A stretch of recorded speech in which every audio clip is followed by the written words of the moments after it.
The Collected Stories of Philip K. Dick, Volumes 1 and 2, by Philip K. Dick, DB 83036. Copyright 1987 by the estate of Philip K. Dick. Read by Gregory Maupin. This book contains 785 pages. Approximate reading time, 31 hours, 30 minutes. This book contains markers allowing direct access to, at Level 1, the books, and at Level 2, the contents, preface, foreword, introductions, stories, and notes. Library of Congress Annotation.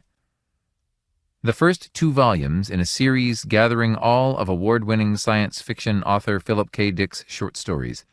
Volume 1, consisting of 25 stories, includes Beyond Lies the Wub. Volume 2 contains 27 stories, including We Can Remember It for You Wholesale, the inspiration for the movie Total Recall. Some Violence, 1987. From the book jacket.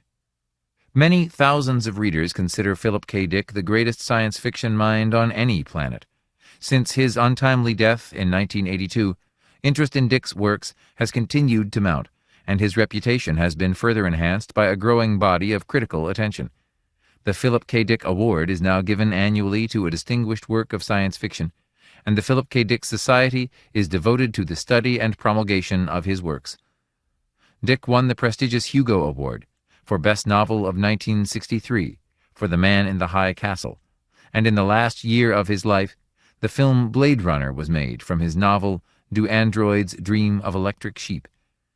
This collection includes all of the writer's earliest short and medium-length fiction, including some previously unpublished stories, covering the years 1952 to 1955. The Collected Stories of Philip K. Dick, Volume 1, The Short, Happy Life of the Brown Oxford. Copyright 1987 by the estate of Philip K. Dick. This book contains 404 pages. Approximate reading time, 16 hours, 25 minutes. From the book jacket. These fascinating stories include Beyond Lies the Wub, The Short Happy Life of the Brown Oxford, The Variable Man, and 22 others. In memory of Philip K. Dick, 1928 to 1982. Contents. Stability, page 1. Roog, page 13. The Little Movement, page 19. Beyond Lies the Wub, page 27. The Gun, page 35. The Skull, page 47. The Defenders, page 67. Mr. Spaceship, page 87. Piper in the Woods, page 113. The Infinites, page 131. The Preserving Machine, page 149. Expendable, page 157. The Variable Man, page 163. The Indefatigable Frog, page 221. The Crystal Crypt, page 231. The Short Happy Life of the Brown Oxford, page 249. The Builder, page 259. Meddler, page 269. Paycheck, page 279. The Great Sea, page 309. Out in the Garden, page 321. The King of the Elves, page 329. Colony, page 347. Prize Ship, page 365. Nanny, page 383. Notes, page 399. Preface, by Philip K. Dick. I will define science fiction first by saying what SF is not. It cannot be defined as a story or novel or play set in the future, since there exists such a thing as space adventure, which is set in the future but is not SF. It is just that. Adventures, fights, and wars in the future, in space, involving super advanced technology. Why then is it not science fiction? It would seem to be, and Doris Lessing, e.g., supposes that it is. However, space adventure lacks the distinct new idea that is the essential ingredient. Also, there can be science fiction set in the present, the alternate world story or novel. So if we separate SF from the future and also from ultra-advanced technology, what then do we have that can be called SF? We have a fictitious world. That is the first step. It is a society that does not in fact exist but is predicated on our known society. That is, our known society acts as a jumping-off point for it. The society advances out of our own in some way, perhaps orthogonally, as with the alternate world story or novel. It is our world dislocated by some kind of mental effort on the part of the author, our world transformed into that which it is not or not yet. This world must differ from the given in at least one way, and this one way must be sufficient to give rise to events that could not occur in our society, or in any known society, present or past. There must be a coherent idea involved in this dislocation. That is, the dislocation must be a conceptual one, not merely a trivial or bizarre one. This is the essence of science fiction, the conceptual dislocation within the society, so that as a result, a new society is generated in the author's mind, transferred to paper, and from paper it occurs as a convulsive shock in the reader's mind, the shock of disrecognition. He knows that it is not his actual world that he is reading about. Now to separate science fiction from fantasy. This is impossible to do, and a moment's thought will show why. Take psionics. Take mutants, such as we find in Ted Sturgeon's wonderful More Than Human. If the reader believes that such mutants could exist, then he will view Sturgeon's novel as science fiction. If, however, he believes that such mutants are, like wizards and dragons, not possible nor will ever be possible, then he is reading a fantasy novel. Fantasy involves that which general opinion regards as impossible. Science fiction involves that which general opinion regards as possible under the right circumstances. This is in essence a judgment call, since what is possible and what is not possible is not objectively known, but is rather a subjective belief on the part of the author and of the reader. Now to define good science fiction. The conceptual dislocation, the new idea, in other words, must be truly new, or a new variation on an old one, and it must be intellectually stimulating to the reader. It must invade his mind and wake it up to the possibility of something he had not up to then thought of. Thus, good science fiction is a value term, not an objective thing, and yet I think there really is such a thing, objectively, as good science fiction. I think Dr. Willis McNelly, at the California State University at Fullerton, put it best when he said that the true protagonist of an SF story or novel is an idea and not a person. If it is good SF, the idea is new, it is stimulating, and probably most important of all, it sets off a chain reaction of ramification ideas in the mind of the reader.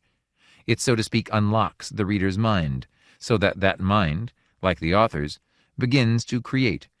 Thus, SF is creative and it inspires creativity, which mainstream fiction by and large does not do. We who read SF, I am speaking as a reader now, not a writer, read it because we love to experience this chain reaction of ideas being set off in our minds by something we read, something with a new idea in it.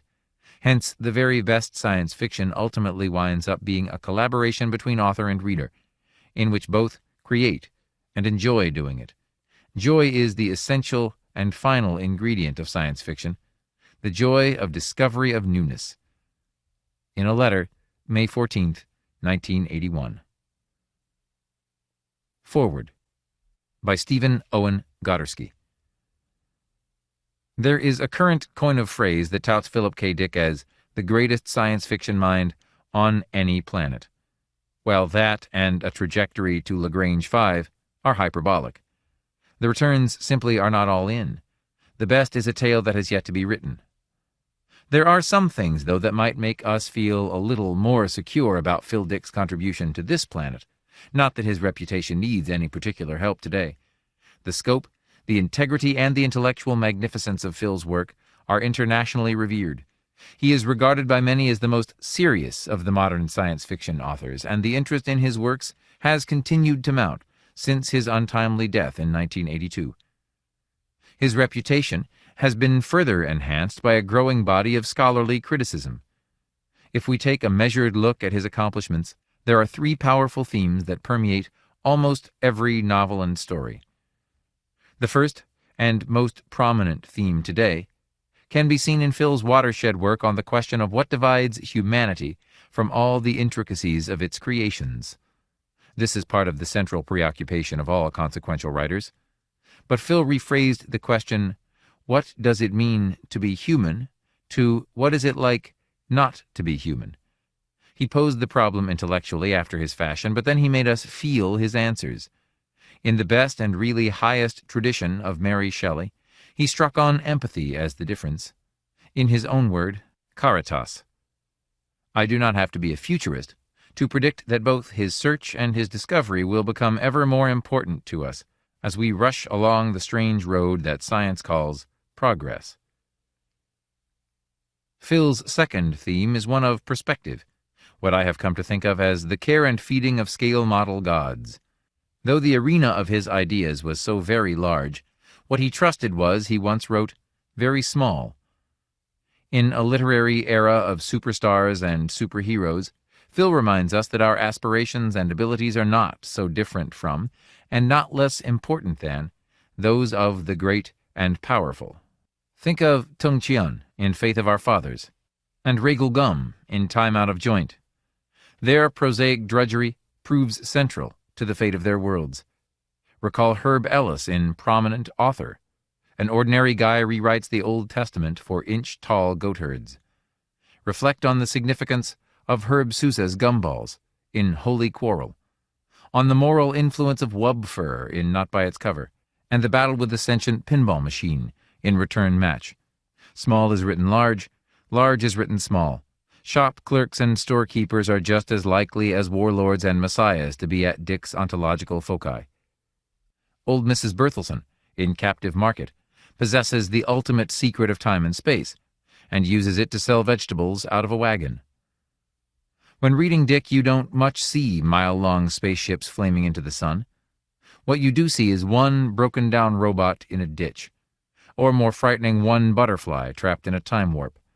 In Phil Dick's stories, we see that everything, human or otherwise, is connected. Everyone is important.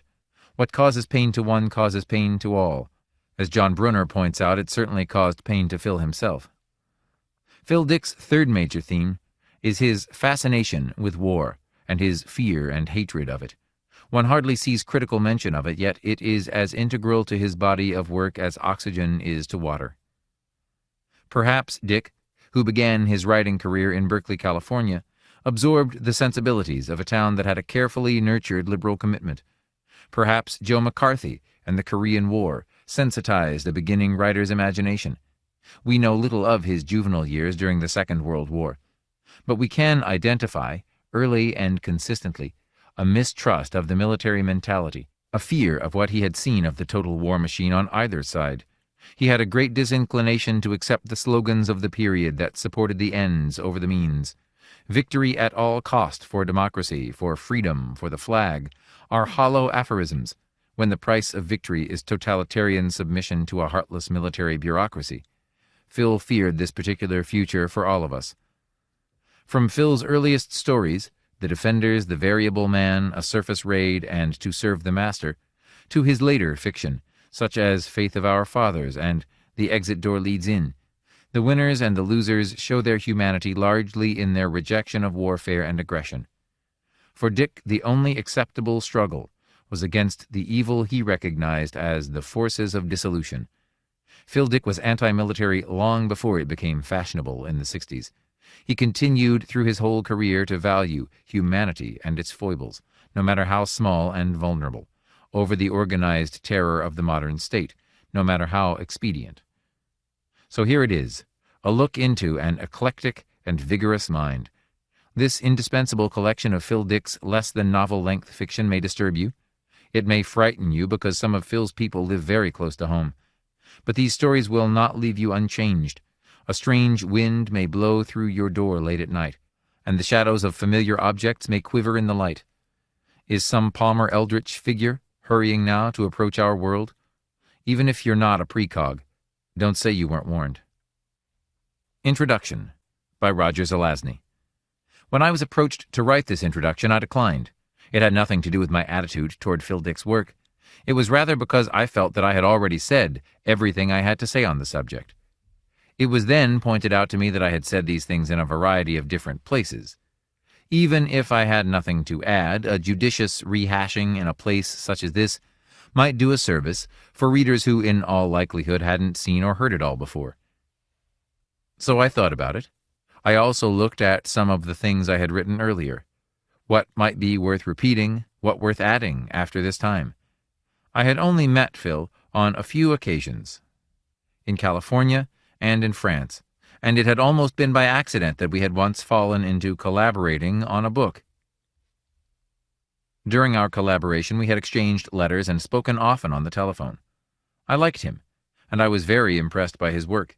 His sense of humor generally came through in our phone conversations. I remember once when he mentioned some royalty statements he'd just received.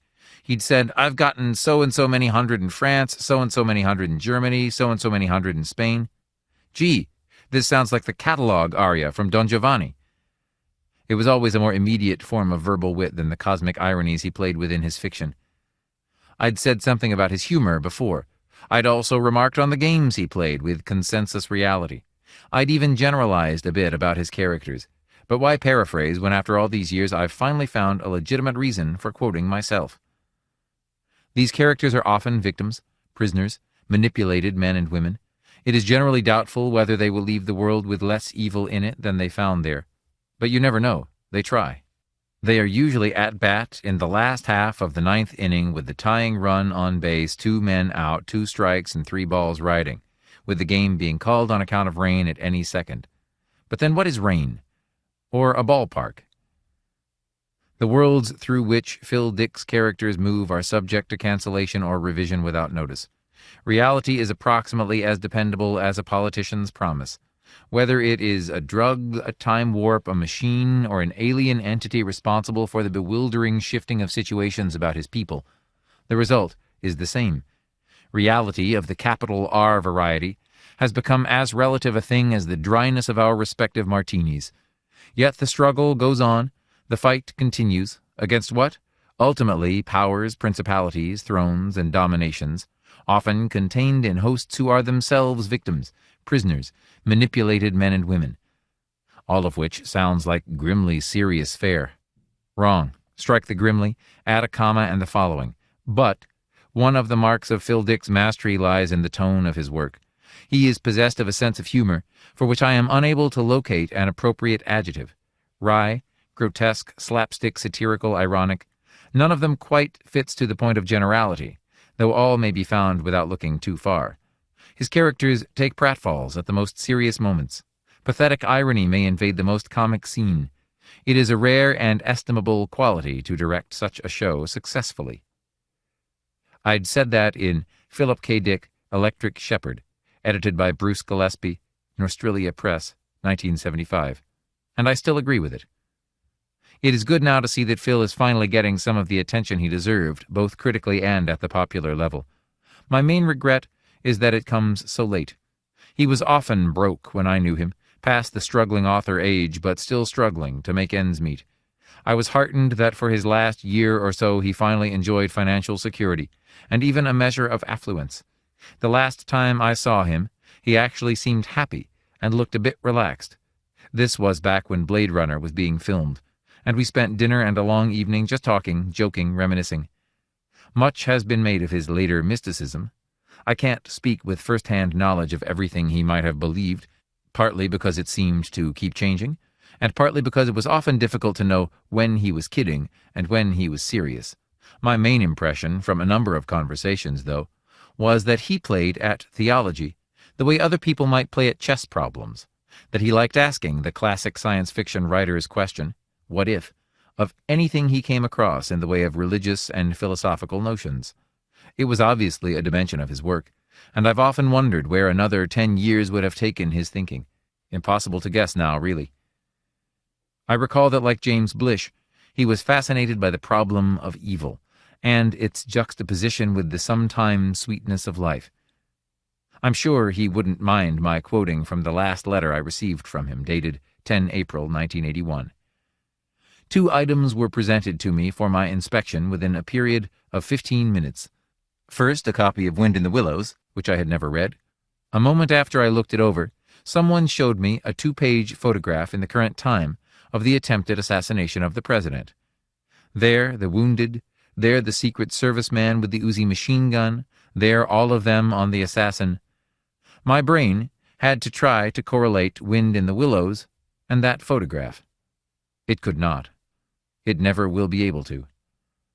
I brought the Graham book home and sat reading it while they tried to get the Columbia to lift off, in vain, as you know. This morning when I woke up, I could not think at all, not even weird thoughts, such as assail one upon rising. No thoughts, just a blank. As if my own computers had in my brain ceased speaking to one another, like at the Cape. It is hard to believe that the scene of the attempted assassination and Wind in the Willows are part of the same universe. Surely one of them is not real. Mr. Toad sculling a little boat down the stream, and the man with the Uzi. It is futile to try to make the universe add up, but I guess we must go on anyhow. I felt at the time I received it that tension, that moral bafflement, was a capsule version of a feeling which informed much of his writing. It is not a thing that was ever actually resolved for him. He seemed too sophisticated to trust any pat answer. He'd said a lot of things in a lot of places over the years, but the statement I most remember, which most fits the man I used to talk with, is one I quoted in my foreword to Greg Rickman's first interview volume, Philip K. Dick in his own words. Fragments, West Valentine Press, 1984. It was from a 1970 letter Phil had written to SF Commentary. I know only one thing about my novels. In them, again and again, this minor man asserts himself in all his hasty, sweaty strength. In the ruins of Earth's cities, he is busily constructing a little factory that turns out cigars, or imitation artifacts that say welcome to Miami, the pleasure center of the world. In A. Lincoln, Simulacrum, he operates a little business that produces corny electronic organs, and later on, human-like robots, which ultimately become more of an irritation than a threat. Everything is on a small scale. Collapse is enormous. The positive little figure outlined against the universal rubble is, like Tagomi, Runsiter, Molinari, gnat-sized in scope, finite in what he can do, and yet in some sense great. I really do not know why. I simply believe in him and I love him. He will prevail. There is nothing else. At least nothing else that matters, that we should be concerned about. Because if he is there like a tiny father figure, everything is all right. Some reviewers have found bitterness in my writing. I am surprised because my mood is one of trust.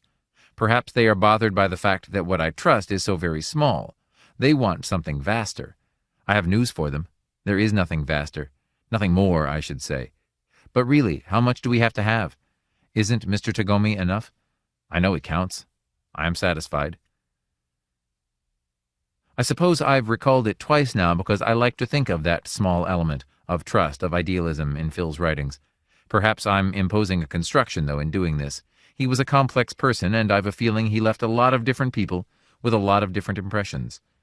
This in mind, the best I can render of the man I knew and liked, mostly at long distance, is obviously only a crude sketch, but it's the best I have to show. And since much of this piece is self-plagiarism, I feel no guilt in closing with something else I've said before. The subjective response when a Philip Dick book has been finished and put aside is that upon reflection, it does not seem so much that one holds the memory of a story. Rather, it is the after-effects of a poem rich in metaphor that seem to remain. This I value, partly because it does defy a full mapping, but mainly because that which is left of a Phil Dick story when the details have been forgotten is a thing which comes to me at odd times and offers me a feeling or a thought, therefore a thing which leaves me richer for having known it. It is gratifying to know that he is being acclaimed and remembered with fondness in many places. I believe it will last. I wish it had come a lot sooner. Roger Zelazny, October 1986. Stability. Robert Benton slowly spread his wings, flapped them several times, and sailed majestically off the roof and into the darkness. He was swallowed up by the night at once. Beneath him hundreds of tiny dots of light betokened other roofs, from which other persons flew. A violet hue swam close to him, then vanished into the black. But Benton was in a different sort of mood, and the idea of night races did not appeal to him. The violet hue came close again and waved invitingly. Benton declined, swept upward into the higher air. After a while, he leveled off and allowed himself to coast on air currents that came up from the city beneath, the city of lightness. A wonderful, exhilarating feeling swept through him. He pounded his huge white wings together, flung himself in frantic joy into the small clouds that drifted past, dived at the invisible floor of the immense black bowl in which he flew, and at last descended toward the lights of the city, his leisure time approaching an end. Somewhere far down, a light more bright than the others winked at him. The control office. Aiming his body like an arrow, his white wings folded about him, he headed toward it. Down he went, straight and perfect. Barely 100 feet from the light, he threw his wings out, caught the firm air about him, and came gently to rest on a level roof. Benton began to walk until a guide light came to life, and he found his way to the entrance door by its beam. The door slid back at the pressure of his fingertips, and he stepped past it. At once he began to descend, shooting downward at increasing speed. The small elevator suddenly stopped, and he strode out into the controller's main office. "Hello," the controller said. "Take off your wings and sit down." Benton did so, folding them neatly and hanging them from one of a row of small hooks along the wall. He selected the best chair in sight and headed toward it. "Ah," the controller smiled, "you value comfort." "Well," Benton answered, "I don't want it to go to waste." The controller looked past his visitor and through the transparent plastic walls. Beyond were the largest single rooms in the City of Lightness. They extended as far as his eyes could see and farther. Each was— "What did you want to see me about?" Benton interrupted. The controller coughed and rattled some metal paper sheets. "As you know," he began, "stability is the watchword. Civilization has been climbing for centuries, especially since the 25th century.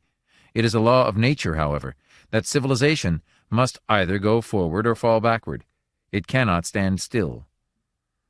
"I know that," Benton said, puzzled. "I also know the multiplication table. Are you going to recite that too?" The controller ignored him.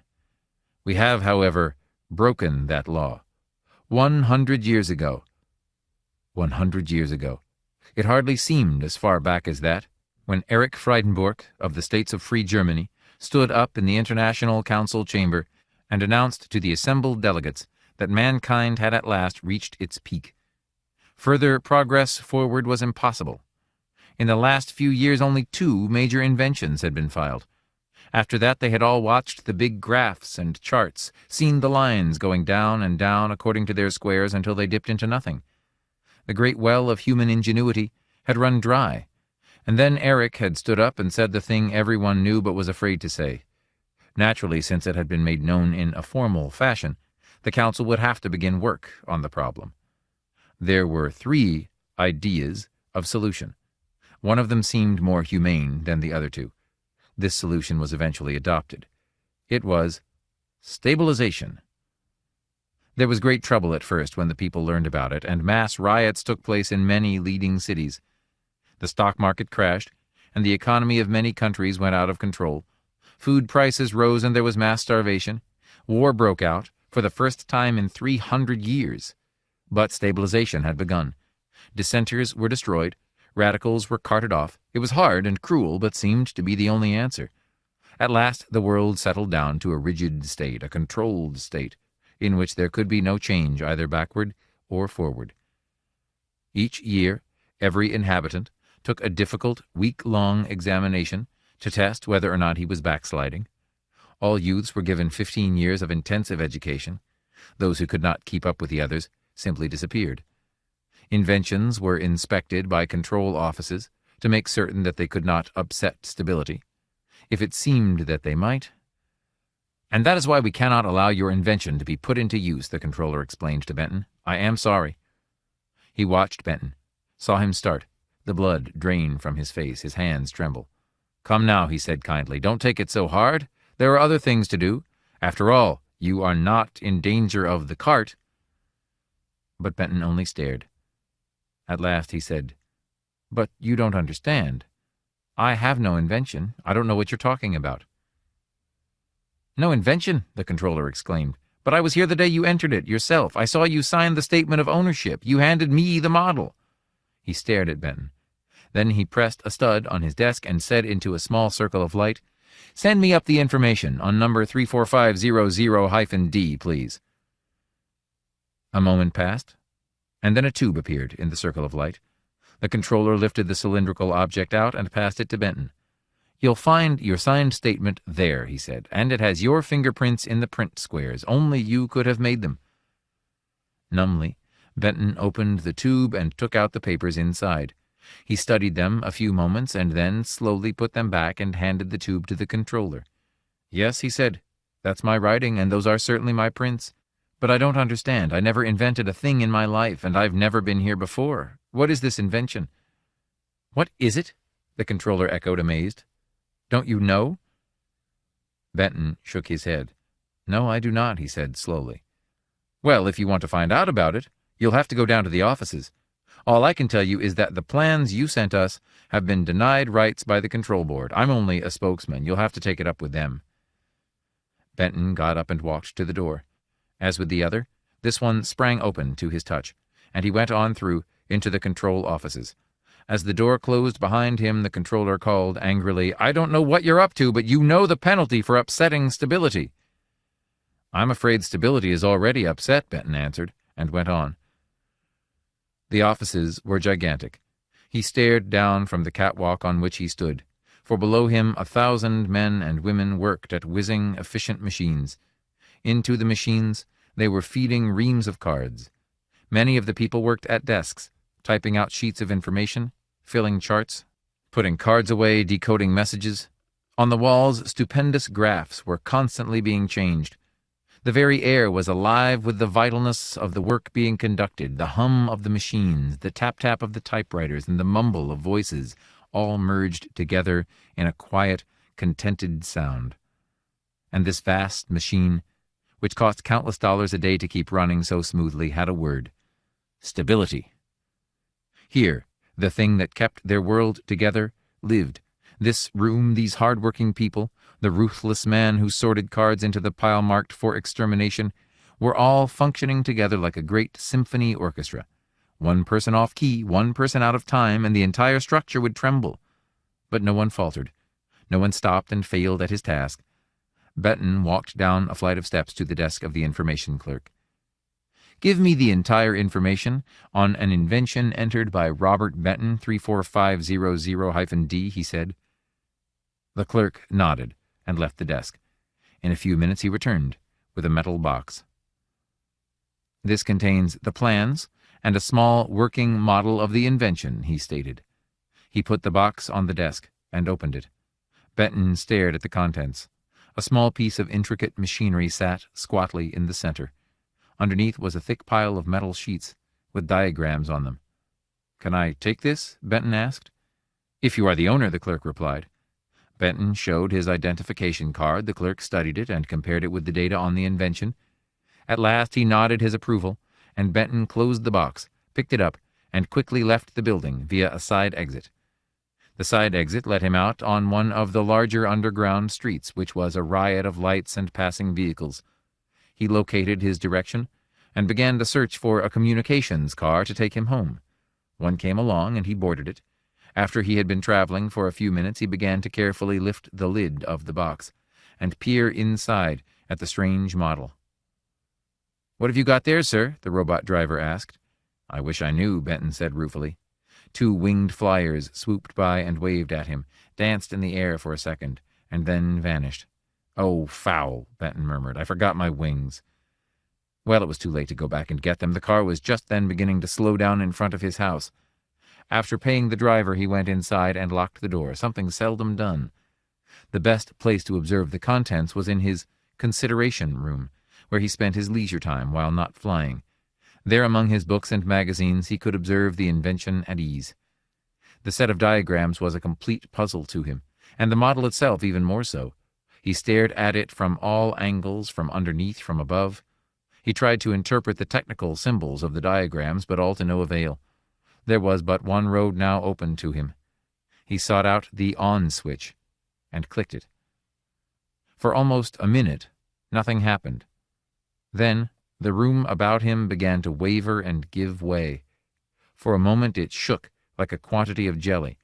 It hung steady for an instant, and then vanished. He was falling through space like an endless tunnel, and he found himself twisting about frantically, grasping into the blackness for something to take hold of. He fell, for an interminable time, helplessly, frightened. Then he had landed, completely unhurt. Although it had seemed so, the fall could not have been very long. His metallic clothes were not even ruffled. He picked himself up and looked about. The place where he had arrived was strange to him. It was a field, such as he had supposed no longer to exist. Waving acres of grain waved in abundance everywhere. Yet he was certain that in no place on earth did natural grain still grow. Yes, he was positive. He shielded his eyes and gazed at the sun, but it looked the same as it always had. He began to walk. After an hour the wheat fields ended, but with their end came a wide forest. He knew from his studies that there were no forests left on earth. They had perished years before. Where was he then? He began to walk again, this time more quickly. Then he started to run. Before him a small hill rose, and he raced to the top of it. Looking down the other side, he stared in bewilderment. There was nothing there but a great emptiness. The ground was completely level and barren. There were no trees or any sign of life as far as his eyes could see, only the extensive, bleached-out land of death. He started down the other side of the hill toward the plain. It was hot and dry under his feet, but he went forward anyway. He walked on. The ground began to hurt his feet, unaccustomed to long walking, and he grew tired. But he was determined to continue. Some small whisper within his mind compelled him to maintain his pace without slowing down. "Don't pick it up," a voice said. "I will," he grated, half to himself, and stooped down. Voice? From where? He turned quickly, but there was nothing to be seen. Yet the voice had come to him, and it had seemed for a moment as if it were perfectly natural for voices to come from the air. He examined the thing he was about to pick up. It was a glass globe about as big around as his fist. "You will destroy your valuable stability," the voice said. "Nothing can destroy stability," he answered automatically. The glass globe was cool and nice against his palm. There was something inside, but heat from the glowing orb above him made it dance before his eyes, and he could not tell exactly what it was. "You are allowing your mind to be controlled by evil things," the voice said to him. "Put the globe down and leave." "Evil things?" he asked, surprised. It was hot, and he was beginning to feel thirsty. He started to thrust the globe inside his tunic. "Don't," the voice ordered. "That is what it wants you to do." The globe was nice against his chest. It nestled there, cooling him off from the fierce heat of the sun. What was it the voice was saying? "You were called here by it through time," the voice explained. "You obey it now without question. I am its guardian, and ever since this time world was created, I have guarded it. Go away and leave it as you found it." Definitely it was too warm on the plain. He wanted to leave. The globe was now urging him to, reminding him of the heat from above, the dryness in his mouth, the tingling in his head. He started off, and as he clutched the globe to him, he heard the wail of despair and fury from the phantom voice. That was almost all he remembered. He did recall that he made his way back across the plain to the fields of grain, through them, stumbling and staggering, and at last to the spot where he had first appeared. The glass globe inside his coat urged him to pick up the small time machine from where he had left it. It whispered to him what dial to change, which button to press, which knob to set. Then he was falling again, falling back up the corridor of time, back to the graying mist from whence he had fallen, back to his own world. Suddenly the globe urged him to stop. The journey through time was not yet complete. There was still something that he had to do. "You say your name is Benton? What can I do for you?" the controller asked. "You have never been here before, have you?" He stared at the controller. What did he mean? Why, he had just left the office. Or had he? What day was it? Where had he been? He rubbed his head dizzily and sat down in the big chair. The controller watched him anxiously. "Are you all right?" he asked. "Can I help you?" "I'm all right," Benton said. There was something in his hands. "I want to register this invention to be approved by the Stability Council," he said, and handed the time machine to the controller. "Do you have the diagrams of its construction?" the controller asked. Benton dug deeply into his pocket and brought out the diagrams. He tossed them on the controller's desk and laid the model beside them.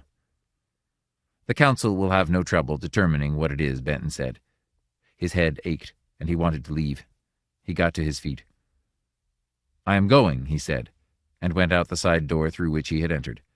The controller stared after him. "Obviously," the first member of the Control Council said, "he had been using the thing. You say the first time he came he acted as if he had been there before, but on the second visit he had no memory of having entered an invention or even having been there before?" "Right," the controller said. "I thought it was suspicious at the time of the first visit, but I did not realize until he came the second time what the meaning was. Undoubtedly, he used it." "The central graph records that an unstabilizing element is about to come up," the second member remarked. "I would wager that Mr. Benton is it." "A time machine," the first member said. "Such a thing can be dangerous. Did he have anything with him when he came the, first time?" "I saw nothing except that he walked as if he were carrying something under his coat," the controller replied. "Then we must act at once. He will have been able to set up a chain of circumstance by this time that our stabilizers will have trouble in breaking. Perhaps we should visit Mr. Benton." Benton sat in his living room and stared. His eyes were set in a kind of glassy rigidness, and he had not moved for some time. The globe had been talking to him, telling him of its plans, its hopes. Now it stopped suddenly. "They are coming," the globe said. It was resting on the couch beside him, and its faint whisper curled to his brain like a wisp of smoke. It had not actually spoken, of course, for its language was mental. But Benton heard. "What shall I do?" he asked. "Do nothing," the globe said. "They will go away." The buzzer sounded, and Benton remained where he was. The buzzer sounded again, and Benton stirred restlessly. After a while, the men went down the walk again, and appeared to have departed. "Now what?" Benton asked. The globe did not answer for a moment. "I feel that the time is almost here," it said at last. "I have made no mistakes so far, and the difficult part is past. The hardest was having you come through time. It took me years. The Watcher was clever. You almost didn't answer, and it was not until I thought of the method of putting the machine in your hands that success was certain. Soon you shall release us from this globe. After such an eternity—" There was a scraping and a murmur from the rear of the house, and Benton started up. "They are coming in the back door," he said. The globe rustled angrily. The controller and the council members came slowly and warily into the room. They spotted Benton and stopped. "We didn't think that you were at home," the first member said. Benton turned to him. "Hello," he said. "I'm sorry that I didn't answer the bell. I had fallen asleep. What can I do for you?" Carefully his hand reached out toward the globe, and it seemed almost as if the globe rolled under the protection of his palm. "What have you there?" the controller demanded suddenly. Benton stared at him, and the globe whispered in his mind. "Nothing but a paperweight," he smiled. "Won't you sit down?" The men took their seats, and the first member began to speak. "You came to see us twice. The first time to register an invention. The second time because we had summoned you to appear, as we could not allow the invention to be issued." "Well?" Benton demanded. "Is there something the matter with that?" "Oh, no," the member said, "but what was for us your first visit was for you your second. Several things prove this, but I will not go into them just now. The thing that is important is that you still have the machine. This is a difficult problem. Where is the machine? It should be in your possession. Although we cannot force you to give it to us, we will obtain it eventually in one way or another." "That is true," Benton said. But where was the machine? He had just left it at the controller's office. Yet he had already picked it up and taken it into time, whereupon he had returned to the present and had returned it to the controller's office. "It has ceased to exist, a non-entity in a time spiral," the globe whispered to him, catching his thoughts. "The time spiral reached its conclusion when you deposited the machine at the office of control. Now these men must leave, so that we can do what must be done." Benton rose to his feet, placing the globe behind him. "I'm afraid that I don't have the time machine," he said. "I don't even know where it is, but you may search for it, if you like." "By breaking the laws, you have made yourself eligible for the cart," the controller observed. "But we feel that you have done what you did without meaning to. We do not want to punish anyone without reason. We only desire to maintain stability. Once that is upset, nothing matters." "You may search, but you won't find it," Benton said. The members and the controller began to look. They overturned chairs, searched under the carpets, behind pictures in the walls, and they found nothing. "You see, I was telling the truth," Benton smiled, as they returned to the living room. "You could have hidden it outside someplace," the member shrugged. "It doesn't matter, however." The controller stepped forward. "Stability is like a gyroscope," he said. "It is difficult to turn from its course, but once started, it can hardly be stopped. We do not feel that you yourself have the strength to turn that gyroscope, but there may be others who can. That remains to be seen. We are going to leave now, and you will be allowed to end your own life, or wait here for the cart. We are giving you the choice. You will be watched, of course, and I trust that you will make no attempt to flee. If so, then it will mean your immediate destruction. Stability must be maintained at any cost." Benton watched them, and then laid the globe on the table. The members looked at it with interest. "A paperweight," Benton said. "Interesting, don't you think?" The members lost interest. They began to prepare to leave. But the controller examined the globe, holding it up to the light. "A model of a city, eh?" he said. "Such fine detail." Benton watched him. "Why, it seems amazing that a person could ever carve so well," the controller continued. "What city is it?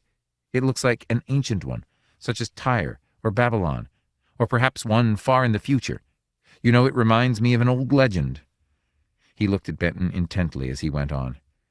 "The legend says that once there was a very evil city. It was so evil that God made it small and shut it up in a glass, and left a watcher of some sort to see that no one came along and released the city by smashing the glass. It is supposed to have been lying for eternity, waiting to escape. And this is perhaps the model of it," the controller continued. "Come on," the first member called at the door. "We must be going. There are lots of things left to do tonight." The controller turned quickly to the members. "Wait," he said. "Don't leave." He crossed the room to them, still holding the globe in his hand.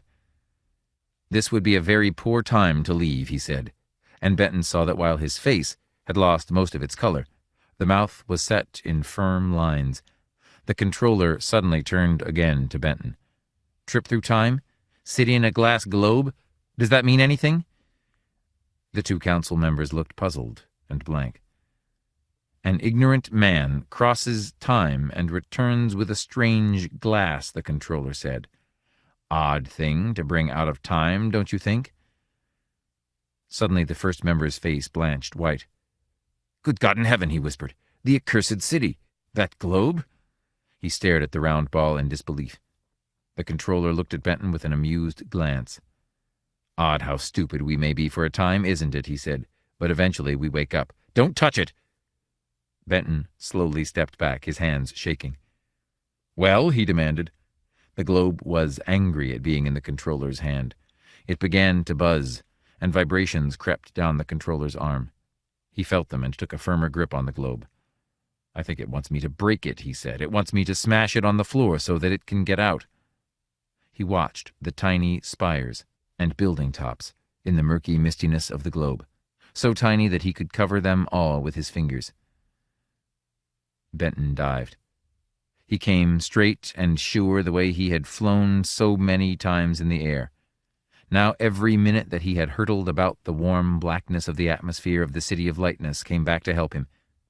The controller, who had always been too busy with his work, always too piled up ahead to enjoy the air sports that the city was so proud of, went down at once. The globe bounced out of his hands and rolled across the room. Benton untangled himself and leaped up.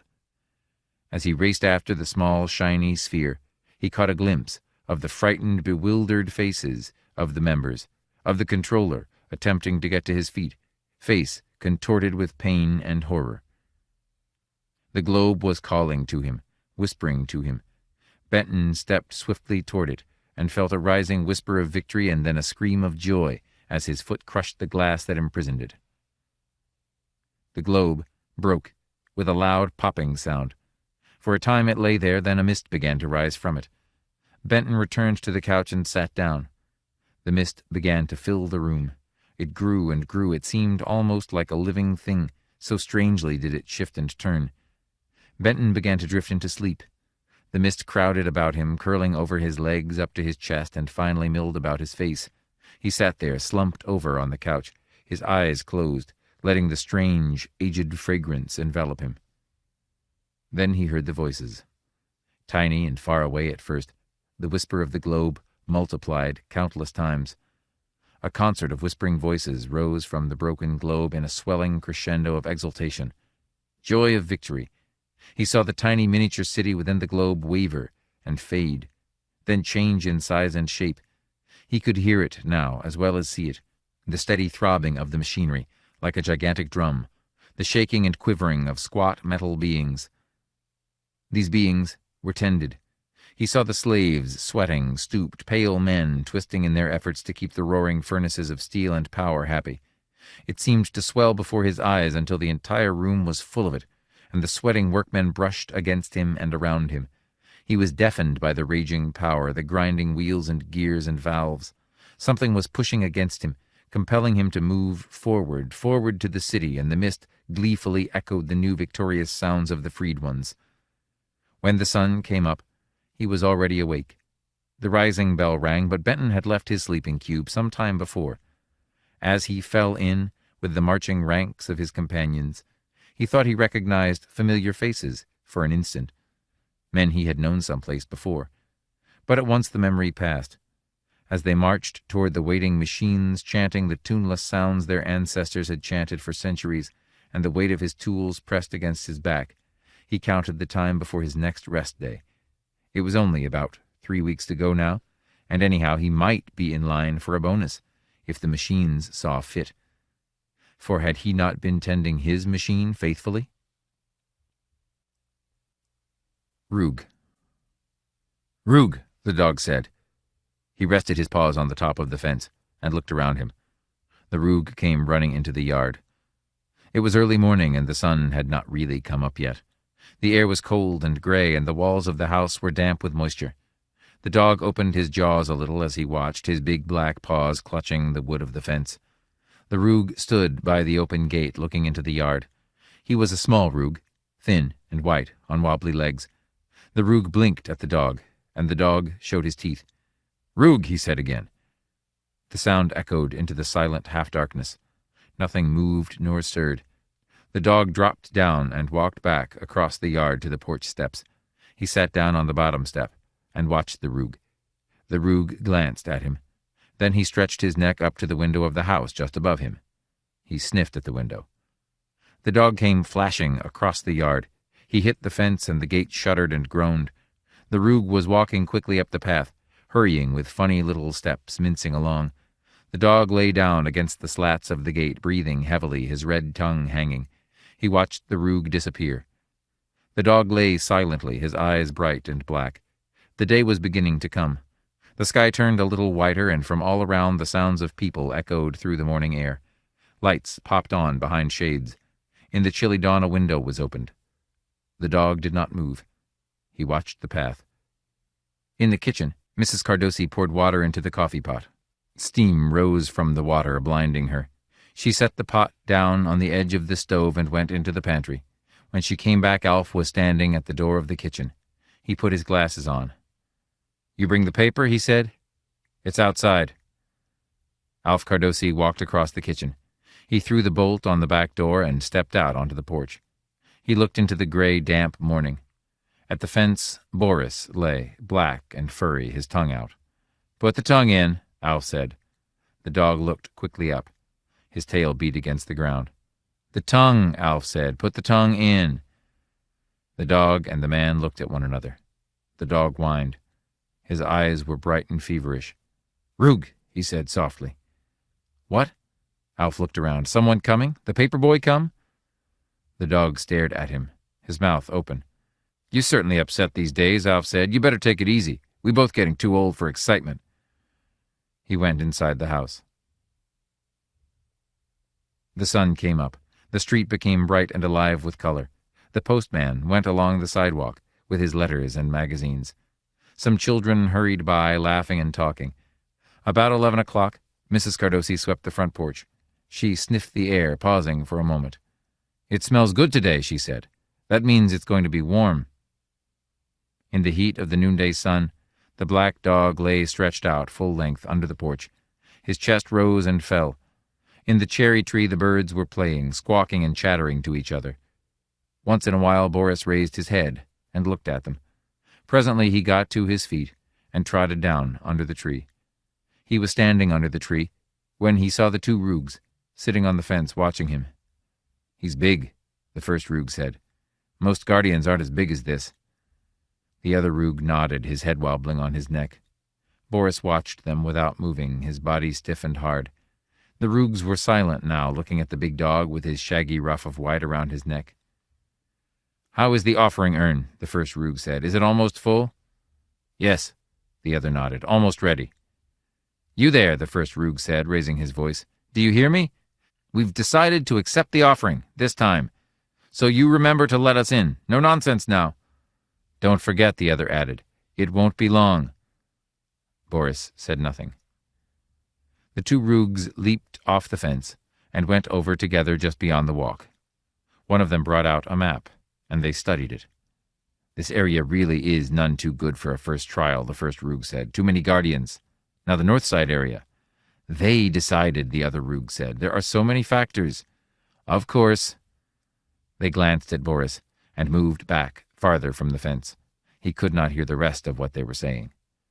Presently the Roogs put their map away and went off down the path. Boris walked over to the fence and sniffed at the boards. He smelled the sickly, rotten odor of Roogs, and the hair stood up on his back. That night when Alf Cardosi came home, the dog was standing at the gate, looking up the walk. Alf opened the gate and went into the yard. "How are you?" he said, thumping the dog's side. "You stopped worrying? Seems like you've been nervous of late. You didn't used to be that way." Boris whined, looking intently up into the man's face. "You a good dog, Boris," Alf said. "You pretty big, too, for a dog. You don't remember long ago how you used to be only a little bit of a puppy." Boris leaned against the man's leg. "You a good dog," Alf murmured. "I sure wish I knew what is on your mind." He went inside the house. Mrs. Cardosi was setting the table for dinner. Alf went into the living room and took his coat and hat off. He set his lunch pail down on the sideboard and came back into the kitchen. "What's the matter?" Mrs. Cardosi said. "That dog got to stop making all that noise, barking. The neighbor's going to complain to the police again." "I hope we don't have to give him to your brother," Mrs. Cardosi said, folding her arms. "But he sure goes crazy, especially on Friday morning when the garbage men come." "Maybe he'll calm down," Alf said. He lit his pipe and smoked solemnly. "He didn't used to be that way. Maybe he'll get better, like he was." "We'll see," Mrs. Cardosi said. The sun rose up cold and ominous. Mist hung over all the trees and in the low places. It was Friday morning. The black dog lay under the porch, listening, his eyes wide and staring. His coat was stiff with hoarfrost, and the breath from his nostrils made clouds of steam in the thin air. Suddenly he turned his head and leaped up. From far off, a long way away, a faint sound came, a kind of crashing sound. "Roog!"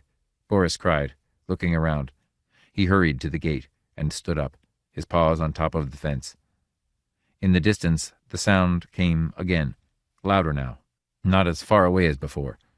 It was a crashing, clanging sound, as if something were being rolled back, as if a great door were being opened. "Roog!" Boris cried.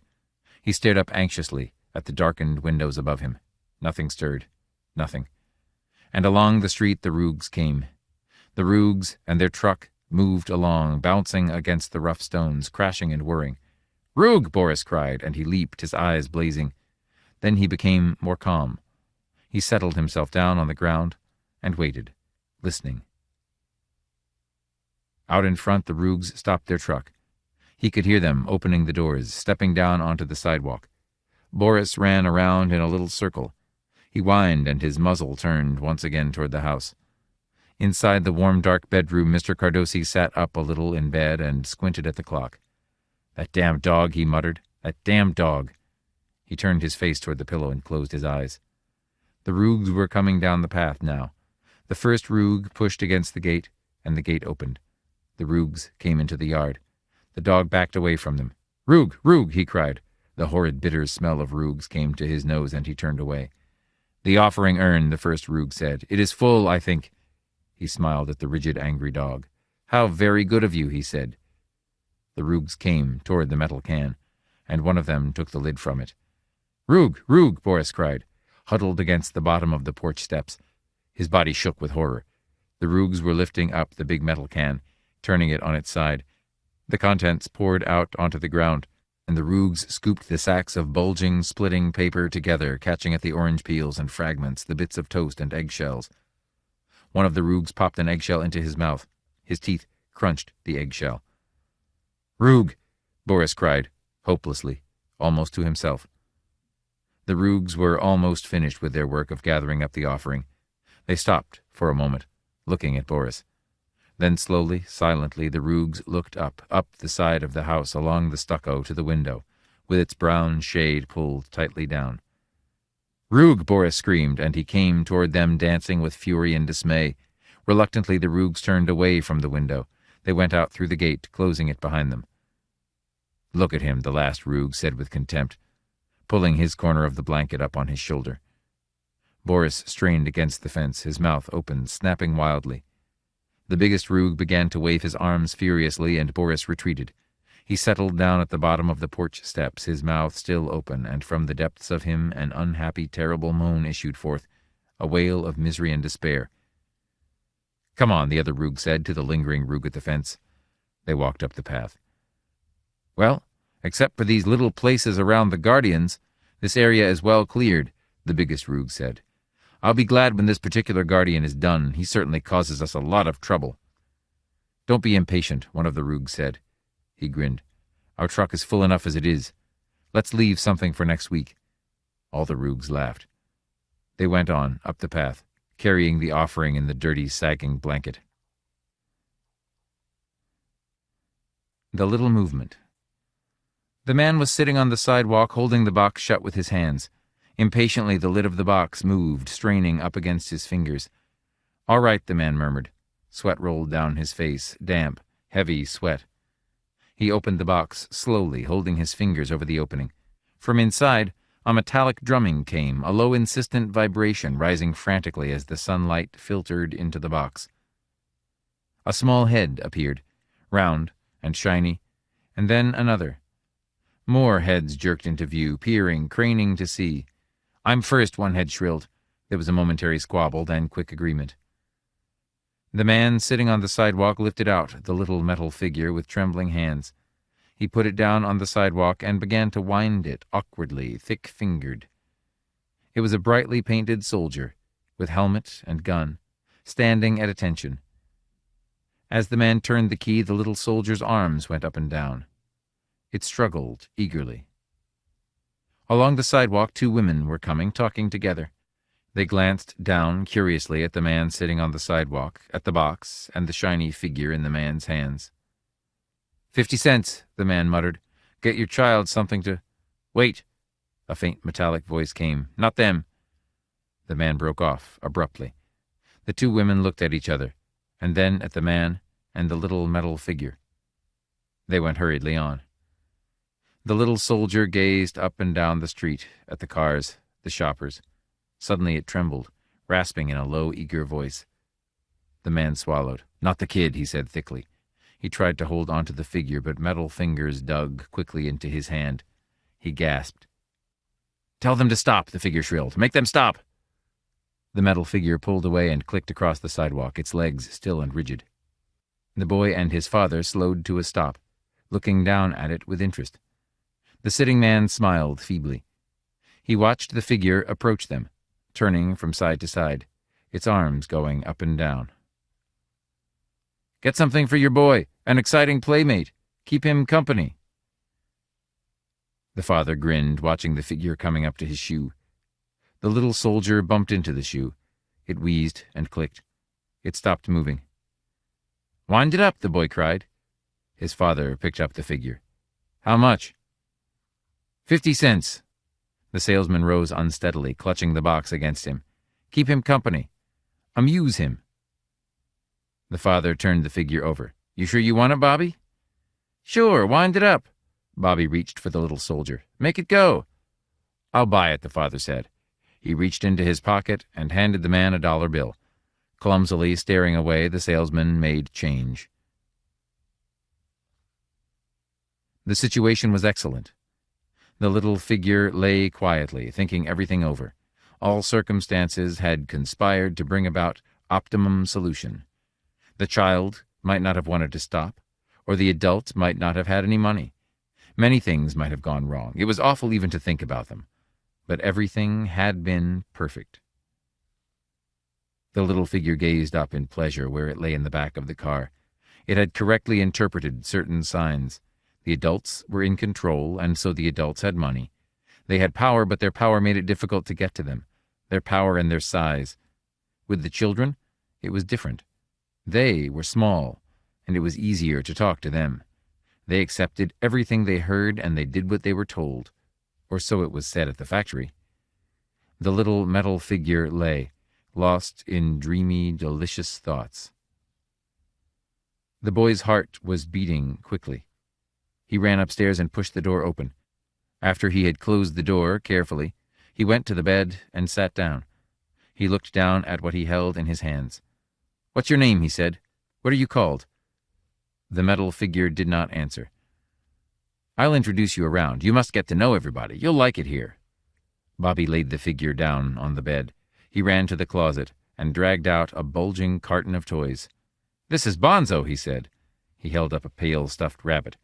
"And Fred." He turned the rubber pig around for the soldier to see. "And Teddo, of course. This is Teddo." He carried Teddo to the bed and laid him beside the soldier. Teddo lay silent, gazing up at the ceiling with glassy eyes. Teddo was a brown bear with wisps of straw poking out of his joints. "And what shall we call you?" Bobby said. "I think we should have a council and decide." He paused, considering. "I'll wind you up so we can all see how you work." He began to wind the figure carefully, turning it over on its face. When the key was tight, he bent down and set the figure on the floor. "Go on," Bobby said. The metal figure stood still. Then it began to whir and click. Across the floor it went, walking with stiff jerks. It changed directions suddenly and headed toward the door. At the door it stopped. Then it turned to some building blocks lying about, and began to push them into a heap. Bobby watched with interest. The little figure struggled with the blocks, piling them into a pyramid. At last it climbed up onto the blocks and turned the key in the lock. Bobby scratched his head, puzzled. "Why did you do that?" he said. The figure climbed back down and came across the room toward Bobby, clicking and whirring. Bobby and the stuffed animals regarded it with surprise and wonder. The figure reached the bed and halted. "Lift me up," it cried impatiently in its thin metallic voice. "Hurry up! Don't just sit there." Bobby's eyes grew large. He stared, blinking. The stuffed animals said nothing. "Come on," the little soldier shouted. Bobby reached down. The soldier seized his hand tightly. Bobby cried out. "Be still," the soldier commanded. "Lift me up to the bed. I have things to discuss with you, things of great importance." Bobby put it down on the bed beside him. The room was silent except for the faint whirring of the metal figure. "This is a nice room," the soldier said presently. "A very nice room." Bobby drew back a little on the bed. "What's the matter?" the soldier said, sharply, turning its head and staring up. "Nothing." "What is it?" The little figure peered at him. "You're not afraid of me, are you?" Bobby shifted, uncomfortably. "Afraid of me?" The soldier laughed. "I'm only a little metal man, only 6 inches high." It laughed, again and again. It ceased abruptly. "Listen, I'm going to live here with you for a while. I won't hurt you, you can count on that. I'm a friend, a good friend." It peered up a little anxiously. "But I want you to do things for me. You won't mind doing things, will you? Tell me, how many are there of them in your family?" Bobby hesitated. "Come, how many of them? Adults." "3, Daddy and Mother and Foxy." Foxy, who was that? My grandmother. 3 of them. The figure nodded. I see. Only 3. But others come from time to time? Other adults visit this house? Bobby nodded. 3. That's not too many. 3 are not so much of a problem. According to the factory... It broke off. Good. Listen to me. I don't want you to say anything to them about me. I'm your friend. Your secret friend. They won't be interested in hearing about me. I'm not going to hurt you, remember. You have nothing to fear. I'm going to live right here with you. It watched the boy intently, lingering over the last words.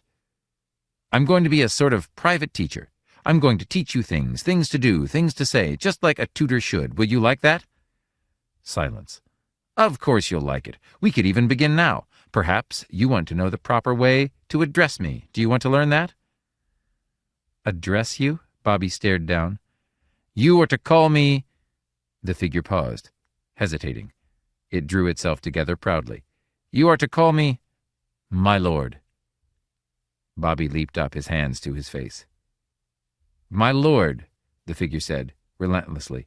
My lord. You don't really need to start now. I'm tired. The figure sagged. I'm almost run down. Please, wind me up again in about an hour. The figure began to stiffen. It gazed up at the boy. In an hour. Will you wind me tight? You will, won't you? Its voice trailed off into silence. Bobby nodded, slowly. All right, he murmured. All right.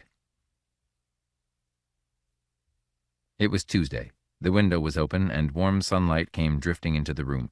Bobby was away at school. The house was silent and empty. The stuffed animals were back in the closet. My lord lay on the dresser, propped up, looking out the window, resting contentedly. There came a faint humming sound. Something small flew suddenly into the room. The small object circled a few times and then came slowly to rest on the white cloth of the dresser top, beside the metal soldier. It was a tiny toy airplane. How's it going? The airplane said. Is everything all right so far? Yes, my lord said. And the others? Not so good. Only a handful of them managed to reach children.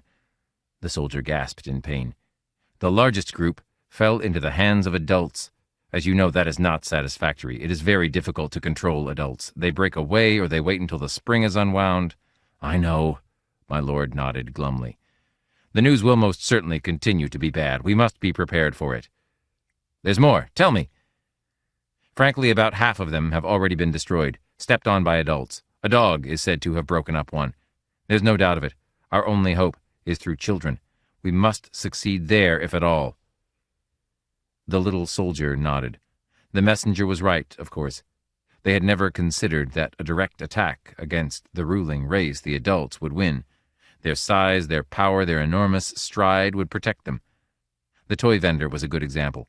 He had tried to break away many times, tried to fool them and get loose. Part of the group had to be wound at all times to watch him, and there was that frightening day when he failed to wind them tight, hoping that...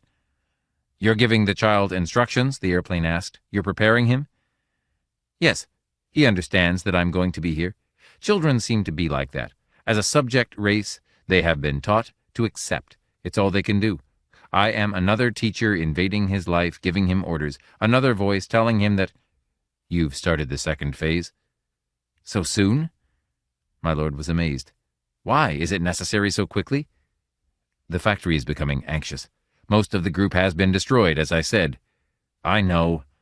My lord nodded absently. We expected it. We planned with realism, knowing the chances. It strode back and forth on the dresser top. Naturally, many would fall into their hands, the adults. The adults are everywhere in all key positions, important stations. It's the psychology of the ruling race to control each phase of social life. But as long as those who reach children survive... You were not supposed to know? But outside of yourself, there's only 3 left. Just 3. 3? My lord stared. Even those who reached children have been destroyed right and left. The situation is tragic. That's why they want you to get started with the second phase. My lord clenched its fists, its features locked in iron horror. Only 3 left. What hopes they had entertained for this band venturing out so little, so dependent on the weather, and on being wound up tight. If only they were larger. The adults were so huge. But the children, what had gone wrong? What had happened to their one chance, their one fragile hope? How did it happen? What occurred? No one knows. The factory is in a turmoil. And now they're running short of materials. Some of the machines have broken down and nobody knows how to run them. The airplane coasted toward the edge of the dresser. I must be getting back. I'll report later to see how you're getting on. The airplane flew up into the air and out through the open window. My lord watched it, dazed. What could have happened? They had been so certain about the children. It was all planned. It meditated. Evening. The boy sat at the table, staring absently at his geography book. He shifted unhappily, turning the pages. At last he closed the book. He slid from his chair and went to the closet. He was reaching into the closet for the bulging carton when a voice came drifting to him from the dresser top. "Later, you can play with them later. I must discuss something with you." The boy turned back to the table, his face listless and tired. He nodded, sinking down against the table, his head on his arms. "You're not asleep, are you?" my lord said. "No." "Then listen. Tomorrow, when you leave school, I want you to go to a certain address. It's not far from the school. It's a toy store. Perhaps you know it. Don's Toyland." "I haven't any money." "It doesn't matter. This has all been arranged for long in advance. Go to Toyland and say to the man, 'I was told to come for the package.' Can you remember that? 'I was told to come for the package.'" "What's in the package?" "Some tools and some toys for you, to go along with me." The metal figure rubbed its hands together. "Nice, modern toys, 2 toy tanks and a machine gun, and some spare parts for—" There were footsteps on the stairs outside. "Don't forget," my lord said nervously. "You'll do it? This phase of the plan is extremely important." It wrung its hands together in anxiety. The boy brushed the last strands of hair into place. He put his cap on and picked up his schoolbooks. Outside the morning was gray and dismal. Rain fell slowly, soundlessly. Suddenly the boy set his books down again. He went to the closet and reached inside. His fingers closed over Teddo's leg and he drew him out. The boy sat on the bed holding Teddo against his cheek. For a long time he sat with the stuffed bear, oblivious to everything else. Abruptly he looked toward the dresser. My lord was lying outstretched, silent. Bobby went hurriedly back to the closet and laid Teddo into the carton. He crossed the room to the door. As he opened the door, the little metal figure on the dresser stirred. "Remember Don's Toyland." The door closed. My lord heard the child going heavily down the stairs, clumping unhappily. My lord exulted. It was working out all right. Bobby wouldn't want to do it, but he would. And once the tools and parts and weapons were safely inside, there wouldn't be any chance of failure. Perhaps they would capture a second factory. Or better yet, build dies and machines themselves to turn out larger lords. Yes, if only they could be larger, just a little larger. They were so small, so very tiny, only a few inches high.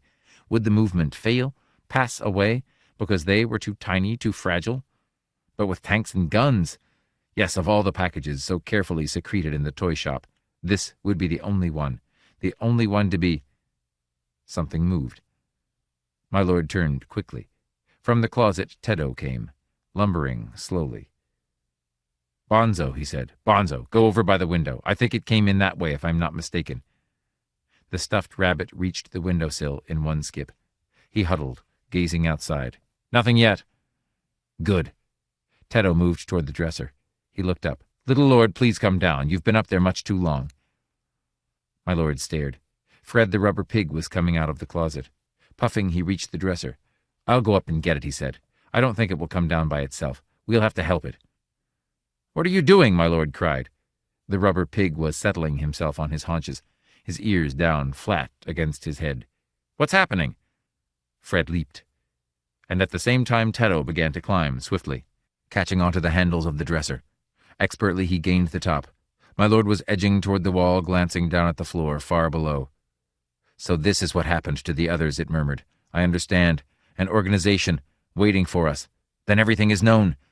It leaped. When they had gathered up the pieces and had got them under the carpet, Teddo said, "That part was easy. Let's hope the rest won't be any harder." "What do you mean?" Fred said. "The package of toys, the tanks and guns." "Oh, we can handle them. Remember how we helped next door when that first little lord, the first one we ever encountered?" Teddo laughed. "It did put up quite a fight. It was tougher than this one. but we had the panda bears from across the way. "We'll do it again," Fred said. "I'm getting so I rather enjoy it." "Me too," Bonzo said from the window. Beyond lies the Wub. They had almost finished with the loading. Outside stood the Optus, his arms folded, his face sunk in gloom. Captain Franco walked leisurely down the gangplank, grinning. "What's the matter?" he said. "You're getting paid for all this." The Optus said nothing. He turned away, collecting his robes. The captain put his boot on the hem of the robe. "Just a minute. Don't go off. I'm not finished." "Oh?" The Optus turned, with dignity. "I am going back to the village." He looked toward the animals and birds being driven up the gangplank into the spaceship. "I must organize new hunts." Franco lit a cigarette. "Why not? You people can go out into the veldt and track it all down again. But when we run halfway between Mars and Earth—" The Optus went off, wordless. Franco joined the first mate at the bottom of the gangplank. "How's it coming?" he asked. He looked at his watch. "We got a good bargain here." The mate glanced at him sourly. "How do you explain that?" "What's the matter with you? We need it more than they do." "I'll see you later, Captain." The mate threaded his way up the plank, between the long-legged Martian go-birds, into the ship. Franco watched him disappear. He was just starting up after him, up the plank toward the port, when he saw it. My God! He stood staring, his hands on his hips. Peterson was walking along the path, his face red, leading it by a string. "I'm sorry, Captain," he said, tugging at the string. Franco walked toward him. "What is it?" The Wub stood, sagging, its great body settling slowly. It was sitting down, its eyes half shut. A few flies buzzed about its flank, and it switched its tail. It sat. There was silence. "It's a wub," Peterson said. "I got it from a native for 50 cents. He said it was a very unusual animal, very respected." "This?" Franco poked the great sloping side of the wub. "It's a pig, a huge dirty pig." "Yes, sir, it's a pig. The natives call it a wub." "A huge pig. It must weigh 400 pounds. Franco grabbed a tuft of the rough hair. The wub gasped. Its eyes opened, small and moist. Then its great mouth twitched. A tear rolled down the wub's cheek and splashed on the floor. "Maybe it's good to eat," Peterson said nervously. "We'll soon find out," Franco said. The wub survived the takeoff, sound asleep in the hold of the ship. When they were out in space and everything was running smoothly, Captain Franco bade his men fetch the wub upstairs, so that he might perceive what manner of beast it was. The wub grunted and wheezed, squeezing up the passageway. "Come on," Jones grated, pulling at the rope. The wub twisted, rubbing its skin off on the smooth chrome walls. It burst into the anteroom, tumbling down in a heap. The men leaped up. "Good Lord," French said. "What is it?" "Peterson says it's a wub," Jones said. "It belongs to him." He kicked at the wub. The wub stood up unsteadily, panting. "What's the matter with it?" French came over. "Is it going to be sick?" They watched. The wub rolled its eyes mournfully. It gazed around at the men. "I think it's thirsty," Peterson said. He went to get some water. French shook his head. "No wonder we had so much trouble taking off. I had to reset all my ballast calculations." Peterson came back with the water. The wub began to lap gratefully, splashing the men. Captain Franco appeared at the door. "Let's have a look at it." He advanced, squinting critically. "You got this for 50 cents? "Yes, sir," Peterson said. "It eats almost anything. I fed it on grain, and it liked that, and then potatoes and mash and scraps from the table and milk. It seems to enjoy eating. After it eats, it lies down and goes to sleep." "I see," Captain Franco said. "Now, as to its taste, that's the real question. I doubt if there's much point in fattening it up any more. It seems fat enough to me already. Where's the cook? I want him here. I want to find out—" The wub stopped lapping and looked up at the captain. "Really, Captain," the wub said, "I suggest we talk of other matters." The room was silent. "What was that?" Franco said. "Just now?" "The wub, sir," Peterson said. "It spoke." They all looked at the wub. "What did it say? What did it say?" "It suggested we talk about other things." Franco walked toward the wub. He went all around it, examining it from every side. Then he came back over and stood with the men. "I wonder if there's a native inside it," he said thoughtfully. "Maybe we should open it up and have a look." "Oh, goodness," the wub cried. "Is that all you people can think of, killing and cutting?"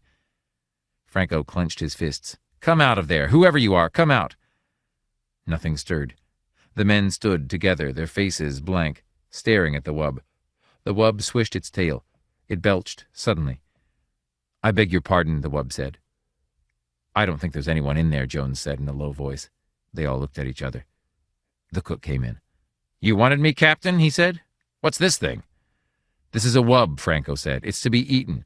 Will you measure it and figure out—" "I think we should have a talk," the wub said. "I'd like to discuss this with you, Captain, if I might. I can see that you and I do not agree on some basic issues."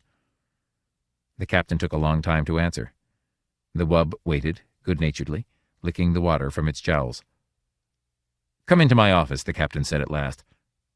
He turned and walked out of the room. The wub rose and padded after him. The men watched it go out. They heard it climbing the stairs. "I wonder what the outcome will be," the cook said. "Well, I'll be in the kitchen. Let me know as soon as you hear." "Sure," Jones said. "Sure." The wub eased itself down in the corner with a sigh.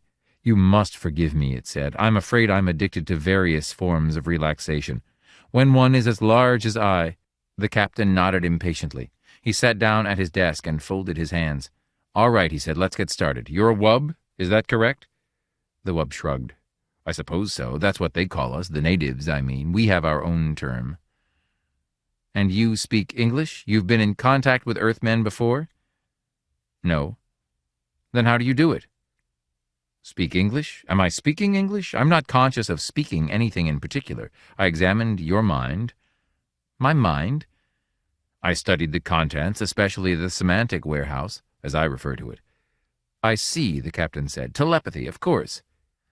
"We are a very old race," the wub said. "Very old and very ponderous. It is difficult for us to move around. You can appreciate anything so slow and heavy would be at the mercy of more agile forms of life. There was no use in our relying on physical defenses. How could we win? Too heavy to run, too soft to fight, too good-natured to hunt for game. How do you live? Plants, vegetables, we can eat almost anything. We're very Catholic. Tolerant, eclectic, Catholic. We live and let live. That's how we've gotten along." The wub eyed the captain.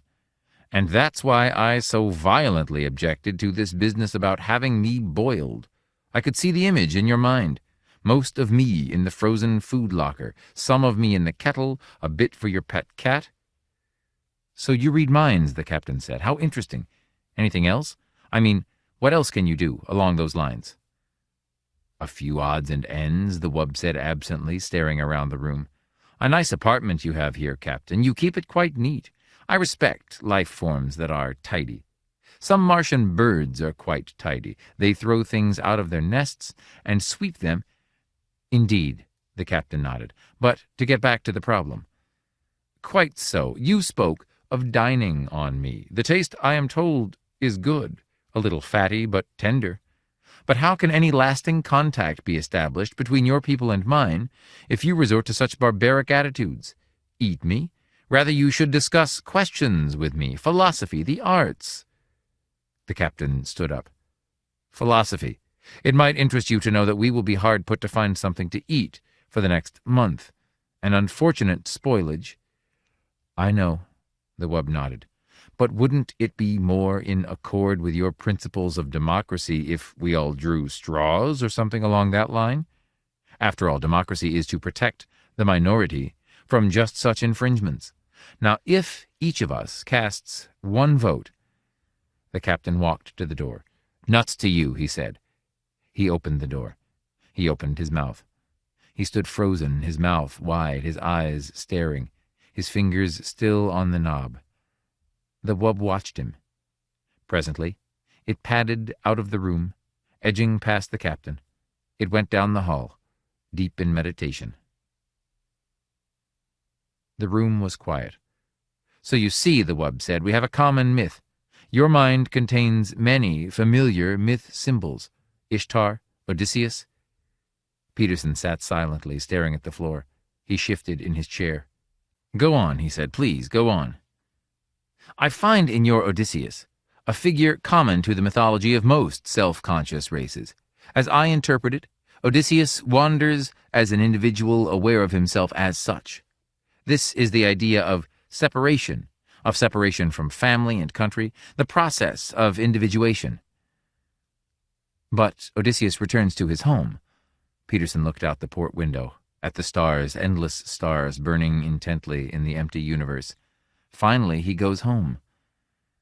"As must all creatures. The moment of separation is a temporary period, a brief journey of the soul. It begins, it ends. The wanderer returns to land and race." The door opened. The wub stopped, turning its great head.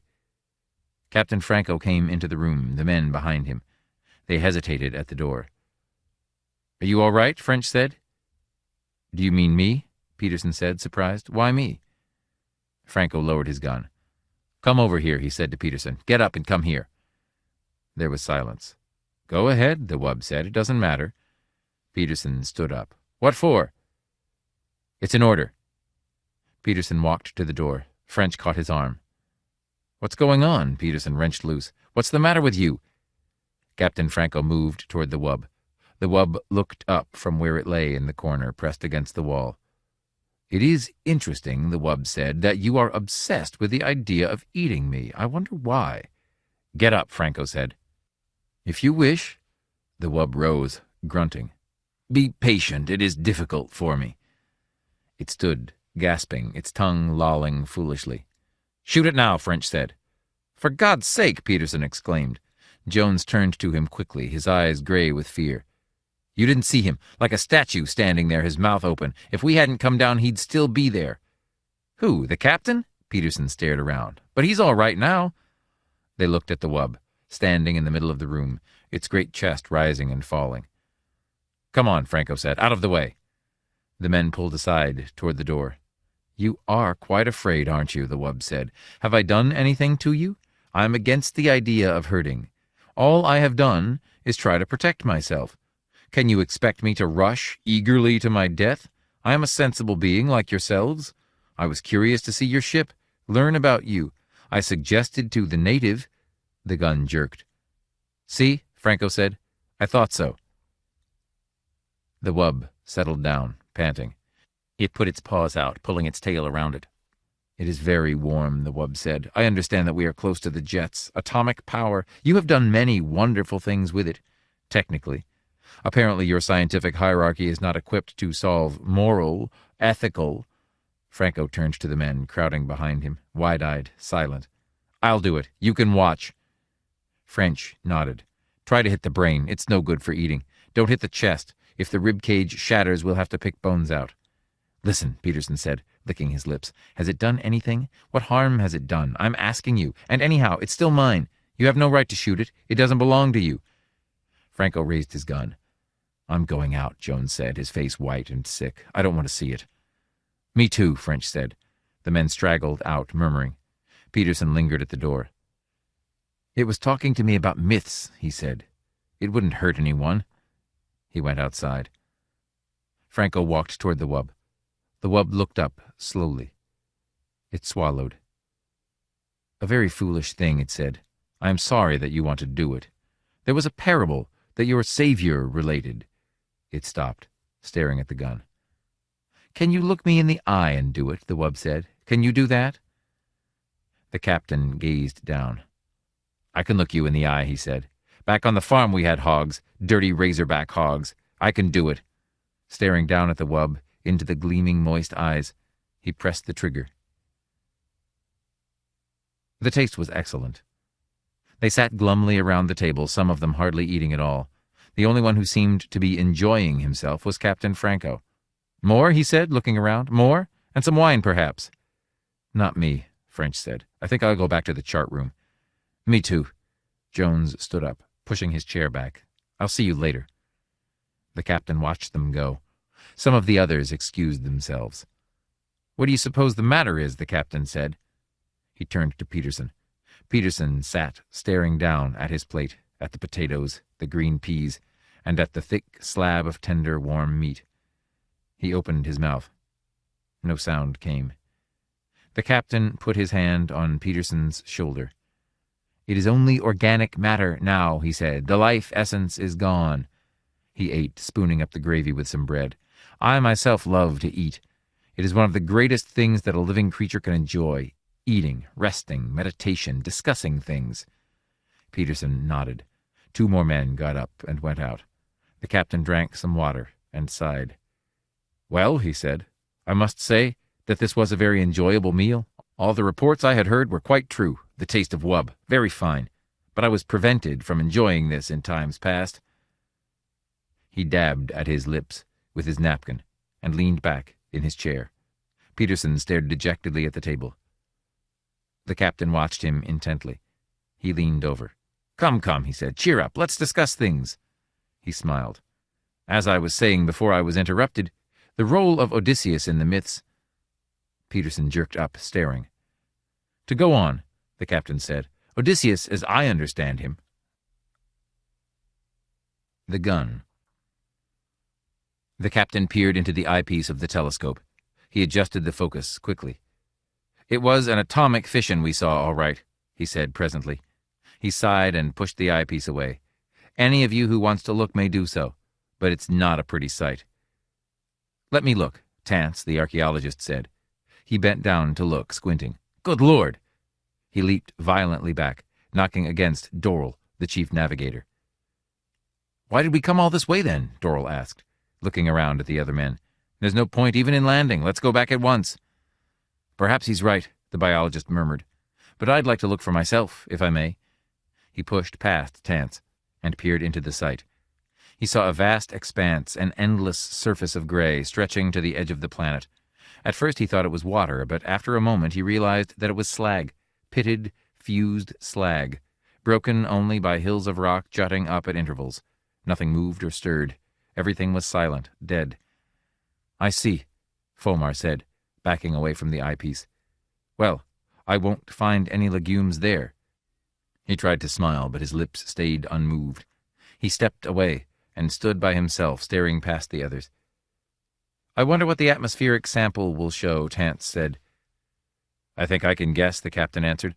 "Most of the atmosphere is poisoned.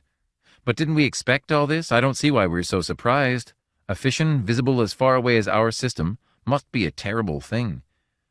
He strode off down the corridor, dignified and expressionless. They watched him disappear into the control room.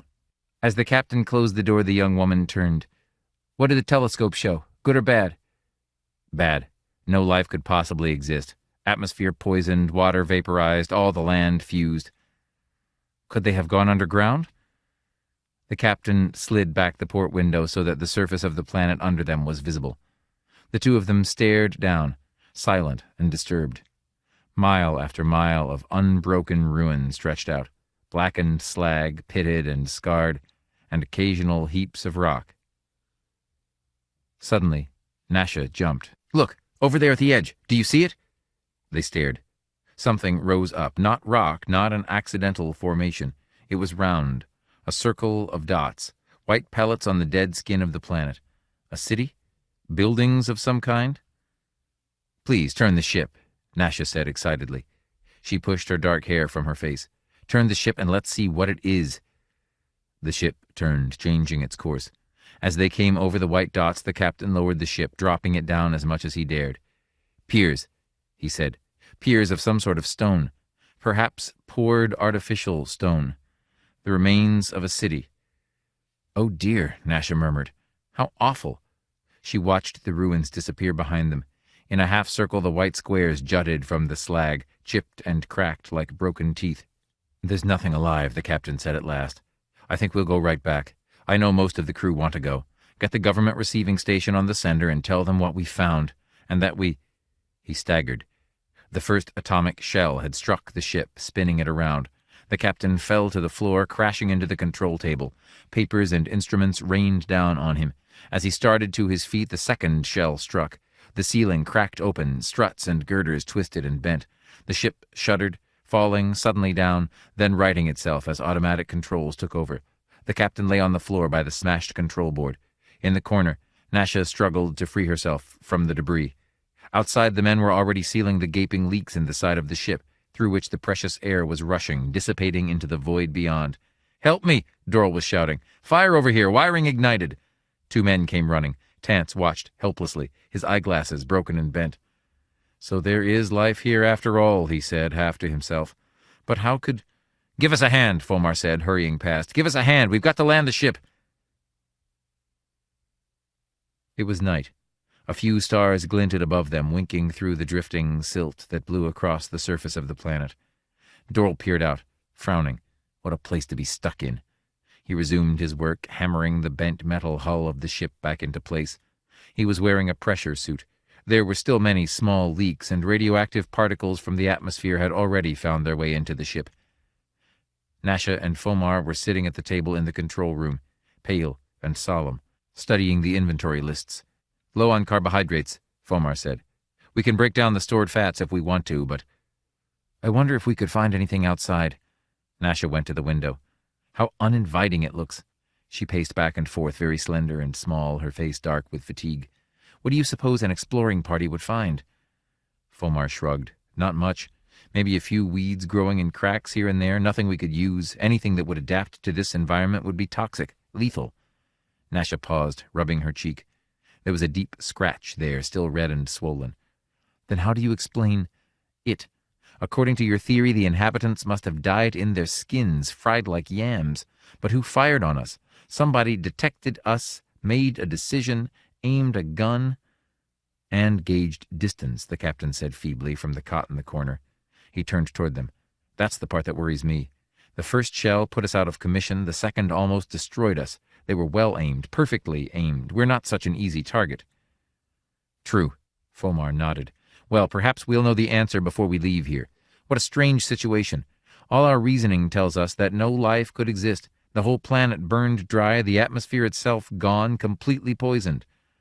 "The gun that fired the projectiles survived," Nasha said. "Why not people?" "It's not the same. Metal doesn't need air to breathe. Metal doesn't get leukemia from radioactive particles. Metal doesn't need food and water." There was silence. "A paradox," Nasha said. "Anyhow, in the morning I think we should send out a search party. And meanwhile we should keep on trying to get the ship in condition for the trip back." "It'll be days before we can take off," Fomar said. "We should keep every man working here. We can't afford to send out a party." Nasha smiled a little. "We'll send you in the first party. Maybe you can discover—" "What was it you were so interested in?" "Legumes. Edible legumes. Maybe you can find some of them. Only—" "Only what?" "Only watch out. They fired on us once without even knowing who we were or what we came for. Do you suppose that they fought with each other? Perhaps they couldn't imagine anyone being friendly under any circumstances. What a strange evolutionary trait, interspecies warfare, fighting within the race." "We'll know in the morning," Fomar said. "Let's get some sleep." The sun came up chill and austere. The 3 people, 2 men and a woman, stepped through the port, dropping down on the hard ground below. "What a day," Dorl said grumpily. "I said how glad I'd be to walk on firm ground again, but—" "Come on," Nasha said, "up beside me. I want to say something to you. Will you excuse us, Tance?" Tance nodded gloomily. Dorl caught up with Nasha. They walked together, their metal shoes crunching the ground underfoot. Nasha glanced at him. "Listen, the captain is dying. No one knows except the 2 of us. By the end of the day period of this planet, he'll be dead. The shock did something to his heart. He was almost 60, you know." Dorl nodded. "That's bad. I have a great deal of respect for him. You will be captain in his place, of course, since you're vice captain now." "No, I prefer to see someone else lead, perhaps you or Fomar. I've been thinking over the situation, and it seems to me that I should declare myself mated to one of you, whichever of you wants to be captain. Then I could devolve the responsibility." "Well, I don't want to be captain. Let Fomar do it." Nasha studied him, tall and blond, striding along beside her in his pressure suit. "I'm rather partial to you," she said. "We might try it for a time at least, but do as you like. Look, we're coming to something." They stopped walking, letting Tance catch up. In front of them was some sort of a ruined building. Dorl stared around thoughtfully. "Do you see?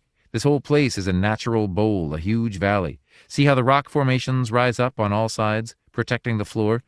Maybe some of the great blast was deflected here. They wandered around the ruins, picking up rocks and fragments. I think this was a farm, Tance said, examining a piece of wood. This was part of a tower windmill. Really? Nasha took the stick and turned it over. Interesting. But let's go. We don't have much time. Look, Durrell said suddenly. Off there, a long way off. Isn't that something? He pointed. Nasha sucked in her breath. The white stones. What? Nasha looked up at Durrell. The white stones, the great broken teeth. We saw them, the captain and I, from the control room. She touched Durrell's arm gently. That's where they fired from. I didn't think we had landed so close. What is it? Tance said, coming up to them. I'm almost blind without my glasses. What do you see? The city, where they fired from. Oh. All three of them stood together. Well, let's go, Tance said. There's no telling what we'll find there. Durrell frowned at him. Wait, we don't know what we would be getting into. They must have patrols. They probably have seen us already, for that matter. They probably have seen the ship itself, Tance said. They probably know right now where they can find it, where they can blow it up. So what difference does it make, whether we go closer or not? That's true, Nasha said. If they really want to get us, we haven't a chance. We have no armaments at all, you know that. I have a hand weapon, Durrell nodded. Well, let's go on then. I suppose you're right, Tance. But let's stay together, Tance said nervously. Nasha, you're going too fast. Nasha looked back. She laughed. If we expect to get there by nightfall, we must go fast. They reached the outskirts of the city at about the middle of the afternoon. The sun, cold and yellow, hung above them in the colorless sky. Durrell stopped at the top of a ridge overlooking the city. Well, there it is, what's left of it. There was not much left. The huge concrete piers which they had noticed were not piers at all, but the ruined foundations of buildings. They had been baked by the searing heat, baked and charred almost to the ground. Nothing else remained, only this irregular circle of white squares, perhaps 4 miles in diameter. Durrell spat in disgust. More wasted time. A dead skeleton of a city, that's all. But it was from here that the firing came, Tance murmured. Don't forget that. And by someone with a good eye and a great deal of experience, Nasha added. Let's go. They walked into the city between the ruined buildings. No one spoke. They walked in silence, listening to the echo of their footsteps. It's macabre, Durrell muttered. I've seen ruined cities before, but they died of old age and fatigue. This was killed, seared to death. This city didn't die. It was murdered. I wonder what the city was called, Nasha said. She turned aside, going up the remains of a stairway from one of the foundations. Do you think we might find a signpost, some kind of plaque? She peered into the ruins. There's nothing there, Durrell said impatiently. Come on. Wait. Nasha bent down, touching a concrete stone. There's something inscribed on this. What is it? Tance hurried up. He squatted in the dust, running his gloved fingers over the surface of the stone. Letters, all right. He took a writing stick from the pocket of his pressure suit and copied the inscription on a bit of paper. Durrell glanced over his shoulder. The inscription was, Franklin Apartments. That's this city, Nasha said softly. That was its name. Tance put the paper in his pocket and they went on. After a time, Durrell said, Nasha, you know, I think we're being watched. But don't look around. The woman stiffened. Oh? Why do you say that? Did you see something? No. I can feel it, though. Don't you? Nasha smiled a little. I feel nothing, but perhaps I'm more used to being stared at. She turned her head slightly. Oh. Durrell reached for his hand weapon. What is it? What do you see? Tance had stopped dead in his tracks, his mouth half open. The gun, Nasha said. It's the gun. Look at the size of it, the size of the thing. Durrell unfastened his hand weapon slowly. That's it, all right. The gun was huge. Stark and immense, it pointed up at the sky, a mass of steel and glass set in a huge slab of concrete. Even as they watched, the gun moved on its swivel base, whirring underneath. A slim vane turned with the wind, a network of rods atop a high pole. It's alive, Nasha whispered. It's listening to us, watching us. The gun moved, again, this time clockwise. It was mounted so that it could make a full circle. The barrel lowered a trifle, then resumed its original position. But who fires it? Tance said. Doral laughed. No one. No one fires it. They stared at him. What do you mean? It fires itself. They couldn't believe him. Nasha came close to him, frowning, looking up at him. I don't understand. What do you mean it fires itself? Watch, I'll show you. Don't move. Doral picked up a rock from the ground. He hesitated a moment, and then tossed the rock high in the air. The rock passed in front of the gun. Instantly, the great barrel moved. The vanes contracted. The rock fell to the ground. The gun paused, then resumed its calm swivel, its slow circling. You see, Doral said, it noticed the rock. As soon as I threw it up in the air, it's alert to anything that flies or moves above the ground level. Probably it detected us as soon as we entered the gravitational field of the planet. It probably had a bead on us from the start. We don't have a chance. It knows all about the ship. It's just waiting for us to take off again. I understand about the rock, Nasha said, nodding. The gun noticed it, but not us, since we're on the ground, not above. It's only designed to combat objects in the sky. The ship is safe until it takes off again. Then the end will come. But what's this gun for? Tance put in. There's no one alive here. Everyone is dead. It's a machine, Doral said. A machine that was made to do a job. And it's doing the job. How it survived the blast, I don't know. On it goes, waiting for the enemy. Probably they came by air in some sort of projectiles. The enemy, Nasha said. Their own race. It is hard to believe that they really bombed themselves, fired at themselves.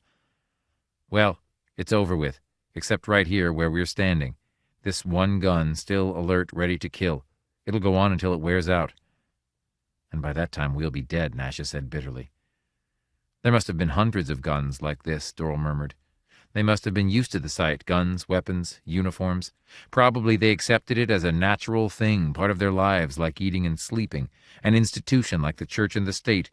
Men trained to fight, to lead armies, a regular profession, honored, respected. Tance was walking slowly toward the gun, peering nearsightedly up at it. Quite complex, isn't it? All those vanes and tubes. I suppose this is some sort of a telescopic sight. His gloved hand touched the end of a long tube. Instantly the gun shifted, the barrel retracting. It swung. Don't move, Doral cried. The barrel swung past them as they stood, rigid and still. For one terrible moment it hesitated over their heads, clicking and whirring, settling into position. Then the sounds died out, and the gun became silent. Tance smiled foolishly inside his helmet. I must have put my finger over the lens. I'll be more careful. He made his way up onto the circular slab, stepping gingerly behind the body of the gun. He disappeared from view. Where did he go? Nasha said irritably. He'll get us all killed. Tance, come back, Doral shouted. What's the matter with you? In a minute. There was a long silence. At last the archaeologist appeared. I think I've found something. Come up and I'll show you. What is it? Doral, you said the gun was here to keep the enemy off. I think I know why they wanted to keep the enemy off. They were puzzled. I think I've found what the gun is supposed to guard. Come and give me a hand. All right, Doral said abruptly. Let's go. He seized Nasha's hand. Come on, let's see what he's found. I thought something like this might happen when I saw that the gun was... Like what? Nasha pulled her hand away. What are you talking about? You act as if you knew what he's found. I do. Doral smiled down at her. Do you remember the legend that all races have, the myth of the buried treasure and the dragon, the serpent that watches it, guards it, keeping everyone away? She nodded. Well, Doral pointed up at the gun. That, he said, is the dragon. Come on. Between the three of them they managed to pull up the steel cover and lay it to one side. Doral was wet with perspiration when they finished. It isn't worth it, he grunted. He stared into the dark, yawning hold. Or is it? Nasha clicked on her hand lamp, shining the beam down the stairs. The steps were thick with dust and rubble. At the bottom was a steel door. Come on, Tance said excitedly. He started down the stairs. They watched him reach the door and pull hopefully on it without success. Give a hand. All right. They came gingerly after him. Doral examined the door. It was bolted shut, locked. There was an inscription on the door, but he could not read it. Now what? Nasha said. Doral took out his hand weapon. Stand back. I can't think of any other way. He pressed the switch. The bottom of the door glowed red. Presently it began to crumble. Dorrell clicked the weapon off. "I think we can get through. Let's try." The door came apart easily. In a few minutes they had carried it away in pieces and stacked the pieces on the first step. Then they went on, flashing the light ahead of them. They were in a vault. Dust lay everywhere, on everything, inches thick. Wood crates lined the walls. Huge boxes and crates, packages and containers. Tance looked around curiously, his eyes bright. "What exactly are all these?" he murmured. "Something valuable, I would think." He picked up a round drum and opened it. A spool fell to the floor, unwinding a black ribbon. He examined it, holding it up to the light. "Look at this." They came around him. "Pictures," Nasha said. "Tiny pictures." "Records of some kind." Tance closed the spool up in the drum again. "Look, hundreds of drums." He flashed the light around. "And those crates. Let's open one." Dorrell was already prying at the wood. The wood had turned brittle and dry. He managed to pull a section away. It was a picture. A boy in a blue garment, smiling pleasantly, staring ahead, young and handsome. He seemed almost alive, ready to move toward them in the light of the hand lamp. It was one of them, one of the ruined race, the race that had perished. For a long time they stared at the picture. At last Dorrell replaced the board. "All these other crates," Nasha said. "More pictures. And these drums. What are in the boxes?" "This is their treasure," Tance said, almost to himself. "Here are their pictures, their records. Probably all their literature is here, their stories, their myths, their ideas about the universe." "And their history," Nasha said. "We'll be able to trace their development and find out what it was that made them become what they were." Dorrell was wandering around the vault. "Odd," he murmured. Even at the end, even after they had begun to fight, they still knew someplace down inside them that their real treasure was this, their books and pictures, their myths.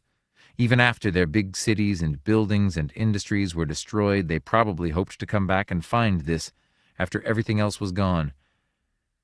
"When we get back home, we can agitate for a mission to come here," Tance said. "All this can be loaded up and taken back. We'll be leaving about—" He stopped. "Yes," Dorrell said dryly, "we'll be leaving about 3-day periods from now. We'll fix the ship, then take off. Soon we'll be home, that is, if nothing happens. Like being shot down by that—" "Oh, stop it," Nasha said impatiently. "Leave him alone. He's right. All this must be taken back home sooner or later. We'll have to solve the problem of the gun. We have no choice." Dorrell nodded. "What's your solution, then? As soon as we leave the ground, we'll be shot down." His face twisted bitterly. "They've guarded their treasure too well. Instead of being preserved, it will lie here until it rots. It serves them right." "How?" "Don't you see? This was the only way they knew, building a gun and setting it up to shoot anything that came along. They were so certain that everything was hostile, the enemy coming to take their possessions away from them. Well, they can keep them." Nasha was deep in thought, her mind far away. Suddenly she gasped. "Dorrell," she said, "what's the matter with us? We have no problem. The gun is no menace at all." The two men stared at her. "No menace," Dorrell said. "It's already shot us down once, and as soon as we take off again—" "Don't you see?" Nasha began to laugh. "The poor foolish gun, it's completely harmless. Even I could deal with it." "You?" Her eyes were flashing. "With a crowbar, with a hammer, or a stick of wood. Let's go back to the ship and load up. Of course we're at its mercy in the air. That's the way it was made. It can fire into the sky, shoot down anything that flies. But that's all. Against something on the ground it has no defenses. Isn't that right?" Dorrell nodded slowly. "The soft underbelly of the dragon. In the legend, the dragon's armor doesn't cover its stomach." He began to laugh. "That's right. That's perfectly right." "Let's go then," Nasha said. "Let's get back to the ship. We have work to do here." It was early the next morning when they reached the ship. During the night the captain had died and the crew had ignited his body according to custom. They had stood solemnly around it until the last ember died. As they were going back to their work, the woman and the two men appeared, dirty and tired, still excited. And presently, from the ship, a line of people came, each carrying something in his hands. The line marched across the gray slag, the eternal expanse of fused metal. When they reached the weapon, they all fell on the gun at once, with crowbars, hammers, anything that was heavy and hard. The telescopic sights shattered into bits. The wiring was pulled out, torn to shreds. The delicate gears were smashed, dented. Finally, the warheads themselves were carried off, and the firing pins removed. The gun was smashed, the great weapon destroyed. The people went down into the vault, and examined the treasure. With its metal-armored guardian dead, there was no danger any longer. They studied the pictures, the films, the crates of books, the jeweled crowns, the cups, the statues. At last, as the sun was dipping into the gray mists that drifted across the planet, they came back up the stairs again. For a moment they stood around the wrecked gun, looking at the unmoving outline of it. Then they started back to the ship. There was still much work to be done. The ship had been badly hurt, much had been damaged and lost. The important thing was to repair it as quickly as possible, to get it into the air. With all of them working together, it took just 5 more days to make it spaceworthy. Nasha stood in the control room, watching the planet fall away behind them. She folded her arms, sitting down on the edge of the table. "What are you thinking?" Doral said. "I? Nothing." "Are you sure?" "I was thinking that there must have been a time when this planet was quite different, when there was life on it." "I suppose there was. It's unfortunate that no ships from our system came this far, but then we had no reason to suspect intelligent life until we saw the fission glow in the sky." "And then it was too late." "Not quite too late. After all, their possessions, their music, books, their pictures, all of that will survive. We'll take them home and study them, and they'll change us. We won't be the same afterwards. Their sculpturing, especially. Did you see the one of the great winged creature without a head or arms? Broken off, I suppose. But those wings, it looked very old. It will change us a great deal."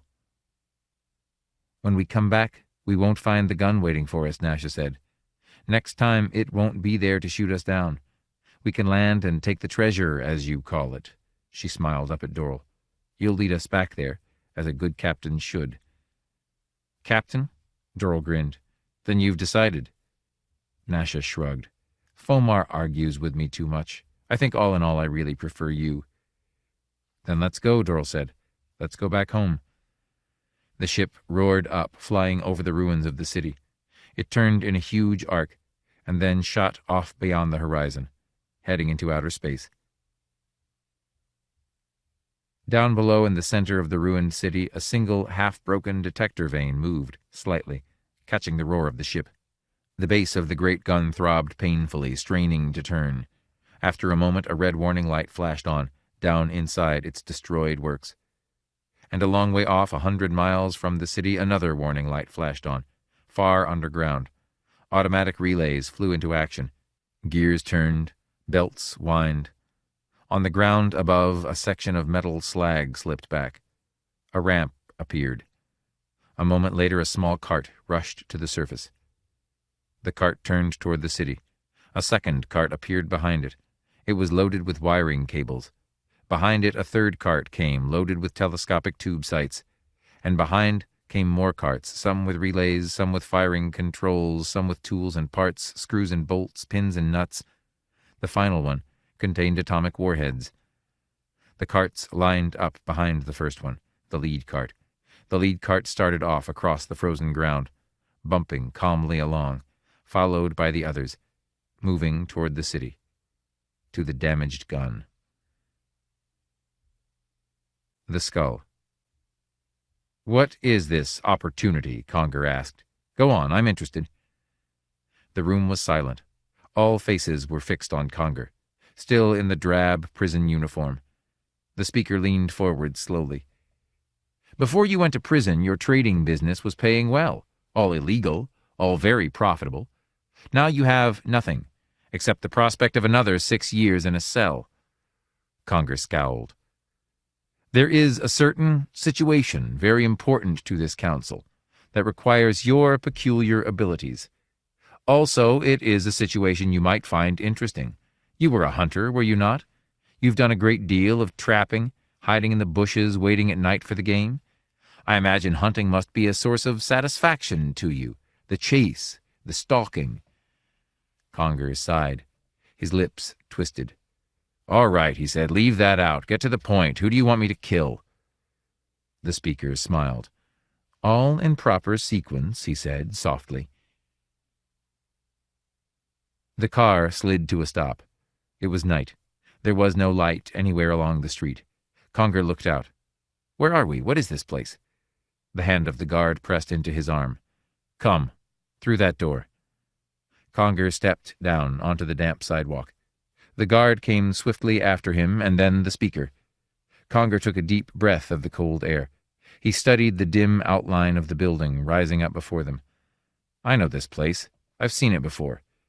He squinted, his eyes growing accustomed to the dark. Suddenly he became alert. This is... Yes, the first church. The speaker walked toward the steps. We're expected. Expected? Here? Yes. The speaker mounted the stairs. You know we're not allowed in their churches, especially with guns. He stopped. 2 armed soldiers loomed up ahead, 1 on each side. All right? The speaker looked up at them. They nodded. The door of the church was open. Conger could see other soldiers inside, standing about, young soldiers with large eyes gazing at the icons and holy images. I see, he said. It was necessary, the speaker said. As you know, we have been singularly unfortunate in the past in our relations with the First Church. This won't help. But it's worth it. You will see. They passed through the hall and into the main chamber where the altar-piece was, and the kneeling places. The speaker scarcely glanced at the altar as they passed by. He pushed open a small side door and beckoned Conger through. In here, we have to hurry. The faithful will be flocking in soon. Conger entered, blinking. They were in a small chamber, low-ceilinged, with dark panels of old wood. There was a smell of ashes and smoldering spices in the room. He sniffed. What's that? The smell. Cups on the wall? I don't know. The speaker crossed impatiently to the far side. According to our information, it is hidden here by this... Conger looked around the room. He saw books and papers, holy signs and images. A strange low shiver went through him. Does my job involve anyone of the church? If it does... The speaker turned, astonished. Can it be that you believe in the founder? Is it possible a hunter, a killer?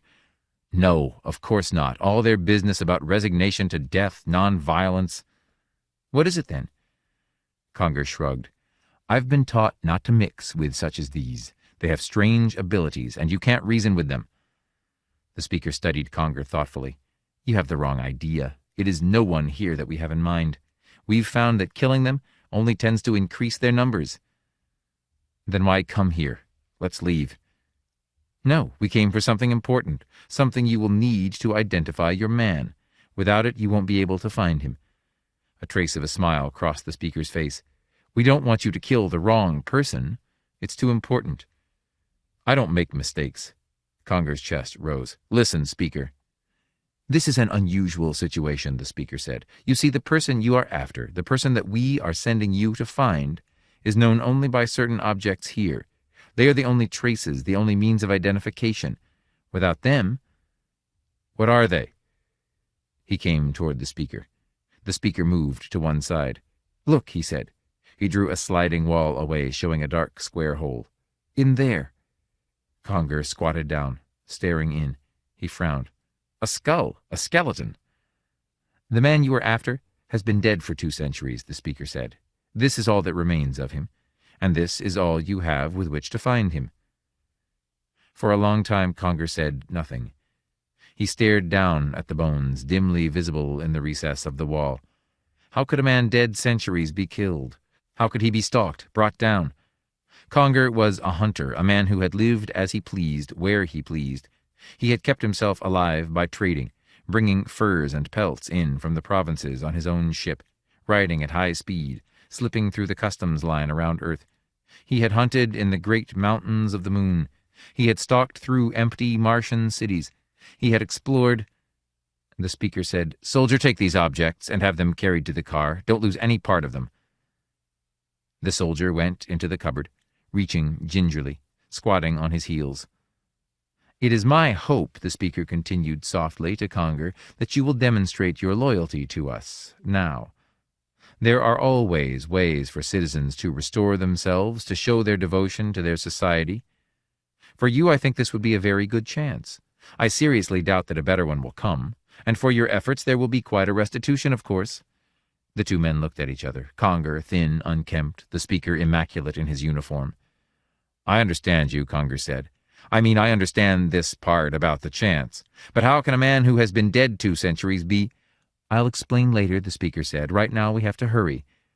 The soldier had gone out with the bones, wrapped in a blanket held carefully in his arms. The speaker walked to the door. "Come, they've already discovered that we've broken in here, and they'll be coming at any moment." They hurried down the damp steps to the waiting car. A second later, the driver lifted the car up into the air above the housetops. The speaker settled back in the seat. "The First Church has an interesting past," he said. "I suppose you are familiar with it, but I'd like to speak of a few points that are of relevancy to us." It was in the 20th century that the movement began, during one of the periodic wars. The movement developed rapidly, feeding on the general sense of futility, the realization that each war was breeding greater war with no end in sight. The movement posed a simple answer to the problem. Without military preparations, weapons, there could be no war. And without machinery and complex scientific technocracy, there could be no weapons. The movement preached that you couldn't stop war by planning for it. They preached that man was losing to his machinery and science, that it was getting away from him, pushing him into greater and greater wars. "Down with society," they shouted. "Down with factories and science. A few more wars and there wouldn't be much left of the world."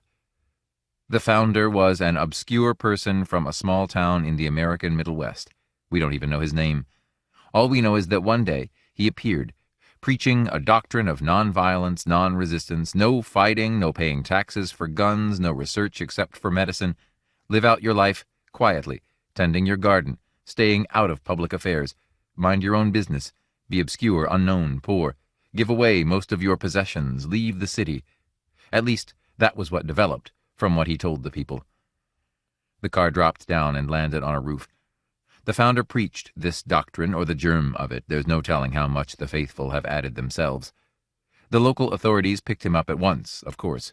Apparently they were convinced that he meant it. He was never released. He was put to death, and his body buried, secretly. It seemed that the cult was finished. The speaker smiled. Unfortunately, some of his disciples reported seeing him after the date of his death. The rumor spread. He had conquered death. He was divine. It took hold, grew, and here we are today, with a First Church obstructing all social progress, destroying society, sowing the seeds of anarchy. But the wars, Conger said, about them? The wars? Well, there were no more wars. It must be acknowledged that the elimination of war was the direct result of nonviolence practiced on a general scale. But we can take a more objective view of war today. What was so terrible about it? War had a profound selective value, perfectly in accord with the teachings of Darwin and Mendel and others. Without war, the mass of useless, incompetent mankind, without training or intelligence, is permitted to grow and expand unchecked. War acted to reduce their numbers, like storms and earthquakes and droughts. It was nature's way of eliminating the unfit. Without war, the lower elements of mankind have increased all out of proportion. They threaten the educated few, those with scientific knowledge and training, the ones equipped to direct society. They have no regard for science or a scientific society based on reason, and this movement seeks to aid and abet them. Only when scientists are in full control can the... He looked at his watch, and then kicked the car door open. "I'll tell you the rest as we walk." They crossed the dark roof. "Doubtless you now know whom those bones belonged to, who it is that we are after. He has been dead just 2 centuries. Now, this ignorant man from the Middle West, this founder. The tragedy is that the authorities of the time acted too slowly. They allowed him to speak, to get his message across. He was allowed to preach, to start his cult. And once such a thing is underway, there's no stopping it. But what if he had died before he preached? What if none of his doctrines had ever been spoken? It took only a moment for him to utter them, that we know. They say he spoke just once, just one time. Then the authorities came, taking him away. He offered no resistance. The incident was small." The speaker turned to Conger. "Small, but we're reaping the consequences of it today." They went inside the building. Inside, the soldiers had already laid out the skeleton on a table. The soldiers stood around it, their young faces intense. Conger went over to the table, pushing past them. He bent down, staring at the bones. "So these are his remains," he murmured. "The founder. The Church has hidden them for 2 centuries." "Quite so," the speaker said.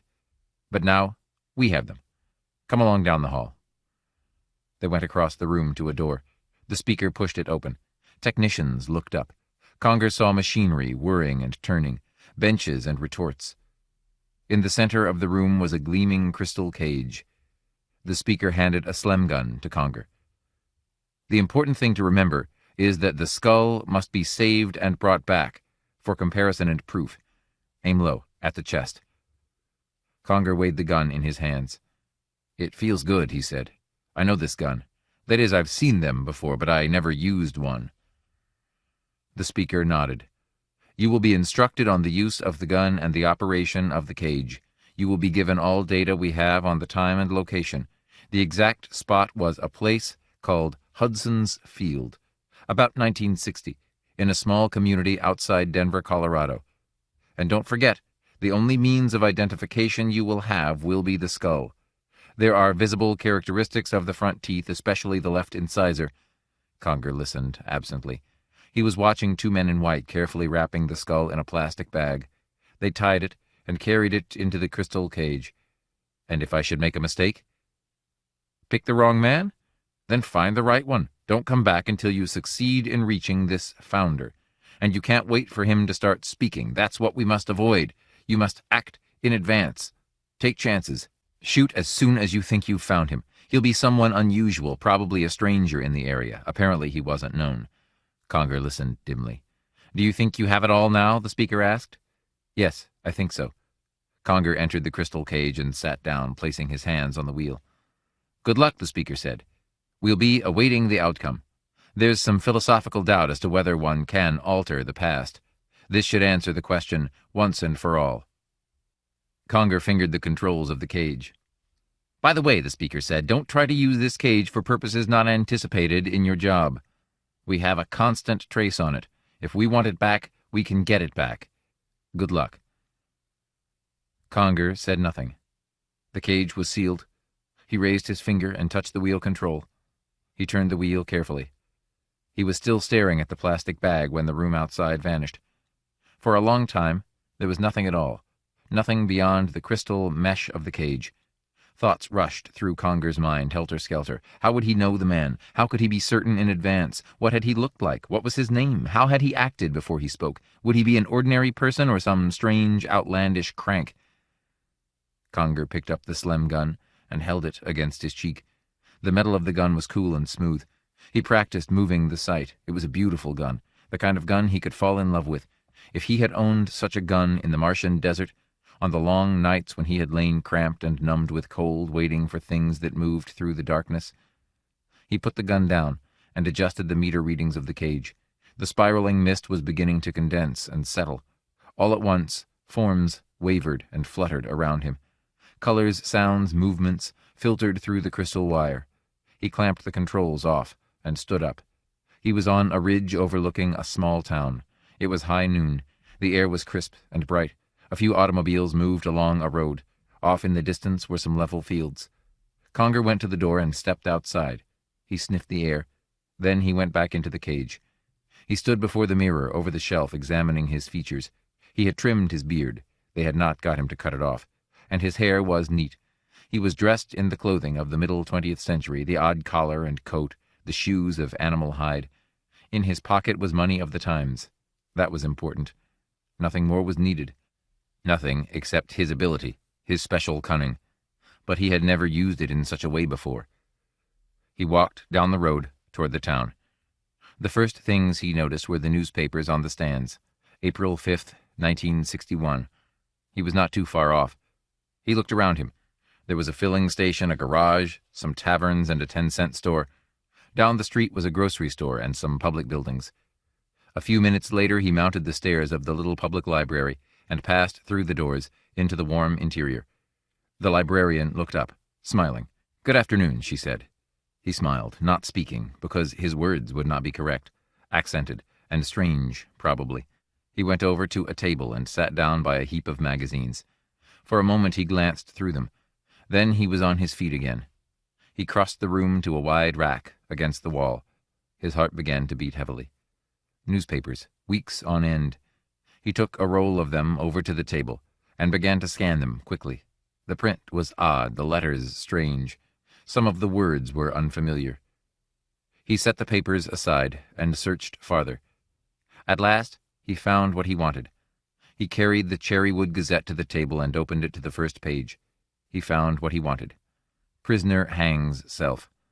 An unidentified man held by the county sheriff's office for suspicion of criminal syndicalism was found dead this morning by...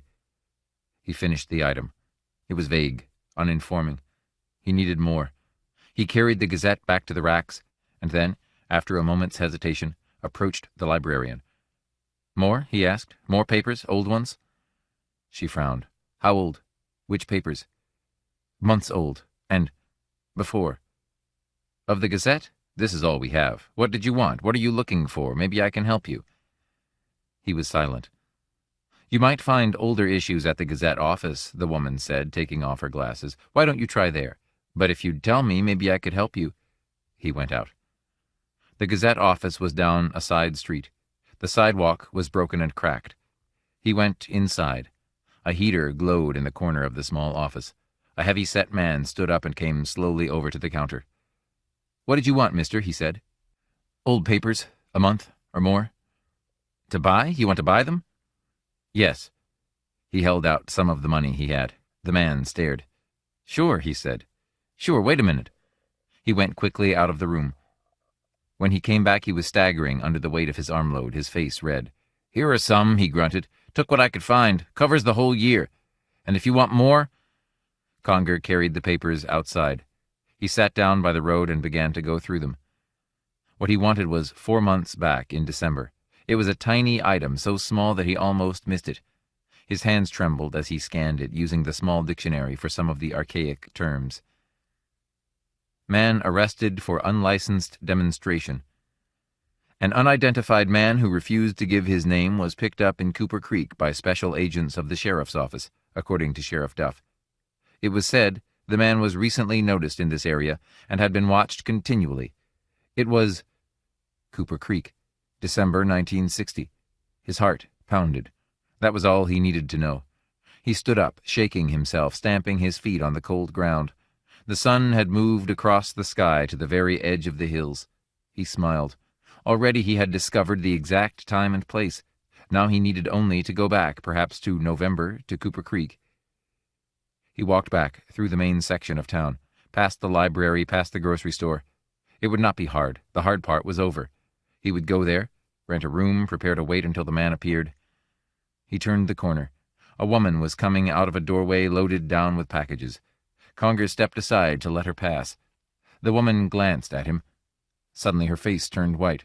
She stared, her mouth open. Conger hurried on. He looked back. What was wrong with her? The woman was still staring. She had dropped the packages to the ground. He increased his speed. He turned a second corner and went up a side street. When he looked back again, the woman had come to the entrance of the street and was starting after him. A man joined her, and the two of them began to run toward him. He lost them and left town, striding quickly, easily, up into the hills at the edge of town. When he reached the cage, he stopped. What had happened? Was it something about his clothing? His dress? He pondered. Then, as the sun set, he stepped into the cage. Conger sat before the wheel. For a moment, he waited, his hands resting lightly on the control. Then he turned the wheel just a little, following the control readings carefully. The grayness settled down around him, but not for very long. The man looked him over critically. "You better come inside," he said, "out of the cold." "Thanks." Conger went gratefully through the open door into the living room. It was warm and close from the heat of the little kerosene heater in the corner. A woman, large and shapeless in her flowered dress, came from the kitchen. She and the man studied him critically. "It's a good room," the woman said. "I'm Mrs. Appleton. It's got heat. You need that this time of year." "Yes." He nodded, looking around. "You want to eat with us?" "What? You want to eat with us?" The man's brows knitted. "You're not a foreigner, are you, mister?" "No," he smiled. "I was born in this country. Quite far west, though." "California?" "No." He hesitated. "Oregon." "What's it like up there?" Mrs. Appleton asked. "I hear there's a lot of trees and green. It's so barren here. I come from Chicago myself." "That's the Middle West," the man said to her. "You ain't no foreigner." "Oregon isn't foreign either," Conger said. "It's part of the United States." The man nodded, absently. He was staring at Conger's clothing. "That's a funny suit you got on, mister," he said. "Where'd you get that?" Conger was lost. He shifted uneasily. "It's a good suit," he said. "Maybe I better go some other place if you don't want me here." They both raised their hands protestingly. The woman smiled at him. "We just have to look out for those Reds. You know, the government is always warning us about them." "The Reds?" He was puzzled. "The government says they're all around. We're supposed to report anything strange or unusual. Anybody doesn't act normal." "Like me?" They looked embarrassed. "Well, you don't look like a Red to me," the man said, "but we have to be careful. The Tribune says—" Conger half listened. It was going to be easier than he had thought. Clearly he would know as soon as the founder appeared. These people, so suspicious of anything different, would be buzzing and gossiping and spreading the story. All he had to do was lie low and listen, down at the general store perhaps, or even here in Mrs. Appleton's boarding house. "Can I see the room?" he said. "Certainly." Mrs. Appleton went to the stairs. "I'll be glad to show it to you." They went upstairs. It was colder upstairs, but not nearly as cold as outside, nor as cold as nights on the Martian deserts. For that he was grateful. He was walking slowly around the store, looking at the cans of vegetables, the frozen packages of fish and meats, shining and clean in the open refrigerator counters.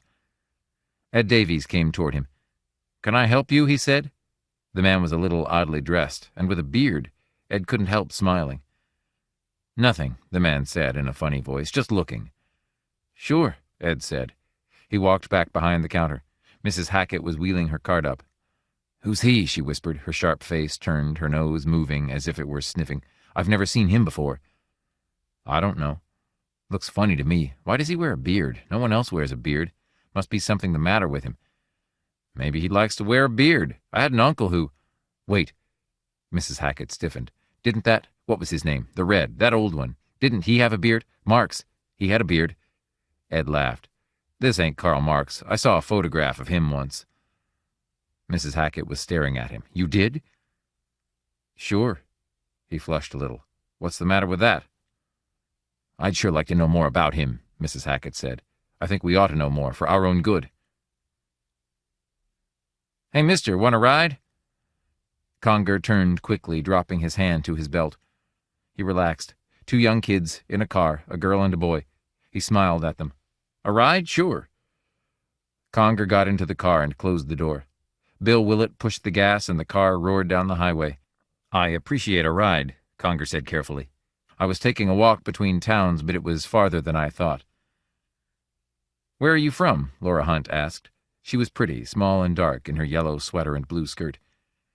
"From Cooper Creek." "Cooper Creek," Bill said. He frowned. "That's funny. I don't remember seeing you before." "Why, do you come from there?" "I was born there. I know everybody there." "I just moved in. From Oregon." "From Oregon? I didn't know Oregon people had accents." "Do I have an accent?" "You use words funny." "How?" "I don't know. Doesn't he, Laura?"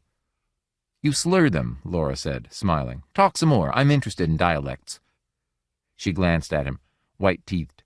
Conger felt his heart constrict. "I have a speech impediment." "Oh." Her eyes widened. "I'm sorry." They looked at him curiously as the car purred along. Conger, for his part, was struggling to find some way of asking them questions without seeming curious. "I guess people from out of town don't come here much," he said. "Strangers." "No," Bill shook his head. "Not very much. I'll bet I'm the first outsider for a long time." "I guess so." Conger hesitated. "A friend of mine, someone I know, might be coming through here. Where do you suppose I might—" He stopped. "Would there be anyone certain to see him? Someone I could ask, make sure I don't miss him if he comes?" They were puzzled. "Just keep your eyes open. Cooper Creek isn't very big." "No, that's right." They drove in silence. Conger studied the outline of the girl. Probably she was the boy's mistress. Perhaps she was his trial wife. Or had they developed trial marriage back so far? He could not remember. But surely such an attractive girl would be someone's mistress by this time. She would be 16 or so by her looks. He might ask her sometime if they ever met again. The next day, Conger went walking along the one main street of Cooper Creek. He passed the general store, the 2 filling stations, and then the post office. At the corner was the soda fountain. He stopped. Laura was sitting inside, talking to the clerk. She was laughing, rocking back and forth. Conger pushed the door open. Warm air rushed around him. Laura was drinking hot chocolate with whipped cream. She looked up in surprise as he slid into the seat beside her. "I beg your pardon," he said. "Am I intruding?" "No." She shook her head. Her eyes were large and dark. "Not at all." The clerk came over. "What do you want?" Conger looked at the chocolate. "Same as she has."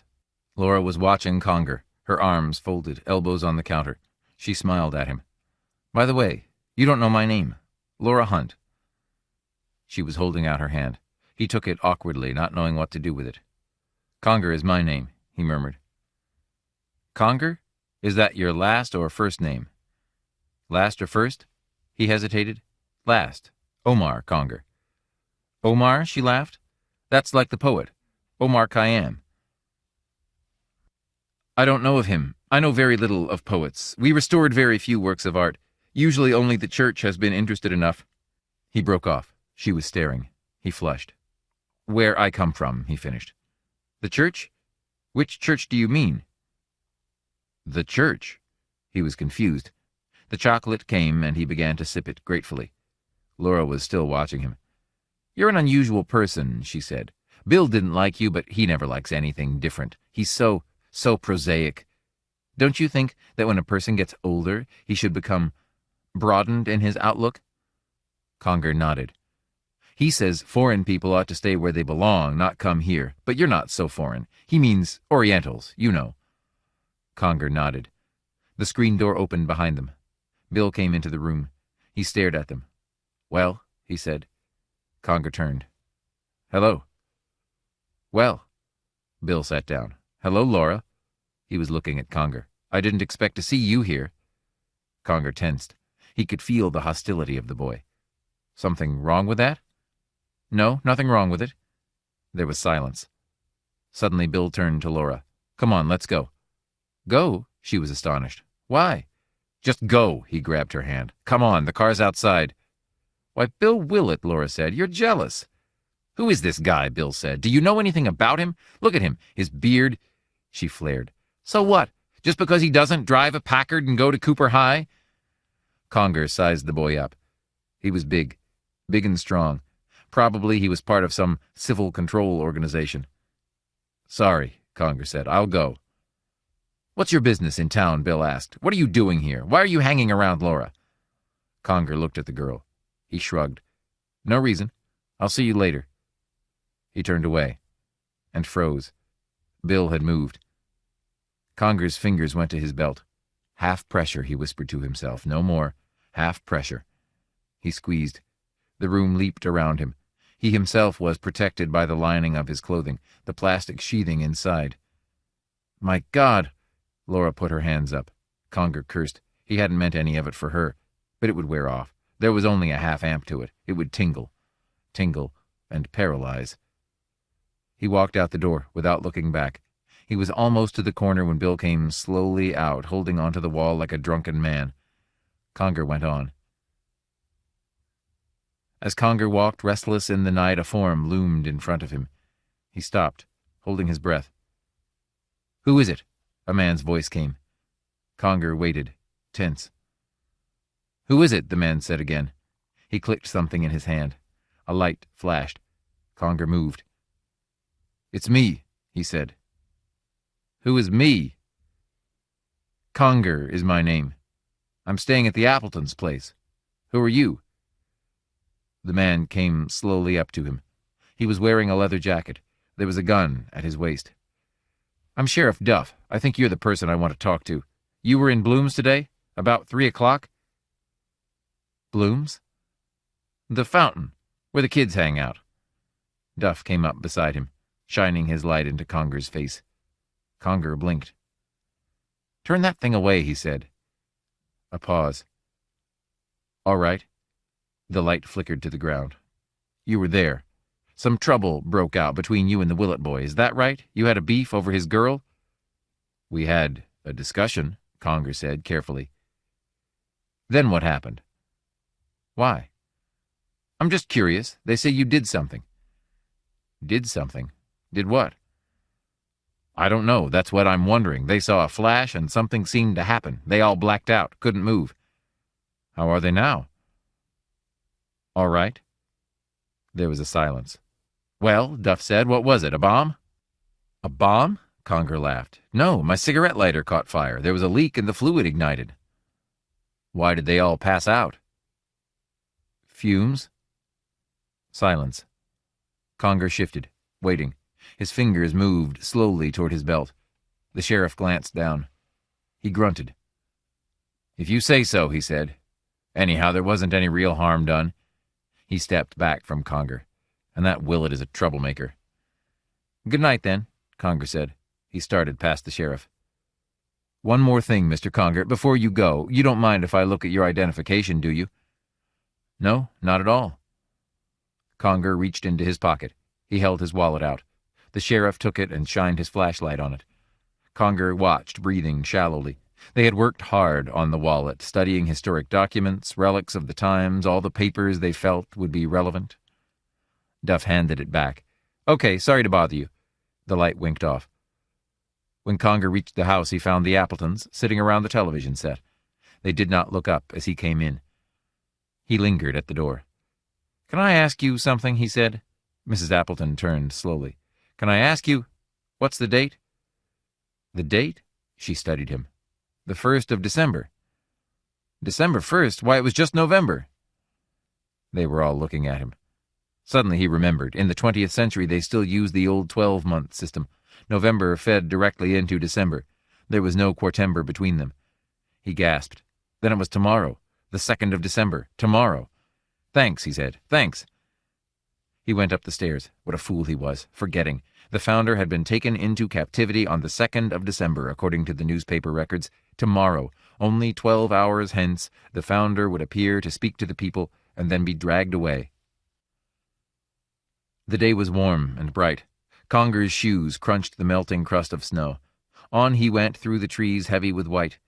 He climbed a hill and strode down the other side, sliding as he went. He stopped to look around. Everything was silent. There was no one in sight. He brought out a thin rod from his waist and turned the handle of it. For a moment nothing happened. Then there was a shimmering in the air. The crystal cage appeared and settled slowly down. Conger sighed. It was good to see it again. After all, it was his only way back. He walked up on the ridge. He looked around with some satisfaction, his hands on his hips. Hudson's field was spread out all the way to the beginning of town. It was bare and flat, covered with a thin layer of snow.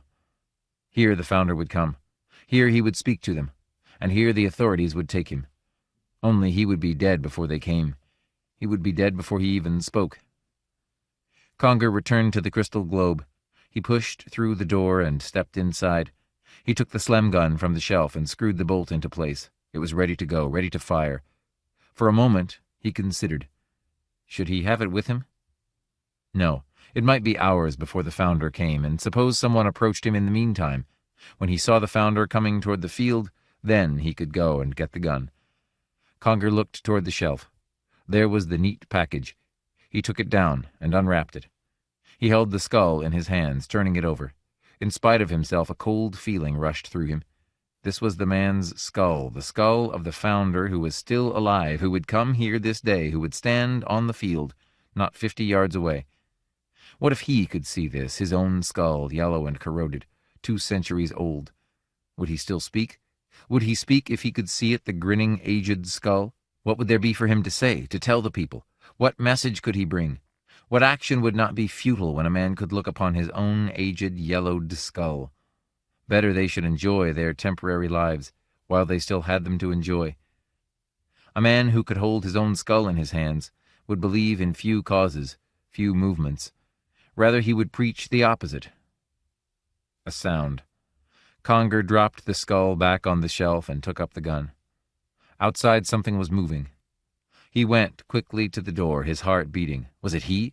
Was it the founder wandering by himself in the cold, looking for a place to speak? Was he meditating over his words, choosing his sentences? What if he could see what Conger had held? He pushed the door open, the gun raised. "Laura!" He stared at her. She was dressed in a wool jacket and boots, her hands in her pockets. A cloud of steam came from her mouth and nostrils. Her breast was rising and falling. Silently they looked at each other. At last Conger lowered the gun. "What is it?" he said. "What are you doing here?" She pointed. She did not seem able to speak. He frowned. What was wrong with her? "What is it?" he said. "What do you want?" He looked in the direction she had pointed. "I don't see anything." "They're coming." "They? Who? Who are coming?" "They are. The police. During the night the sheriff had the state police send cars. All around, everywhere, blocking the roads. There's about 60 of them coming. Some from town, some around behind." She stopped, gasping. They said... "What?" "They said you were some kind of communist. They said..." Conger went into the cage. He put the gun down on the shelf and came back out. He leaped down and went to the girl. "Thanks. You came here to tell me? You don't believe it?" "I don't know." "Did you come alone?" "No, Joe brought me in his truck, from town." "Joe? Who's he?" "Joe French, the plumber. He's a friend of Dad's." "Let's go." They crossed the snow up the ridge and onto the field. The little panel truck was parked halfway across the field. A heavy, short man was sitting behind the wheel, smoking his pipe. He sat up as he saw the two of them coming toward him. "Are you the one?" he said to Conger. "Yes, thanks for warning me." The plumber shrugged. "I don't know anything about this. Laura says you're all right." He turned around. "It might interest you to know some more of them are coming. Not to warn you. Just curious." "More of them?" Conger looked toward the town. Black shapes were picking their way across the snow. "People from the town. You can't keep this sort of thing quiet, not in a small town. We all listened to the police radio. They heard the same way Laura did. Someone tuned in, spread it around." The shapes were getting closer. Conger could make out a couple of them. Bill Willett was there with some boys from the high school. The Appletons were along, hanging back in the rear. "Even Ed Davies," Conger murmured. The storekeeper was toiling onto the field with 3 or 4 other men from the town. "All curious as hell," French said. "Well, I guess I'm going back to town. I don't want my truck shot full of holes. Come on, Laura." She was looking up at Conger, wide-eyed. "Come on," French said again. "Let's go. You sure as hell can't stay here, you know." "Why?" "There may be shooting. That's what they all came to see. You know that, don't you, Conger?" "Yes." "You have a gun? Or don't you care?" French smiled a little. "They've picked up a lot of people in their time, you know. You won't be lonely." He cared, all right. He had to stay here on the field. He couldn't afford to let them take him away. Any minute the founder would appear, would step onto the field. Would he be one of the townsmen standing silently at the foot of the field, waiting, watching? Or maybe he was Joe French, or maybe one of the cops. Any one of them might find himself moved to speak. And the few words spoken this day were going to be important for a long time. And Conger had to be there, ready when the first word was uttered. "I care," he said. "You go on back to town. Take the girl with you." Laura got stiffly in beside Joe French. The plumber started up the motor. "Look at them, standing there," he said, "like vultures, waiting to see someone get killed." The truck drove away. Laura sitting, stiff and silent, frightened now. Conger watched for a moment. Then he dashed back into the woods between the trees toward the ridge. He could get away, of course. Any time he wanted to, he could get away. All he had to do was to leap into the crystal cage and turn the handles. But he had a job, an important job. He had to be here at this place, at this time. He reached the cage and opened the door. He went inside and picked up the gun from the shelf. The Slem gun would take care of them. He notched it up to full count. The chain reaction from it would flatten them all, the police, the curious sadistic people. They wouldn't take him. Before they got him, all of them would be dead. He would get away. He would escape. By the end of the day, they would all be dead, if that was what they wanted. And he saw the skull. Suddenly, he put the gun down. He picked up the skull. He turned the skull over. He looked at the teeth. Then he went to the mirror. He held the skull up, looking in the mirror. He pressed the skull against his cheek. Beside his own face, the grinning skull leered back at him, beside his skull, against his living flesh. He bared his teeth, and he knew. It was his own skull that he held. He was the one who would die. He was the founder. After a time, he put the skull down. For a few minutes he stood at the controls, playing with them idly. He could hear the sound of motors outside, the muffled noise of men. Should he go back to the present where the speaker waited? He could escape, of course. Escape? He turned toward the skull. There it was, his skull, yellow with age. Escape? Escape when he had held it in his own hands? What did it matter if he put it off a month, a year, 10 years, even 50? Time was nothing. He had sipped chocolate with a girl born 150 years before his time. Escape? For a little while, perhaps. But he could not really escape, no more so than anyone else had ever escaped or ever would. Only he had held it in his hands, his own bones, his own death's head. They had not. He went out the door and across the field empty-handed. There were a lot of them standing around, gathered together, waiting. They expected a good fight. They knew he had something. They had heard about the incident at the fountain. And there were plenty of police with guns and tear gas, creeping across the hills and ridges, between the trees, closer and closer. It was an old story in this century. One of the men tossed something at him. It fell in the snow by his feet, and he looked down. It was a rock. He smiled. "Come on," one of them called. "Don't you have any bombs?" "Throw a bomb. You with the beard, throw a bomb." "Let him have it. Toss a few A-bombs." They began to laugh. He smiled. He put his hands to his hips. They suddenly turned silent, seeing that he was going to speak. "I'm sorry," he said simply. "I don't have any bombs. You're mistaken." There was a flurry of murmuring. "I have a gun," he went on, "a very good one, made by science even more advanced than your own, but I'm not going to use that either." They were puzzled. "Why not?" someone called. At the edge of the group an older woman was watching. He felt a sudden shock. He had seen her before. Where? He remembered. The day at the library. As he had turned the corner, he had seen her. She had noticed him and been astounded. At the time, he did not understand why. Conger grinned. So he would escape death, the man who right now was voluntarily accepting it. They were laughing at a man who had a gun but didn't use it. But by a strange twist of science he would appear again a few months later, after his bones had been buried under the floor of a jail. And so in a fashion he would escape death. He would die, but then after a period of months he would live again briefly for an afternoon. An afternoon. Yet long enough for them to see him, to understand that he was still alive, to know that somehow he had returned to life. And then finally he would appear once more after 200 years had passed. 2 centuries later. He would be born again, born, as a matter of fact, in a small trading village on Mars. He would grow up learning to hunt and trade. A police car came on the edge of the field and stopped. The people retreated a little. Conger raised his hands. "I have an odd paradox for you," he said. "Those who take lives will lose their own. Those who kill will die. But he who gives his own life away will live again." They laughed, faintly, nervously. The police were coming out, walking toward him. He smiled. He had said everything he intended to say. It was a good little paradox he had coined. They would puzzle over it, remember it. Smiling, Conger awaited a death foreordained. The Defenders. Taylor sat back in his chair, reading the morning newspaper. The warm kitchen and the smell of coffee blended with the comfort of not having to go to work. This was his rest period, the first for a long time, and he was glad of it. He folded the second section back, sighing with contentment. "What is it?" Mary said from the stove. "They pasted Moscow again last night." Taylor nodded his head in approval. "Gave it a real pounding. One of those RH bombs. It's about time." He nodded again, feeling the full comfort of the kitchen, the presence of his plump, attractive wife, the breakfast dishes and coffee. This was relaxation. And the war news was good and satisfying. He could feel a justifiable glow at the news, a sense of pride and personal accomplishment. After all, he was an integral part of the war program, not just another factory worker lugging a cart of scrap, but a technician, one of those who designed and planned the nerve trunk of the war.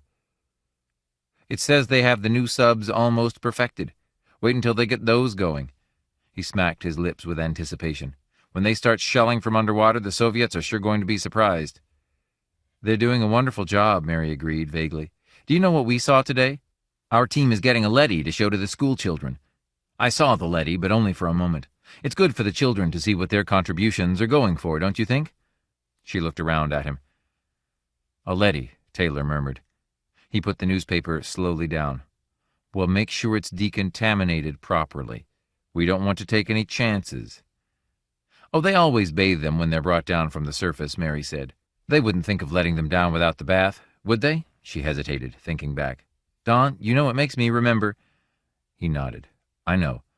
He knew what she was thinking. Once, in the very first weeks of the war, before everyone had been evacuated from the surface, they had seen a hospital train discharging the wounded, people who had been showered with sleet. He remembered the way they had looked, the expression on their faces, or as much of their faces as was left. It had not been a pleasant sight. There had been a lot of that at first, in the early days before the transfer to undersurface was complete. There had been a lot, and it hadn't been very difficult to come across it. Taylor looked up at his wife. She was thinking too much about it the last few months. They all were. Forget it, he said. It's all in the past. There isn't anybody up there now but the Leddies, and they don't mind.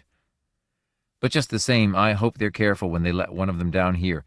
If one were still hot... He laughed, pushing himself away from the table. Forget it. This is a wonderful moment. I'll be home for the next 2 shifts. Nothing to do but sit around and take things easy. Maybe we can take in a show, okay? A show? Do we have to? I don't like to look at all the destruction, the ruins. Sometimes I see some place I remember, like San Francisco. They showed a shot of San Francisco, the bridge broken and fallen in the water, and I got upset. I don't like to watch. But don't you want to know what's going on? No human beings are getting hurt, you know. But it's so awful. Her face was set and strained. Please, no, Don. Don Taylor picked up his newspaper sullenly. All right, but there isn't a hell of a lot else to do. And don't forget, their cities are getting it even worse. She nodded. Taylor turned the rough, thin sheets of newspaper. His good mood had soured on him. Why did she have to fret all the time? They were pretty well off as things went. You couldn't expect to have everything perfect living undersurface with an artificial sun and artificial food. Naturally, it was a strain, not seeing the sky, or being able to go any place or see anything other than metal walls, great roaring factories, the plant yards, barracks. But it was better than being on surface. And someday it would end, and they could return. Nobody wanted to live this way, but it was necessary. He turned the page angrily, and the poor paper ripped. Damn it, the paper was getting worse quality all the time. Bad print, yellow tint. Well, they needed everything for the war program. He ought to know that. Wasn't he one of the planners? He excused himself and went into the other room. The bed was still unmade. They had better get it in shape before the 7th-hour inspection. There was a 1-unit fine. The vidphone rang. He halted. Who would it be? He went over and clicked it on. Taylor, the face said, forming into place. It was an old face, gray and grim. This is Moss. I'm sorry to bother you during rest period, but this thing has come up. He rattled papers. I want you to hurry over here. Taylor stiffened. What is it? There's no chance it could wait? The calm gray eyes were studying him, expressionless, unjudging. If you want me to come down to the lab, Taylor grumbled, I suppose I can. I'll get my uniform. No, come as you are, and not to the lab. Meet me at 2nd stage, as soon as possible. It'll take you about a half-hour using the fast car up. I'll see you there. The picture broke and Moss disappeared. What was it? Mary said at the door. Moss, he wants me for something. I knew this would happen. Well, you didn't want to do anything anyhow. What does it matter? His voice was bitter. It's all the same every day. I'll bring you back something. I'm going up to 2nd stage. Maybe I'll be close enough to the surface to... Don't bring me anything, not from the surface. All right, I won't. But of all the irrational nonsense... She watched him put on his boots, without answering. Moss nodded, and Taylor fell in step with him, as the older man strode along. A series of loads was going up to the surface, blind cars clanking like ore trucks up the ramp, disappearing through the stage trap above them. Taylor watched the cars, heavy with tubular machinery of some sort, weapons new to him. Workers were everywhere, in the dark gray uniforms of the labor corps, loading, lifting, shouting back and forth. The stage was deafening with noise. We'll go up a way, Moss said, where we can talk. This is no place to give you details. They took an escalator up. The commercial lift fell behind them, and with it, most of the crashing and booming. Soon they emerged on an observation platform, suspended on the side of the tube, the vast tunnel leading to the surface, not more than half a mile above them now. "My God," Taylor said, looking down the tube involuntarily. "It's a long way down." Moss laughed. "Don't look." They opened a door and entered an office. Behind the desk an officer was sitting, an officer of internal security. He looked up. "I'll be right with you, Moss." He gazed at Taylor, studying him. "You're a little ahead of time." "This is Commander Franks," Moss said to Taylor. "He was the first to make the discovery. I was notified last night." He tapped a parcel he carried. "I was let in because of this." Franks frowned at him and stood up. "We're going up to first stage. We can discuss it there." "First stage?" Taylor repeated nervously. The three of them went down a side passage to a small lift. "I've never been up there. Is it all right? It's not radioactive, is it?" "You're like everyone else," Franks said. "Old women afraid of burglars. No radiation leaks down to the first stage. There's lead and rock, and what comes down the tube is bathed." "What's the nature of the problem?" Taylor asked. "I'd like to know something about it." "In a moment." They entered the lift and descended. When they stepped out, they were in a hall of soldiers, weapons and uniforms everywhere. Taylor blinked in surprise. So this was first stage, the closest undersurface level to the top. After this stage there was only rock, lead and rock, and the great tubes, leading up like the burrows of earthworms. Lead and rock, and above that, where the tubes opened, the great expanse that no living being had seen for 8 years, the vast endless ruin that had once been man's home, the place where he had lived 8 years ago. Now the surface was a lethal desert of slag and rolling clouds. Endless clouds drifted back and forth, blotting out the red sun. Occasionally something metallic stirred, moving through the remains of a city, threading its way across the tortured terrain of the countryside. A leady, a surface robot, immune to radiation, constructed with feverish haste in the last months before the Cold War became literally hot.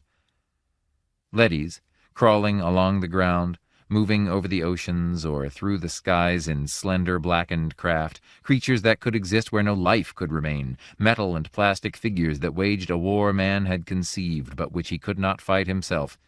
Human beings had invented war, invented and manufactured the weapons, even invented the players, the fighters, the actors of the war. But they themselves could not venture forth, could not wage it themselves. In all the world, in Russia, in Europe, America, Africa, no living human being remained.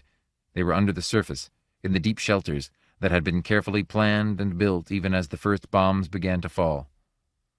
It was a brilliant idea, and the only idea that could have worked. Up above, on the ruined, blasted surface of what had once been a living planet, the leady crawled and scurried and fought man's war. And undersurface, in the depths of the planet, human beings toiled endlessly to produce the weapons, to continue the fight, month by month, year by year. "First stage," Taylor said. A strange ache went through him. "Almost to the surface." "But not quite," Moss said. Franks led them through the soldiers over to one side near the lip of the tube. "In a few minutes, a lift will bring something down to us from the surface," he explained. "You see, Taylor, every once in a while security examines and interrogates a surface leady, one that has been above for a time, to find out certain things. A vid call is sent up, and contact is made with a field headquarters. We need this direct interview. We can't depend on vid screen contact alone. The leadys are doing a good job, but we want to make certain that everything is going the way we want it." Franks faced Taylor and Moss, and continued. "The lift will bring down a leady from the surface, one of the A-class leadys. There's an examination chamber in the next room, with a lead wall in the center, so the interviewing officers won't be exposed to radiation.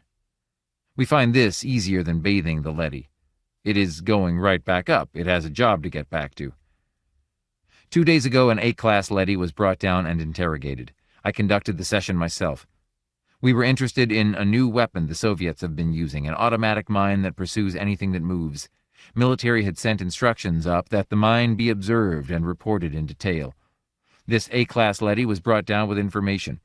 We learned a few facts from it, obtained the usual roll of film and reports, and then sent it back up. It was going out of the chamber back to the lift when a curious thing happened. At the time I thought—" Franks broke off. A red light was flashing. "That downlift is coming." He nodded to some soldiers. "Let's enter the chamber. The leady will be along in a moment." "An A-class leady," Taylor said. "I've seen them on the show screens making their reports." "It's quite an experience," Moss said. "They're almost human." They entered the chamber and seated themselves behind the lead wall. After a time, a signal was flashed, and Franks made a motion with his hands. The door beyond the wall opened. Taylor peered through his view slot. He saw something advancing, slowly, a slender metallic figure moving on a tread, its arm grips at rest by its sides. The figure halted and scanned the lead wall. It stood, waiting. "We are interested in learning something," Franks said. "Before I question you, do you have anything to report on surface conditions?" "No, the war continues." The leady's voice was automatic and toneless. "We are a little short of fast pursuit craft, the single-seat type. We could use also some—" "That has all been noted. What I want to ask you is this. Our contact with you has been through vidscreen only. We must rely on indirect evidence since none of us goes above. We can only infer what is going on. We never see anything ourselves. We have to take it all second-hand. Some top leaders are beginning to think there's too much room for error." "Error?" the leady asked. "In what way?" "Our reports are checked carefully before they're sent down. We maintain constant contact with you. Everything of value is reported. Any new weapons which the enemy is seen to employ—" "I realize that," Franks grunted behind his peep slot. "But perhaps we should see it all for ourselves. Is it possible that there might be a large enough radiation-free area for a human party to ascend to the surface? If a few of us were to come up in lead-lined suits, would we be able to survive long enough to observe conditions and watch things?" The machine hesitated before answering. "I doubt it. You can check air samples, of course, and decide for yourselves. But in the 8 years since you left, things have continually worsened. You cannot have any real idea of conditions up there. It has become difficult for any moving object to survive for long. There are many kinds of projectiles sensitive to movement. The new mine not only reacts to motion, but continues to pursue the object indefinitely, until it finally reaches it. And the radiation is everywhere." "I see." Franks turned to Moss, his eyes narrowed oddly. "Well, that was what I wanted to know. You may go." The machine moved back toward its exit. It paused. "Each month, the amount of lethal particles in the atmosphere increases. The tempo of the war is gradually—" "I understand." Franks rose. He held out his hand, and Moss passed him the package. "One thing before you leave. I want you to examine a new type of metal shield material. I'll pass you a sample with the tong." Franks put the package in the toothed grip and revolved the tong so that he held the other end. The package swung down to the leady, which took it. They watched it unwrap the package and take the metal plate in its hands. The leady turned the metal over and over. Suddenly it became rigid. "All right," Franks said. He put his shoulder against the wall, and a section slid aside. Taylor gasped. Franks and Moss were hurrying up to the leady. "Good God," Taylor said, "but it's radioactive." The leady stood unmoving, still holding the metal. Soldiers appeared in the chamber.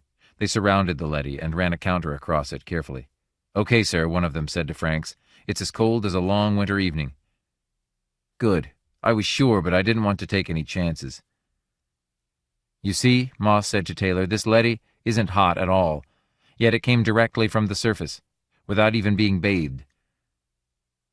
"But what does it mean?" Taylor asked blankly. "It may be an accident," Franks said. "There's always the possibility that a given object might escape being exposed above. But this is the second time it's happened that we know of. There may be others."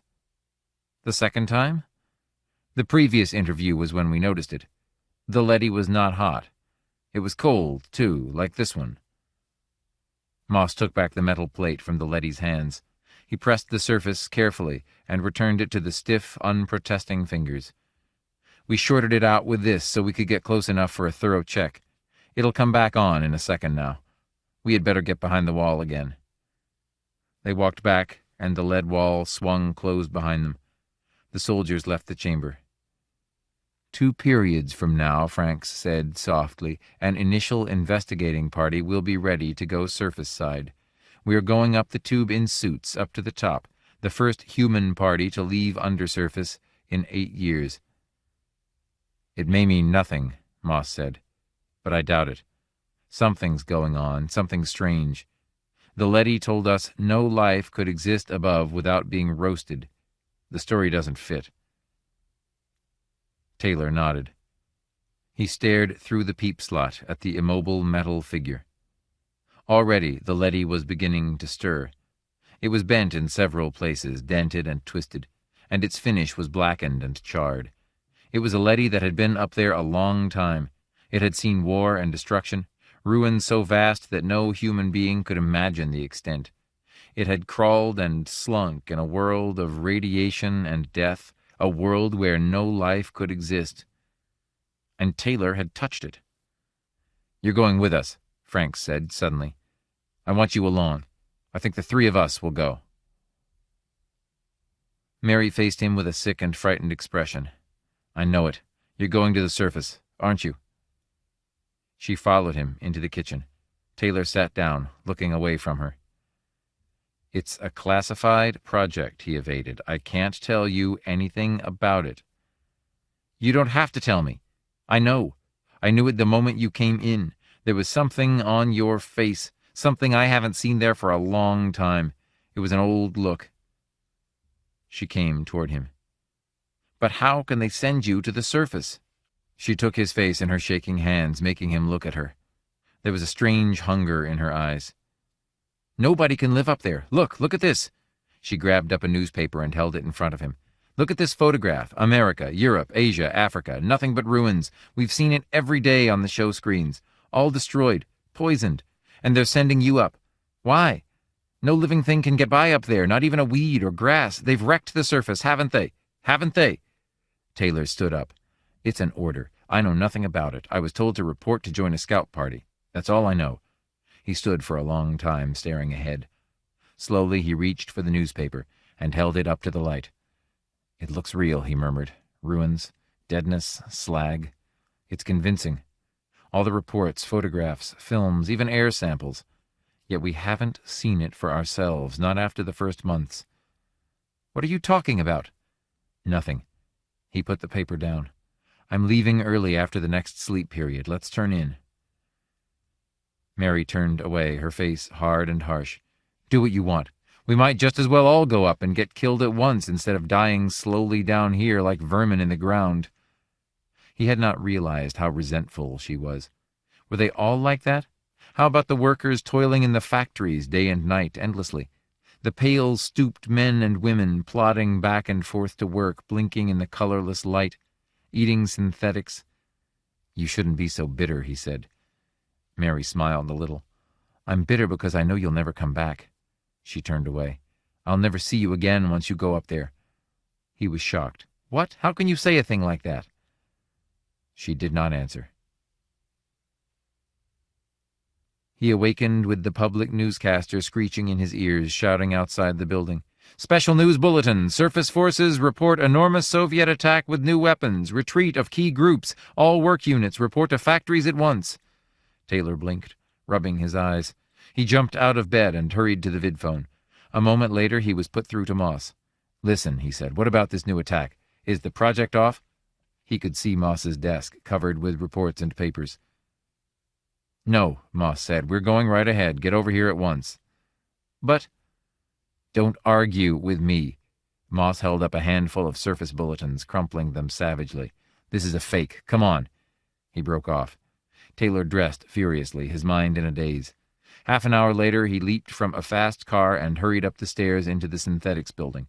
The corridors were full of men and women rushing in every direction. He entered Moss's office. "There you are," Moss said, getting up immediately. "Franks is waiting for us at the outgoing station." They went in a security car, the siren screaming. Workers scattered out of their way. "What about the attack?" Taylor asked. Moss braced his shoulders. "We're certain that we've forced their hand. We've brought the issue to a head." They pulled up at the station link of the tube and leaped out. A moment later they were moving up at high speed toward the first stage. They emerged into a bewildering scene of activity. Soldiers were fastening on lead suits, talking excitedly to each other, shouting back and forth. Guns were being given out, instructions passed. Taylor studied one of the soldiers. He was armed with the dreaded Bender pistol, the new snub-nosed hand weapon that was just beginning to come from the assembly line. Some of the soldiers looked a little frightened. "I hope we are not making a mistake," Moss said, noticing his gaze. Franks came toward them. "Here's the program. The three of us are going up first alone. The soldiers will follow in 15 minutes. "What are we going to tell the leadys?" Taylor worriedly asked. "We'll have to tell them something." "We want to observe the new Soviet attack." Franks smiled ironically. "Since it seems to be so serious, we should be there in person to witness it." "And then what?" Taylor said. "That'll be up to them. Let's go." In a small car they went swiftly up the tube, carried by anti-grav beams from below. Taylor glanced down from time to time. It was a long way back and getting longer each moment. He sweated nervously inside his suit, gripping his Bender pistol with inexpert fingers. Why had they chosen him? Chance, pure chance. Moss had asked him to come along as a department member. Then Franks had picked him out on the spur of the moment. And now they were rushing toward the surface, faster and faster. A deep fear instilled in him for 8 years throbbed in his mind. Radiation, certain death, a world blasted and lethal. Up and up the car went. Taylor gripped the sides and closed his eyes. Each moment they were closer, the first living creatures to go above the first stage, up the tube, past the lead and rock, up to the surface. The phobic horror shook him in waves. It was death. They all knew that. Hadn't they seen it? In the films? 1,000 times? The cities, the sleet coming down, the rolling clouds. "It won't be much longer," Franks said. "We're almost there. The surface tower is not expecting us. I gave orders that no signal was to be sent." The car shot up, rushing furiously. Taylor's head spun. He hung on, his eyes shut. Up and up. The car stopped. He opened his eyes.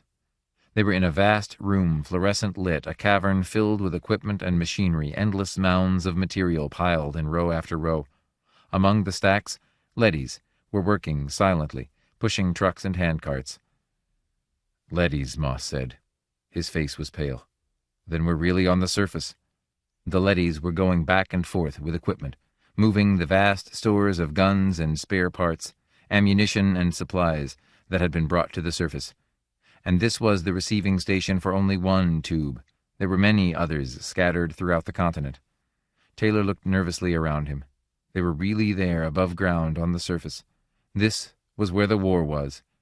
"Come on," Franks said. "A B-class guard is coming our way." They stepped out of the car.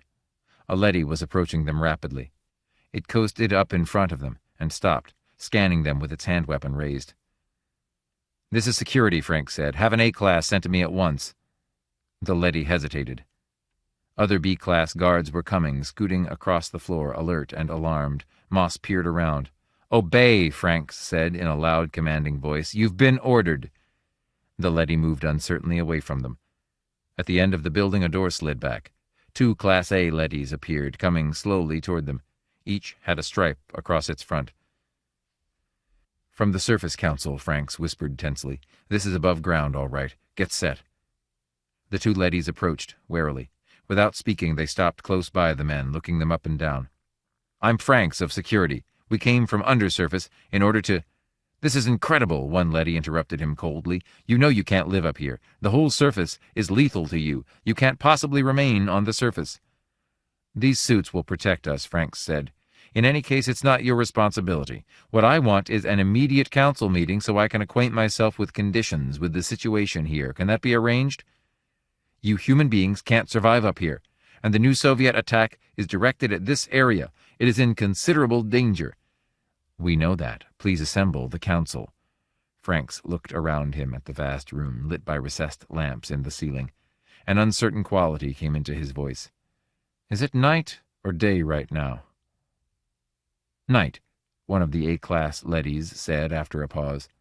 "Dawn is coming in about 2 hours." Franks nodded. "We'll remain at least 2 hours then.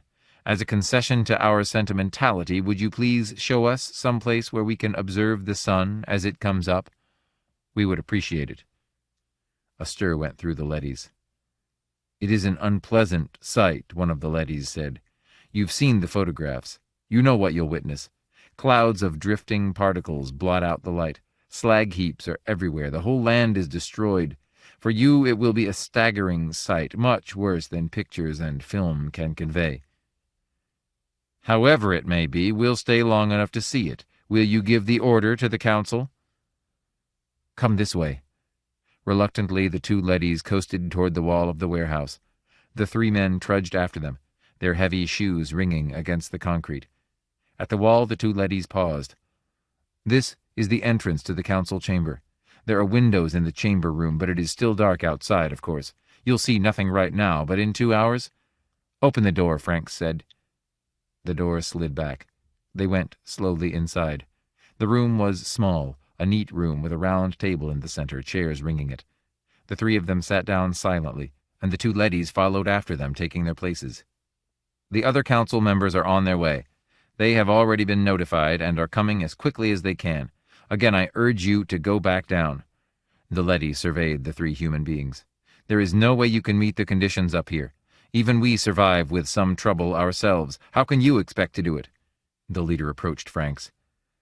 This astonishes and perplexes us, it said. Of course we must do what you tell us. But allow me to point out that if you remain here... We know, Franks said impatiently. However, we intend to remain, at least, until sunrise. If you insist. There was silence. The leadys seemed to be conferring with each other, although the three men heard no sound. For your own good, the leader said at last, you must go back down. We have discussed this, and it seems to us that you are doing the wrong thing for your own good. We are human beings, Franks said sharply. Don't you understand? We're men, not machines.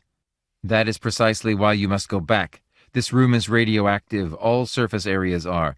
We calculate that your suits will not protect you for over 50 more minutes.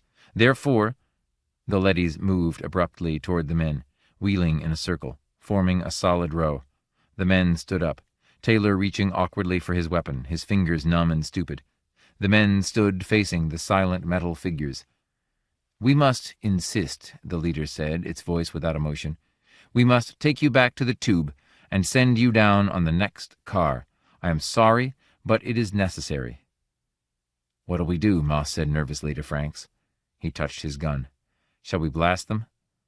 Franks shook his head. All right, he said to the leader. We'll go back. He moved toward the door, motioning Taylor and Moss to follow him. They looked at him in surprise, but they came with him. The leadys followed them out into the great warehouse. Slowly they moved toward the tube entrance, none of them speaking. At the lip, Franks turned. We are going back because we have no choice. There are 3 of us and about a dozen of you. However, if... Here comes the car, Taylor said. There was a grating sound from the tube. D-class leadys moved toward the edge to receive it.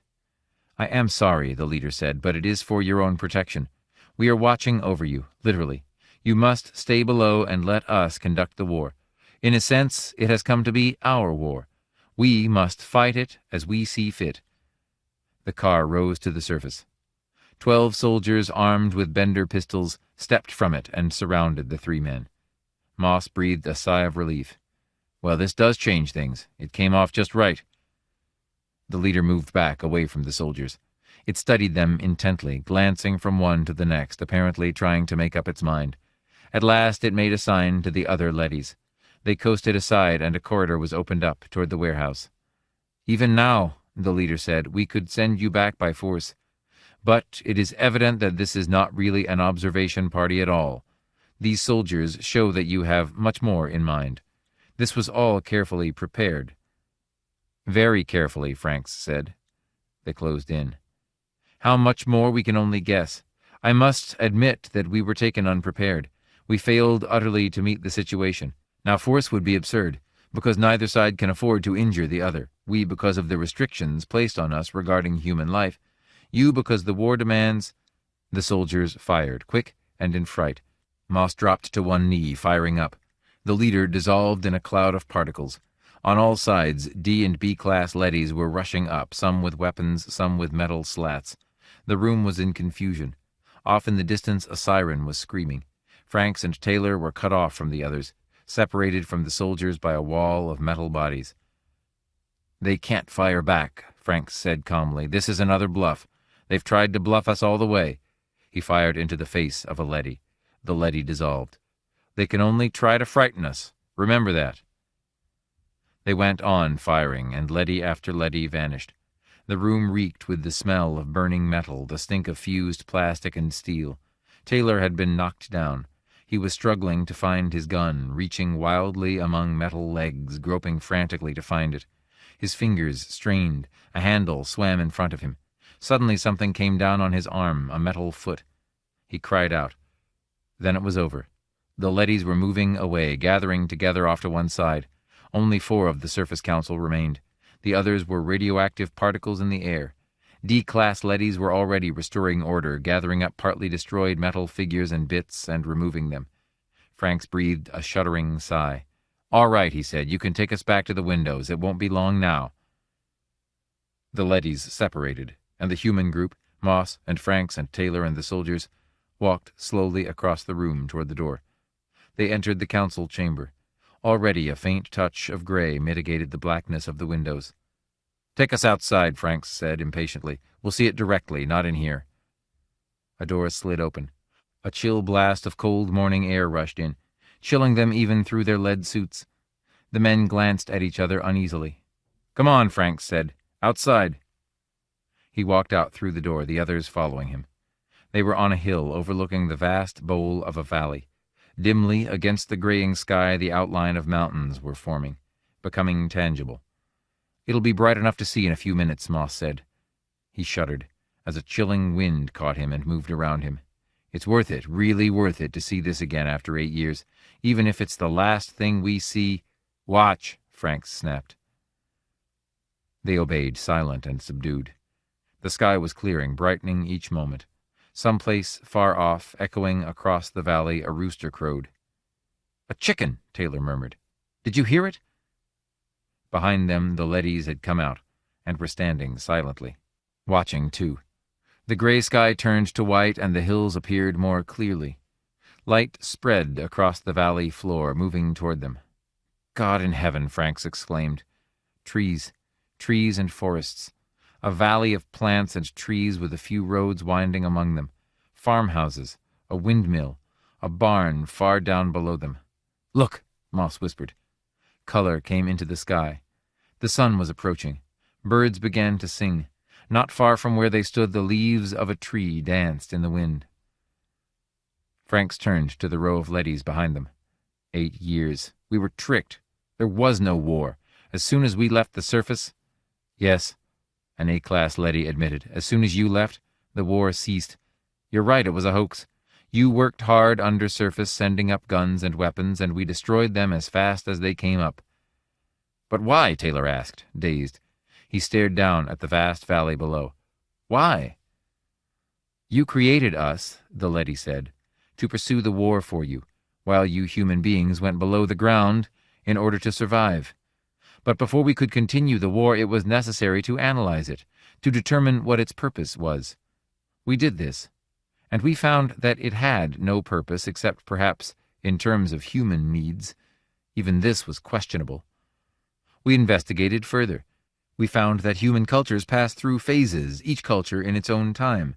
As the culture ages and begins to lose its objectives, conflict arises within it between those who wish to cast it off and set up a new culture pattern, and those who wish to retain the old with as little change as possible. At this point, a great danger appears. The conflict within threatens to engulf the society in self-war, group against group. The vital traditions may be lost, not merely altered or reformed, but completely destroyed in this period of chaos and anarchy. We have found many such examples in the history of mankind. It is necessary for this hatred within the culture to be directed outward, toward an external group, so that the culture itself may survive its crisis. War is the result.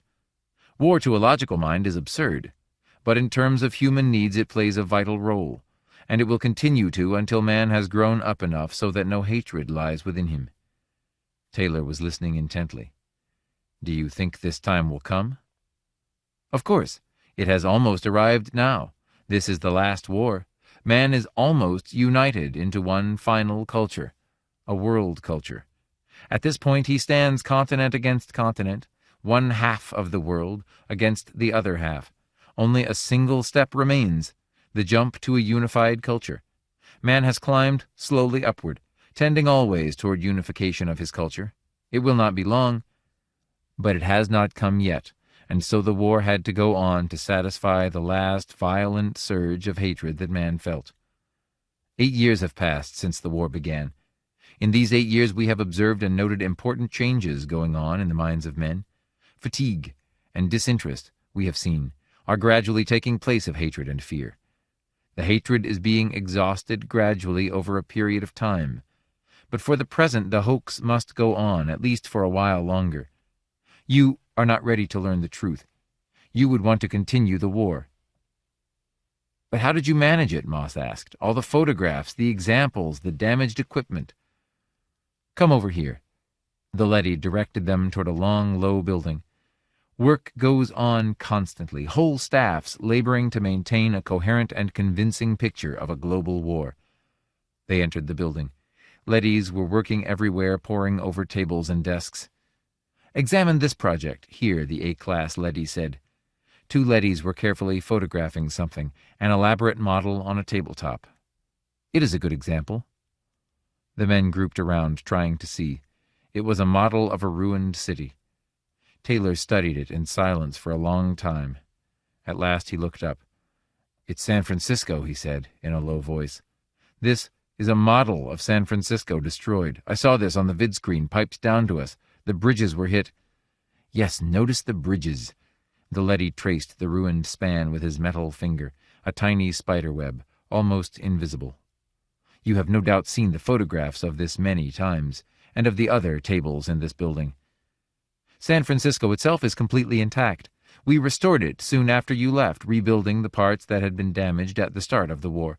The work of manufacturing news goes on all the time in this particular building.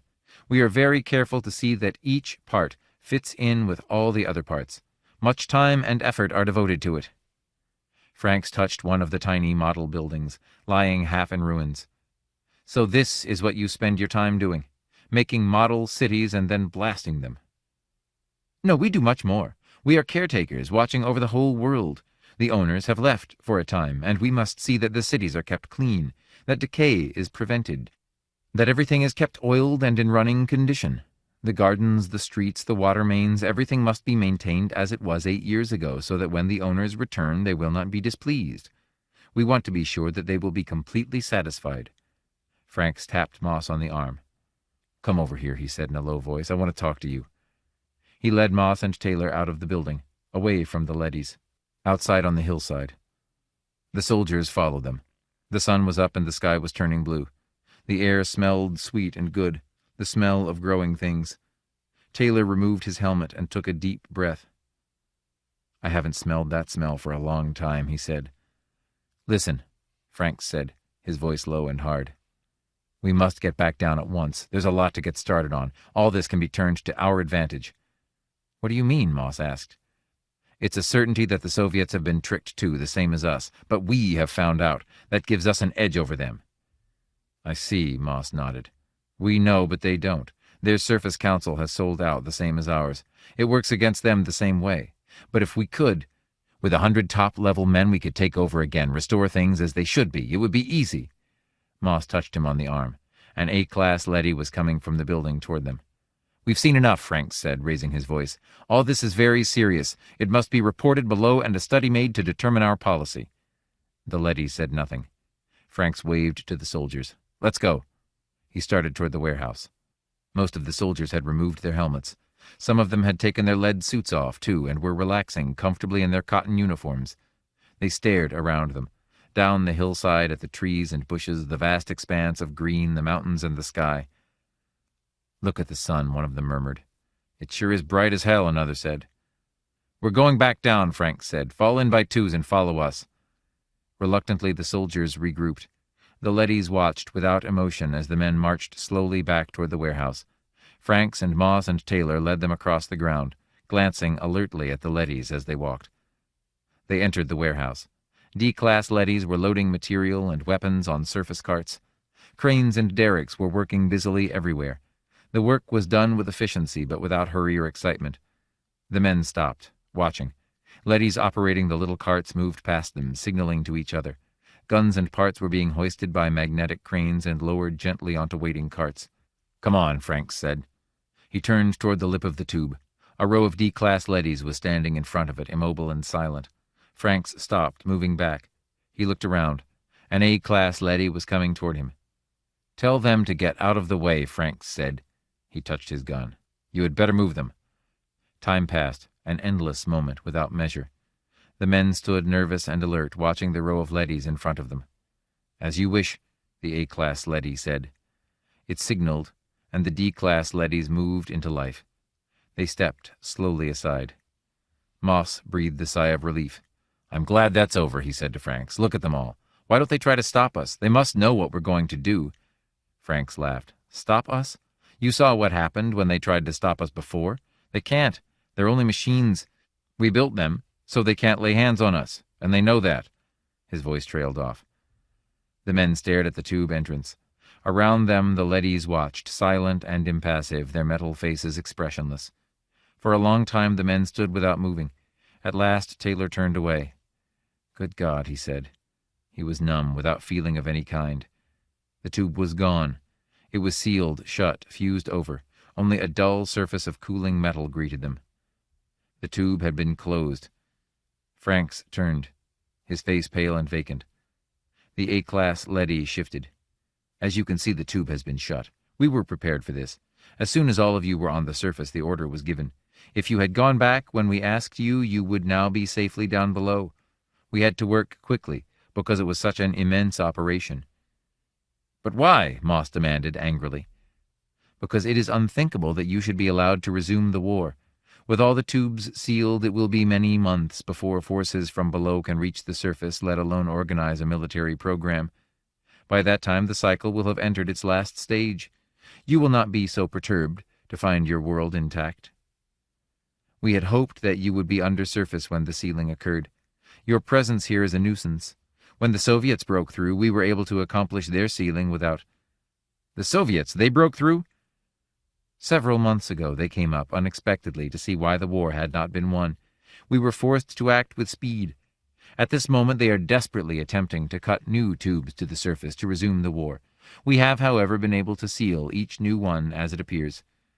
The leady regarded the three men calmly. "We're cut off," Moss said, trembling. "We can't get back. What'll we do?" "How did you manage to seal the tube so quickly?" Franks asked the leady. "We've been up here only 2 hours."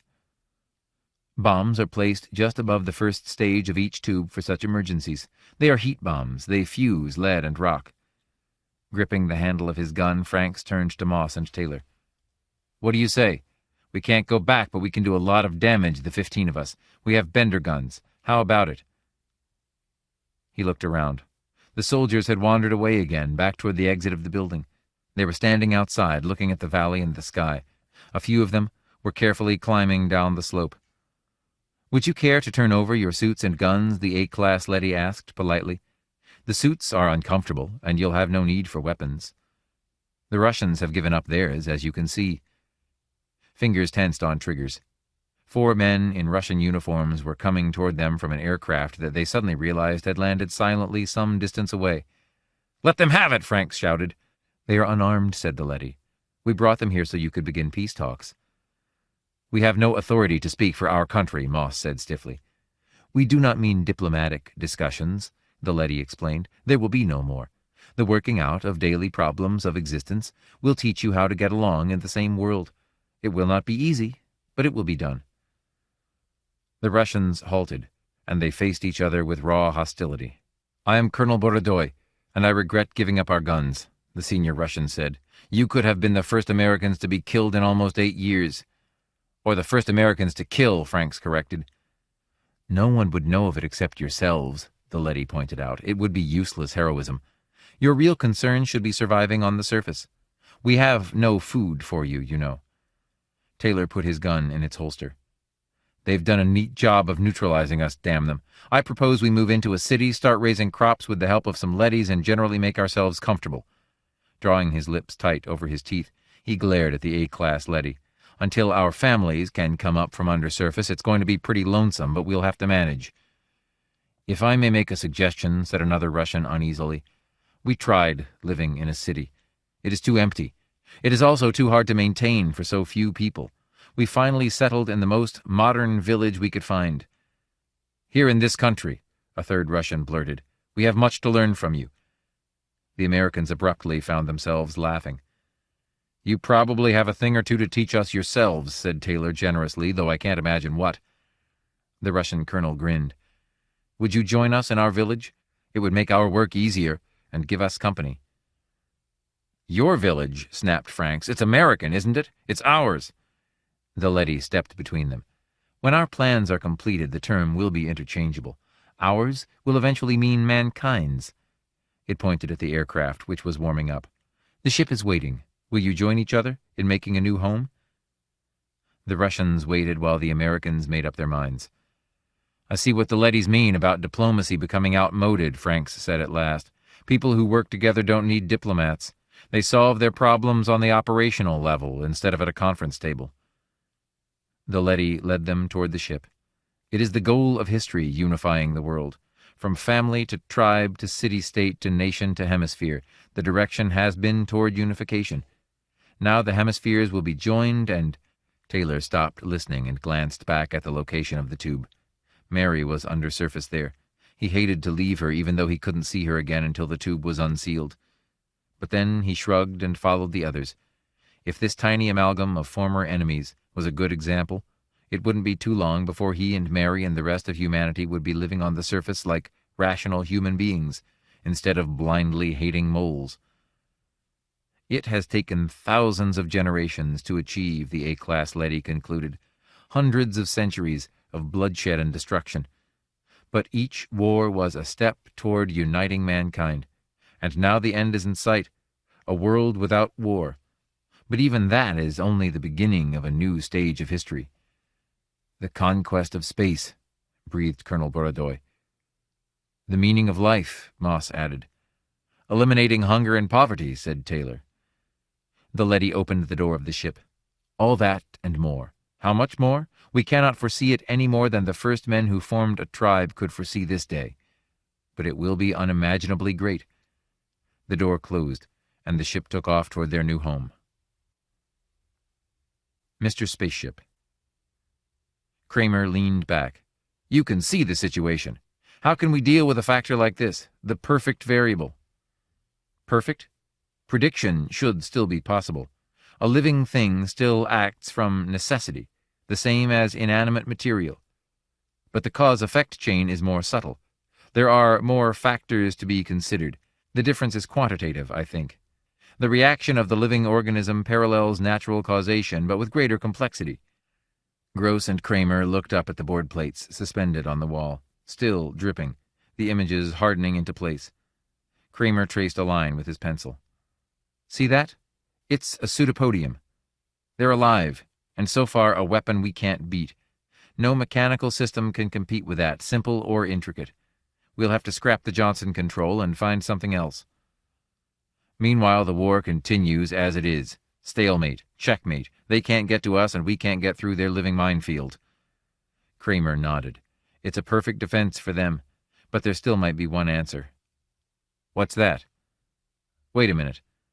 Kramer turned to his rocket expert sitting with the charts and files. The heavy cruiser that returned this week. It didn't actually touch, did it? It came close, but there was no contact. Correct. The expert nodded. The mine was 20 miles off. The cruiser was in space drive, moving directly toward Proxima, line straight, using the Johnson control, of course. It had deflected a quarter of an hour earlier for reasons unknown. Later it resumed its course. That was when they got it. It shifted, Kramer said, but not enough. The mine was coming along after it, trailing it. It's the same old story, but I wonder about the contact. Here's our theory, the expert said. We keep looking for contact, a trigger in the pseudopodium.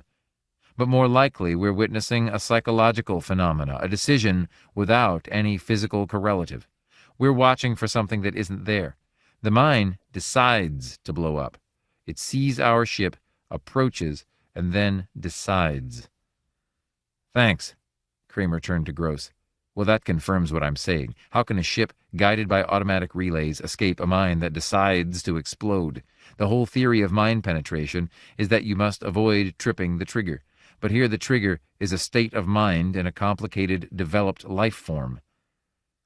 The belt is 50,000 miles deep, Gross added. It solves another problem for them, repair and maintenance. The damn things reproduce, fill up the spaces by spawning into them. I wonder what they feed on. Probably the remains of our first line. The big cruisers must be a delicacy. It's a game of wits between a living creature and a ship piloted by automatic relays. The ship always loses. Kramer opened a folder. I'll tell you what I suggest. Go on, Gross said. I've already heard 10 solutions today. What's yours? Mine is very simple. These creatures are superior to any mechanical system, but only because they're alive. Almost any other life form could compete with them, any higher life form. If the Yucks can put out living minds to protect their planets, we ought to be able to harness some of our own life forms in a similar way. Let's make use of the same weapon ourselves. Which life form do you propose to use? I think the human brain is the most agile of known living forms. Do you know of any better? But no human being can withstand outspace travel. A human pilot would be dead of heart failure long before the ship got anywhere near Proxima. But we don't need the whole body, Kramer said. We need only the brain. What? The problem is to find a person of high intelligence who would contribute in the same manner that eyes and arms are volunteered. But a brain... Technically, it could be done. Brains have been transferred several times when body destruction made it necessary. Of course, to a spaceship, to a heavy outspace cruiser, instead of an artificial body, that's new. The room was silent. It's quite an idea, Gross said slowly, his heavy, square face twisted. But even supposing it might work, the big question is, whose brain? It was all very confusing. The reasons for the war, the nature of the enemy. The Yaconi had been contacted on one of the outlying planets of Proxima Centauri. At the approach of the Terran ship, a host of dark slim pencils had lifted abruptly and shot off into the distance. The first real encounter came between 3 of the Yuck pencils and a single exploration ship from Terra. No Terrans survived. After that, it was all out war with no holds barred. Both sides feverishly constructed defense rings around their systems. Of the two, the Yaconi belt was the better. The ring around Proxima was a living ring, superior to anything Terra could throw against it. The standard equipment by which Terran ships were guided in outspace, the Johnson control, was not adequate. Something more was needed. Automatic relays were not good enough. Not good at all, Kramer thought to himself as he stood looking down the hillside at the work going on below him. A warm wind blew along the hill, rustling the weeds and grass. At the bottom, in the valley, the mechanics had almost finished. The last elements of the reflex system had been removed from the ship and crated up. All that was needed now was the new core, the new central key that would take the place of the mechanical system. A human brain, the brain of an intelligent, wary human being. But would the human being part with it? That was the problem. Kramer turned. 2 people were approaching him along the road, a man and a woman. The man was Gross, expressionless, heavy-set, walking with dignity. The woman was... He stared in surprise and growing annoyance. It was Dolores, his wife. Since they'd separated, he had seen little of her. Kramer, Gross said. Look who I ran into. Came back down with us. We're going into town. Hello, Phil, Dolores said. Well, aren't you glad to see me? He nodded. How have you been? You're looking fine. She was still pretty and slender in her uniform, the blue-gray of Internal Security, Gross's organization. Thanks. She smiled. You seem to be doing all right, too. Commander Gross tells me that you're responsible for this project, Operation Head, as they call it. Whose head have you decided on? That's the problem. Kramer lit a cigarette. This ship is to be equipped with a human brain instead of the Johnson system. We've constructed special draining baths for the brain, electronic relays to catch the impulses and magnify them, a continual feeding duct that supplies the living cells with everything they need. But we still haven't got the brain itself, Gross finished. They began to walk back toward the car. If we can get that, we'll be ready for the tests. Will the brain remain alive? Dolores asked. Is it actually going to live as part of the ship? It will be alive, but not conscious. Very little life is actually conscious. Animals, trees, insects are quick in their responses, but they aren't conscious. In this process of ours, the individual personality, the ego, will cease. We only need the response ability, nothing more. Dolores shuddered. How terrible. In time of war, everything must be tried, Kramer said absently. If one life sacrificed will end the war, it's worth it. This ship might get through. A couple more like it, and there wouldn't be any more war. They got into the car. As they drove down the road, Gross said, "Have you thought of anyone yet?" Kramer shook his head. "That's out of my line." "What do you mean?" "I'm an engineer. It's not in my department." "But all this was your idea." "My work ends there." Gross was staring at him oddly. Kramer shifted uneasily. "Then who is supposed to do it?" Gross said. "I can have my organization prepare examinations of various kinds to determine fitness, that kind of thing." "Listen, Phil," Dolores said suddenly. "What?" She turned toward him. "I have an idea. Do you remember that professor we had in college, Michael Thomas?" Kramer nodded. "I wonder if he's still alive." Dolores frowned. "If he is, he must be awfully old." "Why, Dolores?" Gross asked. "Perhaps an old person who didn't have much time left, but whose mind was still clear and sharp." Professor Thomas, Kramer rubbed his jaw. "He certainly was a wise old duck. But could he still be alive? He must have been 70 then." "We could find that out," Gross said. "I could make a routine check." "What do you think?" Dolores said. "If any human mind could outwit those creatures?" "I don't like the idea," Kramer said. In his mind, an image had appeared. The image of an old man sitting behind a desk, his bright, gentle eyes moving about the classroom. The old man leaning forward, a thin hand raised. "Keep him out of this," Kramer said. "What's wrong?" Gross looked at him curiously. "It's because I suggested it," Dolores said. "No," Kramer shook his head. "It's not that. I didn't expect anything like this. Somebody I knew, a man I studied under. I remember him very clearly. He was a very distinct personality." "Good," Gross said. "He sounds fine." "We can't do it. We're asking his death." "This is war," Gross said, "and war doesn't wait on the needs of the individual. You said that yourself. Surely he'll volunteer. We can keep it on that basis." "He may already be dead," Dolores murmured. "We'll find that out," Gross said, speeding up the car. They drove the rest of the way in silence. For a long time the two of them stood studying the small wood house, overgrown with ivy, set back on the lot behind the enormous oak. The little town was silent and sleepy. Once in a while a car moved slowly along the distant highway, but that was all. "This is the place," Gross said to Kramer. He folded his arms. "Quite a quaint little house." Kramer said nothing. The two security agents behind them were expressionless. Gross started toward the gate. "Let's go.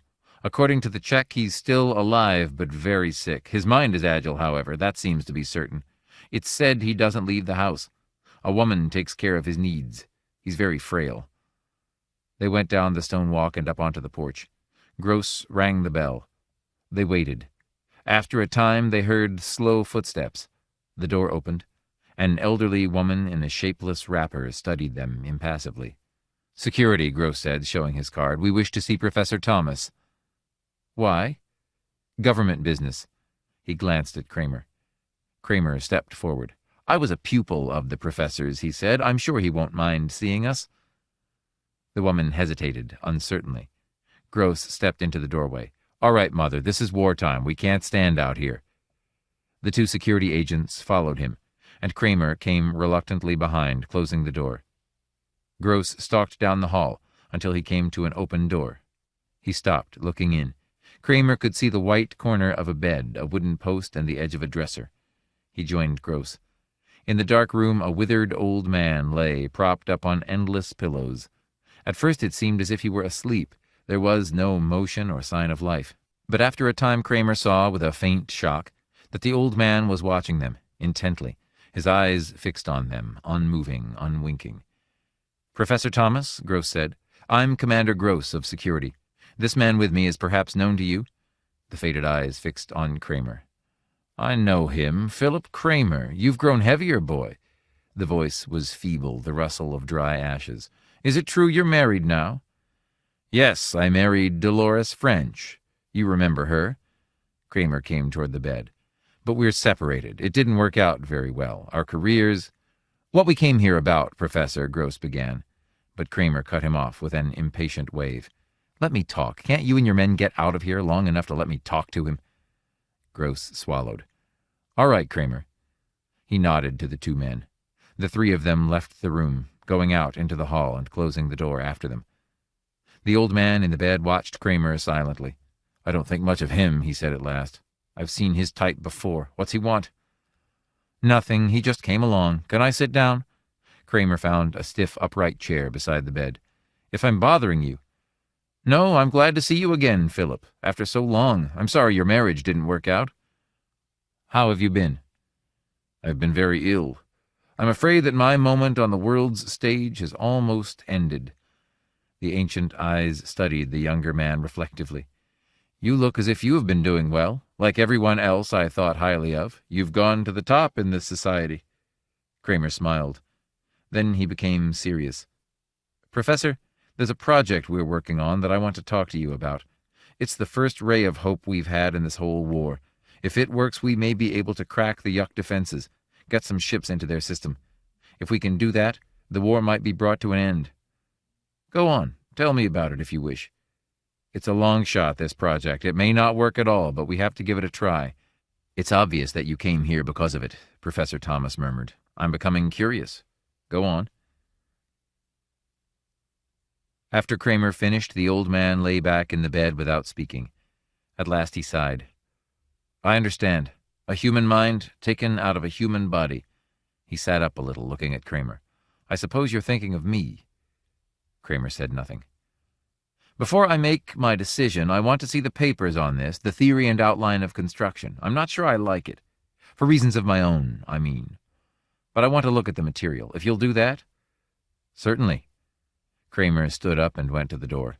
Gross and the two security agents were standing outside, waiting tensely. Gross, come inside. They filed into the room. Give the professor the papers, Kramer said. He wants to study them before deciding. Gross brought the file out of his coat pocket, a manila envelope. He handed it to the old man on the bed. Here it is, Professor. You're welcome to examine it. Will you give us your answer as soon as possible? We're very anxious to begin, of course. I'll give you my answer when I've decided. He took the envelope with a thin, trembling hand. My decision depends on what I find out from these papers. If I don't like what I find, then I will not become involved with this work in any shape or form. He opened the envelope with shaking hands. I'm looking for one thing. What is it? Gross said. That's my affair. Leave me a number by which I can reach you when I've decided. Silently, Gross put his card down on the dresser. As they went out, Professor Thomas was already reading the first of the papers, the outline of the theory. Kramer sat across from Dale Winter, his second in line. What then? Winter said. He's going to contact us. Kramer scratched with a drawing pen on some paper. I don't know what to think. What do you mean? Winter's good-natured face was puzzled. Look. Kramer stood up, pacing back and forth, his hands in his uniform pockets. He was my teacher in college. I respected him as a man as well as a teacher. He was more than a voice, a talking book. He was a person, a calm, kindly person I could look up to. I always wanted to be like him someday. Now look at me. So? Look at what I'm asking. I'm asking for his life, as if he were some kind of laboratory animal kept around in a cage, not a man, a teacher at all. Do you think he'll do it? I don't know. Kramer went to the window. He stood looking out. In a way, I hope not. But if he doesn't, then we'll have to find somebody else. I know. There would be somebody else. Why did Dolores have to? The vidphone rang. Kramer pressed the button. This is Gross. The heavy features formed. The old man called me. Professor Thomas. What did he say? He knew. He could tell already by the sound of Gross's voice. He said he'd do it. I was a little surprised myself, but apparently he means it. We've already made arrangements for his admission to the hospital. His lawyer is drawing up the statement of liability. Kramer only half heard. He nodded wearily. All right, I'm glad. I suppose we can go ahead then. You don't sound very glad. I wonder why he decided to go ahead with it. He was very certain about it. Gross sounded pleased. He called me quite early. I was still in bed. You know, this calls for a celebration. Sure, Kramer said. It sure does. Toward the middle of August, the project neared completion. They stood outside in the hot autumn heat, looking up at the sleek metal sides of the ship. Gross thumped the metal with his hand. Well, it won't be long. We can begin the test any time. Tell us more about this, an officer in gold braid said. It's such an unusual concept. Is there really a human brain inside the ship? A dignitary asked, a small man in a rumpled suit. And the brain is actually alive? Gentlemen, this ship is guided by a living brain, instead of the usual Johnson relay control system. But the brain is not conscious. It will function by reflex only. The practical difference between it and the Johnson system is this. A human brain is far more intricate than any man-made structure, and its ability to adapt itself to a situation, to respond to danger, is far beyond anything that could be artificially built. Gross paused, cocking his ear. The turbines of the ship were beginning to rumble, shaking the ground under them with a deep vibration. Kramer was standing a short distance away from the others, his arms folded, watching silently. At the sound of the turbines, he walked quickly around the ship to the other side. A few workmen were clearing away the last of the waste, the scraps of wiring and scaffolding. They glanced up at him and went on hurriedly with their work. Kramer mounted the ramp and entered the control cabin of the ship. Winter was sitting at the controls with a pilot from space transport. "How's it look?" Kramer asked. "All right." Winter got up. "He tells me that it would be best to take off manually. The robot controls—" Winter hesitated. "I mean, the built-in controls can take over later on in space." "That's right," the pilot said. "It's customary with the Johnson system, and so in this case we should—" "Can you tell anything yet?" Kramer asked. "No," the pilot said, slowly. "I don't think so. I've been going over everything. It seems to be in good order. There's only one thing I wanted to ask you about." He put his hand on the control board. "There are some changes here I don't understand." "Changes?" "Alterations from the original design. I wonder what the purpose is."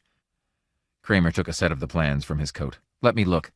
He turned the pages over. The pilot watched carefully over his shoulder. "The changes aren't indicated on your copy," the pilot said. "I wonder—" He stopped. Commander Gross had entered the control cabin. "Gross, who authorized alterations?" Kramer said. "Some of the wiring has been changed." "Why, your old friend." Gross signaled to the field tower through the window. "My old friend?" "The professor. He took quite an active interest." Gross turned to the pilot. "Let's get going. We have to take this out past gravity for the test, they tell me. Well, perhaps it's for the best. Are you ready?" "Sure." The pilot sat down and moved some of the controls around. "Any time." "Go ahead, then," Gross said. "The professor—" Kramer began, but at that moment there was a tremendous roar and the ship leaped under him. He grasped one of the wall holds and hung on as best he could. The cabin was filling with a steady throbbing, the raging of the jet turbines underneath them. The ship leaped. Kramer closed his eyes and held his breath. They were moving out into space, gaining speed each moment. "Well, what do you think?" Winter said nervously. "Is it time yet?" "A little longer," Kramer said. He was sitting on the floor of the cabin, down by the control wiring. He had removed the metal covering plate, exposing the complicated maze of relay wiring. He was studying it, comparing it to the wiring diagrams. "What's the matter?" Gross said. "These changes. I can't figure out what they're for. The only pattern I can make out is that for some reason—" "Let me look," the pilot said. He squatted down beside Kramer. "You were saying? See this lead here? Originally it was switch-controlled. It closed and opened automatically according to temperature change. Now it's wired so that the central control system operates it. The same with the others. A lot of this was still mechanical, worked by pressure, temperature stress. Now it's under the central master." "The brain?" Gross said. "You mean it's been altered so that the brain manipulates it?" Kramer nodded. "Maybe Professor Thomas felt that no mechanical relays could be trusted. Maybe he thought that things would be happening too fast. But some of these could close in a split second. The brake rockets could go on as quickly as—" "Hey," Winter said from the control seat, "we're getting near the moon stations. What'll I do?" They looked out the port. The corroded surface of the moon gleamed up at them, a corrupt and sickening sight. They were moving swiftly toward it. "I'll take it," the pilot said. He eased Winter out of the way and strapped himself in place. The ship began to move away from the moon as he manipulated the controls. Down below them, they could see the observation stations dotting the surface, and the tiny squares that were the openings of the underground factories and hangars. A red blinker winked up at them, and the pilot's fingers moved on the board in answer. "We're past the moon," the pilot said after a time. The moon had fallen behind them. The ship was heading into outer space. "Well, we can go ahead with it." Kramer did not answer. "Mr. Kramer, we can go ahead any time." Kramer started. "Sorry, I was thinking. All right, thanks." He frowned, deep in thought.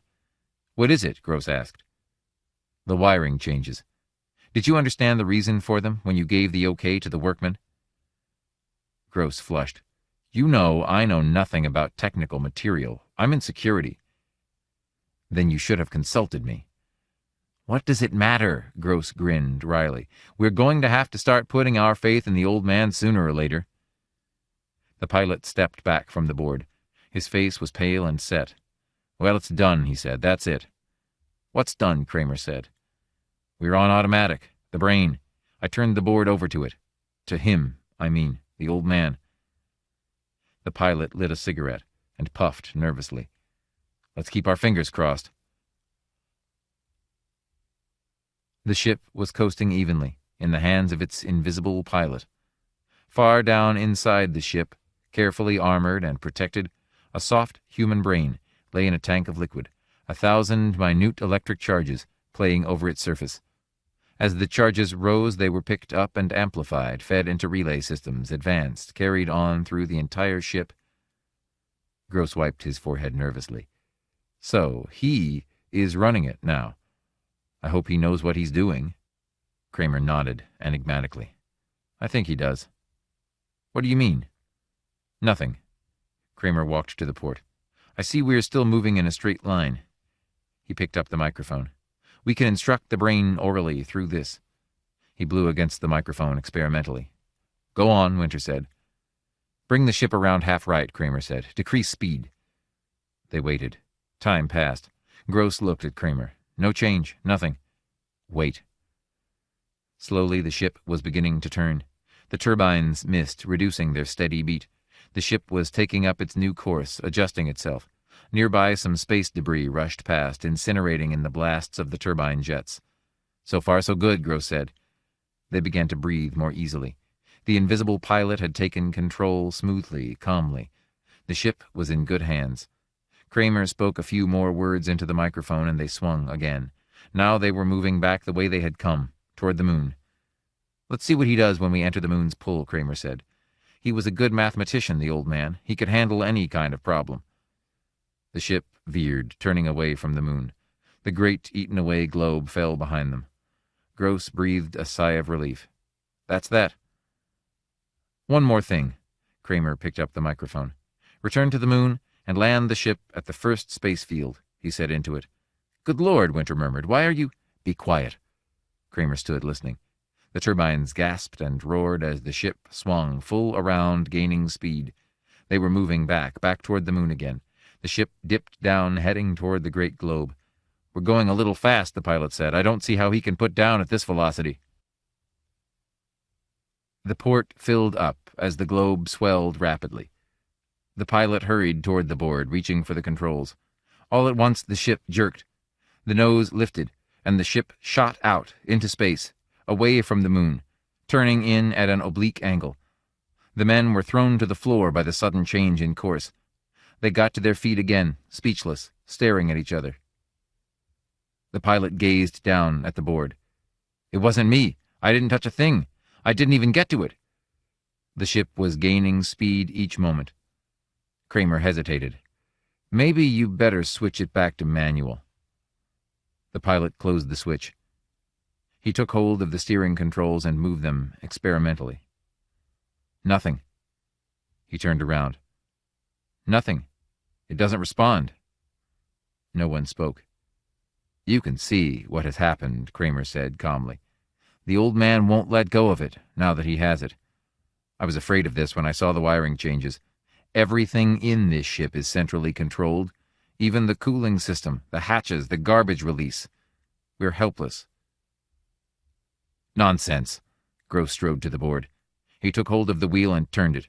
The ship continued on its course, moving away from the moon, leaving it behind. "Release," Kramer said into the microphone. "Let go of the controls. We'll take it back. Release." "No good," the pilot said. "Nothing." He spun the useless wheel. "It's dead. Completely dead." "And we're still heading out," Winter said, grinning foolishly. "We'll be going through the first-line defense belt in a few minutes. If they don't shoot us down, we better radio back." The pilot clicked the radio to send. "I'll contact the main bases, one of the observation stations." "Better get the defense belt. At the speed we're going, we'll be into it in a minute." "And after that," Kramer said, "we'll be in outer space. He's moving us toward outspace velocity. Is this ship equipped with baths?" "Baths?" Gross said. "The sleep tanks, for space drive. We may need them if we go much faster." "But good God, where are we going?" Gross said. Where's he taking us?" The pilot obtained contact. "This is Dwight on ship," he said. "We're entering the defense zone at high velocity. Don't fire on us." "Turn back," the impersonal voice came through the speaker. "You're not allowed in the defense zone." "We can't. We've lost control." "Lost control?" "This is an experimental ship." Gross took the radio. "This is Commander Gross. Security. We're being carried into outer space. There's nothing we can do. Is there any way that we can be removed from this ship?" A hesitation.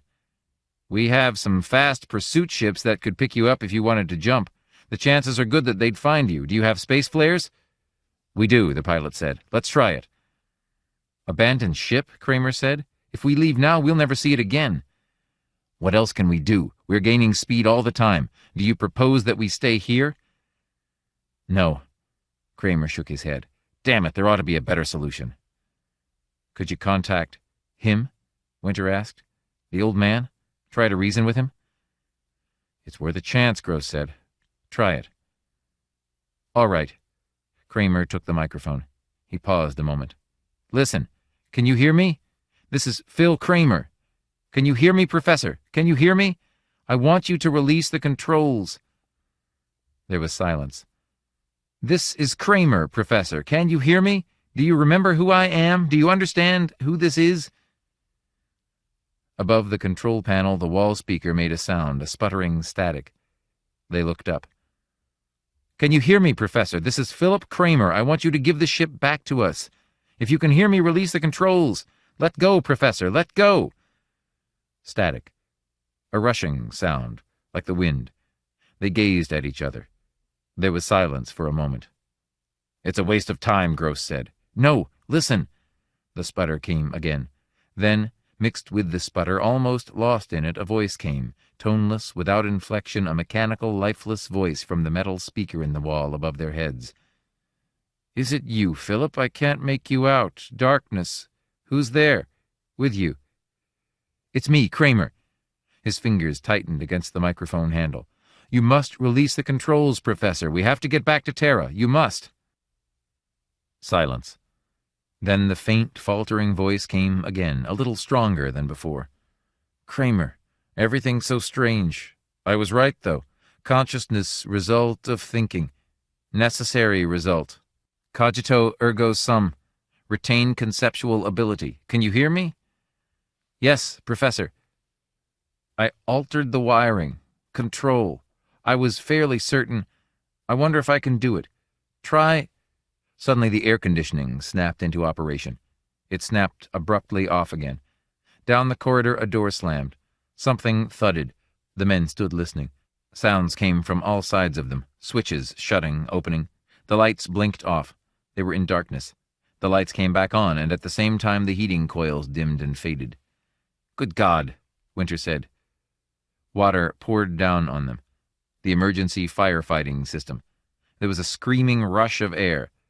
One of the escape hatches had slid back, and the air was roaring frantically out into space. The hatch banged closed. The ship subsided into silence. The heating coils glowed into life. As suddenly as it had begun, the weird exhibition ceased. "I can do everything," the dry, toneless voice came from the wall speaker. "It is all controlled. Kramer, I wish to talk to you. I've been thinking. I haven't seen you in many years. "A lot to discuss. You've changed, boy. We have much to discuss. Your wife." The pilot grabbed Kramer's arm. "There's a ship standing off our bow. Look." They ran to the port. A slender, pale craft was moving along with them, keeping pace with them. It was signal blinking. "A Terran pursuit ship," the pilot said. "Let's jump. They'll pick us up. Suits." He ran to a supply cupboard and turned the handle. The door opened and he pulled the suits out onto the floor. "Hurry," Gross said. A panic seized them. They dressed frantically, pulling the heavy garments over them. Winters staggered to the escape hatch and stood by it, waiting for the others. They joined him one by one. "Let's go," Gross said. "Open the hatch."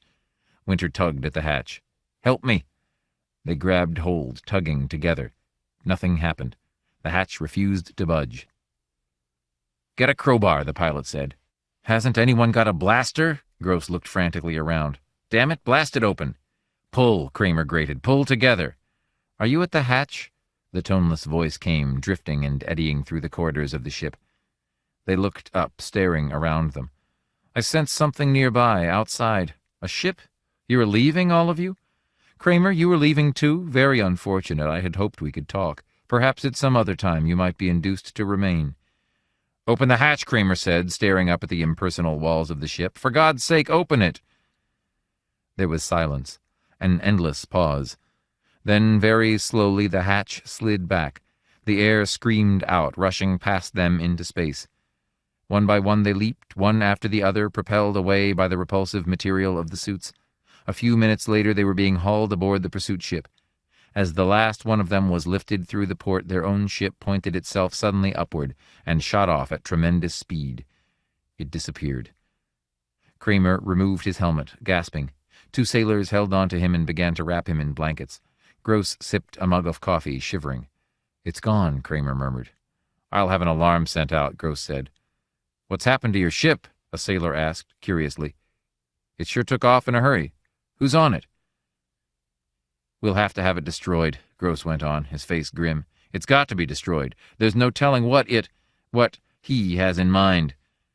Gross sat down, weakly, on a metal bench. "What a close call for us. We were so damn trusting." "What could he be planning?" Kramer said, half to himself. "It doesn't make sense. I don't get it." As the ship sped back toward the moon base, they sat around the table in the dining room, sipping hot coffee and thinking, not saying very much. "Look here," Gross said at last. "What kind of man was Professor Thomas? What do you remember about him?"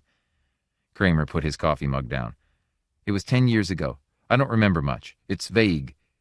He let his mind run back over the years. He and Dolores had been at Hunt College together in physics and the life sciences. The college was small and set back away from the momentum of modern life. He had gone there because it was his hometown, and his father had gone there before him. Professor Thomas had been at the college a long time, as long as anyone could remember. He was a strange old man, keeping to himself most of the time. There were many things that he disapproved of, but he seldom said what they were. "Do you recall anything that might help us?" Gross asked. "Anything that would give us a clue as to what he might have in mind?" Kramer nodded slowly. "I remember one thing. One day he and the professor had been sitting together in the school chapel, talking leisurely. "Well, you'll be out of school soon," the professor had said. "What are you going to do?" "Do? Work at one of the government research projects, I suppose." "And eventually, what's your ultimate goal?" Kramer had smiled. "The question is unscientific. It presupposes such things as ultimate ends." "Suppose instead along these lines, then. What if there were no war and no government research projects? What would you do then?" "I don't know. But how can I imagine a hypothetical situation like that? There's been war as long as I can remember. We're geared for war. I don't know what I'd do. I suppose I'd adjust, get used to it." The professor had stared at him. "Oh, you do think you'd get accustomed to it, eh? Well, I'm glad of that. And you think you could find something to do?" Gross listened intently. "What do you infer from this, Kramer?" "Not much, except that he was against war." "We're all against war," Gross pointed out. "True, but he was withdrawn, set apart. He lived very simply, cooking his own meals. His wife died many years ago. He was born in Europe, in Italy.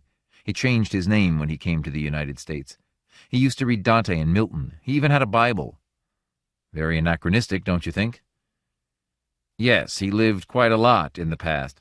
He found an old phonograph and records, and he listened to the old music.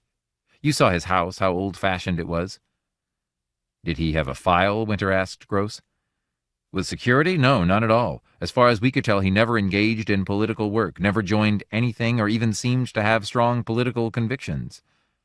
No, Kramer agreed. About all he ever did was walk through the hills. He liked nature. Nature can be of great use to a scientist, Gross said. There wouldn't be any science without it. Kramer, what do you think his plan is, taking control of the ship and disappearing? Winter said.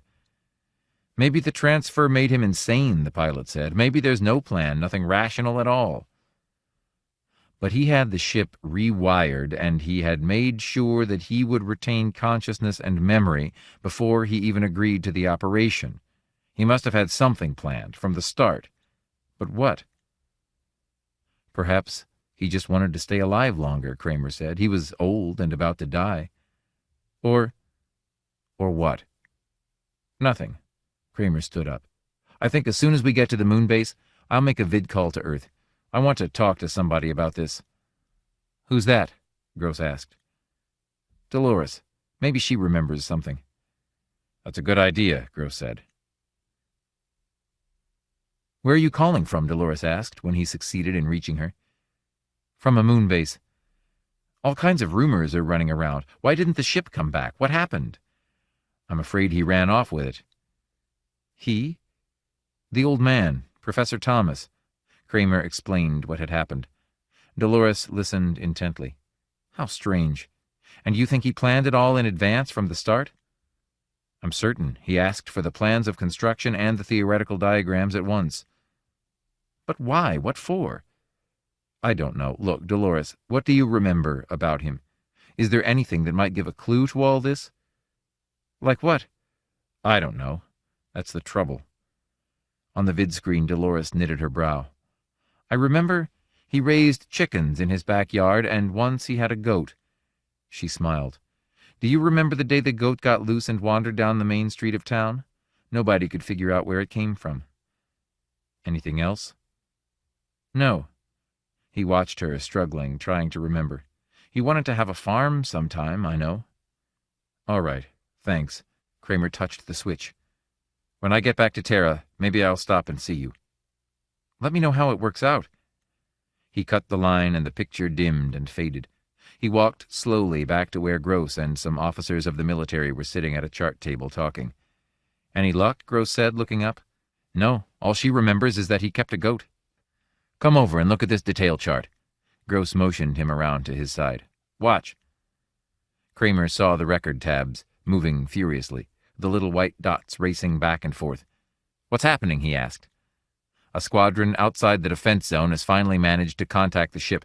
They're maneuvering now for position. Watch.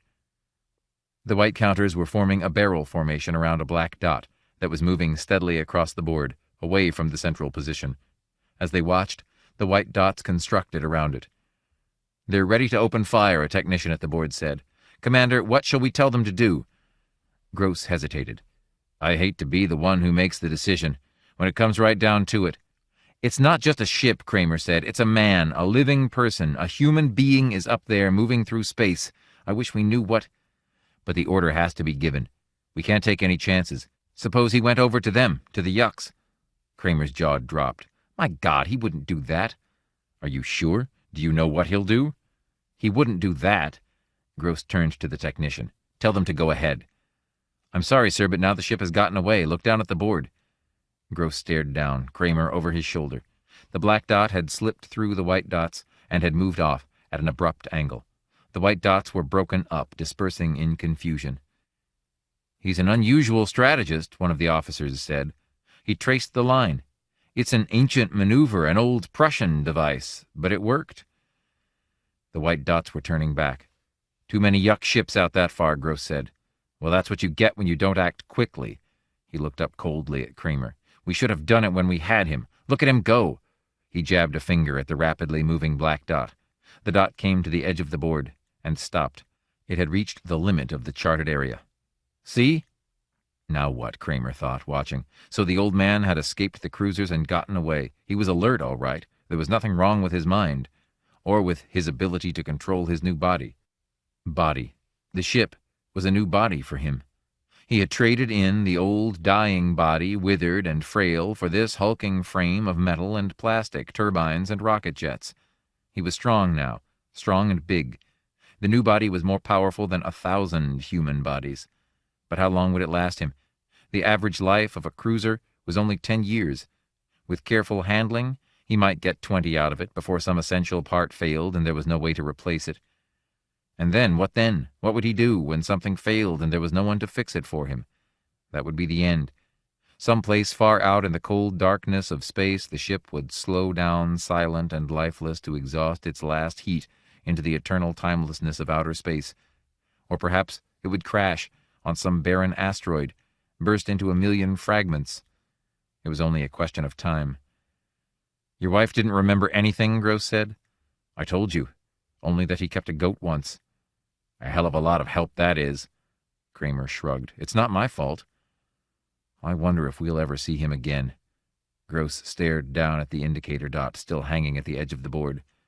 "I wonder if he'll ever move back this way." "I wonder too," Kramer said.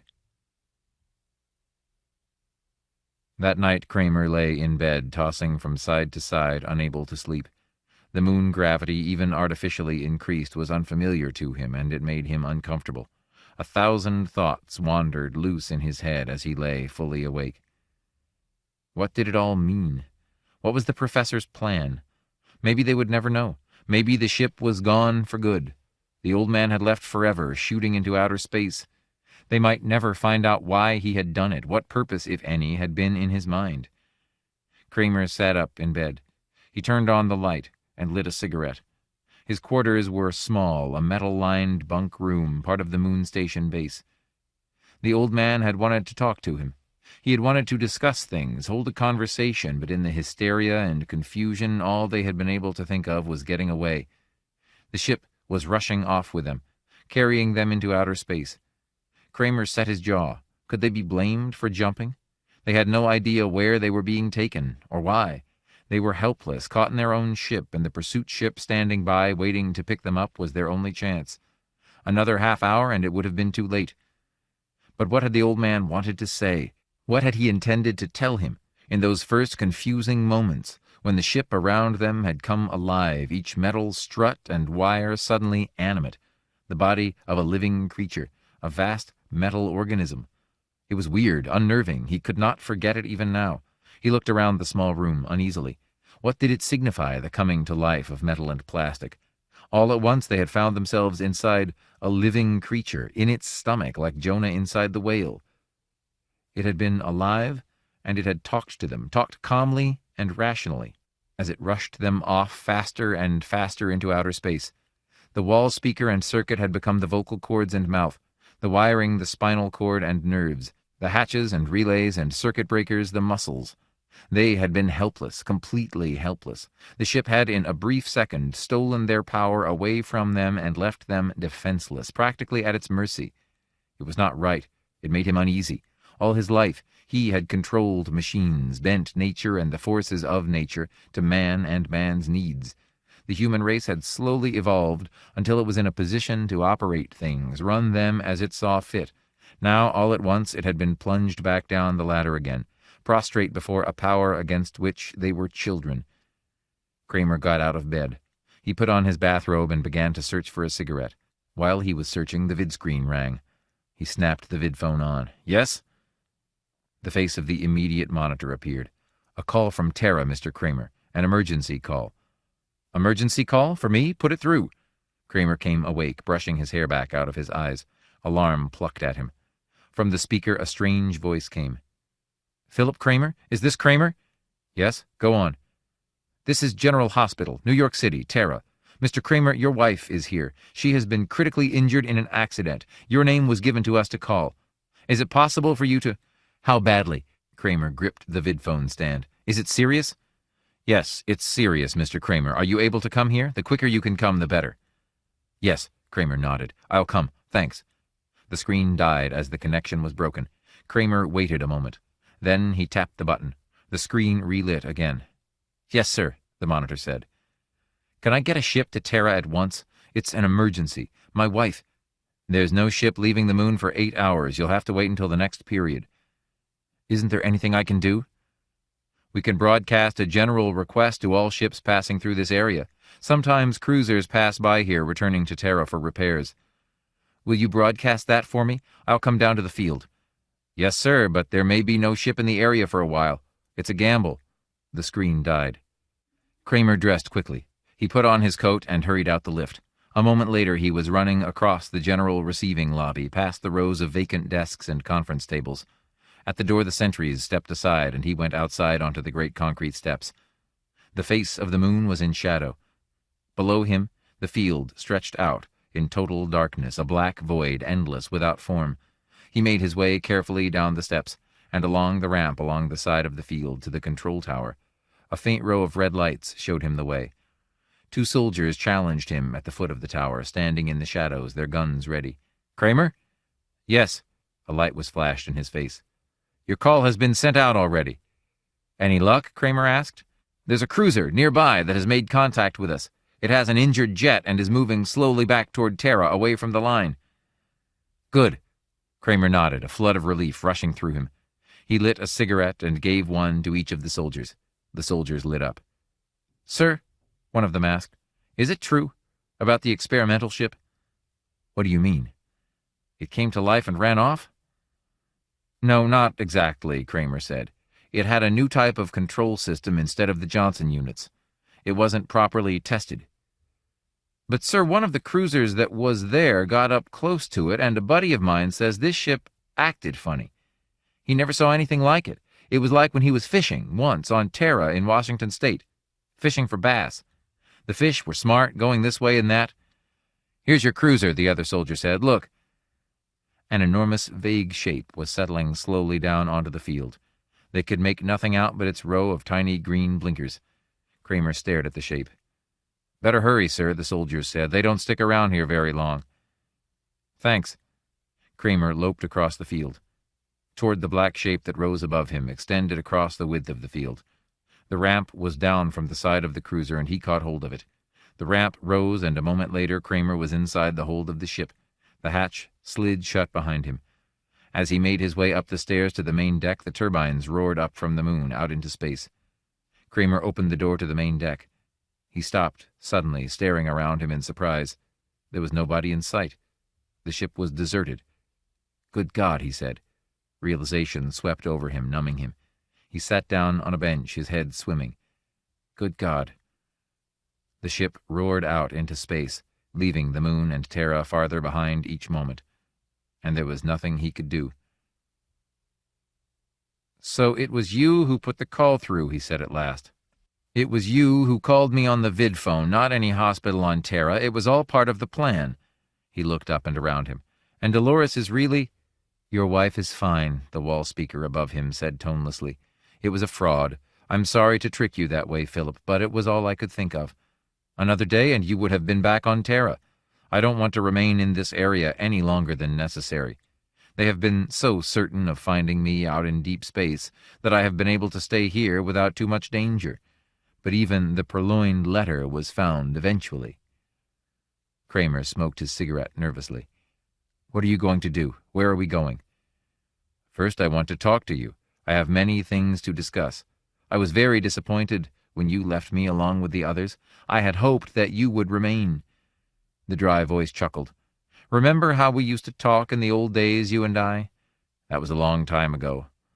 The ship was gaining speed. It plunged through space at tremendous speed, rushing through the last of the defense zone and out beyond. A rush of nausea made Kramer bend over for a moment.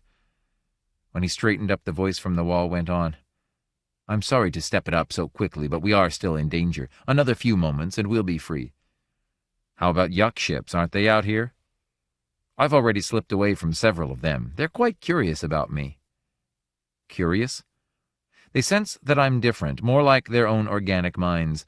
They don't like it. I believe they will begin to withdraw from this area soon. Apparently they don't want to get involved with me. They're an odd race, Philip. I would have liked to study them closely, try to learn something about them. I'm of the opinion that they use no inert material. All their equipment and instruments are alive in some form or other. They don't construct or build at all. The idea of making is foreign to them. They utilize existing forms. Even their ships. Where are we going? Kramer said. I want to know where you are taking me. Frankly, I'm not certain. You're not certain? I haven't worked some details out. There are a few vague spots in my program still. But I think that in a short while, I'll have them ironed out. What is your program? Kramer said. It's really very simple. But don't you want to come into the control room and sit? The seats are much more comfortable than that metal bench. Kramer went into the control room and sat down at the control board. Looking at the useless apparatus made him feel strange. What's the matter? The speaker above the board rasped. Kramer gestured helplessly. I'm powerless. I can't do anything, and I don't like it. Do you blame me? No, I don't blame you. But you'll get your control back soon. Don't worry, this is only a temporary expedient, taking you off this way. It was something I didn't contemplate. I forgot that orders would be given out to shoot me on sight. It was Gross's idea. I don't doubt that. My conception, my plan, came to me as soon as you began to describe your project that day at my house. I saw at once that you were wrong. You people have no understanding of the mind at all. I realized that the transfer of a human brain from an organic body to a complex artificial spaceship would not involve the loss of the intellectualization faculty of the mind. When a man thinks, he is. When I realized that, I saw the possibility of an age-old dream becoming real. I was quite elderly when I first met you, Philip. Even then my lifespan had come pretty much to its end. I could look ahead to nothing but death, and with it the extinction of all my ideas. I had made no mark on the world, none at all. My students, one by one, passed from me into the world to take up jobs in the great research project, the search for better and bigger weapons of war. The world has been fighting for a long time, first with itself, then with the Martians, then with these beings from Proxima Centauri, whom we know nothing about. The human society has evolved war as a cultural institution, like the science of astronomy or mathematics. War is a part of our lives, a career, a respected vocation. Bright, alert young men and women move into it, putting their shoulders to the wheel, as they did in the time of Nebuchadnezzar. It has always been so. But is it innate in mankind? I don't think so. No social custom is innate. There were many human groups that did not go to war. The Eskimos never grasped the idea at all, and the American Indians never took to it well.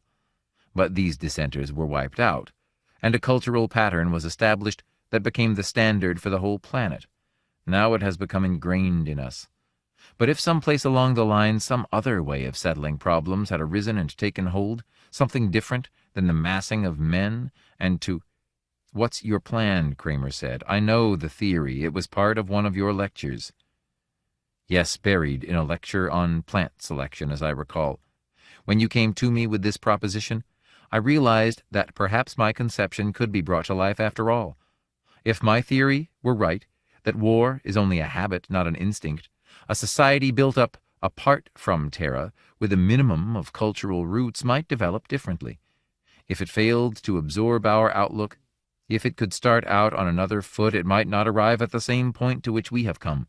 A dead end with nothing but greater and greater wars in sight until nothing is left but ruin and destruction everywhere. Of course, there would have to be a watcher to guide the experiment at first.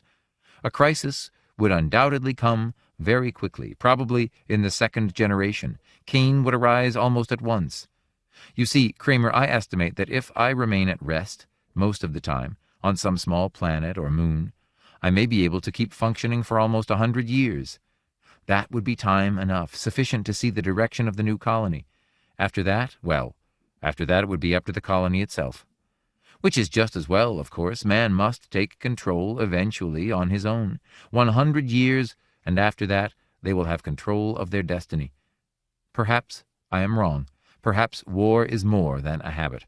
Perhaps it is a law of the universe that things can only survive as groups by group violence. But I'm going ahead and taking the chance that it is only a habit, that I'm right, that war is something we're so accustomed to that we don't realize it is a very unnatural thing. Now, as to the place, I'm still a little vague about that. We must find the place still. That's what we're doing now. You and I are going to inspect a few systems off the beaten path, planets where the trading prospects are low enough to keep Terran ships away. I know of one planet that might be a good place. It was reported by the Fairchild expedition in their original manuscript. We may look into that for a start. The ship was silent. Kramer sat for a time, staring down at the metal floor under him. The floor throbbed dully with the motion of the turbines. At last he looked up. You might be right. Maybe our outlook is only a habit. Kramer got to his feet. But I wonder if something has occurred to you. What is that? If it's such a deeply ingrained habit going back thousands of years, how are you going to get your colonists to make the break? Leave Terra and Terran customs? How about this generation, the first ones, the people who found the colony? I think you're right that the next generation would be free of all this if there were he grinned, an old man above to teach them something else instead. Kramer looked up at the wall speaker. How are you going to get the people to leave Terra and come with you if by your own theory this generation can't be saved? It all has to start with the next. The wall speaker was silent. Then it made a sound, the faint, dry chuckle. I'm surprised at you, Philip. Settlers can be found. We won't need many, just a few. The speaker chuckled again. I'll acquaint you with my solution. At the far end of the corridor, a door slid open. There was sound, a hesitant sound. Kramer turned. Dolores! Dolores Kramer stood uncertainly, looking into the control room. She blinked in amazement. Phil, what are you doing here? What's going on? They stared at each other. What's happening? Dolores said. I received a vid call that you had been hurt in a lunar explosion. The wall speaker rasped into life. You see, Philip, that problem is already solved. We don't need so many people. Even a single couple might do. Kramer nodded slowly. I see, he murmured thickly. Just one couple. One man and woman. They might make it all right if there was someone to watch and see that things went as they should. There will be quite a few things I can help you with, Philip, quite a few. We'll get along very well, I think. Kramer grinned wryly. You could even help us name the animals, he said. I understand that's the first step. I'll be glad to, the toneless, impersonal voice said.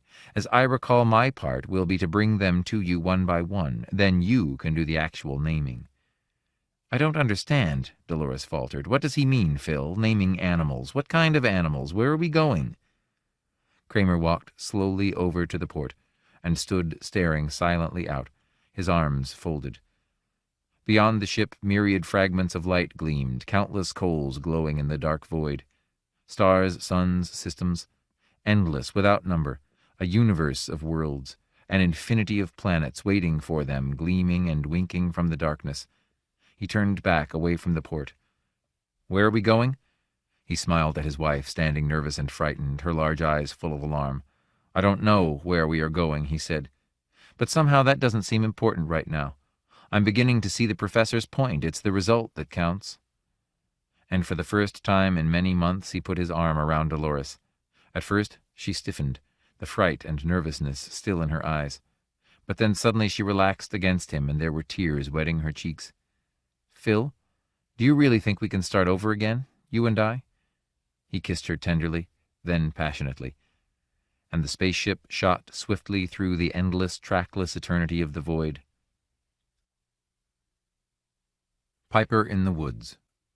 Well, Corporal Westerberg, Dr. Henry Harris said gently, just why do you think you're a plant?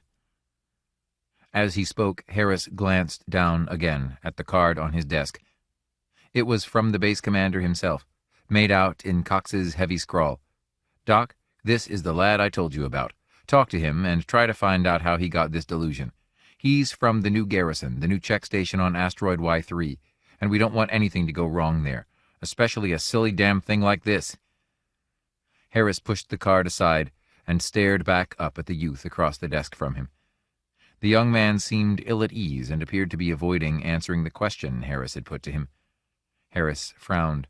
Westerberg was a good-looking chap, actually handsome in his patrol uniform, a shock of blonde hair over one eye. He was tall, almost 6 feet, a fine healthy lad just 2 years out of training, according to the card, Born in Detroit. Had measles when he was 9. Interested in jet engines, tennis, and girls, 26 years old. "Well, Corporal Westerberg," Dr. Harris said again, "why do you think you're a plant?" The corporal looked up, shyly. He cleared his throat. "Sir, I am a plant. I don't just think so. I've been a plant for several days now." "I see," the doctor nodded. "You mean that you weren't always a plant?" "No, sir, I just became a plant recently." "And what were you before you became a plant?" "Well, sir, I was just like the rest of you." There was silence. Dr. Harris took up his pen and scratched a few lines, but nothing of importance came. A plant? And such a healthy-looking lad. Harris removed his steel-rimmed glasses and polished them with his handkerchief. He put them on again and leaned back in his chair. "Care for a cigarette, Corporal?" "No, sir." The doctor lit one for himself, resting his arm on the edge of the chair. "Corporal, you must realize that there are very few men who become plants, especially on such short notice. I have to admit you are the first person who has ever told me such a thing." "Yes, sir, I realize it's quite rare." "You can understand why I'm interested, then. When you say you're a plant, you mean you're not capable of mobility? Or do you mean you're a vegetable as opposed to an animal? Or just what?" The corporal looked away. "I can't tell you any more," he murmured. "I'm sorry, sir." "Well, would you mind telling me how you became a plant?" Corporal Westerberg hesitated. He stared down at the floor, then out the window at the spaceport, then at a fly on the desk. At last he stood up, getting slowly to his feet. "I can't even tell you that, sir," he said. "You can't? Why not?" Because I promised not to." The room was silent. Dr. Harris rose too, and they both stood facing each other. Harris frowned, rubbing his jaw. "Corporal, just who did you promise?" "I can't even tell you that, sir. I'm sorry." The doctor considered this. At last he went to the door and opened it. "All right, Corporal. You may go now, and thanks for your time." "I'm sorry I'm not more helpful." The corporal went slowly out, and Harris closed the door after him. Then he went across his office to the vidphone. He rang Commander Cox's letter. A moment later, the beefy, good-natured face of the base commander appeared. "Cox, this is Harris. I talked to him all right. All I could get is the statement that he's a plant. What else is there? What kind of behavior pattern?" "Well," Cox said, "the first thing they noticed was that he wouldn't do any work. The garrison chief reported that this Westerberg would wander off outside the garrison and just sit all day long. Just sit." "In the sun?" "Yes, just sit in the sun. Then at nightfall he would come back in. When they asked why he wasn't working in the jet repair building, he told them he had to be out in the sun. Then he said—" Cox hesitated. "Yes, said what?" "He said that work was unnatural, that it was a waste of time, that the only worthwhile thing was to sit and contemplate, outside." "What then?" "Then they asked him how he got that idea, and then he revealed to them that he had become a plant." "I'm going to have to talk to him again, I can see," Harris said. "And he's applied for a permanent discharge from the patrol. What reason did he give?" "The same, that he's a plant now and has no more interest in being a patrolman. All he wants to do is sit in the sun. It's the damnedest thing I ever heard." "All right. I think I'll visit him in his quarters." Harris looked at his watch. "I'll go over after dinner." "Good luck," Cox said gloomily. "But who ever heard of a man turning into a plant? We told him it wasn't possible, but he just smiled at us." "I'll let you know how I make out," Harris said.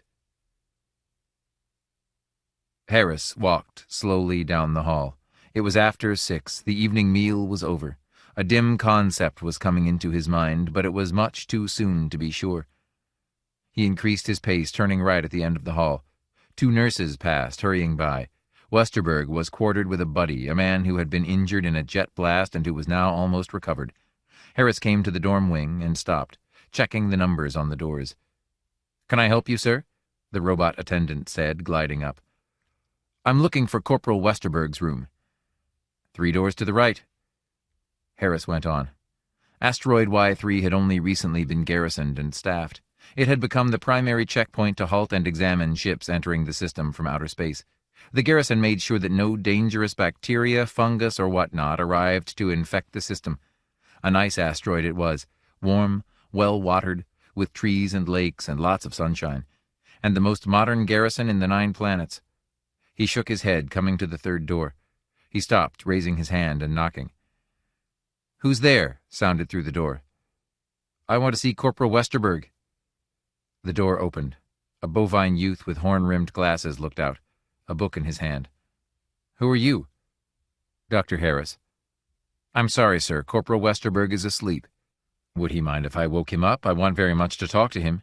Harris peered inside. He could see a neat room, with a desk, a rug and lamp, and 2 bunks. On one of the bunks was Westerberg, lying face up, his arms folded across his chest, his eyes tightly closed. "Sir," the bovine youth said, "I'm afraid I can't wake him up for you much as I'd like to." "You can't? Why not?" "Sir, Corporal Westerberg won't wake up, not after the sun sets. He just won't. He can't be awakened." "Cataleptic? Really?" "But in the morning, as soon as the sun comes up, he leaps out of bed and goes outside, stays the whole day." "I see," the doctor said. "Well, thanks anyhow." He went back out into the hall, and the door shut after him. "There's more to this than I realized," he murmured. He went on back the way he had come. It was a warm, sunny day. The sky was almost free of clouds, and a gentle wind moved through the cedars along the bank of the stream. There was a path leading from the hospital building down the slope to the stream. At the stream, a small bridge led over to the other side, and a few patients were standing on the bridge, wrapped in their bathrobes, looking aimlessly down at the water. It took Harris several minutes to find Westerberg. The youth was not with the other patients near or around the bridge. He had gone farther down, past the cedar trees, and out onto a strip of bright meadow, where poppies and grass grew everywhere.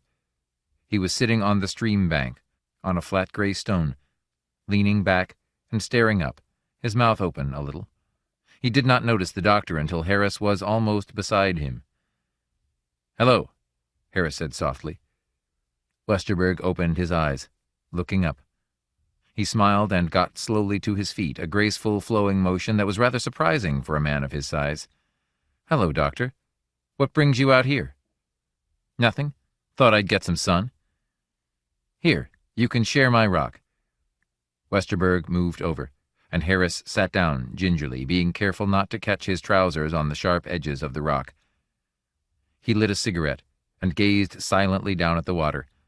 Beside him, Westerberg had resumed his strange position, leaning back, resting on his hands, staring up with his eyes shut tight. "Nice day," the doctor said. "Yes?" "Do you come here every day?" "You like it better out here than inside." "I can't stay inside," Westerberg said. "You can't? How do you mean can't?"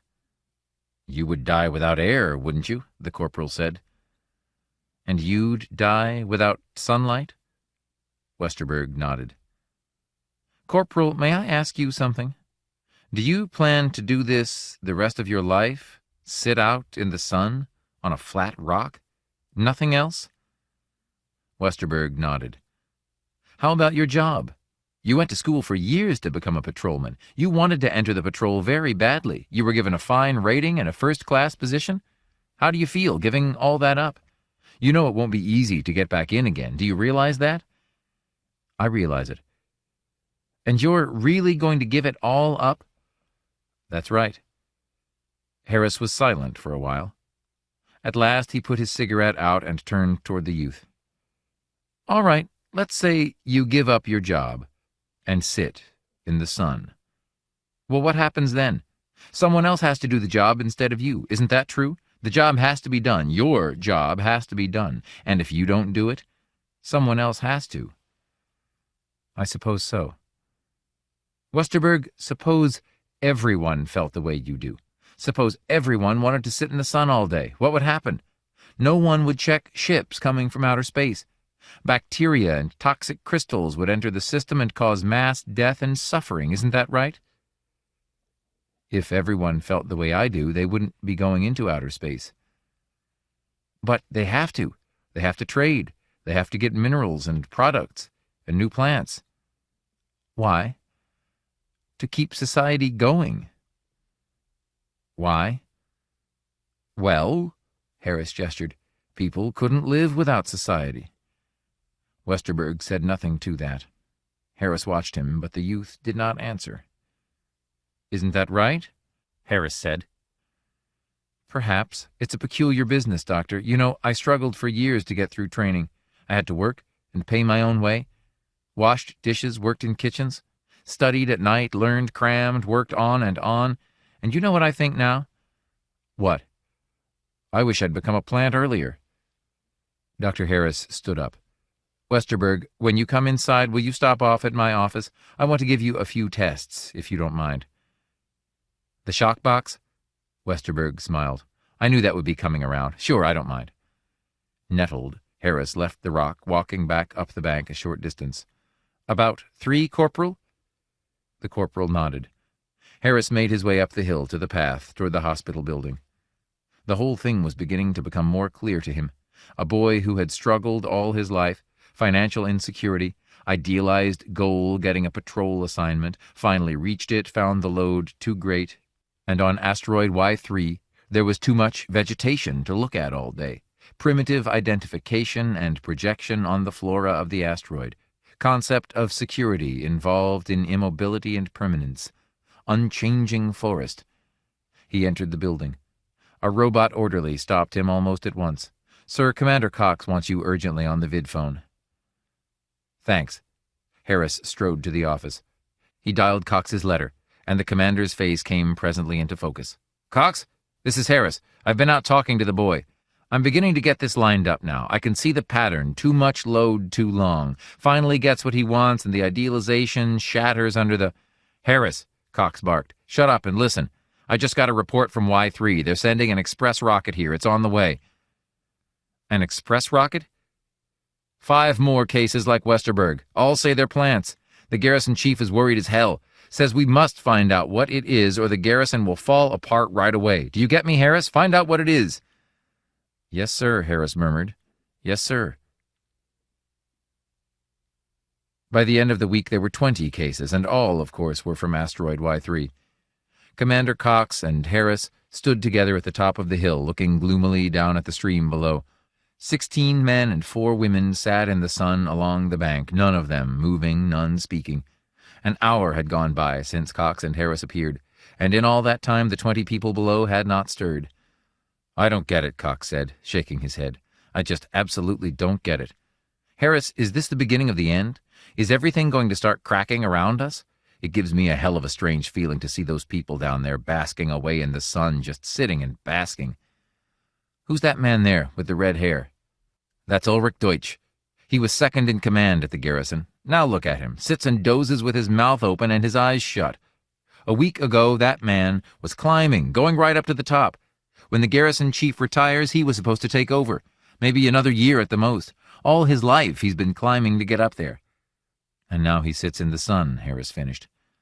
That woman, the brunette with the short hair, career woman, head of the entire office staff of the garrison. And the man beside her, janitor. And that cute little gal there with the bosom, secretary, just out of school. All kinds. And I got a note this morning, 3 more coming in sometime today. Harris nodded. The strange thing is, they really want to sit down there. They're completely rational. They could do something else, but they just don't care to. Well, Cox said, what are you going to do? Have you found anything? We're counting on you. Let's hear it. I couldn't get anything out of them directly, Harris said, but I've had some interesting results with the shock box. Let's go inside, and I'll show you. Fine. Cox turned and started toward the hospital. Show me anything you've got. This is serious. Now I know how Tiberius felt when Christianity showed up in high places. Harris snapped off the light. The room was pitch black. I'll run this first reel for you. The subject is one of the best biologists stationed at the garrison, Robert Bradshaw. He came in yesterday. I got a good run from the shock box because Bradshaw's mind is so highly differentiated. There's a lot of repressed material of a non-rational nature, more than usual. He pressed a switch. The projector whirred, and on the far wall a three-dimensional image appeared in color, so real that it might have been the man himself. Robert Bradshaw was a man of 50, heavy-set, with iron-gray hair and a square jaw. He sat in the chair calmly, his hands resting on the arms, oblivious to the electrodes attached to his neck and wrist. "There I go," Harris said. "Watch." His film image appeared, approaching Bradshaw. "Now, Mr. Bradshaw," his image said, "this won't hurt you at all, and it'll help us a lot." The image rotated the controls on the shock box. Bradshaw stiffened, and his jaw set, but otherwise he gave no sign. The image of Harris regarded him for a time and then stepped away from the controls. "Can you hear me, Mr. Bradshaw?" the image asked. "Yes." "What is your name?" "Robert C. Bradshaw." "What is your position?" "Chief biologist at the check station on Y3. "Are you there now?" "No, I'm back on Terra in a hospital." "Why?" "Because I admitted to the garrison chief that I had become a plant." "Is that true, that you were a plant?" "Yes, in a non-biological sense. I retain the physiology of a human being, of course." "What do you mean, then, that you're a plant?"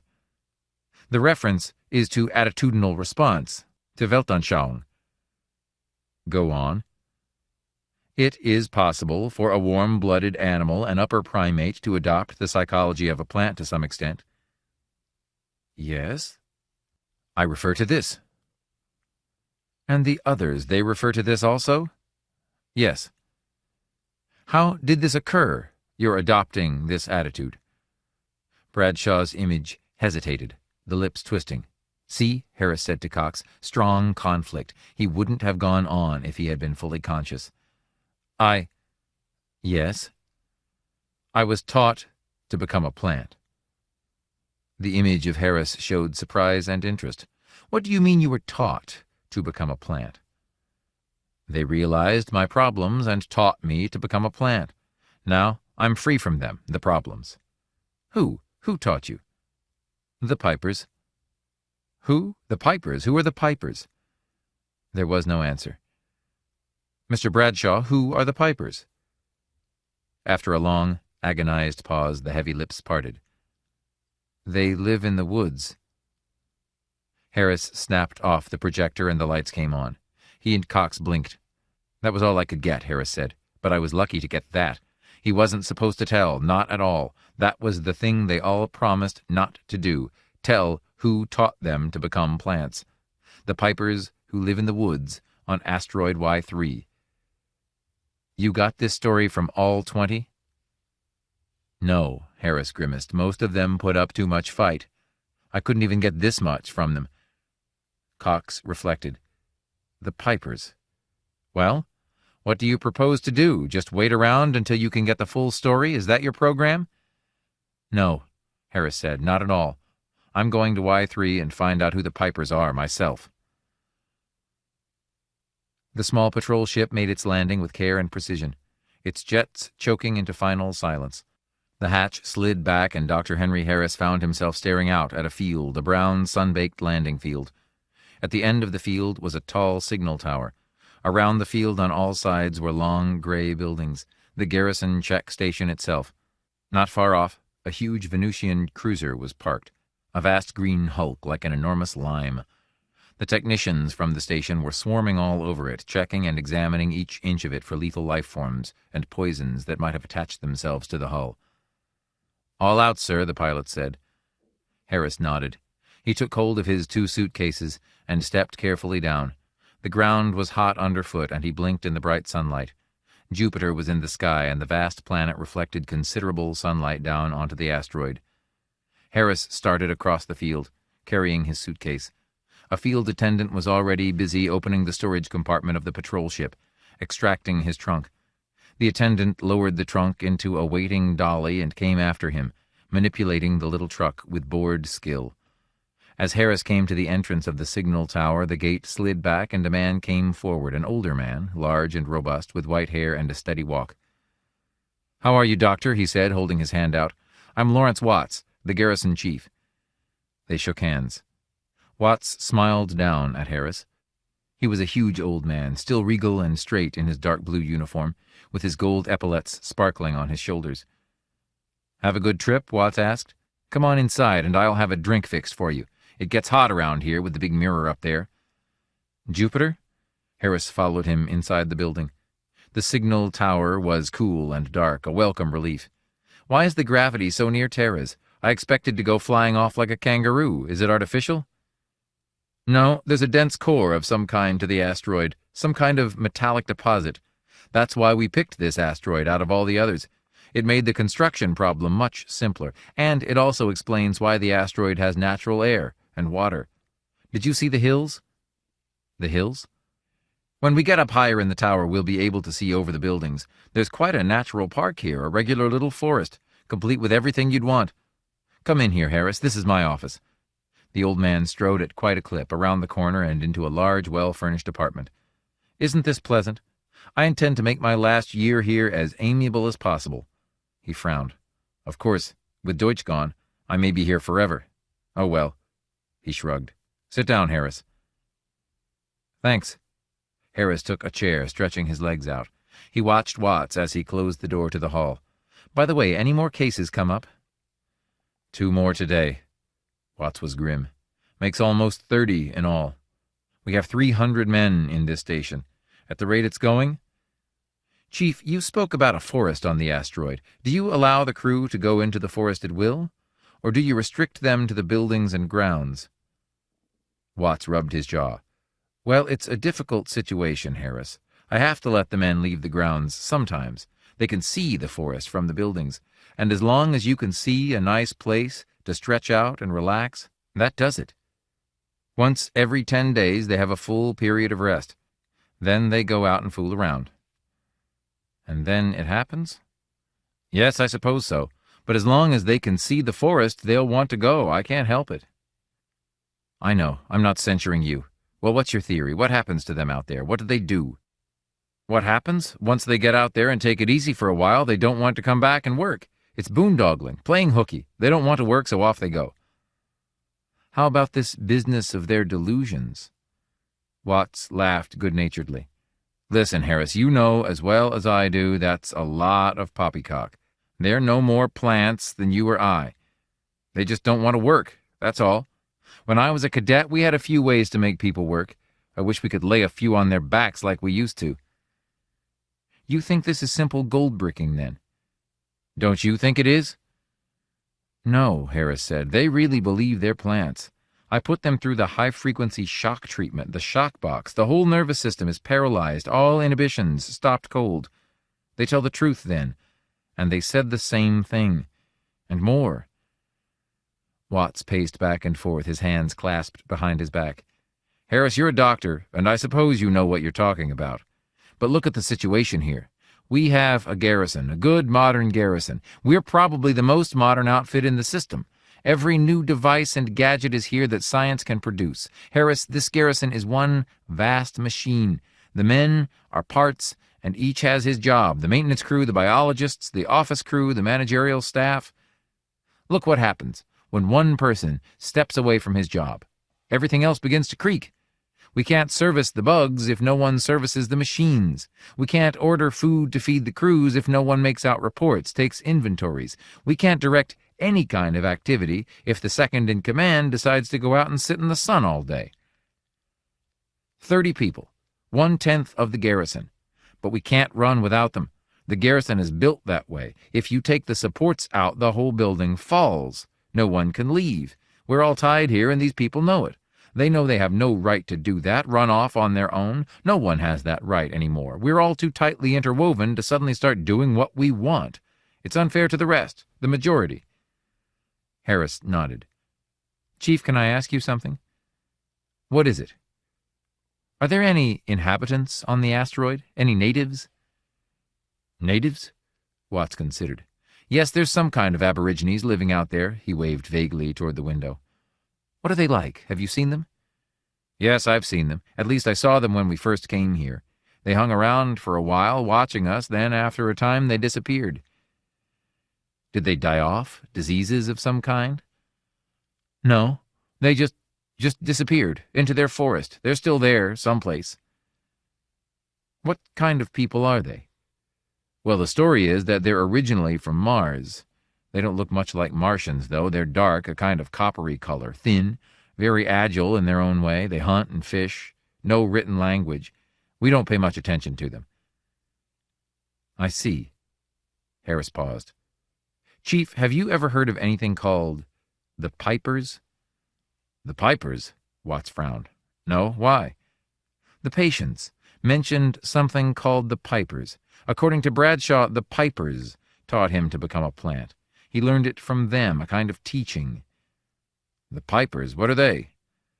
"I don't know," Harris admitted. "I thought maybe you might know. My first assumption, of course, was that they're the natives, but now I'm not so sure after hearing your description of them. The natives are primitive savages. They don't have anything to teach anybody, especially a top-flight biologist." Harris hesitated. "Chief, I'd like to go into the woods and look around. Is that possible?" "Certainly. I can arrange it for you. I'll give you one of the men to show you around." "I'd rather go alone. Is there any danger?" "No, none that I know of, except—" "Except the Pipers," Harris finished. "I know. Well, there's only one way to find them, and that's it. I'll have to take my chances." "If you walk in a straight line," Chief Watts said, "you'll find yourself back at the garrison in about 6 hours. It's a damn small asteroid. There's a couple of streams and lakes, so don't fall in." "How about snakes or poisonous insects?" "Nothing like that reported. We did a lot of tramping around at first, but it's grown back now the way it was. We never encountered anything dangerous." "Thanks, Chief," Harris said. They shook hands. "I'll see you before nightfall." "Good luck." The chief and his 2 armed escorts turned and went back across the rise down the other side toward the garrison. Harris watched them go until they disappeared inside the building. Then he turned and started into the grove of trees. The woods were very silent around him as he walked. Trees towered up on all sides of him, huge dark green trees like eucalyptus. The ground underfoot was soft with endless leaves that had fallen and rotted into the soil. After a while the grove of high trees fell behind, and he found himself crossing a dry meadow. The grass and weeds burned brown in the sun. Insects buzzed around him, rising up from the dry weed stalks. Something scuttled ahead, hurrying through the undergrowth. He caught sight of a gray ball with many legs, scampering furiously, its antennae weaving. The meadow ended at the bottom of a hill. He was going up now, going higher and higher. Ahead of him an endless expanse of green rose, acres of wild growth. He scrambled to the top, finally, blowing and panting, catching his breath. He went on. Now he was going down again, plunging into a deep gully. Tall ferns grew as large as trees. He was entering a living Jurassic forest, ferns that stretched out endlessly ahead of him. Down he went, walking carefully. The air began to turn cold around him. The floor of the gully was damp and silent. Underfoot, the ground was almost wet. He came out on a level table. It was dark, with the ferns growing up on all sides, dense growths of ferns, silent and unmoving. He came upon a natural path, an old stream bed, rough and rocky but easy to follow. The air was thick and oppressive. Beyond the ferns he could see the side of the next hill, a green field rising up. Something gray was ahead. Rocks, piled-up boulders, scattered and stacked here and there. The stream led directly to them. Apparently this had been a pool of some kind, a stream emptying from it. He climbed the first of the boulders awkwardly, feeling his way up. At the top he paused, resting again. As yet, he had had no luck. So far he had not met any of the natives. It would be through them that he would find the mysterious pipers that were stealing the men away, if such really existed. If he could find the natives, talk to them, perhaps he could find out something. But as yet, he had been unsuccessful. He looked around. The woods were very silent. A slight breeze moved through the ferns, rustling them, but that was all. Where were the natives? Probably they had a settlement of some sort, huts, a clearing. The asteroid was small. He should be able to find them by nightfall. He started down the rocks. More rocks rose up ahead, and he climbed them. Suddenly he stopped, listening. Far off he could hear a sound, the sound of water. Was he approaching a pool of some kind? He went on again, trying to locate the sound.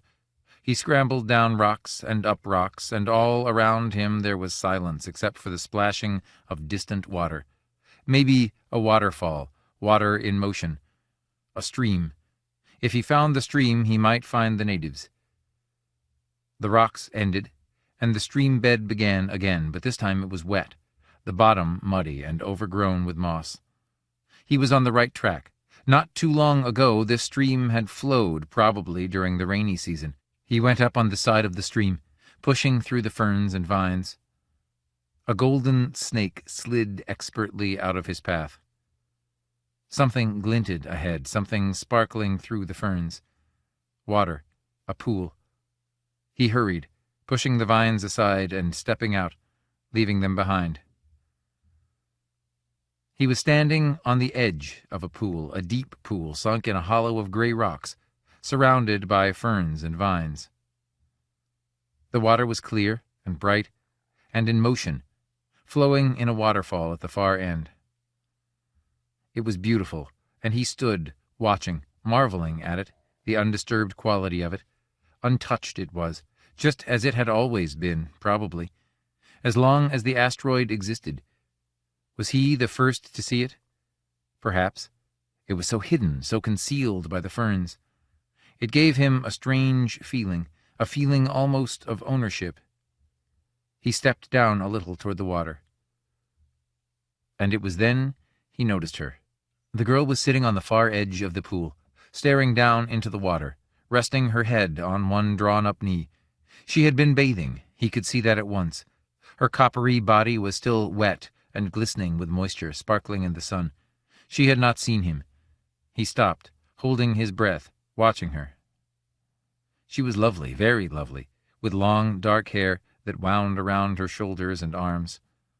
Her body was slim, very slender, with a supple grace to it that made him stare, accustomed as he was to various forms of anatomy. How silent she was. Silent and unmoving, staring down at the water. Time passed, strange, unchanging time, as he watched the girl. Time might even have ceased, with the girl sitting on the rock, staring into the water, and the rows of great ferns behind her, as rigid as if they had been painted there. All at once the girl looked up. Harris shifted, suddenly conscious of himself as an intruder. He stepped back. "I'm sorry," he murmured. "I'm from the garrison. I didn't mean to come poking around." She nodded without speaking. "You don't mind?" Harris asked presently. "No." So she spoke Terran. He moved a little toward her around the side of the pool.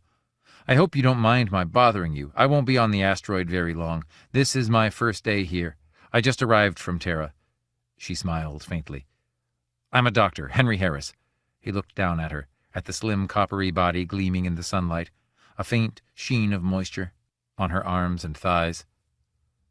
"You might be interested in why I'm here." He paused. "Maybe you can even help me." She looked up a little. "Oh? Would you like to help me?" She smiled. "Yes, of course." "That's good. Mind if I sit down?" He looked around and found himself a flat rock. He sat down, slowly, facing her. "Cigarette?" "No." "Well, I'll have one." He lit up, taking a deep breath. "You see, we have a problem at the garrison. Something has been happening to some of the men, and it seems to be spreading. We have to find out what causes it, or we won't be able to run the garrison." He waited for a moment. She nodded slightly. How silent she was. Silent and unmoving, like the ferns. "Well, I've been able to find out a few things from them, and one very interesting fact stands out. They keep saying that something called the Pipers are responsible for their condition. They say the Pipers taught them—" He stopped. A strange look had flitted across her dark, small face. "Do you know the Pipers?" She nodded. Acute satisfaction flooded over Harris. "You do? I was sure the natives would know." He stood up again. "I was sure they would, if the Pipers really existed. Then they do exist, do they?" "They exist." Harris frowned. "And they're here? In the woods?" "Yes." "I see." He ground his cigarette out impatiently. "You don't suppose there's any chance you could take me to them, do you?" Take you? Yes, I have this problem, and I have to solve it. You see, the base commander on Terra has assigned this to me, this business about the Pipers. It has to be solved, and I'm the one assigned to the job, so it's important to me to find them. Do you see?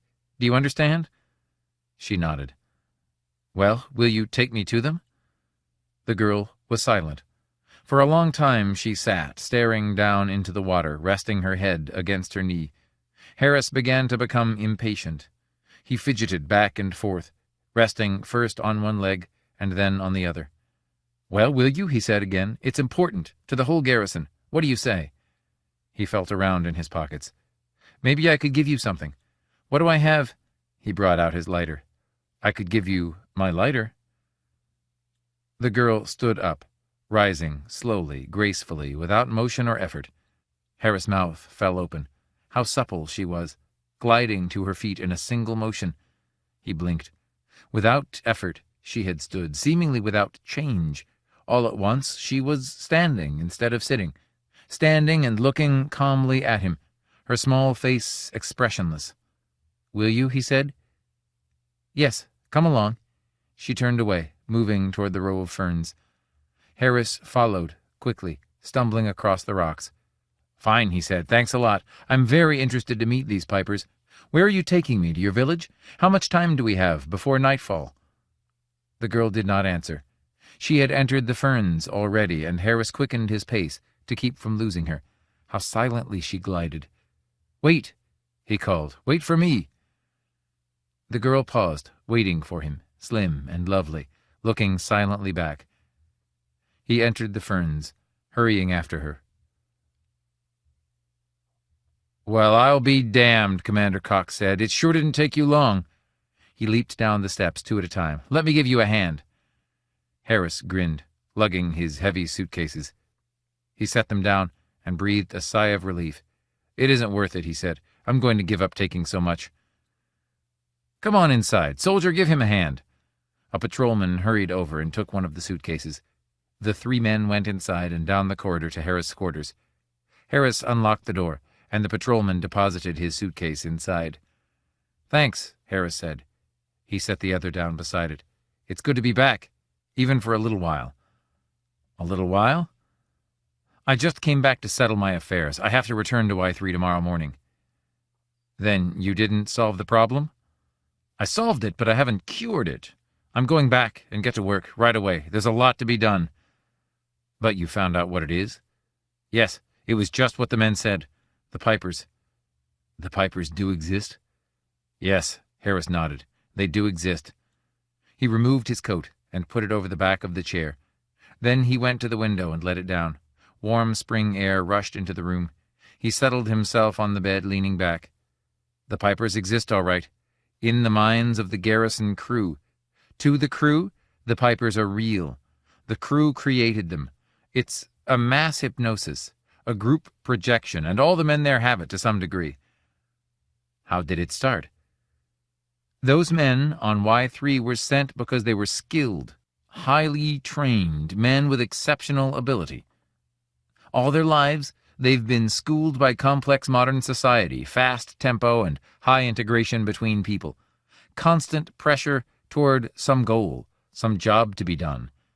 Those men are put down suddenly on an asteroid where there are natives living the most primitive of existence, completely vegetable lives, no concept of goal, no concept of purpose, and hence no ability to plan. The natives live the way the animals live, from day to day, sleeping, picking food from the trees, a kind of Garden of Eden existence, without struggle or conflict.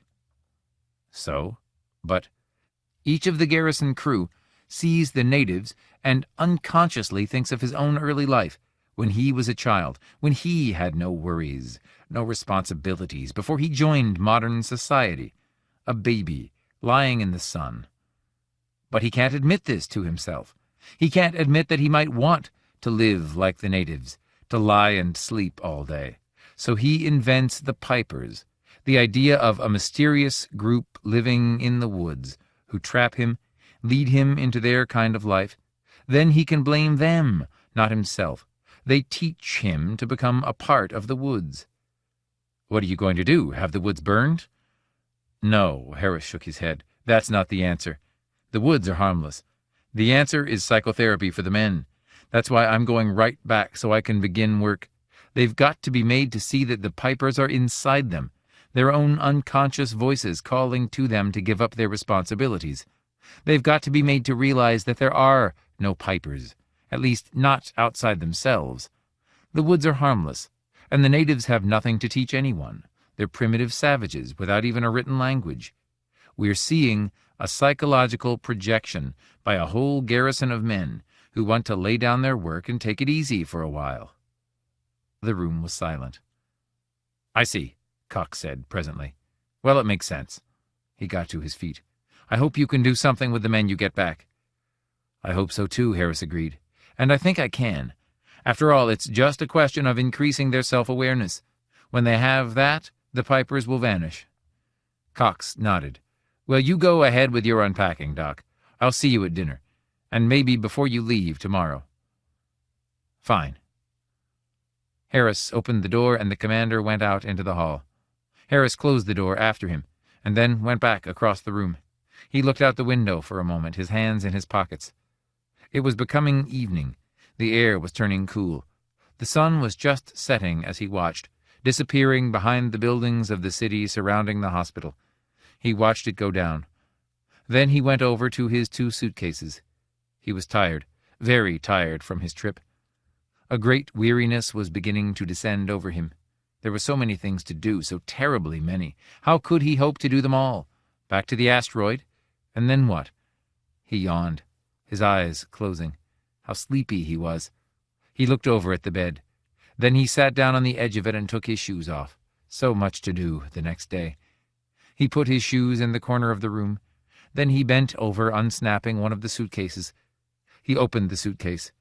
From it, he took a bulging gunny sack. Carefully, he emptied the contents of the sack out on the floor. Dirt, rich, soft dirt. Dirt he had collected during his last hours there, dirt he had carefully gathered up. When the dirt was spread out on the floor, he sat down in the middle of it. He stretched himself out, leaning back. When he was fully comfortable, he folded his hands across his chest and closed his eyes. So much work to do. But later on, of course. Tomorrow. How warm the dirt was. He was sound asleep in a moment. The Infinites. I don't like it, Major Crispin-Eller said. He stared through the port scope, frowning. An asteroid like this, with plenty of water, moderate temperature, an atmosphere similar to Terra's oxygen-nitrogen mix, and no life. Harrison Blake, second in command, came up beside Eller. They both stared out. No life, yet ideal conditions. Air, water, good temperature. Why? They looked at each other. Beyond the hull of the cruiser, the X-43Y, the barren, level surface of the asteroid stretched away. The X-43Y was a long way from home, halfway across the galaxy. Competition with the Mars-Venus-Jupiter triumvirate had moved Terra to map and prospect every bit of rock in the galaxy, with the idea of claiming mining concessions later on. The X-43Y had been out planting the blue and white flag for almost a year. The 3-member crew had earned a rest, a vacation back on Terra, and a chance to spend the pay they had accumulated. Tiny prospecting ships led a hazardous life, threading their way through the rubble-strewn periphery of the system, avoiding meteor swarms, clouds of hull-eating bacteria, space pirates, peanut-sized empires on remote artificial planetoids. Look at it, Eller said, jabbing angrily at the scope. Perfect conditions for life, but nothing, just bare rock. Maybe it's an accident, Blake said, shrugging. You know there's no place where bacteria particles don't drift. There must be some reason why this asteroid isn't fertile. I sense something wrong. Well, what do we do? Blake grinned humorlessly. You're the captain. According to our instructions, we're supposed to land and map every asteroid we encounter over Class D diameter. This is a Class C. Are we going outside and map it or not? Eller hesitated. I don't like it. No one knows all the lethal factors floating out here in deep space. Maybe. Could it be you'd like to go right on back to Terra? Blake said. Just think. No one would know we passed this last little bit of rock up. I wouldn't tip them off, Eller. That isn't it. I'm concerned with our safety, and that's all. You're the one who's been agitating to turn Terra side. Eller studied the port scope. If we only knew. Let out the pigs and see what shows. After they've run around for a while, we should know something. I'm sorry I even landed. Blake's face twisted in contempt. You're sure getting cautious now that we're almost ready to head home. Eller moodily watched the gray, barren rock, the gently moving water. Water and rock, a few clouds, even temperature. A perfect place for life. But there was no life. The rock was clean, smooth, absolutely sterile without growth or cover of any kind. The spectroscope showed nothing. Not even one-celled water life, not even the familiar brown lichen encountered on countless rocks strewn through the galaxy. All right, then, Eller said. Open one of the locks. I'll have Sylv let out the pigs. He picked up the comm, dialing the laboratory. Down below them, in the interior of the ship, Sylvia Simmons was working, surrounded by retorts and testing apparatus. Eller clicked the switch. Sylv, he said. Sylvia's features formed on the vidscreen. Yes? Let the hamsters outside the ship for a short run, about half an hour. With line and collars, of course. I'm worried about this asteroid. There may be some toxic poisons around, or radiation pits. When the pigs come back, give them a rigid test. Throw the book at them. All right, Chris, Sylvia smiled. Maybe we can get out and stretch our legs after a while. Give me the results of the tests as soon as possible. Eller broke the circuit. He turned to Blake. I assume you're satisfied. In a minute, the pigs will be ready to go out. Blake smiled faintly. I'll be glad when we get back to Terra. One trip with you as captain is about all I can take. Eller nodded. Strange that 13 years in the service hasn't taught you any more self-control. I guess you'll never forgive them for not giving you your stripes. Listen, Eller, Blake said. I'm 10 years older than you. I was serving when you were just a kid.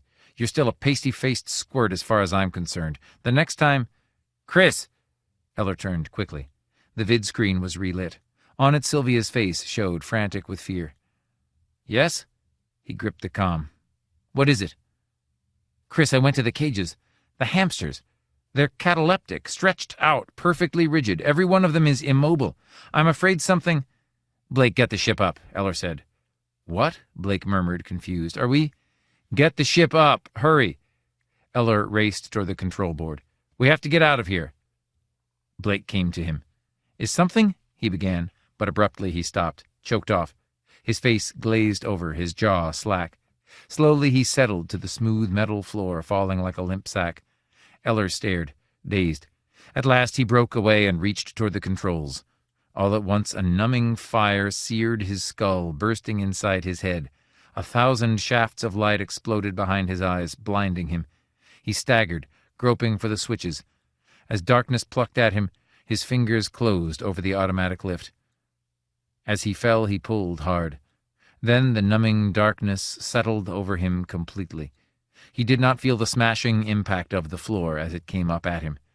Out into space, the ship rose, automatic relays pumping frantically. But inside, no one moved. Eller opened his eyes. His head throbbed with a deep, aching beat. He struggled to his feet, holding onto the hull railing. Harrison Blake was coming to life also, groaning and trying to rise. His dark face had turned sickly yellow. His eyes were bloodshot, his lips foam-flecked. He stared at Chris Eller, rubbing his forehead shakily. Snap out of it, Eller said, helping him up. Blake sat down in the control chair. Thanks. He shook his head. What happened? I don't know. I'm going to the lab and see if Sylv is all right. Want me to come? Blake murmured. No, sit still. Don't strain your heart. Do you understand? Move as little as possible. Blake nodded. Eller walked unsteadily across the control room to the corridor. He entered the drop lift and descended. A moment later, he stepped out into the lab. Sylvia was slumped forward at one of the work tables, stiff and unmoving. Sylv! Eller ran toward her and caught hold of her, shaking her. Her flesh was hard and cold. Sylv! She moved a little. Wake up! Eller got a stimulant tube from the supply cabinet. He broke the tube, holding it by her face. Sylvia moaned. He shook her again. Chris? Sylvia said faintly. Is it you? What happened? Is everything all right? She lifted her head, blinking uncertainly. I was talking to you on the vid screen. I came over to the table, then all of a sudden... It's all right. Eller frowned deep in thought, his hand on her shoulder. What could it have been? Some kind of radiation blast from the asteroid? He glanced at his wristwatch. Good Lord. What's wrong? Sylvia sat up, brushing her hair back. What is it, Chris? We've been unconscious 2 whole days, Eller said, slowly, staring at his watch. He put his hand to his chin. Well, that explains this. He rubbed at the stubble. But we're all right now, aren't we? Sylvia pointed at the hamsters, in their cages against the wall. Look, they're up and running around again. Come on. Eller took her hand. We're going up above and have a conference, the 3 of us. We're going over every dial and meter reading in the ship. I want to know what happened. Blake scowled. I have to agree. I was wrong. We never should have landed. Apparently the radiation came from the center of the asteroid. Eller traced a line on the chart. This reading shows a wave, building up quickly, and then dying down. A sort of pulse wave from the asteroid's core, rhythmic. If we hadn't got into space, we might have been hit by a second wave, Sylvia said. The instruments picked up a subsequent wave about 14 hours later. Apparently the asteroid has a mineral deposit that pulses regularly, throwing out radiation at fixed intervals. Notice how short the wavelengths are, very close to cosmic ray patterns, but different enough to penetrate our screen. Right, it hit us full force. Eller leaned back in his seat. That explains why there was no life on the asteroid. Bacteria landing would be withered by the first wave. Nothing would have a chance to get started. Chris, Sylvia said. Yes? Chris, do you think the radiation might have done anything to us? Are we out of danger? Or... I'm not certain. Look at this. Eller passed her a graph of lined foil traced in red. Notice that although our vascular systems have fully recovered, our neural responses are still not quite the same. There's been alteration there. In what way? I don't know. I'm not a neurologist. I can see distinct differences from the original tracings, the characteristic test patterns we traced a month or 2 ago. But what it means, I have no way to tell. Do you think it's serious? Only time will tell. Our systems were jolted by an intense wave of unclassified radiation for a straight 10 hours. What permanent effects it has left, I can't say. I feel all right at this moment. How do you feel? Fine, Sylvia said. She looked out through the port scope at the dark emptiness of deep space, at the endless fragments of light arranged in tiny, unmoving specks. Anyhow, we're finally heading Terraside. I'll be glad to get home. We should have them examine us right away. At least our hearts survived without any obvious damage, no blood clots or cell destruction. That was what I was primarily worried about. Usually a dose of hard radiation of that general type will... How soon will we reach the system? Blake said. A week. Blake set his lips. That's a long time. I hope we're still alive. I'd advise against exercising too much, Eller said. We'll take it easy the rest of the way and hope that whatever has been done to us can be undone back on Terra. I guess we actually got off fairly easy, Sylvia said. She yawned. Lord, I'm sleepy. She got slowly to her feet, pushing her chair back. I think I'll turn in. Anyone object? Go ahead, Eller said. Blake, how about some cards? I want to relax. Blackjack? Sure, Blake said. Why not? He slid a deck from his jacket pocket. It'll make the time pass. Cut for deal. Fine. Eller took the deck. He cut, showing a 7 of clubs. Blake won the deck with the Jack of hearts. They played listlessly, neither of them much interested. Blake was sullen and uncommunicative, still angry because Eller had been proved so right. Eller himself was tired and uncomfortable. His head throbbed dully in spite of the opiates he had taken. He removed his helmet and rubbed his forehead. Play, Blake murmured. Under them the jets rumbled, carrying them nearer and nearer Terra. In a week they would enter the system. They had not seen Terra in over a year. How would it look? Would it still be the same? The great green globe, with its vast oceans, all the tiny islands? Then down at New York Spaceport, San Francisco for him. It would be nice, all right. The crowds of people, Terrans, good old, frivolous, senseless Terrans, without a care in the world. Eller grinned up at Blake.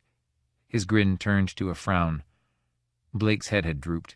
His eyes were slowly closing. He was going to sleep. "Wake up," Eller said. "What's the matter?" Blake grunted, pulling himself up straight. He went on dealing the next hand. Again, his head sank lower and lower. "Sorry," he murmured. He reached out to draw in his winnings. Eller fumbled in his pocket, getting out more credits. He looked up, starting to speak. But Blake had fallen completely asleep. "I'll be damned," Eller got to his feet. "This is strange." Blake's chest rose and fell evenly. He snored a little, his heavy body relaxed. Eller turned down the light and walked toward the door. What was the matter with Blake? It was unlike him to pass out during a game of cards. Eller went down the corridor toward his own quarters. He was tired and ready for sleep. He entered his washroom, unfastening his collar. He removed his jacket and turned on the hot water. It would be good to get into bed, to forget everything that had happened to them. The sudden exploding blast of radiation, the painful awakening, the gnawing fear. Eller began to wash his face. Lord, how his head buzzed. Mechanically, he splashed water on his arms.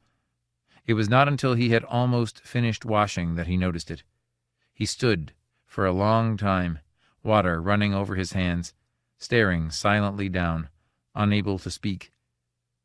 His fingernails were gone. He looked up in the mirror, breathing quickly. Suddenly he grabbed at his hair. Handfuls of hair came out, great bunches of light brown hair. Hair and nails. He shuddered, trying to calm himself. Hair and nails. Radiation. Of course, radiation did that, killed both the hair and the nails. He examined his hands. The nails were completely gone, all right. There was no trace of them. He turned his hands over and over, studying the fingers. The ends were smooth and tapered. He fought down rising panic, moving unsteadily away from the mirror. A thought struck him. Was he the only one? What about Sylvia? He put his jacket on again. Without nails, his fingers were strangely deft and agile. Could there be anything else? They had to be prepared. He looked into the mirror again, and sickened. His head, what was happening? He clasped his hands to his temples. His head. Something was wrong, terribly wrong. He stared, his eyes wide. He was almost completely hairless now, his shoulders and jacket covered with brown hair that had fallen. His scalp gleamed, bald and pink, a shocking pink. But there was something more. His head had expanded. It was swelling into a full sphere, and his ears were shriveling, his ears and his nose. His nostrils were becoming thin and transparent even as he watched. He was changing, altering faster and faster. He reached a shaking hand into his mouth. His teeth were loose in the gums. He pulled. Several teeth came out easily. What was happening? Was he dying? Was he the only one? What about the others? Eller turned and hurried out of the room. His breath came painfully, harshly. His chest seemed constricted, his ribs choking the air out of him. His heart labored, beating fitfully, and his legs were weak. He stopped, catching hold of the door. He started into the lift. Suddenly there was a sound, a deep bull roar, Blake's voice raised in terror and agony. That answers that, Eller thought grimly as the lift rose around him. At least I'm not the only one. Harrison Blake gaped at him in horror. Eller had to smile. Blake, hairless, his skull pink and glistening, was not a very impressive sight. His cranium, too, had enlarged, and his nails were gone. He was standing by the control table, staring first at Eller and then down at his own body. His uniform was too large for his dwindling body. It bagged around him in slack folds. "Well," Eller said, "we'll be lucky if we get out of this. Space radiations can do strange things to a man's body. It was a bad day for us when we landed on that." "Eller," Blake whispered, "what'll we do? We can't live this way, not like this. Look at us." "I know." Eller set his lips. He was having trouble speaking now that he was almost toothless. He felt suddenly like a baby, toothless, without hair, a body growing more helpless each moment. Where would it end? "We can't go back like this," Blake said. "We can't go back to Terra, not looking this way. Good heavens, Eller, we're freaks, mutants. They'll They'll lock us up like animals in cages. People will—" "Shut up." Eller crossed to him. "We're lucky to be alive at all. Sit down." He drew a chair out. "I think we better get off our legs." They both sat down. Blake took a deep, shuddering breath. He rubbed his smooth forehead again and again. "It's not us I'm worried about," Eller said after a time. "It's Sylvia. She'll suffer the most from this. I'm trying to decide whether we should go down at all. But if we don't, she may—" There was a buzz. The vid screen came to life, showing the white-walled laboratory, the retorts and rows of testing equipment, lined up neatly against the walls. "Chris?" Sylvia's voice came, thin and edged with horror. She was not visible on the screen. Apparently, she was standing off to one side. "Yes?" Eller went to the screen. "How are you?" "How am I?" A thrill of hysteria ran through the girl's voice. "Chris, has it hit you too? I'm afraid to look." There was a pause. "It has, hasn't it? I can see you. But don't try to look at me. I don't want you to see me again. It's horrible. What are we going to do?" "I don't know. Blake says he won't go back to Terra this way." "No, we can't go back. We can't." There was silence. "We'll decide later," Eller said finally. "We don't have to settle it now. These changes in our systems are due to radiation, so they may be only temporary. They may go away in time. Or surgery may help. Anyhow, let's not worry about it now." "Not worry? No, of course I won't worry. How could I worry about a little thing like this? Chris, don't you understand? We're monsters. Hairless monsters. No hair, no teeth, no nails. Our heads—" "I understand." Eller set his jaw. "You stay down in the lab. Blake and I will discuss it with you on the vid screen. You won't have to show yourself to us." Sylvia took a deep breath. "Anything you say. You're still captain." Eller turned away from the screen. "Well, Blake, do you feel well enough to talk?" The great domed figure in the corner nodded, the immense hairless skull moving slightly. Blake's once great body had shrunk, caved in. The arms were pipe stems, the chest hollow and sickly. Restlessly, the soft fingers tapped against the table. Eller studied him. "What is it?" Blake said. "Nothing. I was just looking at you." "You're not very pleasant-looking either." "I realize that." Eller sat down across from him. His heart was pounding, his breath coming shallowly. "Poor Sylv. It's worse for her than it is for us." Blake nodded. "Poor Sylv. Poor all of us. She's right, Eller. We're monsters." His fragile lips curled. "They'll destroy us back on Terra, or lock us up. Maybe a quick death would be better. Monsters. Freaks. Hairless hydrocephalics." "Not hydrocephalics," Eller said. "Your brain isn't impaired. That's one thing to be thankful for. We can still think. We still have our minds." "In any case, we know why there isn't life on the asteroid," Blake said ironically. "We're a success as a scouting party. We got the information. Radiation, lethal radiation, destructive to organic tissue, produces mutation and alteration in cell growth as well as changes in the structure and function of the organs." Eller studied him thoughtfully.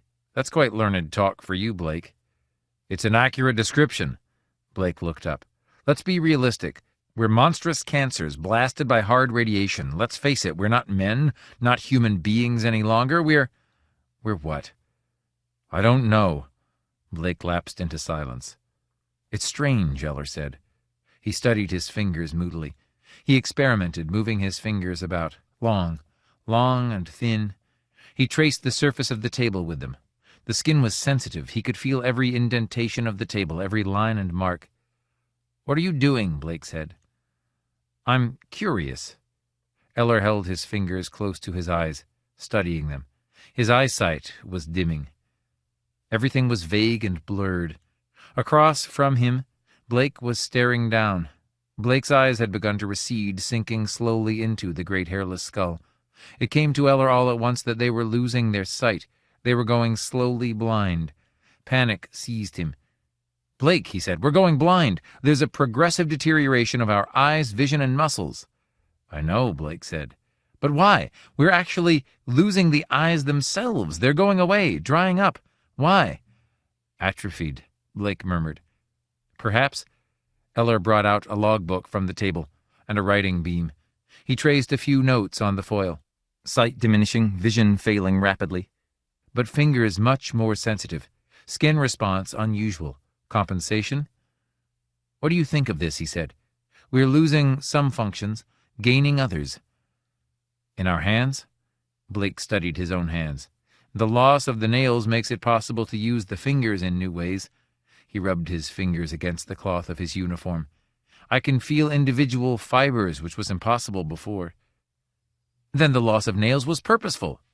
So? We've been assuming this was all without purpose. Accidental burns, cell destruction, alteration. I wonder. Eller moved the writing beam slowly across the log sheet. Fingers, new organs of perception. Heightened touch, more tactile response. But vision dimming. Chris! Sylvia's voice came, sharp and frightened. What is it? He turned toward the vidscreen. I'm losing my sight. I can't see. It's all right. Don't worry. I'm afraid.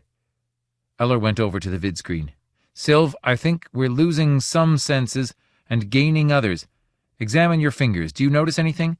Touch something. There was an agonizing pause. I seem to be able to feel things much differently, not the same as before.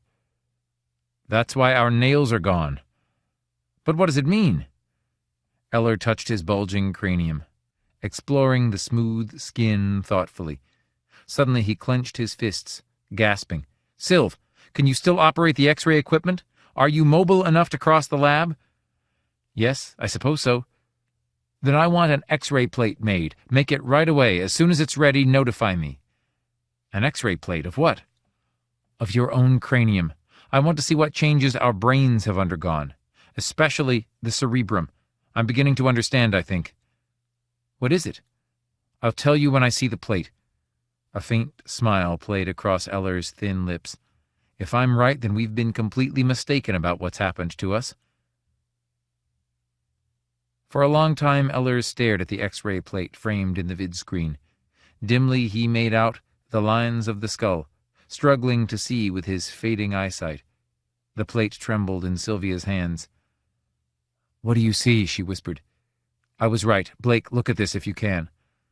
Blake came slowly over, supporting himself with one of the chairs. What is it?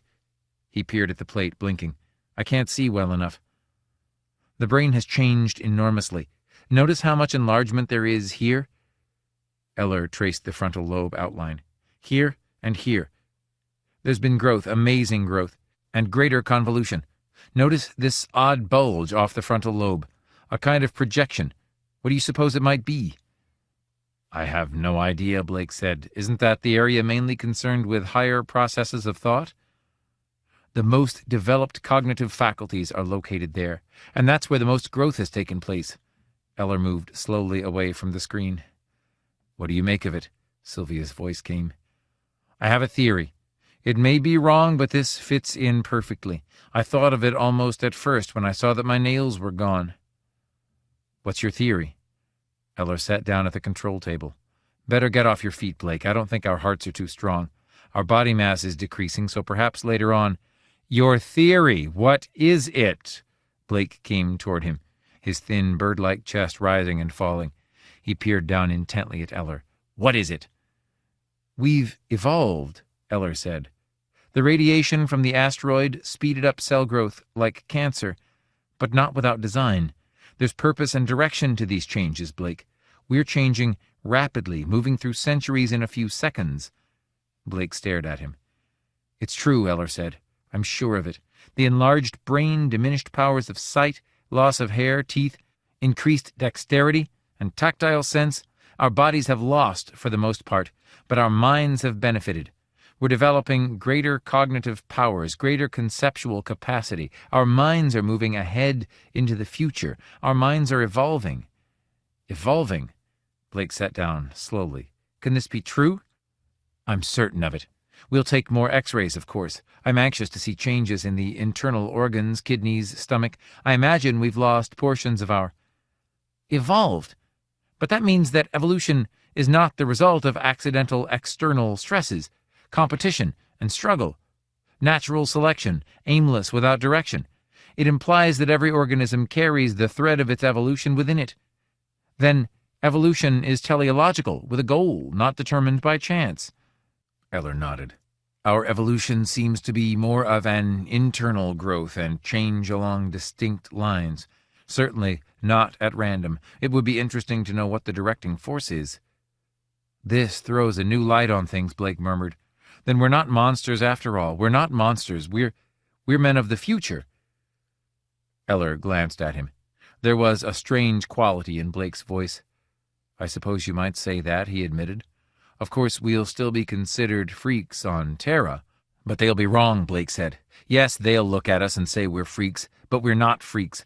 In another few million years, the rest of mankind will catch up to us. We're moving ahead of our own time, Eller." Eller studied Blake's great bulging head. He could only dimly make out its lines. Already the well-lighted control room was turning almost dark. Their sight was virtually gone.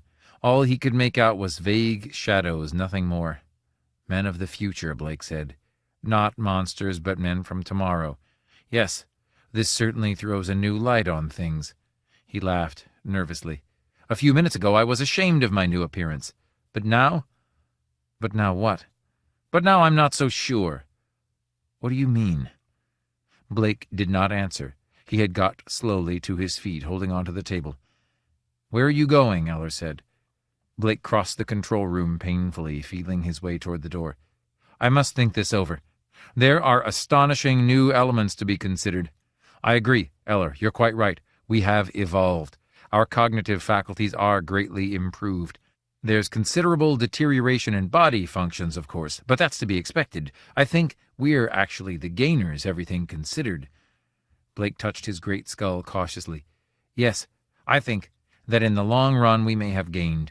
We will look back on this as a great day, Eller. A great day in our lives. I'm sure your theory is correct. As the process continues, I can sense changes in my conceptual abilities. The Gestalt faculty has risen amazingly. I can intuit certain relationships that—" "Stop," Eller said. "Where are you going? Answer me. I'm still captain of this ship." "Going?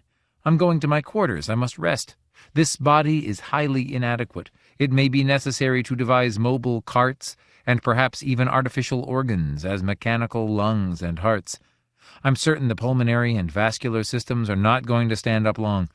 The life expectancy is no doubt greatly diminished. I'll see you later, Major Eller, but perhaps I should not use the word see." He smiled faintly. "We will not see much any more." He raised his hands. "But these will take the place of vision." He touched his skull. "And this will take the place of many, many things." He disappeared, closing the door behind him. Eller heard him, going, slowly, determinedly, down the corridor, feeling his way along with careful, feeble steps. Eller crossed to the vidscreen. "Sylv, can you hear me? Did you listen to our conversation?" "Yes." "Then you know what has happened to us." "Yes, I know. Chris, I'm almost completely blind now. I can see virtually nothing." Eller grimaced, remembering Sylvia's keen, sparkling eyes. "I'm sorry, Sylv. I wish this had never happened. I wish we were back the way we were. It's not worth it." "Blake thinks it's worth it." "I know. Listen, Sylv, I want you to come here to the control room if you can. I'm worried about Blake, and I want you here with me." "Worried? How?" "He's got something on his mind. He's not going to his quarters merely to rest. Come here with me and we'll decide what to do. A few minutes ago I was the one who said we should go back to Terra, but now I think I'm beginning to change my mind." "Why? Because of Blake? You don't suppose Blake would—" "I'll discuss it with you when you get here. Make your way along with your hands. Blake did it, so probably you can. I think perhaps we won't return to Terra after all, but I want to give you my reasons." "I'll be there as soon as I can," Sylvia said. "But be patient. And Chris, don't look at me. I don't want you to see me this way." "I won't see you," Eller said grimly. "By the time you get here, I won't be able to see much at all." Sylvia sat down at the control table. She had put on one of the spacesuits from the lab locker so that her body was hidden by the plastic and metal suit. Eller waited until she had caught her breath. "Go on," Sylvia said. "The first thing we must do is collect all the weapons on the ship. When Blake comes back, I'm going to announce that we are not returning to Terra. I think he will be angry, perhaps enough to start trouble. If I'm not mistaken, he very much wants to keep moving Terracide now, as he begins to understand the implications of our change. And you don't want to go back. No, Eller shook his head. We must not go back to Terra. There's danger, great danger. You can see what kind of danger already. Blake is fascinated by the new possibilities, Sylvia said thoughtfully.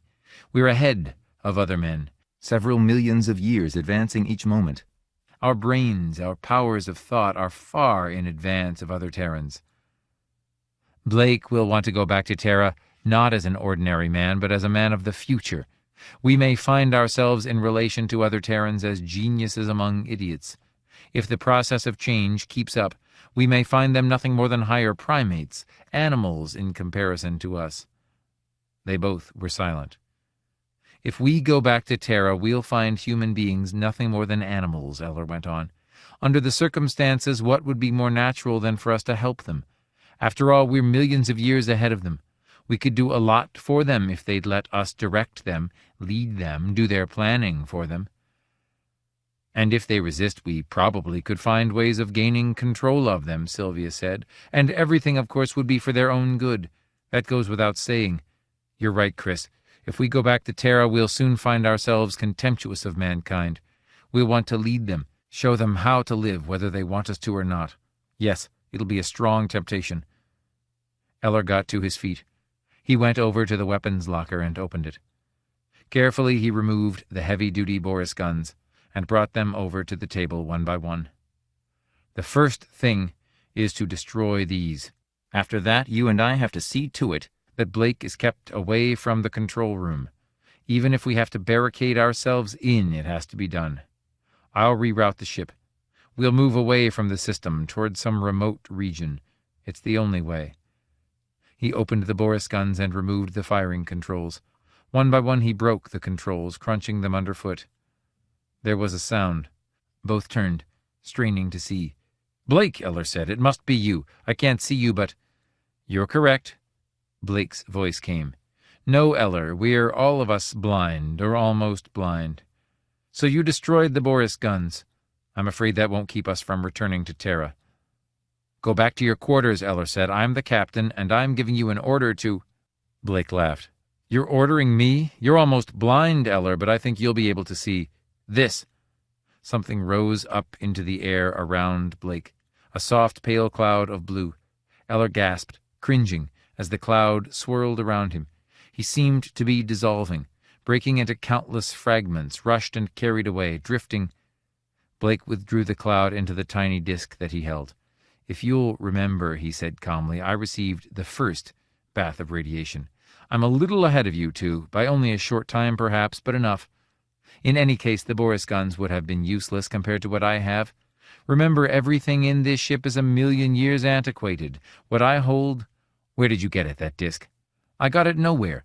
I constructed it as soon as I realized that you would turn the ship away from Terra. I found it easy to make. In a short time, the two of you will also begin to realize our new powers. But right now, I'm afraid you're just a bit behind." Eller and Sylvia struggled to breathe. Eller sank against the hull railing, exhausted, his heart laboring. He stared at the disk in Blake's hand. "We'll continue moving toward Terra," Blake went on. "Neither of you is going to change the control settings. By the time we arrive at the New York spaceport, you both will have come to see things differently. When you've caught up with me, you'll see things as I see them. We must go back, Eller. It's our duty to mankind." "Our duty?"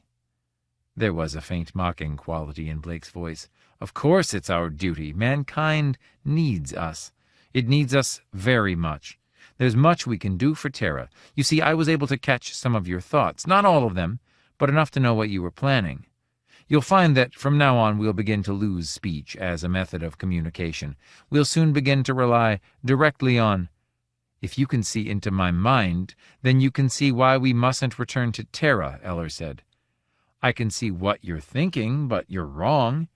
We must go back for their good." Blake laughed softly. "We can do a lot for them. Their science will change in our hands. They will change, altered by us. We'll remake Terra, make her strong. The triumvirate will be helpless before the new Terra, the Terra that we will build.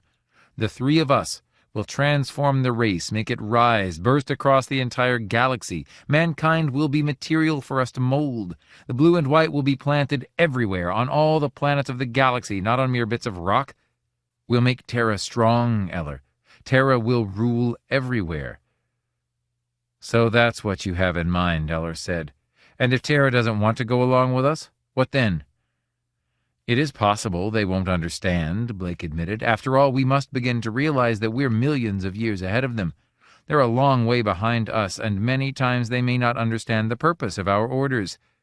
But you know that orders must be carried out, even if their meaning is not comprehended.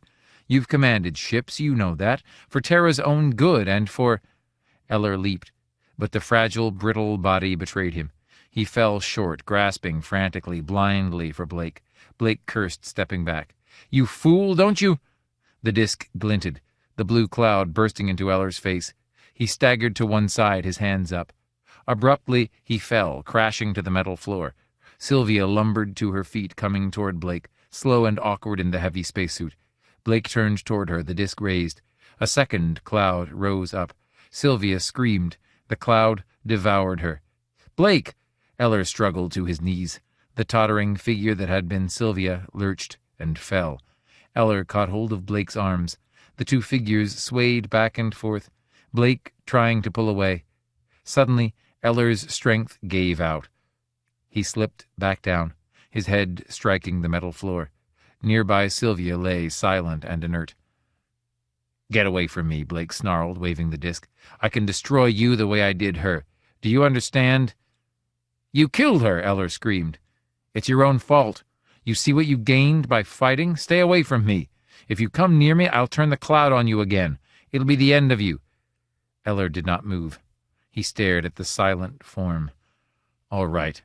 Blake's voice came to him as if from a great distance. "Now listen to me. We are continuing toward Terra.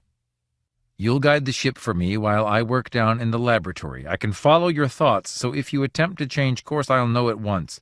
Forget about her. It still leaves two of us, enough to do what we must. We'll be within the system in a few days. There's much to accomplish first." Blake's voice was calm, matter-of-fact. "Can you get up?" Eller rose slowly, holding onto the hull railing. "Good," Blake said. "We must work everything out very carefully. We may have difficulties with the Terrans at first. We must be prepared for that. I think that in the time remaining, I will be able to construct the necessary equipment that we will need. Later on, when your development catches up with my own, we will be able to work together to produce the things we need." Eller stared at him. "Do you think I'll ever go along with you?" he said. His glance moved toward the figure on the floor, the silent, unmoving figure. "Do you think after that I could ever—" Come, Eller," Blake said impatiently. "I'm surprised at you. You must begin to see things from a new position. There is too much involved to consider." "So this is how mankind will be treated? This is the way you'll save them, by ways like this?" "You'll come around to a realistic attitude," Blake said calmly. "You'll see that as men of the future—" "Do you really think I will?" The two men faced each other. Slowly, a flicker of doubt passed over Blake's face. "You must, Eller. It's our duty to consider things in a new way. Of course you will." He frowned, raising the disc a little. "How can there be any doubt of that?" Eller did not answer. "Perhaps," Blake said thoughtfully, "you will hold a grudge against me. Perhaps your vision will be clouded by this incident. It is possible." The disc moved. "In that case, I must adjust myself as soon as possible to the realization that I will have to go on alone. If you won't join me to do the things that must be done, then I will have to do them without you." His fingers tightened against the disc. "I will do it all alone, Eller, if you won't join me. Perhaps this is the best way. Sooner or later this moment might come in any case. It is better for me to—" Blake screamed. From the wall, a vast transparent shape moved, slowly, almost leisurely, out into the control room. Behind the shape came another, and then another, until at last there were 5 of them. The shapes pulsed faintly, glimmering with a vague internal glow. All were identical, featureless. In the center of the control room, the shapes came to rest, hovering a little way up from the floor, soundlessly, pulsing gently as if waiting. Eller stared at them. Blake had lowered his disc and was standing, pale and tense, gaping in astonishment. Suddenly Eller realized something that made chill fear rush through him. He was not seeing the shapes at all. He was almost completely blind. He was sensing them in some new way, through some new mode of perception. He struggled to comprehend, his mind racing. Then all at once he understood, and he knew why they had no distinct shapes, no features. They were pure energy. Blake pulled himself together, coming to life. "What?" he stammered, waving the disc. "Who?" A thought flashed, cutting Blake off. The thought seared through Eller's mind, hard and sharp, a cold, impersonal thought, detached and remote. The girl, first. Two of the shapes moved toward Sylvia's inert form, lying silently beside Eller. They paused a slight distance above her, glowing and pulsing. Then part of the glimmering corona leaped out, hurtling toward the girl's body, bathing her in a shimmering fire. That will suffice, a second thought came, after a few moments. The corona retreated. Now the one with the weapon. A shape moved toward Blake. Blake retreated toward the door behind him. His withered body shook with fear. "What are you?" he demanded, raising the disc. "Who are you? Where did you come from?" The shape came on. "Get away!" Blake cried. "Get back! If you don't—" He fired. The blue cloud entered the shape. The shape quivered for a moment, absorbing the cloud. Then it came on again. Blake's jaw fell. He scrambled into the corridor, stumbling and falling. The shape hesitated at the door.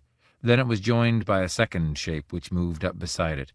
A ball of light left the first shape, moving toward Blake. It enveloped him. The light winked out. There was nothing where Blake had stood. Nothing at all. That was unfortunate, a thought came, but necessary. Is the girl reviving? Yes. Good. Who are you? Eller asked. What are you? Will Sylv be all right? Is she alive? The girl will recover. The shapes moved toward Eller, surrounding him. We should perhaps have intervened before she was injured, but we preferred to wait until we were certain the one with the weapon was going to gain control. Then you knew what was happening? We saw it all. Who are you? Where did you come from? We were here, the thought came. Here? On the ship. We were here from the start. You see, we were the first to receive the radiation. Blake was wrong. So our transformation began even before his did. And in addition, we had much farther to go. Your race has little evolution ahead of it.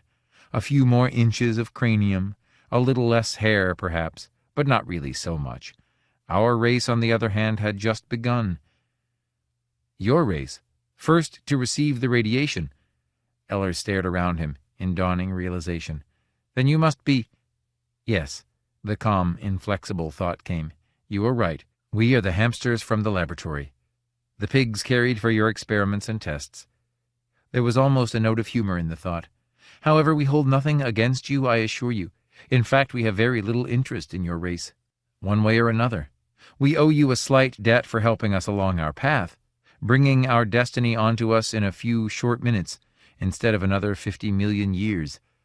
For that we are thankful, and I think we have already repaid you. The girl will be all right. Blake is gone. You will be allowed to continue on your way back to your own planet. Back to Terra? Eller faltered. But there is one more thing that we will do before we go. The calm thought came. We have discussed the matter, and we are in complete agreement on this. Eventually your race will achieve its rightful position through the natural course of time. There is no value in hurrying it prematurely. For the sake of your race, and the sake of you too, we will do one last thing before we depart. You will understand. A swift ball of flame rose from the first shape.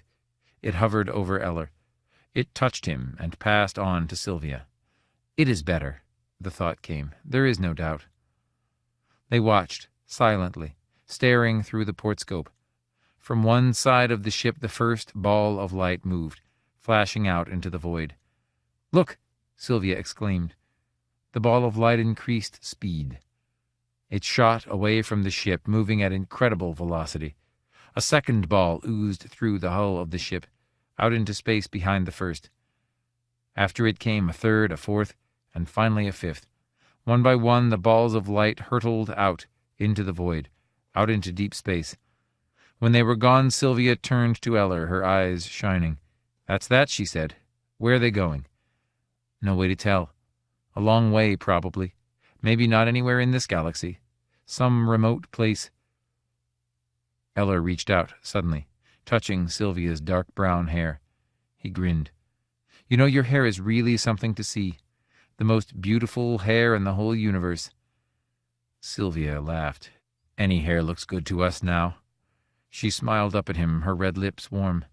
"Even yours, Chris." Eller gazed down at her a long time. "They were right," he said at last. "Right? It is better." Eller nodded, gazing down at the girl beside him, at her hair and dark eyes, the familiar, lithe, supple form. "I agree, there is no doubt of it." The Preserving Machine. Doc Labyrinth leaned back in his lawn chair, closing his eyes gloomily. He pulled his blanket up around his knees. "Well," I said. I was standing by the barbecue pit, warming my hands. It was a clear, cold day. The sunny Los Angeles sky was almost cloud-free. Beyond Labyrinth's modest house, a gently undulating expanse of green stretched off until it reached the mountains. A small forest that gave the illusion of wilderness within the very limits of the city. "Well," I said, "then the machine did work the way you expected?" Labyrinth did not answer. I turned around. The old man was staring moodily ahead, watching an enormous, dun-colored beetle that was slowly climbing the side of his blanket. The beetle rose methodically, its face blank with dignity. It passed over the top and disappeared down the far side. We were alone again. Labyrinth sighed and looked up at me. "Oh, it worked well enough." I looked after the beetle, but it was nowhere to be seen. A faint breeze eddied around me, chill and thin in the fading afternoon twilight. I moved nearer the barbecue pit. "Tell me about it," I said. Dr. Labyrinth, like most people who read a great deal and who have too much time on their hands, had become convinced that our civilization was going the way of Rome. He saw, I think, the same cracks forming that had sundered the ancient world, the world of Greece and Rome, and it was his conviction that presently our world, our society, would pass away as theirs did, and a period of darkness would follow. Now Labyrinth, having thought this, began to brood over all the fine and lovely things that would be lost in the reshuffling of societies. He thought of the art, the literature, the manners, the music, everything that would be lost. And it seemed to him that of all these grand and noble things, music would probably be the most lost, the quickest forgotten. Music is the most perishable of things, fragile and delicate, easily destroyed. Labyrinth worried about this because he loved music, because he hated the idea that someday there would be no more Brahms and Mozart, no more gentle chamber music that he could dreamily associate with powdered wigs and rosined bows, with long slender candles melting away in the gloom. What a dry and unfortunate world it would be without music, how dusty and unbearable. This is how he came to think of the preserving machine. One evening, as he sat in his living room in his deep chair, the gramophone on low, a vision came to him. He perceived in his mind a strange sight, the last score of a Schubert trio, the last copy, dog-eared, well-thumbed, lying on the floor of some gutted place, probably a museum. A bomber moved overhead. Bombs fell, bursting the museum to fragments, bringing the walls down in a roar of rubble and plaster. In the debris, the last score disappeared, lost in the rubbish, to rot and mold. And then in Doc Labyrinth's vision he saw the score come burrowing out, like some buried mole, quick like a mole, in fact, with claws and sharp teeth and a furious energy. If music had that faculty, the ordinary everyday instinct of survival which every worm and mole has, how different it would be if music could be transformed into living creatures, animals with claws and teeth. Then music might survive. If only a machine could be built, a machine to process musical scores into living forms. But Doc Labyrinth was no mechanic. He made a few tentative sketches and sent them hopefully around to the research laboratories. Most of them were much too busy with war contracts, of course. But at last he found the people he wanted. A small Midwestern university was delighted with his plans, and they were happy to start work on the machine at once. Weeks passed.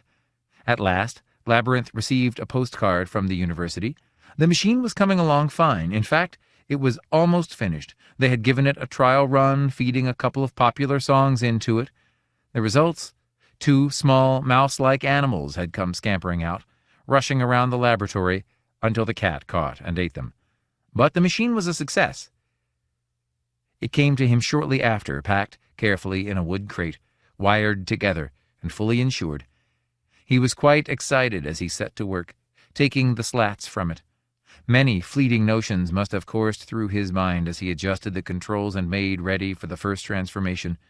He had selected a priceless score to begin with, the score of the Mozart G minor quintet. For a time, he turned the pages, lost in thought, his mind far away.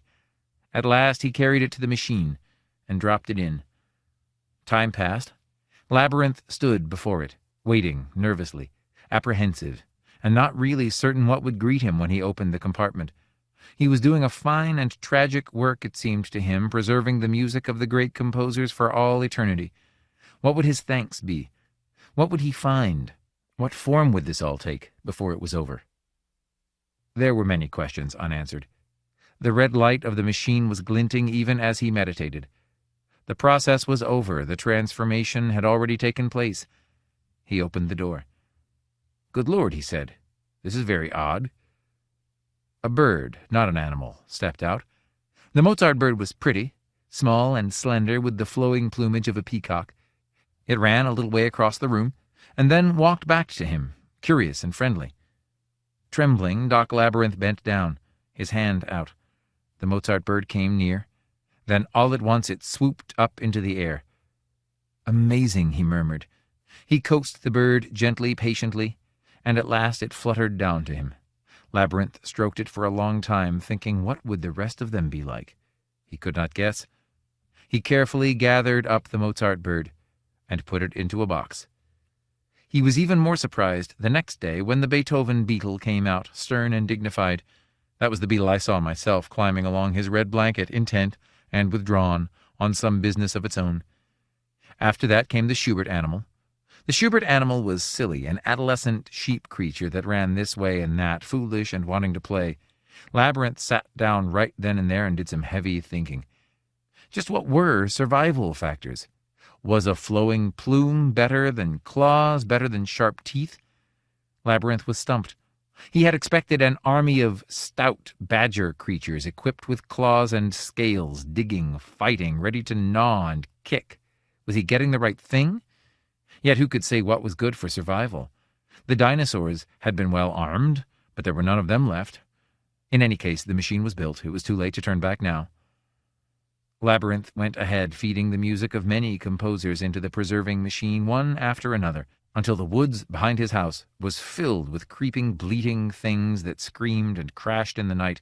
There were many oddities that came out, creations that startled and astonished him. The Brahms insect had many legs sticking in all directions, a vast, platter-shaped centipede. It was low and flat, with a coating of uniform fur. The Brahms insect liked to be by itself, and it went off promptly, taking great pains to avoid the Wagner animal who had come just before. The Wagner animal was large and splashed with deep colors. It seemed to have quite a temper, and Doc Labyrinth was a little afraid of it, as were the Bach bugs, the round ball-like creatures, a whole flock of them, some large, some small, that had been obtained for the 48 preludes and fugues. And there was the Stravinsky bird, made up of curious fragments and bits and many others besides. So he let them go, off into the woods, and away they went, hopping and rolling and jumping as best they could. But already a sense of failure hung over him. Each time a creature came out, he was astonished. He did not seem to have control over the results at all. It was out of his hands, subject to some strong, invisible law that had subtly taken over, and this worried him greatly. The creatures were bending, changing before a deep, impersonal force, a force that Labyrinth could neither see nor understand, and it made him afraid. Labyrinth stopped talking. I waited for a while, but he did not seem to be going on. I looked around at him. The old man was staring at me in a strange, plaintive way. "I don't really know much more," he said. "I haven't been back there for a long time, back in the woods. I'm afraid to. I know something is going on, but why don't we both go and take a look?" He smiled with relief. "You wouldn't mind, would you? I was hoping you might suggest that. This business is beginning to get me down." He pushed his blanket aside and stood up, brushing himself off. "Let's go then." We walked around the side of the house and along a narrow path into the woods. Everything was wild and chaotic, overgrown and matted, an unkempt, unattended sea of green. Doc Labyrinth went first, pushing the branches off the path, stooping and wriggling to get through. "Quite a place," I observed. We made our way for a time. The woods were dark and damp. It was almost sunset now, and a light mist was descending on us, drifting down through the leaves above. "No one comes here." Then Doc stopped, suddenly, looking around. "Maybe we'd better go and find my gun. I don't want anything to happen. You seem certain that things have got out of hand." I came up beside him, and we stood together. "Maybe it's not as bad as you think." Labyrinth looked around. He pushed some shrubbery back with his foot. "They're all around us, everywhere, watching us. Can't you feel it?" I nodded, absently. "What's this?" I lifted up a heavy, moldering branch, particles of fungus breaking from it. I pushed it out of the way. A mound lay outstretched, shapeless and indistinct, half buried in the soft ground. "What is it?" I said again. Labyrinth stared down, his face tight and forlorn. He began to kick at the mound aimlessly. I felt uncomfortable. "What is it, for heaven's sake?" I said. "Do you know?" Labyrinth looked slowly up at me. "It's the Schubert animal," he murmured. "Or it was once. There isn't much left of it anymore." The Schubert animal. That was the one that had run and leaped like a puppy, silly and wanting to play. I bent down, staring at the mound, pushing a few leaves and twigs from it. It was dead, all right. Its mouth was open. Its body had been ripped wide. Ants and vermin were already working on it, toiling endlessly away. It had begun to stink. "But what happened?" Labyrinth said. He shook his head. "What could have done it?" There was a sound. We turned quickly. For a moment we saw nothing. Then a bush moved, and for the first time we made out its form. It must have been standing there watching us all the time. The creature was immense, thin and extended, with bright, intense eyes. To me it looked something like a coyote, but much heavier. Its coat was matted and thick. Its muzzle hung partly open as it gazed at us, silently, studying us as if astonished to find us there. "The Wagner animal," Labyrinth said thickly. "But it's changed. It's changed. I hardly recognize it." The creature sniffed the air, its hackles up. Suddenly it moved back into the shadows, and a moment later it was gone. We stood for a while, not saying anything. At last Labyrinth stirred. "So that's what it was," he said. "I can hardly believe it. But why? What?" "Adaptation," I said. "When you toss an ordinary house cat out, it becomes wild, or a dog." "Yes," he nodded. "A dog becomes a wolf again to stay alive. The law of the forest. I should have expected it. It happens to everything." I looked down at the corpse on the ground, and then around at the silent bushes. Adaptation, or maybe something worse. An idea was forming in my mind, but I said nothing, not right away. "I'd like to see some more of them," I said, "some of the others. Let's look around some more." He agreed. We began to poke slowly through the grass and weeds, pushing branches and foliage out of the way. I found a stick, but Labyrinth got down on his hands and knees, reaching and feeling, staring nearsightedly down. "Even children turn into beasts," I said. "You remember the wolf children of India? No one could believe they had been ordinary children." Labyrinth nodded.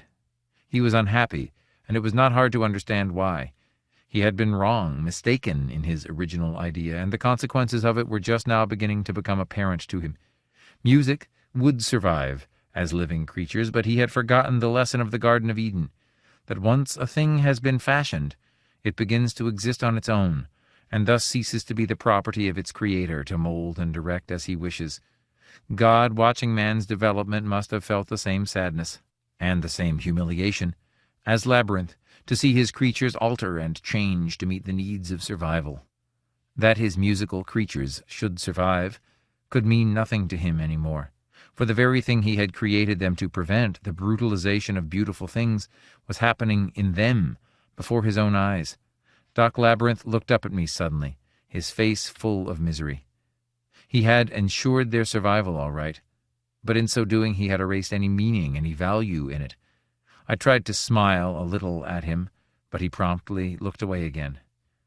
"Don't worry so much about it," I said. "It wasn't much of a change for the Wagner animal. Wasn't it pretty much that way anyhow, rough and temperamental? Didn't it have a proclivity towards violence?" I broke off. Doc Labyrinth had leaped back, jerking his hand out of the grass. He clutched his wrist, shuddering with pain. "What is it?" I hurried over. Trembling, he held his little old hand out to me. "What is it? What happened?" I turned the hand over. All across the back of it were marks, red cuts that swelled even as I watched. He had been stung or bitten by something in the grass. I looked down, kicking the grass with my foot. There was a stir. A little golden ball rolled quickly away, back toward the bushes. It was covered with spines like a nettle. "Catch it!" Labyrinth cried. "Quick!"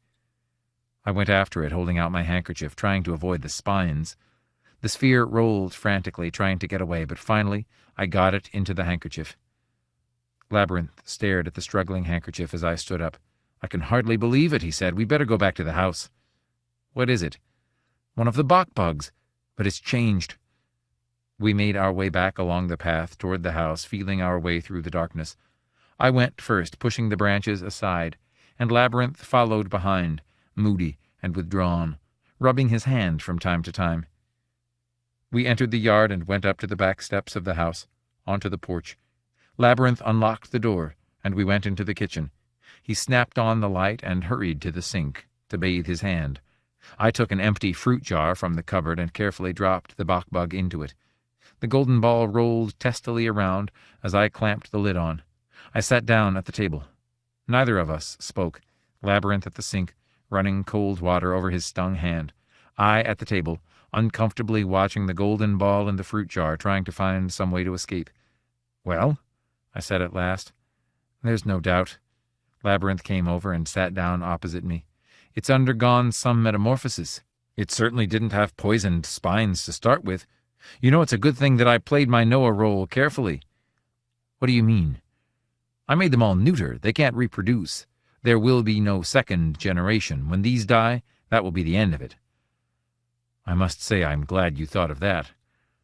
"I wonder," Labyrinth murmured. "I wonder how it would sound now, this way." "What?" "The sphere, the bok bug. That's the real test, isn't it? I could put it back through the machine. We could see. Do you want to find out?" "Whatever you say, Doc," I said. "It's up to you, but don't get your hopes up too far." He picked up the fruit jar carefully, and we walked downstairs, down the steep flights of steps to the cellar. I made out an immense column of dull metal rising up in the corner by the laundry tubs. A strange feeling went through me. It was the preserving machine. "So this is it," I said. "Yes, this is it." Labyrinth turned the controls on and worked with them for a time. At last he took the jar and held it over the hopper. He removed the lid carefully, and the bok bug dropped reluctantly from the jar into the machine. Labyrinth closed the hopper after it. "Here we go," he said. He threw the control, and the machine began to operate. Labyrinth folded his arms, and we waited. Outside, the night came on, shutting out the light, squeezing it out of existence. At last, an indicator on the face of the machine blinked red. The doc turned the control to off, and we stood in silence, neither of us wanting to be the one who opened it. "Well," I said, finally, "which one of us is going to look?" Labyrinth stirred. He pushed the slot piece aside and reached into the machine. His fingers came out grasping a slim sheet, a score of music. He handed it to me. "This is the result," he said. "We can go upstairs and play it." We went back up to the music room. Labyrinth sat down before the grand piano, and I passed him back the score. He opened it and studied it for a moment, his face blank without expression. Then he began to play. I listened to the music.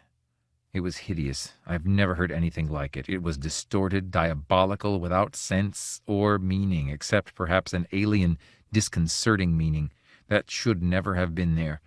I could believe only with the greatest effort that it had once been a Bach fugue, part of a most orderly and respected work. "That settles it," Labyrinth said. He stood up, took the score in his hands, and tore it to shreds. As we made our way down the path to my car, I said, "I guess the struggle for survival is a force bigger than any human ethos. It makes our precious morals and manners look a little thin." Labyrinth agreed. "Perhaps nothing can be done then to save those manners and morals." "Only time will tell," I said. "Even though this method failed, some other may work. Something that we can't foresee or predict now may come along someday." I said good night and got into my car. It was pitch dark. Night had fallen completely. I switched on my headlights and moved off down the road, driving into the utter darkness. There were no other cars in sight anywhere. I was alone and very cold. At the corner, I stopped, slowing down to change gears. Something moved suddenly at the curb, something by the base of a huge sycamore tree in the darkness. I peered out, trying to see what it was.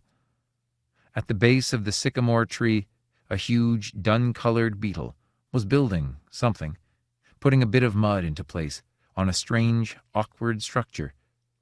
I watched the beetle for a time, puzzled and curious, until at last it noticed me and stopped. The beetle turned abruptly and entered its building, snapping the door firmly shut behind it. I drove away. Expendable. The man came out on the front porch and examined the day. Bright and cold, with dew on the lawns. He buttoned his coat and put his hands in his pockets. As the man started down the steps, the two caterpillars waiting by the mailbox twitched with interest. "There he goes," the first one said. "Send in your report." As the other began to rotate his vanes, the man stopped, turning quickly. "I heard that," he said. He brought his foot down against the wall, scraping the caterpillars off onto the concrete. He crushed them. Then he hurried down the path to the sidewalk. As he walked, he looked around him. In the cherry tree a bird was hopping, pecking bright-eyed at the cherries. The man studied him. "All right?" Or, the bird flew off. "Bird's all right. No harm from them." He went on. At the corner he brushed against a spider web, crossed from the bushes to the telephone pole. His heart pounded. He tore away, batting the air. As he went on, he glanced over his shoulder. The spider was coming slowly down the bush, feeling out the damage to his web. Hard to tell about spiders. Difficult to figure out. More facts needed. No contact. Yet. He waited at the bus stop, stomping his feet to keep them warm. The bus came, and he boarded it, feeling a sudden pleasure as he took his seat with all the warm, silent people staring indifferently ahead. A vague flow of security poured through him. He grinned and relaxed, the first time in days. The bus went down the street. Termus waved his antennae excitedly. "Vote then if you want." He hurried past them up onto the mound. "But let me say what I said yesterday before you start." "We already know it all," Lala said impatiently. "Let's get moving. We have the plans worked out. What's holding us up?" "More reason for me to speak." Termus gazed around at the assembled gods. "The entire hill is ready to march against the giant in question. Why? We know he can't communicate to his fellows. It's out of the question. The type of vibration, the language they use makes it impossible to convey such ideas as he holds about us, about our—" "Nonsense." Lala stepped up. "Giants communicate well enough. There is no record of a giant having made known information about us." The army moved, restlessly. "Go ahead," Termus said. "But it's a waste of effort. He's harmless, cut off. Why take all the time and—" "Harmless?" Lala stared at him. "Don't you understand? He knows." Termus walked away from the mound. "I'm against unnecessary violence. We should save our strength. Someday we'll need it." The vote was taken. As expected, the army was in favor of moving against the giant. Termus sighed and began stroking out the plans on the ground. "This is the location that he takes. He can be expected to appear there at period end. Now, as I see the situation—" He went on laying out the plans in the soft soil. One of the gods leaned toward another, antennae touching. "This giant, he doesn't stand a chance. In a way, I feel sorry for him. How'd he happen to butt in? Accident. The other grinned. You know, the way they do, barging around. It's too bad for him, though. It was nightfall. The street was dark and deserted. Along the sidewalk the man came, newspaper under his arm. He walked quickly, glancing around him. He skirted around the big tree growing by the curb and leaped agilely into the street. He crossed the street and gained the opposite side. As he turned the corner, he entered the web, sewn from bush to telephone pole. Automatically he fought it, brushing it off him. As the strands broke, a thin humming came to him, metallic and wiry. Wait. He paused. Careful. Inside. Wait. His jaw set. The last strands broke in his hands, and he walked on. Behind him the spider moved in the fragment of his web, watching. The man looked back. Nuts to you, he said. I'm not taking any chances, standing there, all tied up. He went on, along the sidewalk, to his path. He skipped up the path, avoiding the darkening bushes. On the porch he found his key, fitting it into the lock. He paused. Inside? Better than outside, especially at night. Night, a bad time. Too much movement, under the bushes. Not good. He opened the door and stepped inside. The rug lay ahead of him, a pool of blackness. Across on the other side, he made out the form of the lamp. 4 steps to the lamp. His foot came up. He stopped. What did the spider say? Wait. He waited, listening. Silence. He took his cigarette lighter and flicked it on. The carpet of ants swelled toward him, rising up in a flood. He leaped aside, out onto the porch. The ants came rushing, hurrying, scratching across the floor in the half-light. The man jumped down to the ground and around the side of the house. When the first ants came flowing over the porch, he was already spinning the faucet handle rapidly, gathering up the hose. The burst of water lifted the ants up and scattered them, flinging them away. The man adjusted the nozzle, squinting through the mist. He advanced, turning the hard stream from side to side. God damn you, he said, his teeth locked, waiting inside. He was frightened. Inside, never before. In the night, cold sweat came out on his face. Inside. They had never got inside before. Maybe a moth or two, and flies, of course. But they were harmless, fluttery, noisy. A carpet of ants. Savagely he sprayed them until they broke rank and fled into the lawn, into the bushes, under the house. He sat down on the walk, holding the hose, trembling from head to foot. They really meant it. Not an anger raid, annoyed, spasmodic, but planned, an attack worked out. They had waited for him. One more step. Thank God for the spider. Presently he shut the hose off and stood up. No sound. Silence everywhere. The bushes rustled suddenly. Beetle? Something black scurried. He put his foot on it. A messenger, probably. Fast runner. He went gingerly inside the dark house, feeling his way by the cigarette lighter. Later he sat at his desk, the spray gun beside him, heavy-duty steel and copper. He touched its damp surface with his fingers. 7 o'clock. Behind him the radio played, softly. He reached over and moved the desk lamp so that it shone on the floor beside the desk. He lit a cigarette and took some writing paper and his fountain pen. He paused, thinking. So they really wanted him, badly enough to plan it out. Bleak despair descended over him like a torrent. What could he do? Whom could he go to? Or tell? He clenched his fists, sitting bolt upright in the chair. The spider slid down beside him, onto the desktop. Sorry. Hope you aren't frightened, as in the poem. The man stared. Are you the same one? The one at the corner? The one who warned me? No, that's somebody else, a spinner. I'm strictly a cruncher. Look at my jaws. He opened and shut his mouth. I bite them up. The man smiled. Good for you. Sure. Do you know how many there are of us in, say, an acre of land? Guess. 1,000? No. 2.5 million. Of all kinds. Crunchers like me, or spinners, or stingers. Stingers? The best. Let's see. The spider thought. For instance, the Black Widow, as you call her. Very valuable. He paused. Just one thing. What's that? We have our problems. The gods. Gods? Ants, as you call them. The leaders. They're beyond us. Very unfortunate. They have an awful taste. It makes one sick. We have to leave them for the birds." The man stood up. "Birds? Are they—" "Well, we have an arrangement. This has been going on for ages. I'll give you the story. We have some time left." The man's heart contracted. "Time left? What do you mean?" "Nothing. A little trouble later on, I understand. Let me give you the background. I don't think you know it." "Go ahead. I'm listening." He stood up and began to walk back and forth. "They were running the Earth pretty well about 1 billion years ago. You see, men came from some other planet. Which one? I don't know. They landed and found the Earth quite well cultivated by them. There was a war." "So we're the invaders," the man murmured.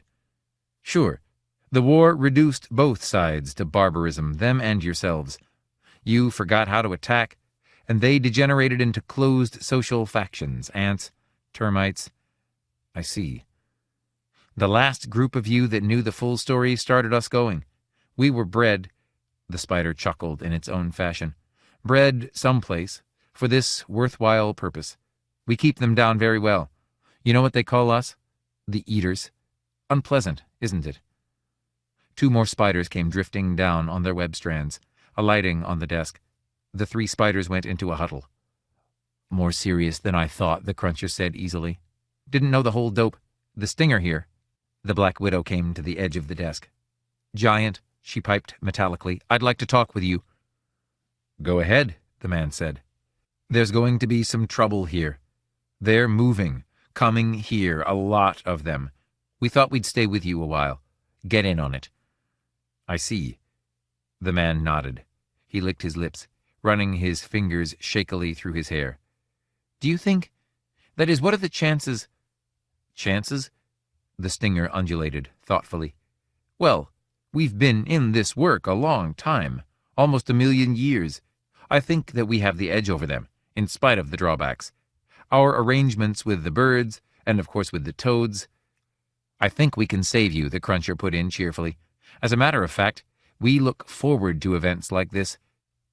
From under the floorboards came a distant scratching sound, the noise of a multitude of tiny claws and wings, vibrating faintly, remotely. The man heard. His body sagged all over. "You're really certain? You think you can do it?" He wiped the perspiration from his lips and picked up the spray gun, still listening. The sound was growing, swelling beneath them, under the floor, under their feet. Outside the house bushes rustled, and a few moths flew up against the window. Louder and louder the sound grew, beyond and below, everywhere a rising hum of anger and determination. The man looked from side to side. "You sure you can do it?" he murmured. "You can really save me?" "Oh," the stinger said, embarrassed, "I didn't mean that. I meant the species, the race, not you as an individual." The man gaped at him, and the 3 eaters shifted uneasily. More moths burst against the window. Under them the floor stirred and heaved. "I see," the man said. "I'm sorry I misunderstood you." The Variable Man. 1. Security Commissioner Reinhardt rapidly climbed the front steps and entered the council building.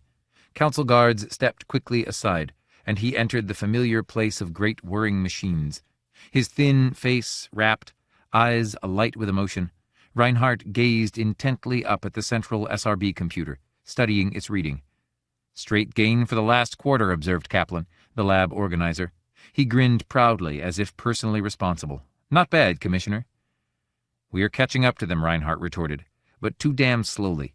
We must finally go over, and soon." Kaplan was in a talkative mood.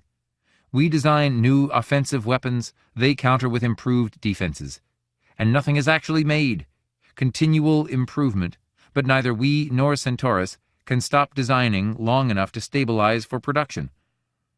"It will end," Reinhardt stated coldly, "as soon as Terra turns out a weapon for which Centaurus can build no defense." "Every weapon has a defense. Design and discord. Immediate obsolescence. Nothing lasts long enough to—" "What we count on is the lag," Reinhardt broke in, annoyed. His hard gray eyes bored into the lab organizer, and Kaplan slunk back. The time lag between our offensive design and their counter-development. The lag varies. He waved impatiently toward the massed banks of SRB machines. As you well know. At this moment, 9:30 a.m., May 7th, 2136, the statistical ratio on the SRB machines stood at 21-17 on the Centauran side of the ledger. All facts considered, the odds favored a successful repulsion by Proxima Centaurus of a Terran military attack. The ratio was based on the total information known to the SRB machines, on a gestalt of the vast flow of data that poured in endlessly from all sectors of the Sol and Centaurus systems. 21-17 on the Centauran side. But a month ago it had been 24-18 in the enemy's favor. Things were improving, slowly but steadily.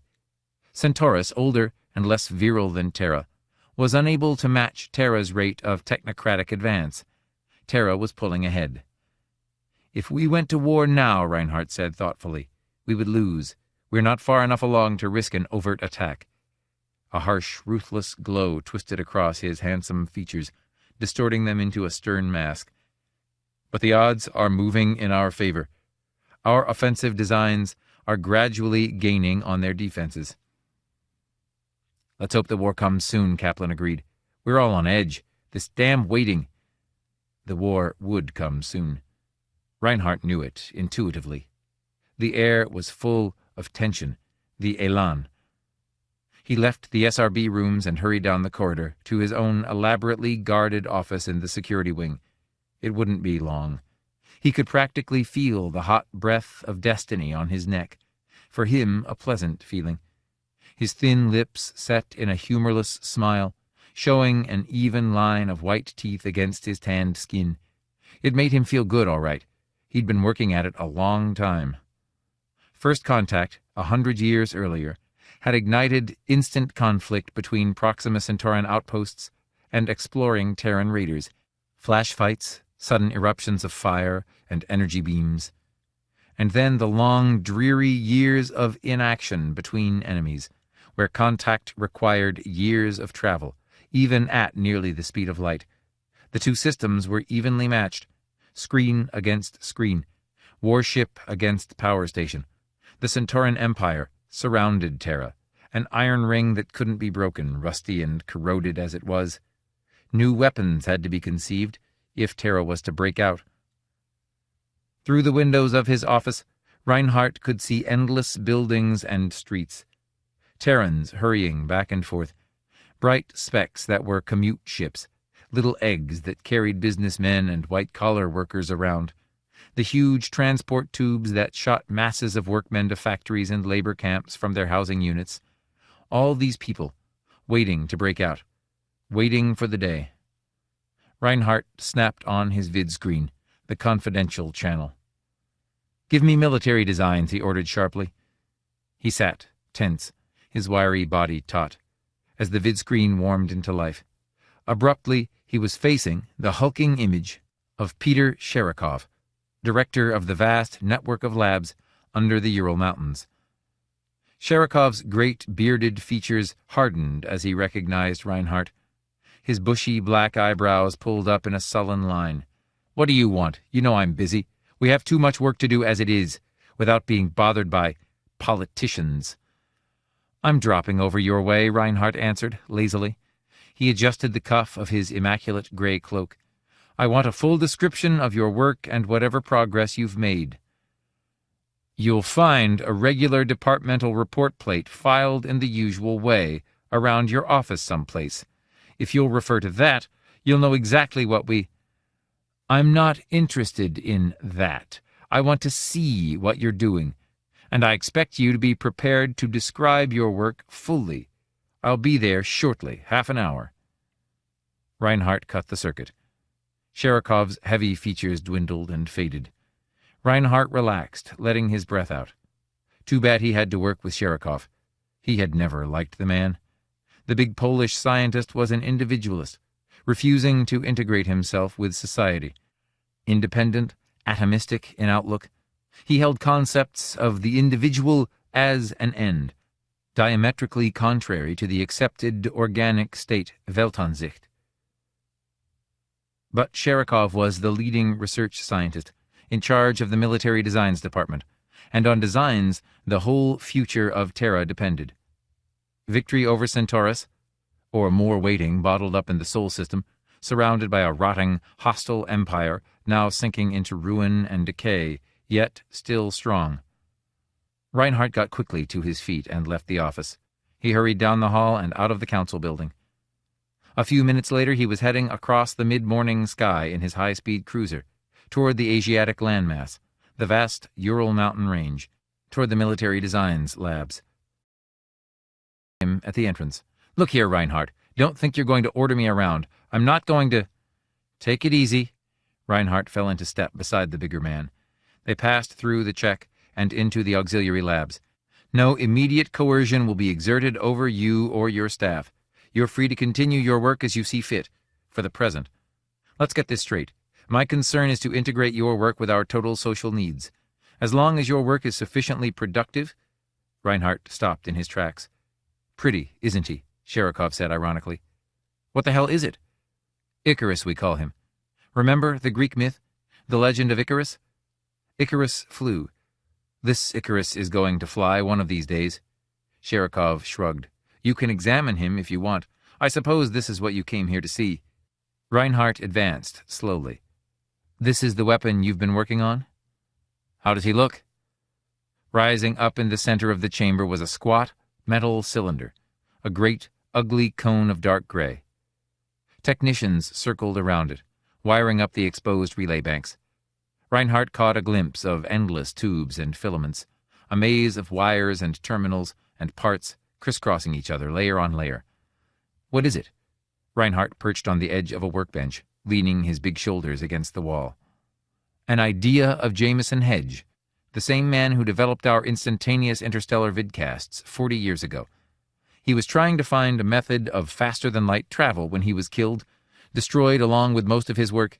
After that, FTL research was abandoned. It looked as if there were no future in it.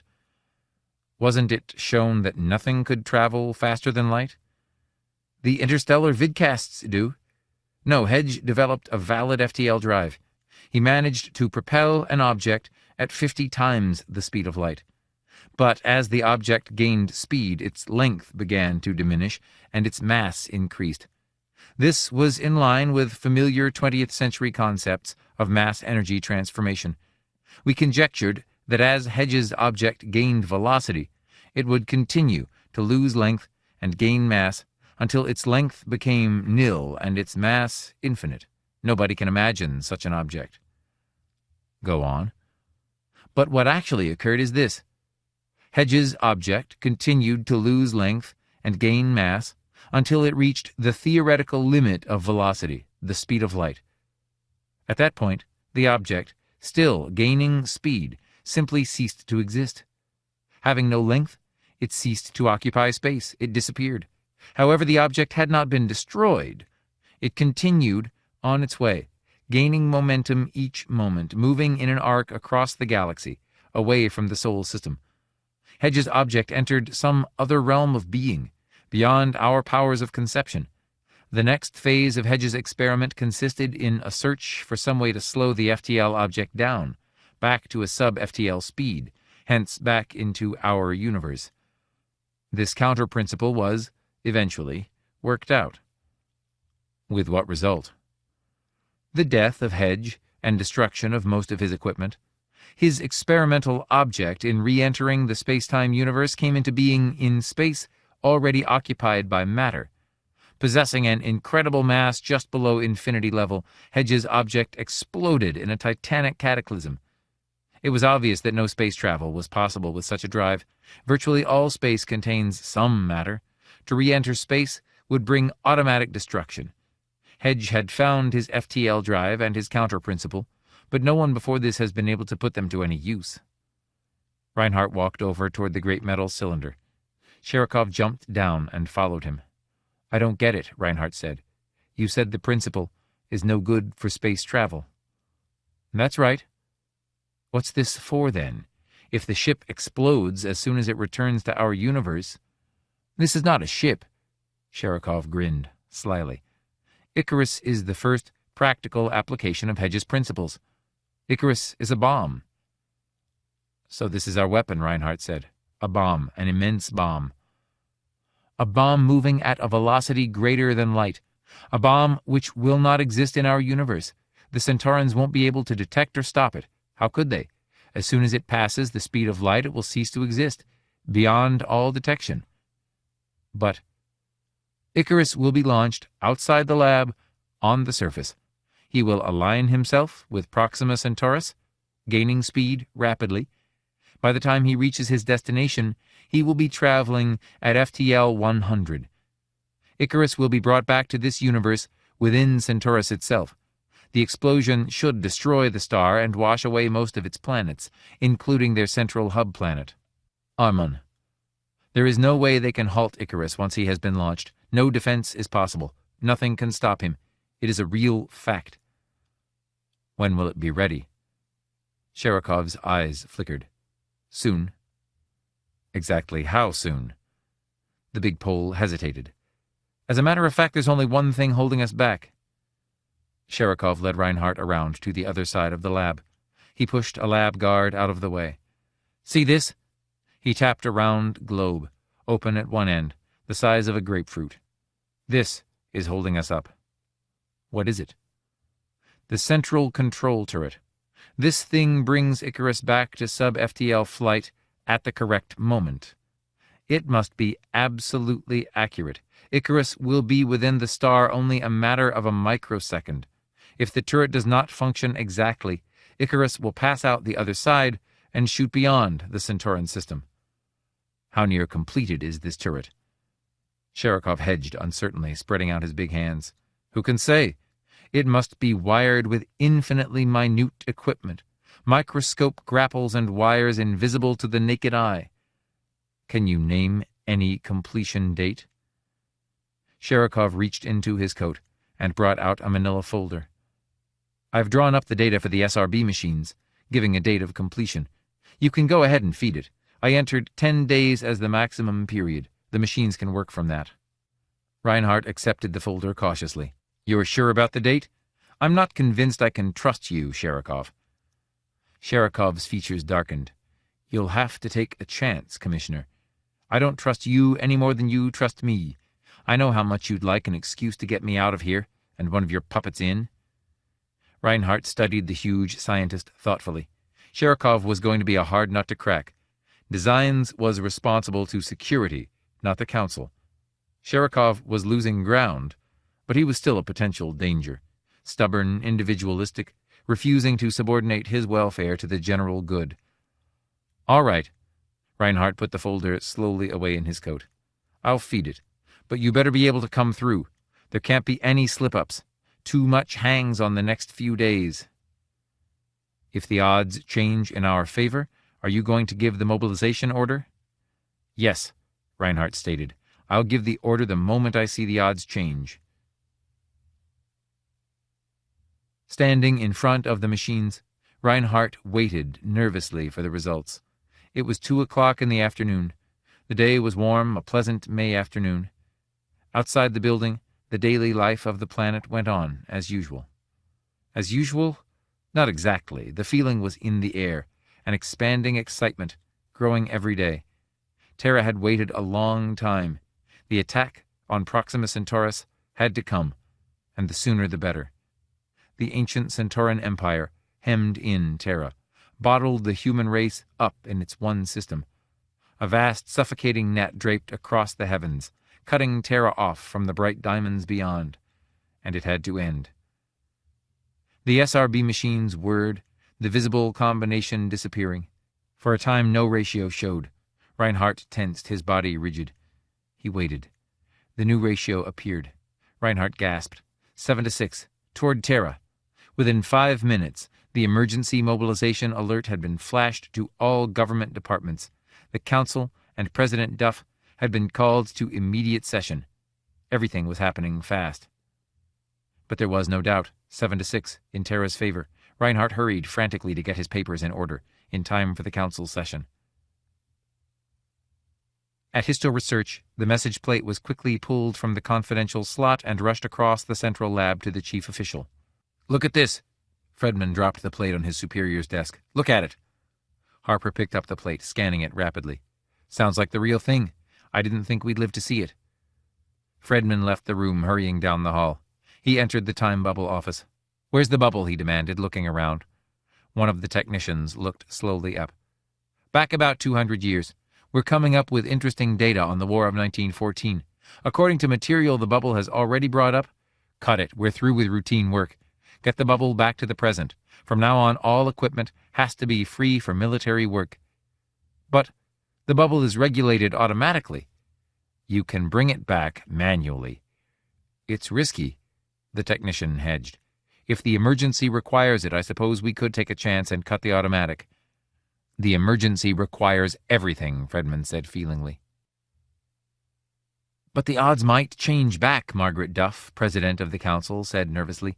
"Any minute, they can revert." "This is our chance," Reinhardt snapped, his temper rising. "What the hell's the matter with you? We've waited years for this." The council buzzed with excitement. Margaret Duff hesitated uncertainly, her blue eyes clouded with worry. "I realize the opportunity is here, at least statistically. But the new odds have just appeared. How do we know they'll last? They'll stand on the basis of a single weapon." "You're wrong. You don't grasp the situation." Reinhardt held himself in check with great effort. "Sherikov's weapon tipped the ratio in our favor, but the odds have been moving in our direction for months. It was only a question of time. The new balance was inevitable, sooner or later. It's not just Sherikov. He's only one factor in this. It's all 9 planets of the Sol system, not a single man." One of the councilmen stood up. "The president must be aware the entire planet is eager to end this waiting. All our activities for the past 80 years have been directed toward—" Reinhardt moved close to the slender president of the council. "If you don't approve the war, there probably will be mass rioting. Public reaction will be strong, damn strong, and you know it." Margaret Duff shot him a cold glance. "You sent out the emergency order to force my hand. You were fully aware of what you were doing. You knew once the order was out there'd be no stopping things." A murmur rushed through the council, gaining volume. "We have to approve the war. We're committed. It's too late to turn back." Shouts, angry voices, insistent waves of sound lapped around Margaret Duff. "I'm as much for the war as anybody," she said sharply. "I'm only urging moderation. An intersystem war is a big thing. We're going to war because a machine says we have a statistical chance of winning." "There's no use starting the war unless we can win it," Reinhardt said. "The SRB machines tell us whether we can win. They tell us our chance of winning. They don't guarantee anything. What more can we ask besides a good chance of winning?" Margaret Duff clamped her jaw together tightly.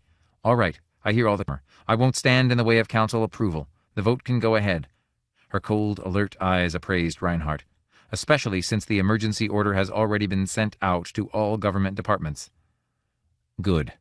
Reinhardt stepped away with relief. "Then it's settled. We can finally go ahead with full mobilization."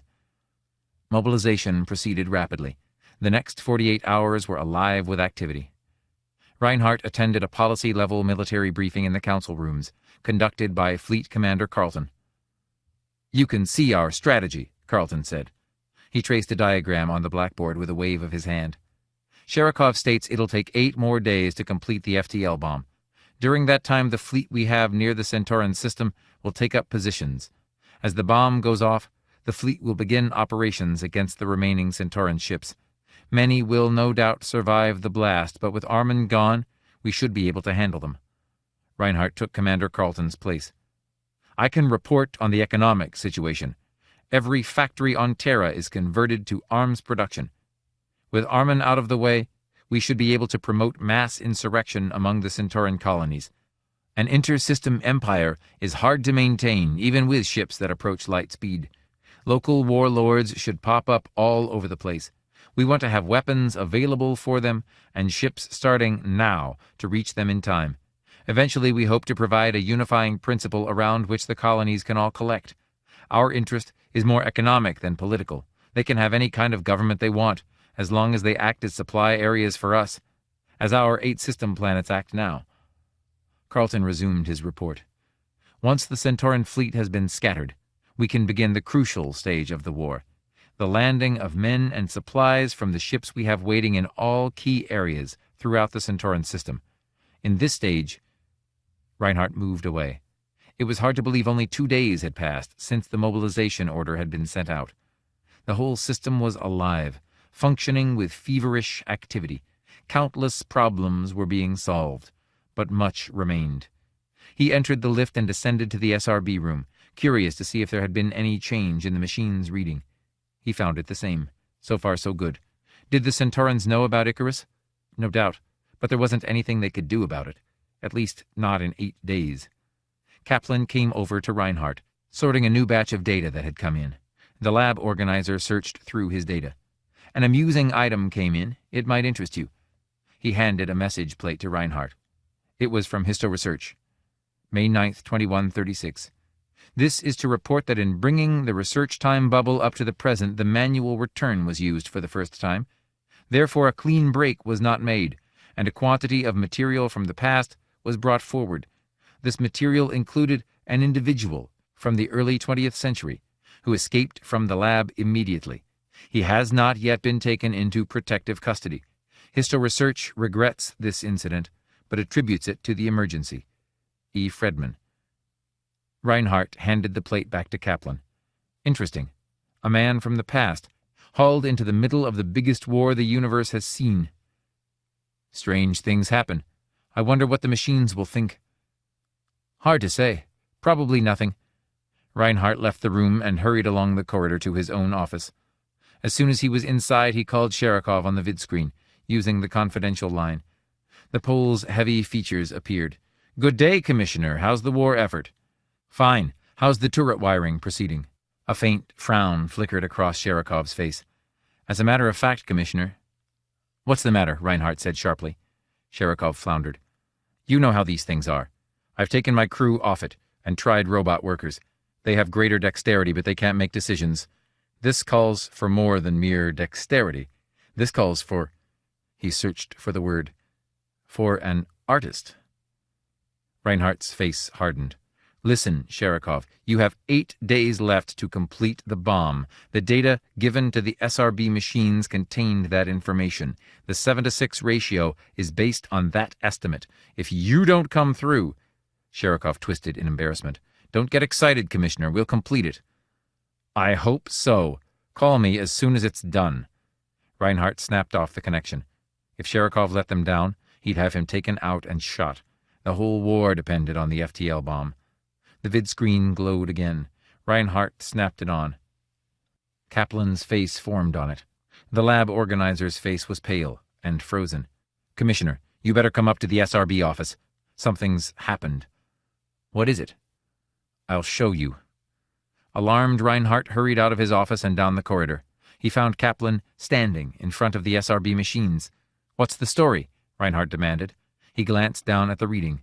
It was unchanged. Kaplan held up a message plate nervously. "A moment ago I fed this into the machines. After I saw the results I quickly removed it. It's that item I showed you, from HistoResearch, about the man from the past." "What happened when you fed it?" Kaplan swallowed unhappily. "I'll show you. I'll do it again, exactly as before." He fed the plate into a moving intake belt. "Watch the visible figures." Kaplan muttered. Reinhardt watched, tense and rigid. For a moment, nothing happened. 7-to-6 continued to show. Then, the figures disappeared. The machines faltered. New figures showed briefly. 4-to-24 for Centaurus. Reinhardt gasped, suddenly sick with apprehension. But the figures vanished. New figures appeared. 16-to-38 for Centaurus. Then 48-86. 79-15 in Terra's favor. Then nothing. The machines whirred, but nothing happened. Nothing at all. No figures. Only a blank. "What's it mean?" Reinhardt muttered, dazed. "It's fantastic. We didn't think this could—" "What's happened?" "The machines aren't able to handle the item. No reading can come. It's data they can't integrate. They can't use it for prediction material, and it throws off all their other figures." "Why?" It's a variable." Kaplan was shaking, white-lipped and pale. "Something from which no inference can be made." The man from the past. The machines can't deal with him. The variable man. 2. Thomas Cole was sharpening a knife with his whetstone when the tornado hit. The knife belonged to the lady in the big green house. Every time Cole came by with his fix-it cart, the lady had something to be sharpened. Once in a while she gave him a cup of coffee, hot black coffee from an old bent pot. He liked that fine. He enjoyed good coffee. The day was drizzly and overcast. Business had been bad. An automobile had scared his 2 horses. On bad days, less people were outside, and he had to get down from the cart and go to ring doorbells. But the man in the yellow house had given him $1 for fixing his electric refrigerator. Nobody else had been able to fix it, not even the factory man. The $1 would go a long way. $1 was a lot. He knew it was a tornado even before it hit him. Everything was silent. He was bent over his whetstone, the reins between his knees, absorbed in his work. He had done a good job on the knife. He was almost finished. He spat on the blade and was holding it up to see. And then the tornado came. All at once it was there, completely around him, nothing but grayness. He and the cart and horses seemed to be in a calm spot in the center of the tornado. They were moving in a great silence, gray mist everywhere. And while he was wondering what to do and how to get the old lady's knife back to her, all at once there was a bump, and the tornado tipped him over, sprawled out on the ground. The horses screamed in fear, struggling to pick themselves up. Cole got quickly to his feet. Where was he? The grayness was gone. White walls stuck up on all sides. A deep light gleamed down, not daylight, but something like it. The team was pulling the cart on its side, dragging it along, tools and equipment falling out. Cole righted the cart, leaping up onto the seat, and for the first time saw the people. Men with astonished white faces in some sort of uniforms, and a feeling of danger. Cole headed the team toward the door. Hoofs thundered steel against steel as they pounded through the doorway, scattering the astonished men in all directions. He was out in a wide hall, a building like a hospital. The hall divided. More men were coming, spilling from all sides, shouting and milling in excitement like white ants. Something cut past him, a beam of dark violet. It seared off a corner of the cart, leaving the wood smoking. Cole felt fear. He kicked at the terrified horses. They reached a big door, crashing wildly against it. The door gave, and they were outside, bright sunlight blinking down on them. For a sickening second, the cart tilted, almost turning over.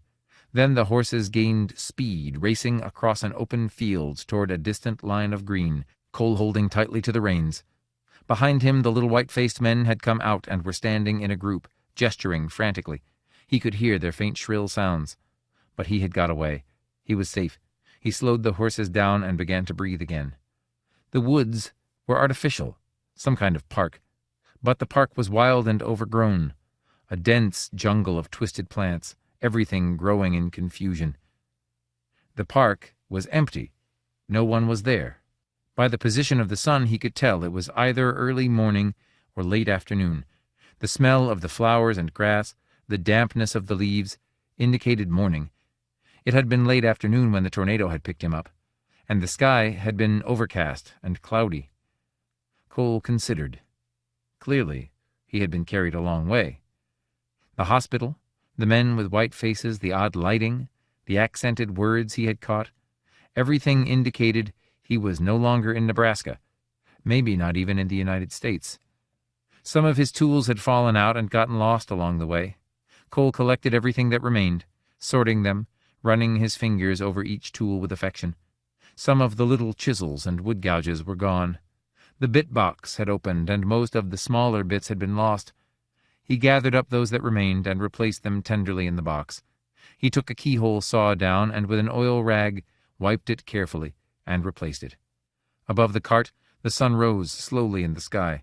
Cole peered up, his horny hand over his eyes.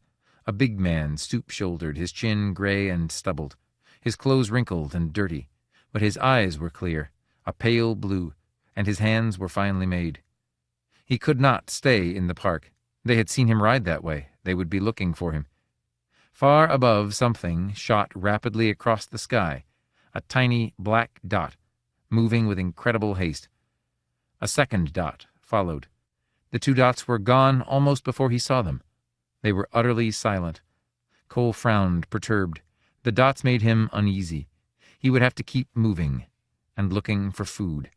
His stomach was already beginning to rumble and groan. Work. There was plenty he could do. Gardening, sharpening, grinding, repair work on machines and clocks, fixing all kinds of household things, even painting and odd jobs and carpentry and chores. He could do anything people wanted done, for a meal and pocket money. Thomas Cole urged the team into life, moving forward. He sat hunched over in the seat, watching intently as the fix-it cart rolled slowly across the tangled grass, through the jungle of trees and flowers.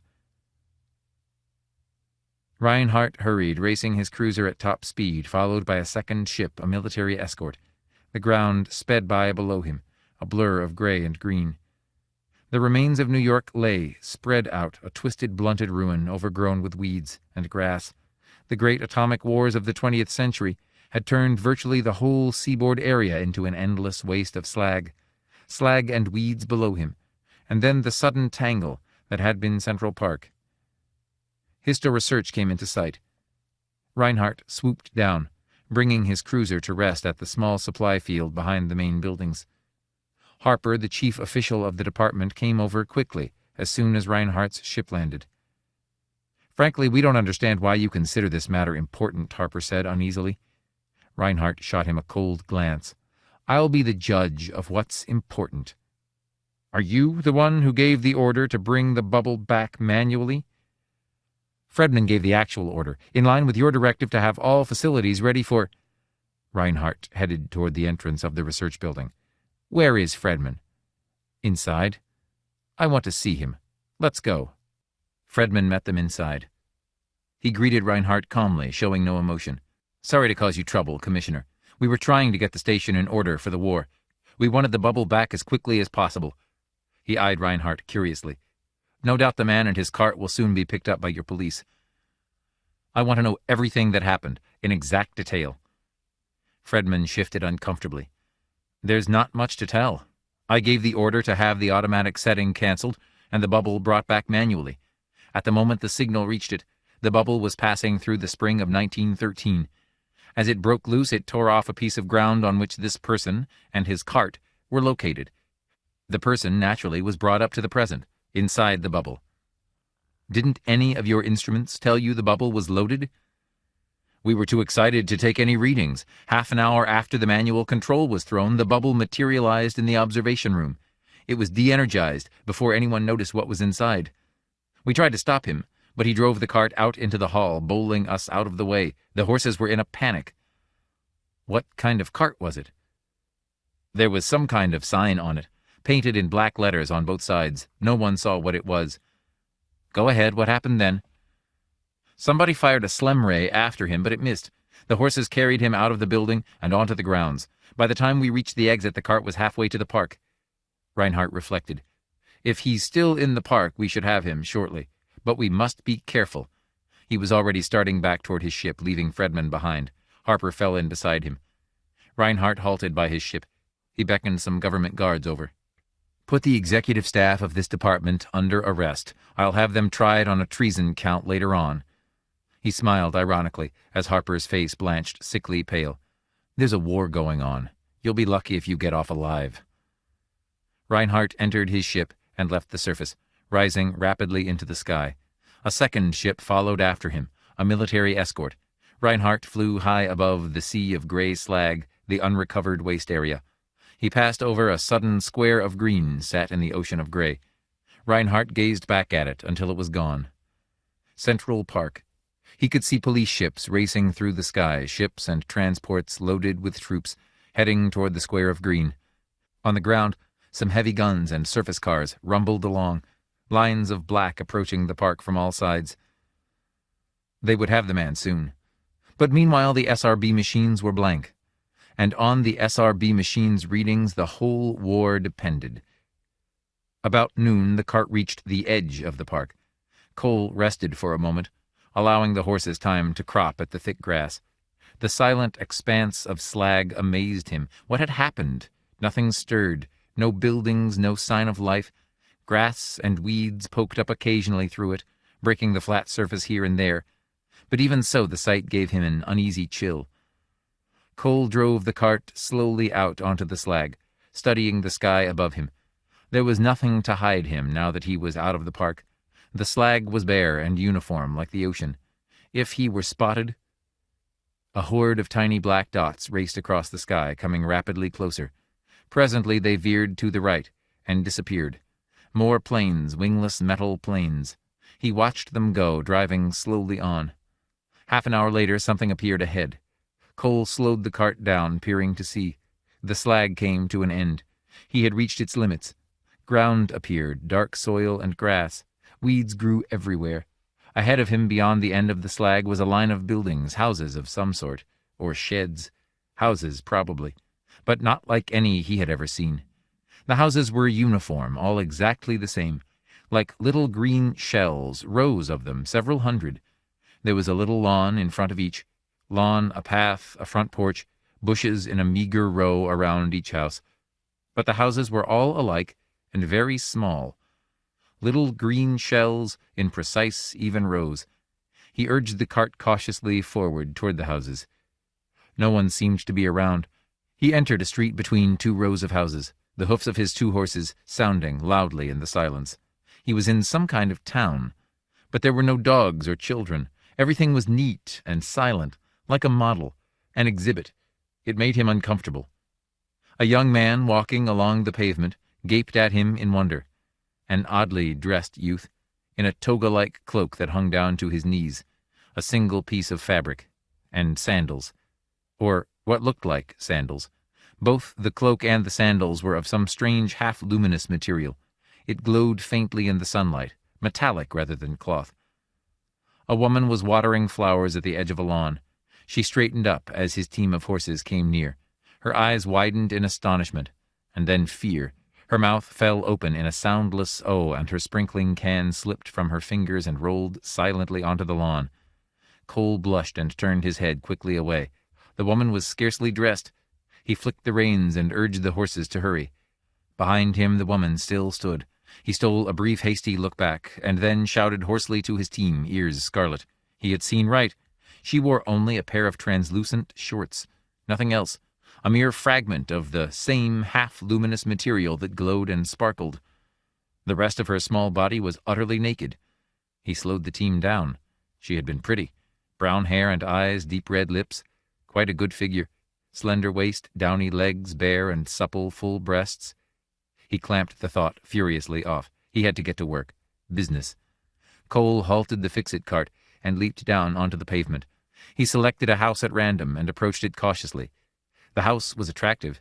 It had a certain simple beauty, but it looked frail and exactly like the others. He stepped up on the porch. There was no bell. He searched for it, running his hand uneasily over the surface of the door. All at once there was a click, a sharp snap, on a level with his eyes. Cole glanced up, startled. A lens was vanishing as the door section slid over it. He had been photographed. While he was wondering what it meant, the door swung suddenly open. A man filled up the entrance, a big man, in a tan uniform, blocking the way ominously. "What do you want?" the man demanded. "I'm looking for work," Cole murmured. "Any kind of work. I can do anything, fix any kind of thing. I repair broken objects, things that need mending." His voice trailed off uncertainly. "Anything at all." "Apply to the placement department of the Federal Activities Control Board," the man said crisply. "You know all occupational therapy is handled through them." He eyed Cole curiously. "Why have you got on those ancient clothes?" "Ancient? Why, The man gazed past him at the fix-it cart and the 2 dozing horses. "What's that? What are those 2 animals? Horses?" The man rubbed his jaw, studying Cole intently. "That's strange," he said. "Strange?" Cole murmured uneasily. "Why?" "There haven't been any horses for over a century. All the horses were wiped out during the 5th Atomic War. That's why it's strange." Cole tensed, suddenly alert. There was something in the man's eyes, a hardness, a piercing look. Cole moved back off the porch onto the path. He had to be careful. Something was wrong. "I'll be going," he murmured. "There haven't been any horses for over 100 years. The man came toward Cole. "Who are you? Why are you dressed up like that? Where did you get that vehicle and a pair of horses?" "I'll be going," Cole repeated, moving away. The man whipped something from his belt, a thin metal tube. He stuck it toward Cole. It was a rolled-up paper, a thin sheet of metal in the form of a tube. Words, some kind of script. He could not make any of them out. The man's picture, rows of numbers, figures. "I'm Director Winslow," the man said. "Federal Stockpile Conservation. You better talk fast or there'll be a security car here in 5 minutes. Cole moved. Fast. He raced, head down, back along the path to the cart toward the street. Something hit him, a wall of force throwing him down on his face. He sprawled in a heap, numb and dazed. His body ached, vibrating wildly, out of control. Waves of shock rolled over him, gradually diminishing. He got shakily to his feet. His head spun. He was weak, shattered, trembling violently. The man was coming down the walk after him. Cole pulled himself onto the cart, gasping and retching. The horses jumped into life. Cole rolled over against the seat, sick with the motion of the swaying cart. He caught hold of the reins and managed to drag himself up in a sitting position. The cart gained speed, turning a corner. Houses flew past. Cole urged the team weakly, drawing great shuddering breaths. Houses and streets, a blur of motion, as the cart flew faster and faster along. Then he was leaving the town, leaving the neat little houses behind. He was on some sort of highway, big buildings, factories on both sides of the highway, figures, men watching in astonishment. After a while, the factories fell behind. Cole slowed the team down. What had the man meant? Fifth atomic war, horses destroyed. It didn't make sense. And they had things he knew nothing about. Force fields, planes without wings, soundless. Cole reached around in his pockets.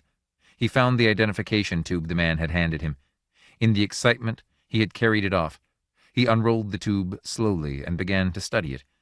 The writing was strange to him. For a long time he studied the tube. Then gradually he became aware of something in the top right-hand corner. A date, October 6th, 2128. Cole's vision blurred. Everything spun and wavered around him. October 2128. Could it be? But he held the paper in his hand. Thin metal paper, like foil. And it had to be. It said so right in the corner, printed on the paper itself. Cole rolled the tube up, slowly, numbed with shock. 200 years. It didn't seem possible. But things were beginning to make sense. He was in the future, 200 years in the future.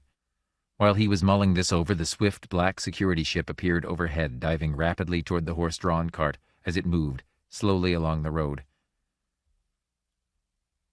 Reinhardt's vidscreen buzzed. He snapped it quickly on. "Yes?" "Report from security." "Put it through." Reinhardt waited tensely as the lines locked in place. The screen relit. "This is Dixon, Western Regional Command."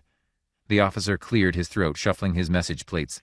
"The man from the past has been reported, moving away from the New York area." "Which side of your net?" "Outside. He evaded the net around Central Park by entering one of the small towns at the rim of the slag area." "Evaded?"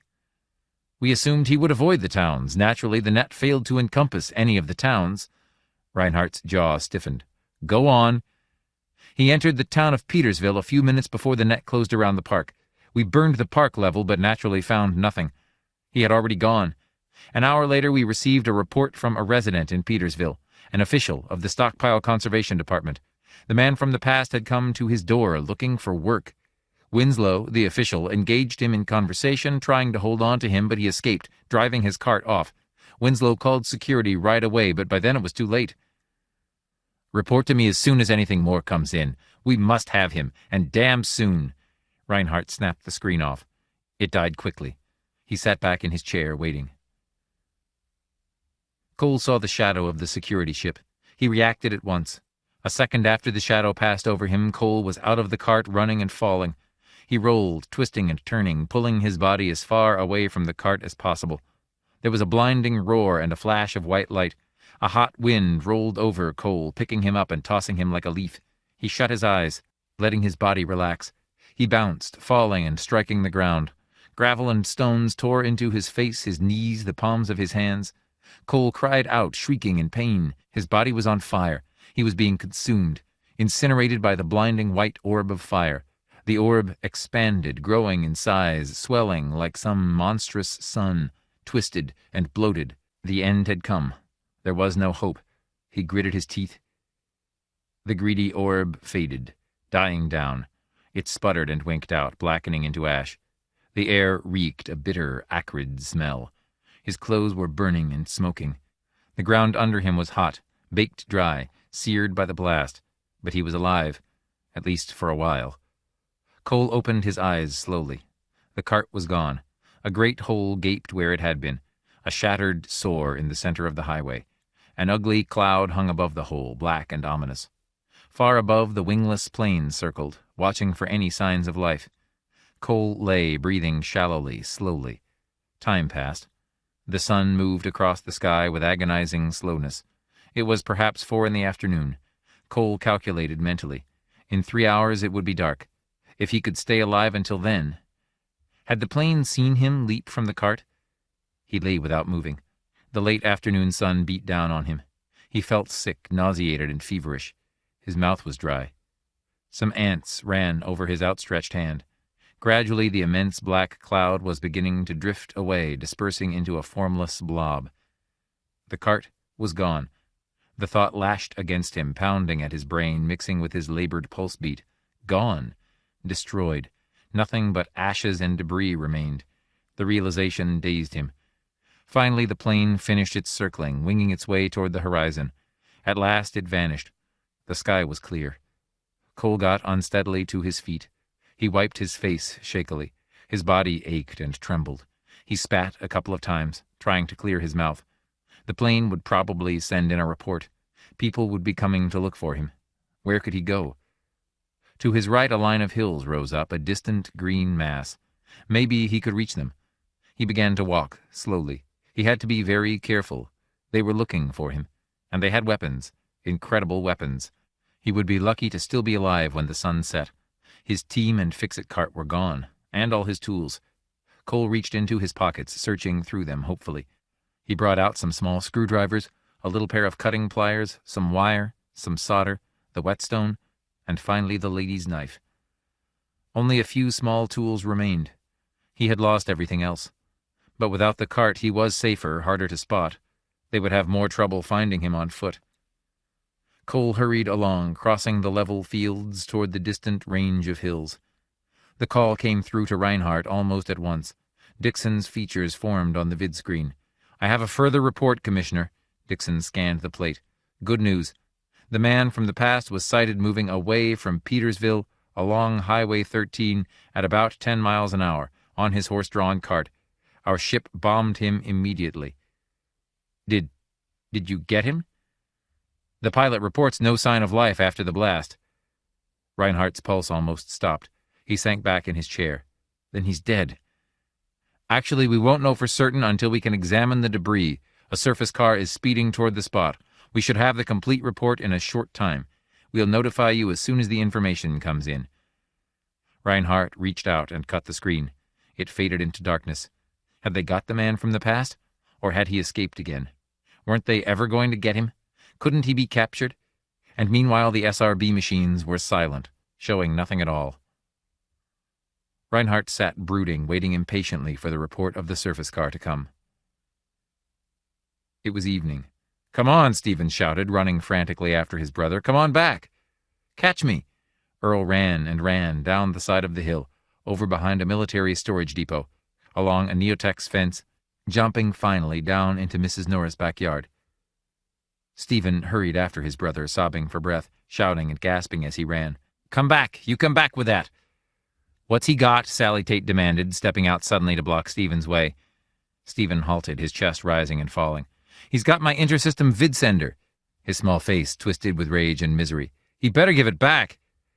Earl came circling around from the right. In the warm gloom of evening, he was almost invisible. "Here I am," he announced. "What are you going to do?"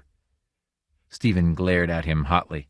His eyes made out the square box in Earl's hands. "You give that back, or I'll tell Dad." Earl laughed. "Make me."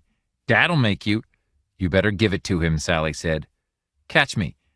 Earl started off. Stephen pushed Sally out of the way, lashing wildly at his brother. He collided with him, throwing him sprawling. The box fell from Earl's hands. It skidded to the pavement, crashing into the side of a guide light post. Earl and Stephen picked themselves up slowly. They gazed down at the broken box. "See?" Stephen shrilled, tears filling his eyes. "See what you did?" "You did it. You pushed into me." "You did it!" Stephen bent down and picked up the box. He carried it over to the guide light, sitting down on the curb to examine it. Earl came slowly over. "If you hadn't pushed me, it wouldn't have got broken." Night was descending rapidly. The line of hills rising above the town were already lost in darkness. A few lights had come on here and there. The evening was warm. A surface car slammed its doors, someplace off in the distance. In the sky, ships droned back and forth, weary commuters coming home from work in the big underground factory units. Thomas Cole came slowly toward the three children grouped around the guide light. He moved with difficulty, his body sore and bent with fatigue. Night had come, but he was not safe yet. He was tired, exhausted, and hungry. He had walked a long way, and he had to have something to eat. Soon. A few feet from the children, Cole stopped. They were all intent and absorbed by the box on Stephen's knees. Suddenly a hush fell over the children. Earl looked up, slowly. In the dim light, the big stooped figure of Thomas Cole seemed extra menacing. His long arms hung down loosely at his sides. His face was lost in shadow. His body was shapeless, indistinct. A big, unformed statue standing silently a few feet away, unmoving in the half-darkness. "Who are you?" Earl demanded, his voice low. "What do you want?" Sally said. The children edged away nervously. "Get away!" Cole came toward them. He bent down a little. The beam from the guide light crossed his features. Lean, prominent nose, beak-like, faded blue eyes. Stephen scrambled to his feet, clutching the vidsender box. "You get out of here!" "Wait." Cole smiled crookedly at them. His voice was dry and raspy. "What do you have there?" He pointed with his long, slender fingers. "The box you're holding." The children were silent. Finally, Stephen stirred. "It's my intersystem vidsender." "Only it doesn't work," Sally said. "Earl broke it." Stephen glared at his brother bitterly. "Earl threw it down and broke it." Cole smiled a little. He sank down wearily on the edge of the curb, sighing with relief. He had been walking too long. His body ached with fatigue. He was hungry and tired. For a long time he sat, wiping perspiration from his neck and face, too exhausted to speak. "Who are you?" Sally demanded at last. "Why do you have on those funny clothes? Where did you come from?" "Where?" Cole looked around at the children. "From a long way off. A long way." He shook his head slowly from side to side, trying to clear it. "What's your therapy?" Earl said. "My therapy? What do you do? Where do you work?" Cole took a deep breath and let it out again, slowly. "I fix things. All kinds of things. Any kind." Earl sneered. "Nobody fixes things. When they break, you throw them away." Cole didn't hear him. Sudden need had roused him, getting him suddenly to his feet. "You know any work I can find?" he demanded. "Things I could do? I can fix anything. Clocks, typewriters, refrigerators, pots and pans, leaks in the roof. I can fix anything there is." Stephen held out his intersystem vidsender. "Fix this." There was silence. Slowly, Cole's eyes focused on the box. "That?" "My sender. Earl broke it."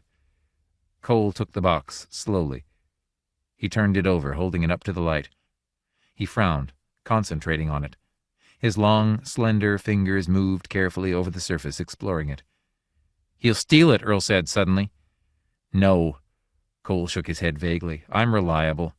His sensitive fingers found the studs that held the box together. He depressed the studs, pushing them expertly in. The box opened, revealing its complex interior. "He got it open," Sally whispered. "Give it back," Stephen demanded, a little frightened. He held out his hand. "I want it back." The three children watched Cole apprehensively. Cole fumbled in his pocket. Slowly, he brought out his tiny screwdrivers and pliers. He laid them in a row beside him. He made no move to return the box. "I want it back," Stephen said, feebly. Cole looked up. His faded blue eyes took in the sight of the 3 children standing before him in the gloom. "I'll fix it for you. You said you wanted it fixed." "I want it back." Stephen stood on one foot, then the other, torn by doubt and indecision. "Can you really fix it? Can you make it work again?" "Yes." "All right. Fix it for me, then." A sly smile flickered across Cole's tired face. "Now, wait a minute. If I fix it, will you bring me something to eat? I'm not fixing it for nothing." "Something to eat?" "Food. I need hot food, maybe some coffee." Stephen nodded. "Yes, I'll get it for you." Cole relaxed. "Fine. That's fine." He turned his attention back to the box resting between his knees. "Then I'll fix it for you. I'll fix it for you good." His fingers flew, working and twisting, tracing down wires and relays, exploring and examining. Finding out about the intersystem vidsender, discovering how it worked. Stephen slipped into the house through the emergency door. He made his way to the kitchen with great care, walking on tiptoe. He punched the kitchen controls at random, his heart beating excitedly. The stove began to whir, purring into life. Meter readings came on, crossing toward the completion marks. Presently the stove opened, sliding out a tray of steaming dishes. The mechanism clicked off, dying into silence.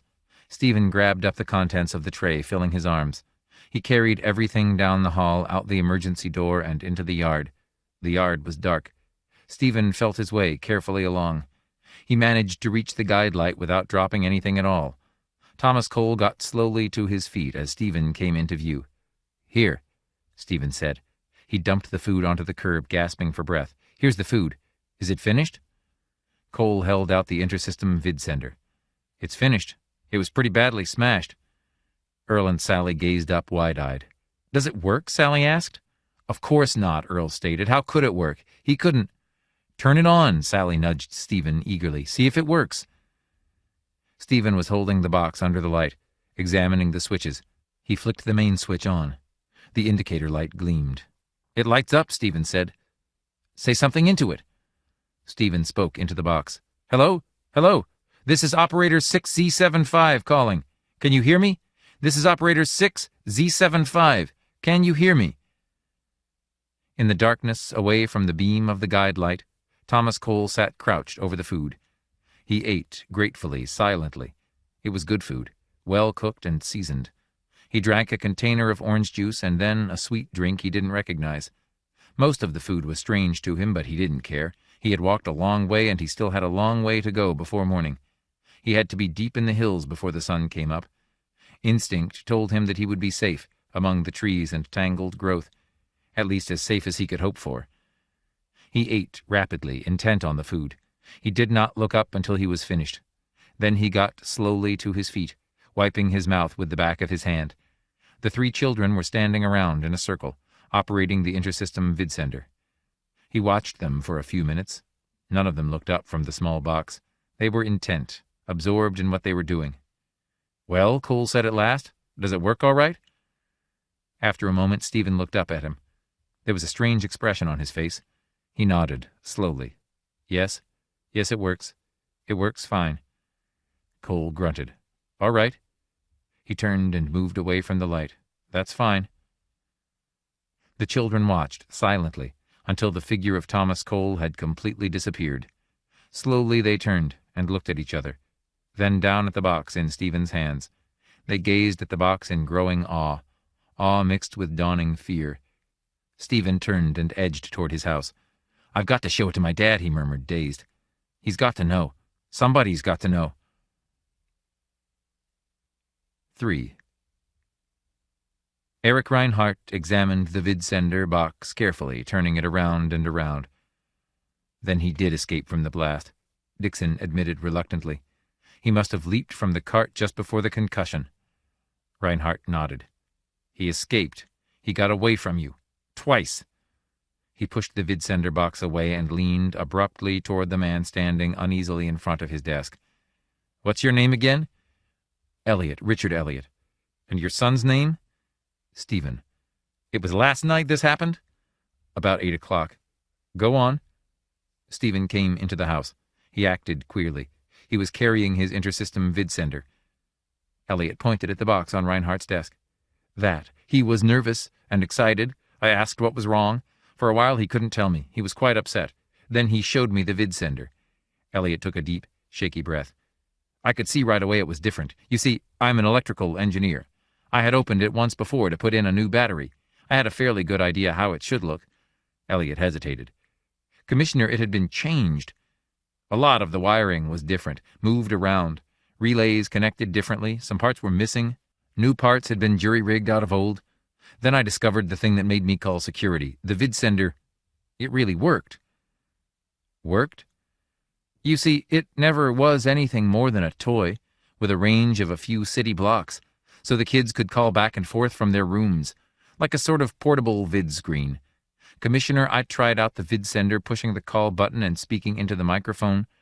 I got a ship of the line, a battleship, operating beyond Proxima Centaurus, over 8 light years away, as far out as the actual vidsenders operate. Then I called security right away. For a time, Reinhardt was silent. Finally, he tapped the box lying on the desk. You got a ship of the line? With this? That's right. How big are the regular vidsenders? Dixon supplied the information. As big as a 20-ton safe. That's what I thought. Reinhardt waved his hand impatiently. All right, Elliot. Thanks for turning the information over to us. That's all. Security police led Elliot outside the office.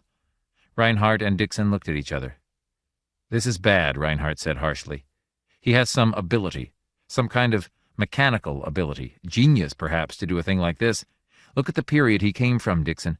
The early part of the 20th century, before the wars began. That was a unique period. There was a certain vitality, a certain ability. It was a period of incredible growth and discovery. Edison, Pasteur, Burbank, the Wright brothers. Inventions and machines. People had an uncanny ability with machines, a kind of intuition about machines, which we don't have. You mean?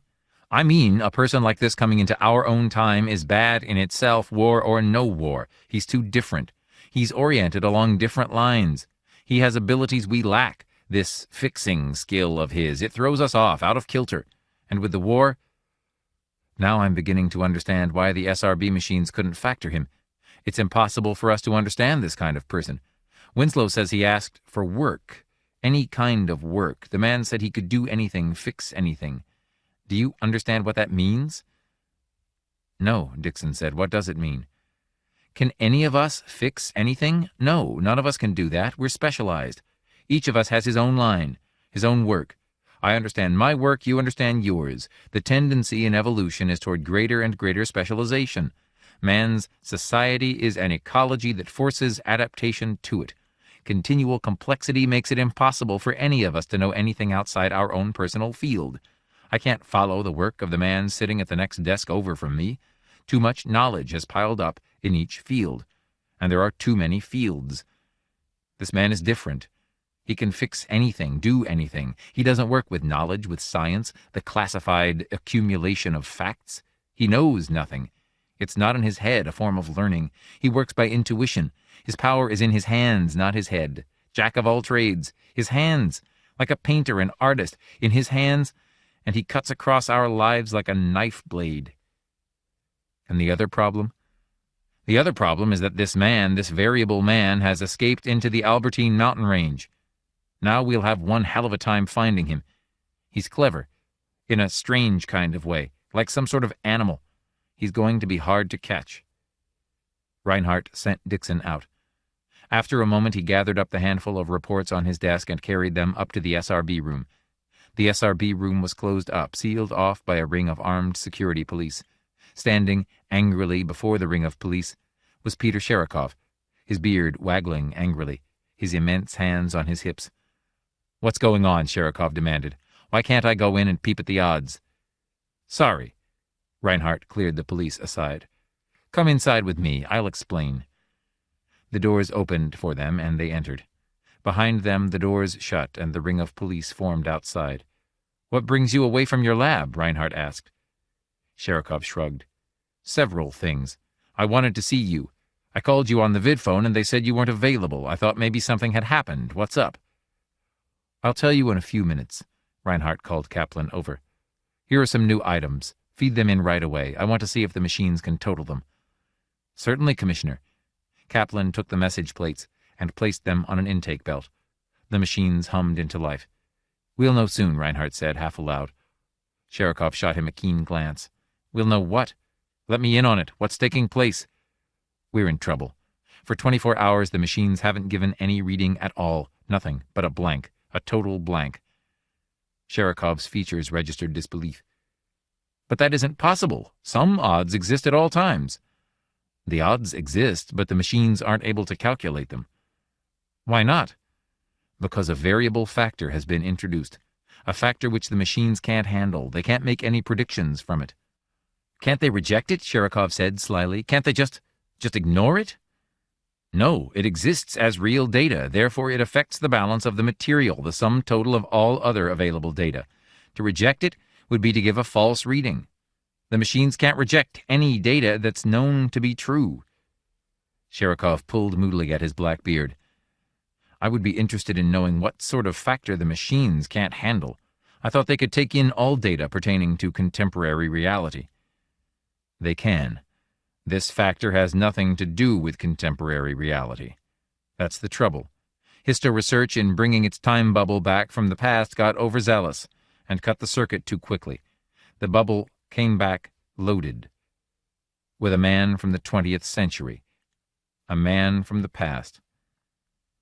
I see. A man from 2 centuries ago. The big Pole frowned. And with a radically different Weltanschauung. No connection with our present society. Not integrated along our lines at all. Therefore the SRB machines are perplexed. Reinhardt grinned. Perplexed? I suppose so. In any case, they can't do anything with the data about this man, the variable man. No statistics at all have been thrown up. No predictions have been made. And it knocks everything else out of phase. We are dependent on the constant showing of these odds. The whole war effort is geared around them. The horseshoe nail. Remember the old poem? For one of a nail the shoe was lost, for one of the shoe the horse was lost, for one of the horse the rider was lost, for one... Exactly. A single factor coming along like this, one single individual can throw everything off. It doesn't seem impossible that one person could knock an entire society out of balance. But apparently, it is. What are you doing about this man? The security police are organized in a mass search for him. Results? He escaped into the Albertine mountain range last night. It'll be hard to find him. We must expect him to be loose for another 48 hours. It'll take that long for us to arrange the annihilation of the range area. Perhaps a trifle longer. And meanwhile... Ready, Commissioner, Kaplan interrupted. The new totals. The SRB machines had finished factoring the new data. Reinhardt and Sherikov hurried to take their places before the view windows. For a moment nothing happened. Then odds were put up, locking in place. Sherikov gasped. 99-2 in favor of Terra. That's wonderful. Now we... The odds vanished. New odds took their places. 97-4 in favor of Centaurus. Sherikov groaned in astonished dismay. Wait, Reinhardt said to him. I don't think they'll last. The odds vanished. A rapid series of odds shot across the screen, a violent stream of numbers, changing almost instantly. At last the machines became silent. Nothing showed. No odds. No totals at all. The view windows were blank. You see, Reinhardt murmured, the same damn thing. Sherikov pondered. Reinhardt, you're too Anglo-Saxon, too impulsive. Be more Slavic. This man will be captured and destroyed within 2 days. You said so yourself. Meanwhile, we are all working night and day on the war effort. The war fleet is waiting near Proxima, taking up positions for the attack on the Centaurans. All our war plants are going full blast. By the time the attack date comes, we'll have a full-sized invasion army ready to take off for the long trip to the Centauran colonies. The whole Terran population has been mobilized. The 8 supply planets are pouring in material. All this is going on day and night, even without odds showing. Long before the attack comes, this man will certainly be dead, and the machines will be able to show odds again. Reinhardt considered. But it worries me. A man like that, out in the open, loose, A man who can't be predicted? It goes against science. We've been making statistical reports on society for 2 centuries. We have immense files of data. The machines are able to predict what each person and group will do at a given time in a given situation. But this man is beyond all prediction. He's a variable. It's contrary to science. The indeterminate particle. What's that? The particle that moves in such a way that we can't predict what position it will occupy at a given second. Random, the random particle. Exactly. It's unnatural. Sherikov laughed sarcastically. Don't worry about it, Commissioner. The man will be captured and things will return to their natural state. You'll be able to predict people again like laboratory rats in a maze. By the way, why is this room guarded? I don't want anyone to know the machines show no totals. It's dangerous to the war effort. Margaret Duff, for example? Reinhardt nodded reluctantly. They're too timid, these parliamentarians. If they discover we have no SRB odds, they'll want to shut down the war planning and go back to waiting. Too slow for you, Commissioner? Laws, debates, council meetings, discussions. Saves a lot of time if one man has all the power. One man to tell people what to do, think for them, lead them around. Reinhardt eyed the big pole critically. That reminds me. How is Icarus coming? Have you continued to make progress on the control turret? A scowl crossed Sherikov's broad features. The control turret? He waved his big hand vaguely. I would say it's coming along all right. We'll catch up in time. Instantly, Reinhardt became alert. Catch up? You mean you're still behind? Somewhat, a little, but we'll catch up. Sherikov retreated toward the door. Let's go down to the cafeteria and have a cup of coffee. You worry too much, Commissioner. Take things more in your stride. I suppose you're right. The 2 men walked out into the hall. I'm on edge. This variable man. I can't get him out of my mind. Has he done anything yet? Nothing important. Rewired a child's toy, a toy vid sender. Oh? Sherikov showed interest. What do you mean? What did he do? I'll show you. Reinhardt led Sherikov down the hall to his office. They entered, and Reinhardt locked the door. He handed Sherikov the toy and roughed in what Cole had done. A strange look crossed Sherikov's face. He found the studs on the box and depressed them. The box opened. The big Pole sat down at the desk and began to study the interior of the box. You're sure it was the man from the past who rewired this? Of course, on the spot, the boy damaged it playing. The variable man came along and the boy asked him to fix it. He fixed it all right. Incredible. Sherikov's eyes were only an inch from the wiring. Such tiny relays. How could he... What? Nothing. Sherikov got abruptly to his feet, closing the box carefully. Can I take this along? To my lab? I'd like to analyze it more fully. Of course, but why? No special reason. Let's go get our coffee. Sherikov headed toward the door. You say you expect to capture this man in a day or so? Kill him, not capture him. We've got to eliminate him as a piece of data. We're assembling the attack formations right now. No slip-ups this time. We're in the process of setting up a cross-bombing pattern to level the entire Albertine range. He must be destroyed within the next 48 hours. Sherikov nodded absently. Of course, he murmured. A preoccupied expression still remained on his broad features. I understand perfectly. Thomas Cole crouched over the fire he had built, warming his hands. It was almost morning. The sky was turning violet gray. The mountain air was crisp and chilly. Cole shivered and pulled himself closer to the fire. The heat felt good against his hands. His hands. He gazed down at them, glowing yellow-red in the firelight. The nails were black and chipped, warts and endless calluses on each finger, and the palms. But they were good hands. The fingers were long and tapered. He respected them, although in some ways he didn't understand them. Cole was deep in thought, meditating over his situation. He had been in the mountains 2 nights and a day. The first night had been the worst, stumbling and falling, making his way uncertainly up the steep slopes through the tangled brush and undergrowth. But when the sun came up, he was safe, deep in the mountains, between 2 great peaks, and by the time the sun had set again, he had fixed himself a shelter and a means of making a fire. Now he had a neat little box trap operated by a plaited grass rope and pit, a notched stake. 1 rabbit already hung by his hind legs, and the trap was waiting for another. The sky turned from violet gray to a deep cold gray, a metallic color. The mountains were silent and empty. Far off some place a bird sang, its voice echoing across the vast slopes and ravines. Other birds began to sing. Off to his right something crashed through the brush, an animal pushing its way along. Day was coming. His second day. Cole got to his feet and began to unfasten the rabbit. Time to eat. And then? After that he had no plans. He knew instinctively that he could keep himself alive indefinitely with the tools he had retained and the genius of his hands. He could kill game and skin it. Eventually he could build himself a permanent shelter, even make clothes out of hides. In winter... But he was not thinking that far ahead. Cole stood by the fire, staring up at the sky, his hands on his hips. He squinted, suddenly tense. Something was moving. Something in the sky, drifting slowly through the grayness. A black dot. He stamped out the fire quickly. What was it? He strained, trying to see. A bird? A second dot joined the first. 2 dots. Then 3. 4. 5. A fleet of them moving rapidly across the early morning sky, toward the mountains, toward him. Cole hurried away from the fire. He snatched up the rabbit and carried it along with him, into the tangled shelter he had built. He was invisible inside the shelter. No one could find him. But if they had seen the fire... He crouched in the shelter, watching the dots grow larger.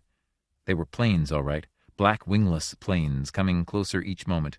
Now he could hear them, a faint, dull buzz increasing until the ground shook under him. The first plane dived. It dropped like a stone, swelling into a great black shape. Cole gasped, sinking down. The plane roared in an arch, swooping low over the ground. Suddenly bundles tumbled out, white bundles falling and scattering like seeds. The bundles drifted rapidly to the ground. They landed. They were men in uniform. Now the second plane was diving. It roared overhead, releasing its load. More bundles tumbled out, filling the sky. The third plane dived, then the fourth. The air was thick with drifting bundles of white, a blanket of descending weed spores settling to earth. On the ground the soldiers were forming into groups. Their shouts carried to Cole, crouched in his shelter. Fear leaped through him. They were landing on all sides of him. He was cut off. The last 2 planes had dropped men behind him. He got to his feet, pushing out of the shelter. Some of the soldiers had found the fire, the ashes and coals. One dropped down, feeling the coals with his hand. He waved to the others. They were circling all around, shouting and gesturing. One of them began to set up some kind of gun. Others were unrolling coils of tubing, locking a collection of strange pipes and machinery in place. Cole ran. He rolled down a slope, sliding and falling. At the bottom he leaped to his feet and plunged into the brush. Vines and leaves tore at his face, slashing and cutting him. He fell again, tangled in a mass of twisted shrubbery. He fought desperately, trying to free himself. If he could reach the knife in his pocket... Voices. Footsteps. Men were behind him, running down the slope. Cole struggled frantically, gasping and twisting, trying to pull loose. He strained, breaking the vines, clawing at them with his hands. A soldier dropped to his knee, leveling his gun. More soldiers arrived, bringing their rifles and aiming. Cole cried out. He closed his eyes, his body suddenly went limp. He waited, his teeth locked together, sweat dripping down his neck into his shirt, sagging against the mesh of vines and branches coiled around him. Silence. Cole opened his eyes, slowly. The soldiers had regrouped. A huge man was striding down the slope toward them, barking orders as he came. 2 soldiers stepped into the brush. One of them grabbed Cole by the shoulder. "Don't let go of him." The huge man came over, his black beard jutting out. "Hold on." Cole gasped for breath. He was caught. There was nothing he could do. More soldiers were pouring down into the gully, surrounding him on all sides. They studied him, curiously, murmuring together. Cole shook his head wearily and said nothing. The huge man with the beard stood directly in front of him, his hands on his hips, looking him up and down. "Don't try to get away," the man said. "You can't get away. Do you understand?" Cole nodded. "All right, good." The man waved. Soldiers clamped metal bands around Cole's arms and wrists. The metal dug into his flesh, making him gasp with pain. More clamps locked around his legs. "Those stay there until we're out of here. A long way out." Where are you taking me?" Peter Sherikov studied the variable man for a moment before he answered. "Where? I'm taking you to my labs, under the Urals. He glanced suddenly up at the sky. We better hurry. The security police will be starting their demolition attack in a few hours. We want to be a long way from here when that begins. Cherokov settled down in his comfortable, reinforced chair with a sigh. It's good to be back. He signaled to one of his guards. All right, you can unfasten him. The metal clamps were removed from Cole's arms and legs. He sagged, sinking down in a heap. Cherokov watched him silently. Cole sat on the floor, rubbing his wrists and legs, saying nothing. What do you want? Cherokov demanded. Food? Are you hungry? No. Medicine? Are you sick? Injured? No. Cherokov wrinkled his nose. A bath wouldn't hurt you any. We'll arrange that later. He lit a cigar, blowing a cloud of gray smoke around him. At the door of the room, 2 lab guards stood with guns ready. No one else was in the room besides Cherokov and Cole. Thomas Cole sat, huddled in a heap on the floor, his head sunk down against his chest. He did not stir. His bent body seemed more elongated and stooped than ever, his hair tousled and unkempt, his chin and jowls a rough, stubbled gray. His clothes were dirty and torn from crawling through the brush. His skin was cut and scratched. Open sores dotted his neck and cheeks and forehead. He said nothing. His chest rose and fell. His faded blue eyes were almost closed. He looked quite old, a withered, dried-up old man. Cherokov waved one of the guards over. Have a doctor brought up here. I want this man checked over. He may need intravenous injections. He may not have had anything to eat for a while. The guard departed. I don't want anything to happen to you, Cherokov said. Before we go on, I'll have you checked over. And deloused at the same time. Cole said nothing. Cherokov laughed. Buck up! You have no reason to feel bad. He leaned toward Cole, jabbing an immense finger at him. Another 2 hours and you'd have been dead out there in the mountains. You know that? Cole nodded. You don't believe me. Look. Cherokov leaned over and snapped on the vid screen mounted in the wall. Watch this. The operation should still be going on. The screen lit up. A scene gained form. This is a confidential security channel. I had it tapped several years ago, for my own protection. What we are seeing now is being piped into Eric Reinhardt. Cherokov grinned. Reinhardt arranged what you're seeing on the screen. Pay close attention. You were there 2 hours ago. Cole turned toward the screen. At first he could not make out what was happening. The screen showed a vast, foaming cloud, a vortex of motion. From the speaker came a low rumble, a deep-throated roar. After a time, the screen shifted, showing a slightly different view. Suddenly Cole stiffened. He was seeing the destruction of a whole mountain range. The picture was coming from a ship, flying above what had once been the Albertine mountain range. Now there was nothing but swirling clouds of gray and columns of particles and debris, a surging tide of restless material gradually sweeping off and dissipating in all directions. The Albertine Mountains had been disintegrated. Nothing remained but these vast clouds of debris. Below on the ground a ragged plain stretched out, swept by fire and rain. Gaping wounds yawned, immense holes without bottoms, craters side by side as far as the eye could see. Craters and debris, like the blasted, pitted surface of the moon. 2 hours ago it had been rolling peaks and gullies, brush and green bushes and trees. Cole turned away. You see? Cherokov snapped the screen off. You were down there not so long ago. All that noise and smoke, all for you. All for you, Mr. Variable Man from the past. Reinhardt arranged that to finish you off. I want you to understand that. It's very important that you realize that. Cole said nothing. Cherokov reached into a drawer of the table before him.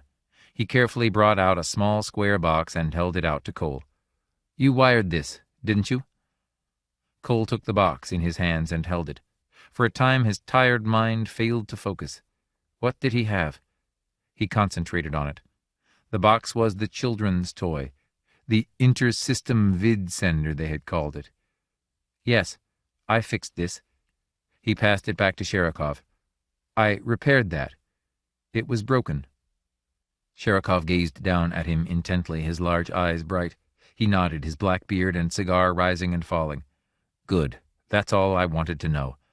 He got suddenly to his feet, pushing his chair back. I see the doctor's here. He'll fix you up. Everything you need. Later on, I'll talk to you again."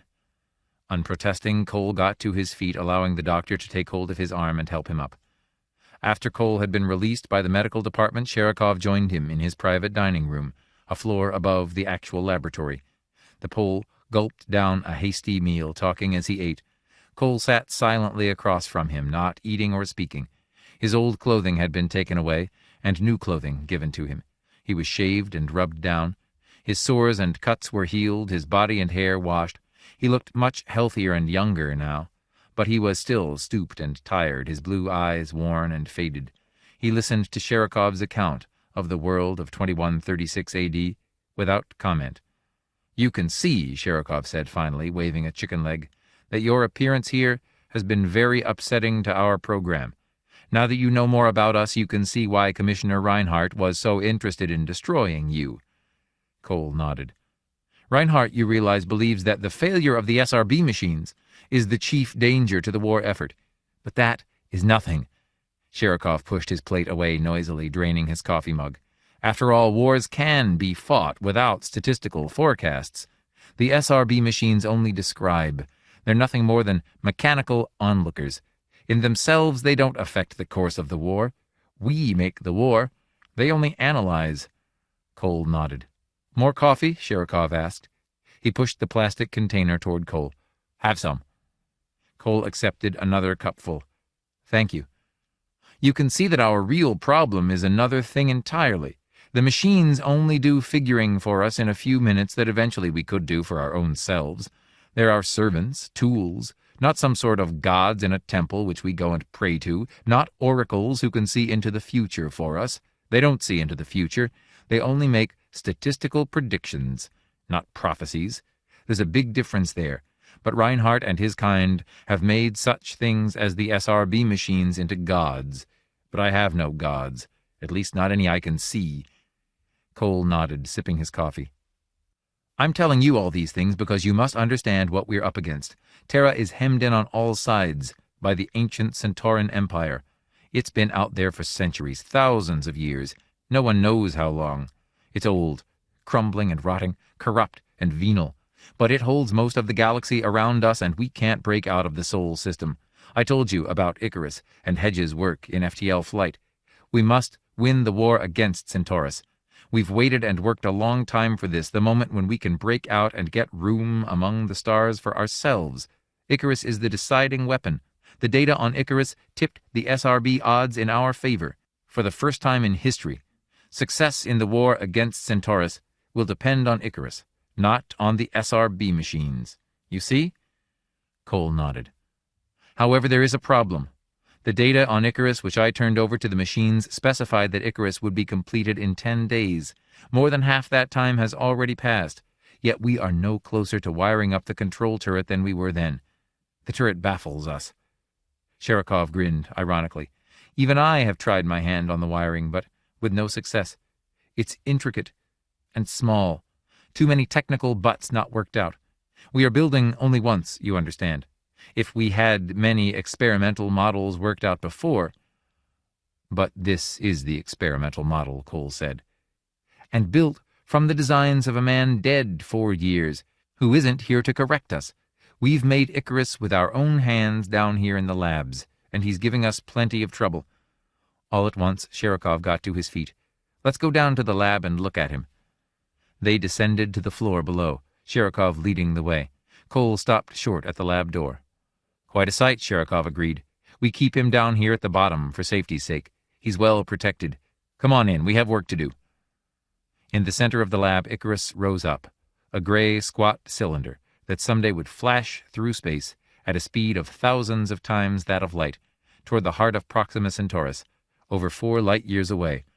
Around the cylinder, groups of men in uniform were laboring feverishly to finish the remaining work. "Over here, the turret." Sherikov led Cole over to one side of the room. "It's guarded. Centauran spies are swarming everywhere on Terra. They see into everything. But so do we.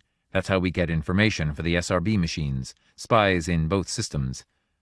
The translucent globe that was the control turret reposed in the center of a metal stand, an armed guard standing at each side. They lowered their guns as Sherikov approached. We don't want anything to happen to this, Sherikov said. Everything depends on it. He put out his hand for the globe. Halfway to it his hand stopped, striking against an invisible presence in the air. Sherikov laughed. The wall. Shut it off. It's still on.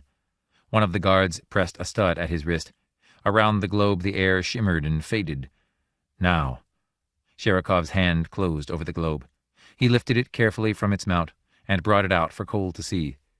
This is the control turret for our enormous friend here. This is what will slow him down when he's inside Centaurus. He slows down and re-enters this universe, right in the heart of the star.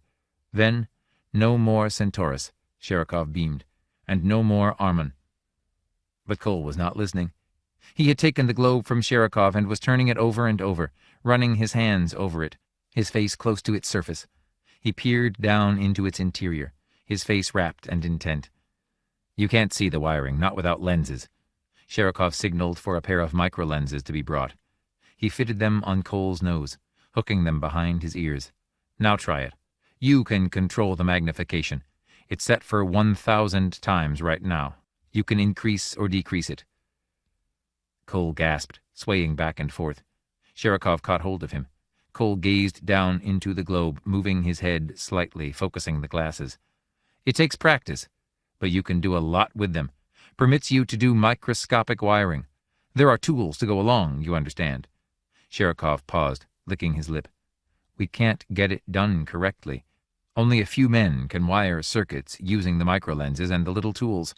We've tried robots, but there are too many decisions to be made. Robots can't make decisions. They just react. Cole said nothing. He continued to gaze into the interior of the globe, his lips tight, his body taut and rigid. It made Sherikov feel strangely uneasy. You look like one of those old fortune-tellers, Sherikov said jokingly, but a cold shiver crawled up his spine. Better hand it back to me. He held out his hand. Slowly, Cole returned the globe. After a time, he removed the microlenses, still deep in thought. Well? Sherikov demanded. You know what I want. I want you to wire this damn thing up. Sherikov came close to Cole, his big face hard. You can do it, I think. I could tell by the way you held it. And the job you did on the children's toy, of course. You could wire it up right and in 5 days. Nobody else can. And if it's not wired up, Centaurus will keep on running the galaxy. And Terra will have to sweat it out here in the Sol system. One tiny, mediocre sun, one dust mote out of a whole galaxy. Cole did not answer. Sherikov became impatient. Well, what do you say? What happens if I don't wire this control for you? I mean, what happens to me? Then I turn you over to Reinhardt. Reinhardt will kill you instantly. He thinks you're dead, killed when the Albertine range was annihilated. If he had any idea I had saved you... I see. I brought you down here for one thing. If you wire it up, I'll have you sent back to your own time continuum. If you don't... Cole considered, his face dark and brooding. What do you have to lose? You'd already be dead if we hadn't pulled you out of those hills. Can you really return me to my own time? Of course. Reinhardt won't interfere. Sherikov laughed. What can he do? How can he stop me? I have my own men. You saw them. They landed all around you. You'll be returned. Yes, I saw your men. Then you agree? I agree, Thomas Cole said.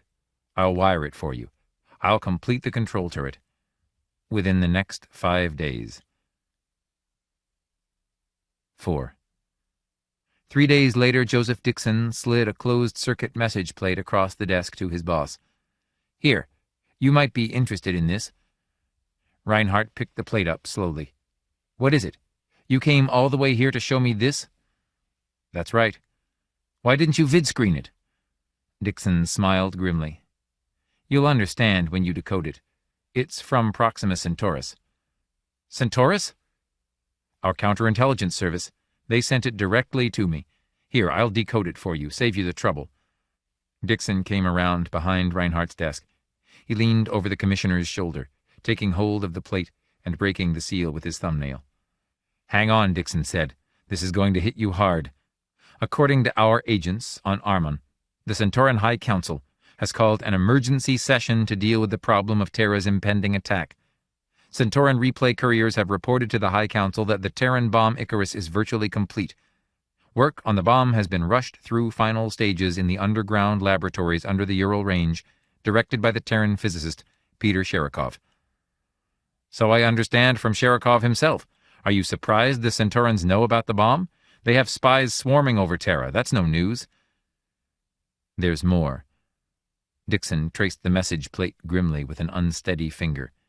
The Centauran replay couriers reported that Peter Sherikov brought an expert mechanic out of a previous time continuum to complete the wiring of the turret. Reinhardt staggered, holding on tight to the desk. He closed his eyes, gasping. The variable man is still alive, Dixon murmured. I don't know how, or why. There's nothing left of the Albertines. And how the hell did the man get halfway around the world? Reinhardt opened his eyes slowly, his face twisting. Sherikov. He must have removed him before the attack was forthcoming. I gave him the exact hour. He had to get help from the variable man. He couldn't meet his promise otherwise. Reinhardt leaped up and began to pace back and forth. I've already informed the SRB machines that the variable man has been destroyed. The machines now show the original 7-to-6 ratio in our favor, but the ratio is based on false information. Then you'll have to withdraw the false data and restore the original situation. No, Reinhardt shook his head. I can't do that. The machines must be kept functioning. We can't allow them to jam again. It's too dangerous. If Duff should become aware of that... What are you going to do then? Dixon picked up the message plate. You can't leave the machines with false data. That's treason. The data can't be withdrawn, not unless equivalent data exists to take its place. Reinhardt paced angrily back and forth.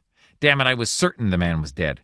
This is an incredible situation. He must be eliminated, at any cost. Suddenly Reinhardt stopped pacing. The turret. It's probably finished by this time, correct? Dixon nodded slowly in agreement. With the variable man helping, Sherikov has undoubtedly completed work well ahead of schedule. Reinhardt's gray eyes flickered. Then he's no longer of any use, even to Sherikov.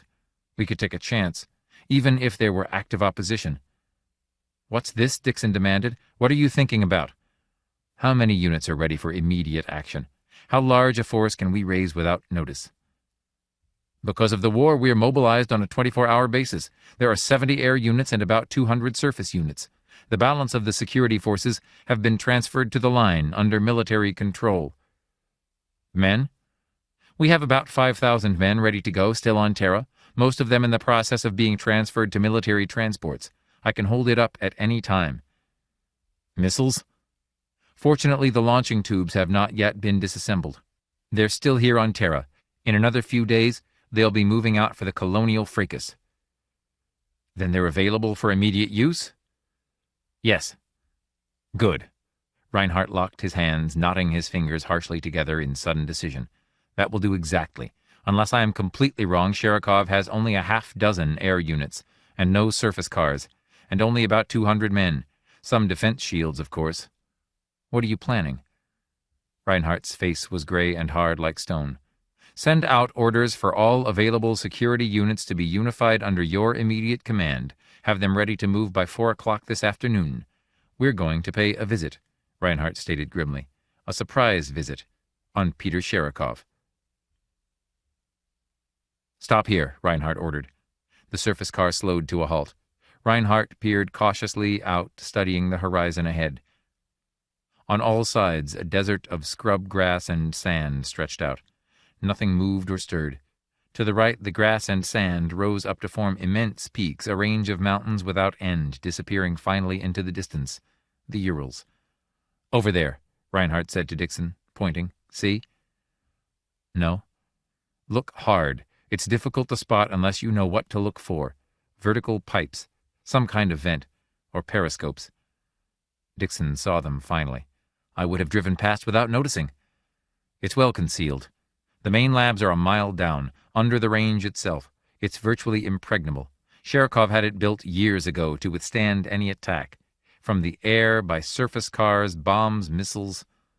He must feel safe down there. No doubt. Reinhardt gazed up at the sky. A few faint black dots could be seen moving lazily about in broad circles. Those aren't ours, are they? I gave orders. No, they're not ours. All our units are out of sight. Those belong to Sherikov, his patrol. Reinhardt relaxed. Good. He reached over and flicked on the vid screen over the board of the car. The screen is shielded? It can't be traced?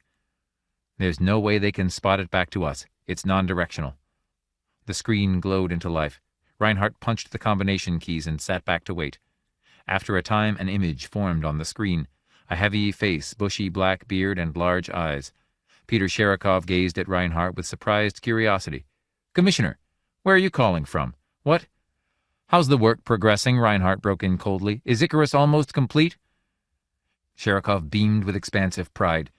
He's done, Commissioner, 2 days ahead of time. Icarus is ready to be launched into space. I tried to call your office, but they told me... I'm not at my office. Reinhardt leaned toward the screen. Open your entrance tunnel at the surface. You're about to receive visitors. Sherikov blinked. Visitors? I'm coming down to see you. About Icarus. Have the tunnel opened for me at once. Exactly where are you, Commissioner? On the surface. Sherikov's eyes flickered. Oh, but... Open up, Reinhardt snapped. He glanced at his wristwatch. I'll be at the entrance in 5 minutes. I expect to find it ready for me. Of course, Sherikov nodded in bewilderment. I'm always glad to see you, Commissioner, but I... 5 minutes, then. Reinhardt cut the circuit. The screen died. He turned quickly to Dixon. You stay up here as we arranged. I'll go down with one company of police. You understand the necessity of exact timing on this? We won't slip up. Everything's ready. All units are in their places. Good. Reinhardt pushed the door open for him. You join your directional staff. I'll proceed toward the entrance tunnel. Good luck. Dixon leaped out of the car onto the sandy ground. A gust of dry air swirled into the car around Reinhardt. I'll see you later. Reinhardt slammed the door. He turned to the group of police crouched in the rear of the car, their guns held tightly. Here we go, Reinhardt murmured. Hold on.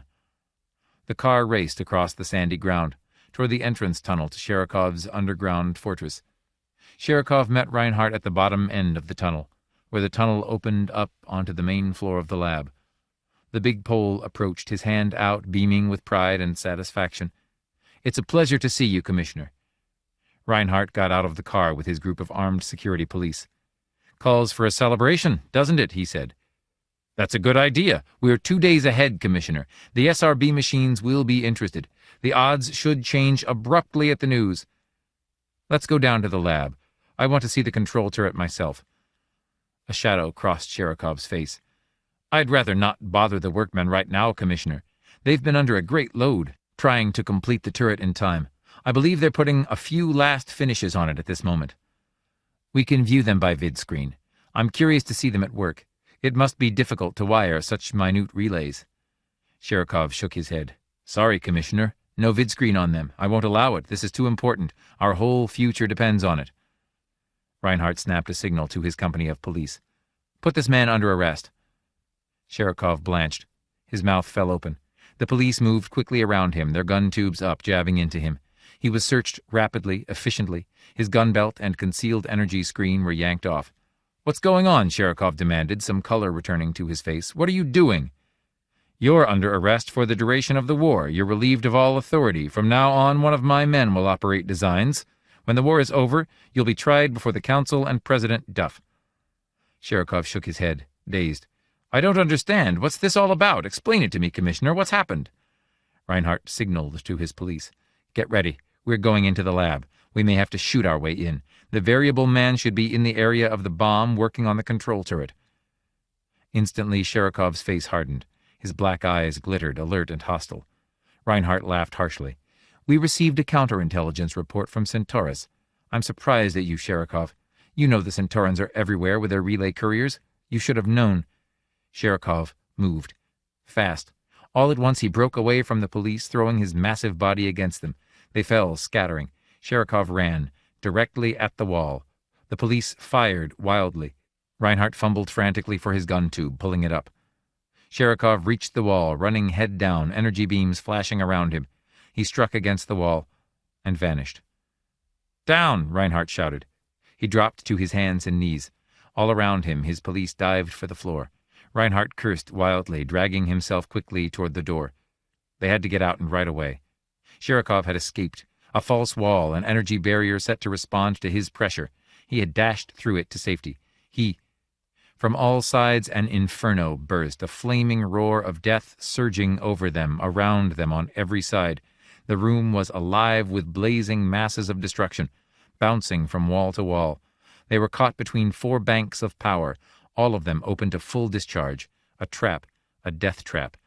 Reinhardt reached the hall, gasping for breath. He leaped to his feet. A few security police followed him. Behind them, in the flaming room, the rest of the company screamed and struggled, blasted out of existence by the leaping bursts of power. Reinhardt assembled his remaining men. Already Sherikov's guards were forming. At one end of the corridor, a snub-barreled robot gun was maneuvering into position. A siren wailed. Guards were running on all sides, hurrying to battle stations. The robot gun opened fire. Part of the corridor exploded, bursting into fragments. Clouds of choking debris and particles swept around them. Reinhardt and his police retched, moving back along the corridor. They reached a junction. A second robot gun was rumbling toward them, hurrying to get within range. Reinhardt fired carefully, aiming at its delicate control. Abruptly, the gun spun convulsively. It lashed against the wall, smashing itself into the unyielding metal. Then it collapsed in a heap, gears still whining and spinning. "Come on." Reinhardt moved away, crouching and running. He glanced at his watch. Almost time. A few more minutes. A group of lab guards appeared ahead of them. Reinhardt fired. Behind him, his police fired past him, violet shafts of energy catching the group of guards as they entered the corridor. The guards spilled apart, falling and twisting. Part of them settled into dust, drifting down the corridor. Reinhardt made his way toward the lab, crouching and leaping, pushing past heaps of debris and remains, followed by his men. "Come on! Don't stop!" Suddenly, from around them, the booming, enlarged voice of Sherikov thundered, magnified by rows of wall speakers around the corridor.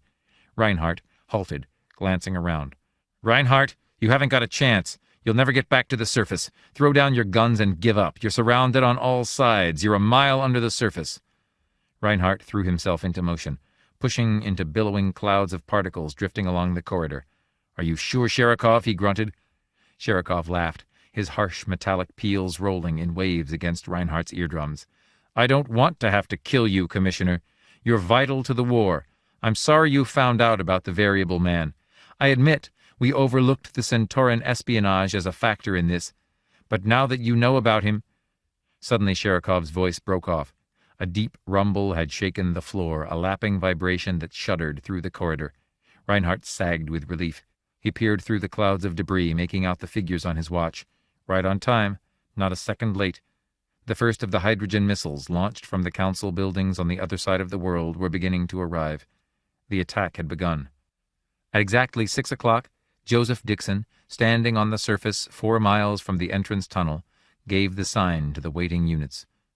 The first job was to break down Sherikov's defense screens. The missiles had to penetrate without interference. At Dixon's signal, a fleet of 30 security ships dived from a height of 10 miles, swooping above the mountains, directly over the underground laboratories. Within 5 minutes, the defense screens had been smashed and all the tower projectors leveled flat. Now the mountains were virtually unprotected. "So far so good," Dixon murmured, as he watched from his secure position.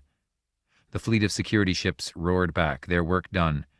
Across the face of the desert, the police surface cars were crawling rapidly toward the entrance tunnel, snaking from side to side. Meanwhile, Sherikov's counterattack had begun to go into operation. Guns mounted among the hills opened fire. Vast columns of flames burst up in the path of the advancing cars. The cars hesitated and retreated as the plain was churned up by a howling vortex, a thundering chaos of explosions. Here and there a car vanished in a cloud of particles. A group of cars moving away suddenly scattered, caught up by a giant wind that lashed across them and swept them up into the air. Dixon gave orders to have the cannons silenced. The police air arm again swept overhead, a sullen roar of jets that shook the ground below. The police ships divided expertly and hurtled down on the cannon protecting the hills. The cannon forgot the surface cars and lifted their snouts to meet the attack. Again and again the airships came, rocking the mountains with titanic blasts. The guns became silent. Their echoing boom diminished, died away reluctantly as bombs took critical toll of them. Dixon watched with satisfaction as the bombing came to an end. The airships rose in a thick swarm, black gnats shooting up in triumph from a dead carcass. They hurried back as emergency anti-aircraft robot guns swung into position and saturated the sky with blazing puffs of energy. Dixon checked his wristwatch. The missiles were already on the way from North America. Only a few minutes remained. The surface cars, freed by the successful bombing, began to regroup for a new frontal attack. Again they crawled forward, across the burning plain, bearing down cautiously on the battered wall of mountains, heading toward the twisted wrecks that had been the ring of defense guns, toward the entrance tunnel. An occasional cannon fired feebly at them. The cars came grimly on. Now, in the hollows of the hills, Sherikov's troops were hurrying to the surface to meet the attack. The first car reached the shadow of the mountains. A deafening hail of fire burst loose. Small robot guns appeared everywhere, needle barrels emerging from behind hidden screens, trees, shrubs, rocks, and stones. The police cars were caught in a withering crossfire, trapped at the base of the hills. Down the slopes, Sherikov's guards raced toward the stalled cars. Clouds of heat rose up and boiled across the plain as the cars fired up at the running men. A robot gun dropped like a slug onto the plain and screamed toward the cars, firing as it came. Dixon twisted nervously. Only a few minutes, any time now. He shaded his eyes and peered up at the sky. No sign of them yet. He wondered about Reinhardt. No signal had come from below. Clearly Reinhardt had run into trouble. No doubt there was desperate fighting going on in the maze of underground tunnels, the intricate web of passages that honeycombed the earth below the mountains. In the air, Sherikov's few defense ships darted, rapidly, wildly, putting up a futile fight. Sherikov's guards streamed out onto the plain. Crouching and running, they advanced toward the stalled cars. The police airships screeched down at them, guns thundering. Dixon held his breath. When the missiles arrived, the first missile struck. A section of the mountain vanished, turned to smoke and foaming gases. The wave of heat slapped Dixon across the face, spinning him around. Quickly he re-entered his ship and took off, shooting rapidly away from the scene. He glanced back. A second and third missile had arrived. Great gaping pits yawned among the mountains, vast sections missing like broken teeth. Now the missiles could penetrate to the underground laboratories below. On the ground, the surface cars halted beyond the danger area, waiting for the missile attack to finish. When the eighth missile had struck, the cars again moved forward. No more missiles fell. Dixon swung his ship around, heading back toward the scene. The laboratory was exposed. The top sections of it had been ripped open. The laboratory lay like a tin can, torn apart by mighty explosions, its first floors visible from the air. Men and cars were pouring down into it, fighting with the guards, swarming to the surface. Dixon watched intently. Sherikov's men were bringing up heavy guns, big robot artillery, but the police ships were diving again. Sherikov's defensive patrols had been cleaned from the sky. The police ships whined down, arcing over the exposed laboratory. Small bombs fell, whistling down, pinpointing the artillery rising to the surface on the remaining lift stages. Abruptly, Dixon's vidscreen clicked. Dixon turned toward it. Reinhardt's features formed. "Call off the attack!" His uniform was torn. A deep, bloody gash crossed his cheek. He grinned sourly at Dixon, pushing his tangled hair back out of his face. "Quite a fight. Sherikov." "He's called off his guards. We've agreed to a truce. It's all over. No more needed." Reinhardt gasped for breath, wiping grime and sweat from his neck. "Land your ship and come down here at once." "The variable man?" "That comes next," Reinhardt said grimly. He adjusted his gun tube. "I want you down here for that part. I want you to be in on the kill." Reinhardt turned away from the vidscreen. In the corner of the room, Sherikov stood silently, saying nothing. "Well?" Reinhardt barked. "Where is he? Where will I find him?" Sherikov licked his lips nervously, glancing up at Reinhardt. "Commissioner, are you sure? The attack has been called off. Your labs are safe. So is your life. Now it's your turn to come through." Reinhardt gripped his gun, moving toward Sherikov. "Where is he?" For a moment, Sherikov hesitated. Then, slowly, his huge body sagged, defeated. He shook his head wearily. "All right, I'll show you where he is." His voice was hardly audible, a dry whisper. "Down this way. Come on." Reinhardt followed Sherikov out of the room, into the corridor. Police and guards were working rapidly, clearing the debris and ruins away, putting out the hydrogen fires that burned everywhere. "No tricks, Sherikov." "No tricks." Sherikov nodded resignedly. "Thomas Cole is by himself. in a wing lab off the main rooms. Cole? The Variable Man. That's his name. The Pole turned his massive head a little. He has a name. Reinhardt waved his gun. Hurry up. I don't want anything to go wrong. This is the part I came for. You must remember something, Commissioner. What is it? Sherikov stopped walking. Commissioner, nothing must happen to the globe, the control turret. Everything depends on it. The war, our whole... I know, nothing will happen to the damn thing. Let's go. If it should get damaged... I'm not after the globe. I'm interested only in Thomas Cole. They came to the end of the corridor and stopped before a metal door. Sherikov nodded at the door. In there. Reinhardt moved back. Open the door. Open it yourself. I don't want to have anything to do with it. Reinhardt shrugged. He stepped up to the door. Holding his gun level, he raised his hand, passing it in front of the eye circuit. Nothing happened. Reinhardt frowned. He pushed the door with his hand. The door slid open. Reinhardt was looking into a small laboratory. He glimpsed a workbench, tools, heaps of equipment, measuring devices, and in the center of the bench, the transparent globe, the control turret. Cole? Reinhardt advanced quickly into the room. He glanced around him, suddenly alarmed. Where? The room was empty. Thomas Cole was gone. When the first missile struck, Cole stopped work and sat listening. Far off, a distant rumble rolled through the earth, shaking the floor under him. On the bench, tools and equipment danced up and down. A pair of pliers fell crashing to the floor. A box of screws tipped over, spilling its minute contents out. Cole listened for a time. Presently, he lifted the transparent globe from the bench. With carefully controlled hands, he held the globe up, running his fingers gently over the surface, his faded blue eyes thoughtful. Then, after a time, he placed the globe back on the bench, in its mount. The globe was finished. A faint glow of pride moved through the Variable Man. The globe was the finest job he had ever done. The deep rumblings ceased. Cole became instantly alert. He jumped down from his stool, hurrying across the room to the door. For a moment he stood by the door, listening intently. He could hear noise on the other side, shouts, guards rushing past, dragging heavy equipment, working frantically. A rolling crash echoed down the corridor and lapped against his door. The concussion spun him around. Again a tide of energy shook the walls and floor and sent him down on his knees. The lights flickered and winked out. Cole fumbled in the dark until he found a flashlight. Power failure. He could hear crackling flames. Abruptly the lights came on again, an ugly yellow, then faded back out. Cole bent down and examined the door with his flashlight. A magnetic lock, dependent on an externally induced electric flux. He grabbed a screwdriver and pried at the door. For a moment it held, then it fell open.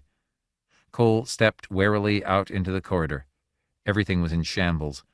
Guards wandered everywhere, burned and half-blinded. Two lay groaning under a pile of wrecked equipment. Fused guns, reeking metal. The air was heavy with the smell of burning wiring and plastic, a thick cloud that choked him and made him bend double as he advanced. "Halt!" a guard gasped, feebly, struggling to rise. Cole pushed past him and down the corridor. Two small robot guns, still functioning, glided past him hurriedly toward the drumming chaos of battle. He followed. At a major intersection, the fight was in full swing.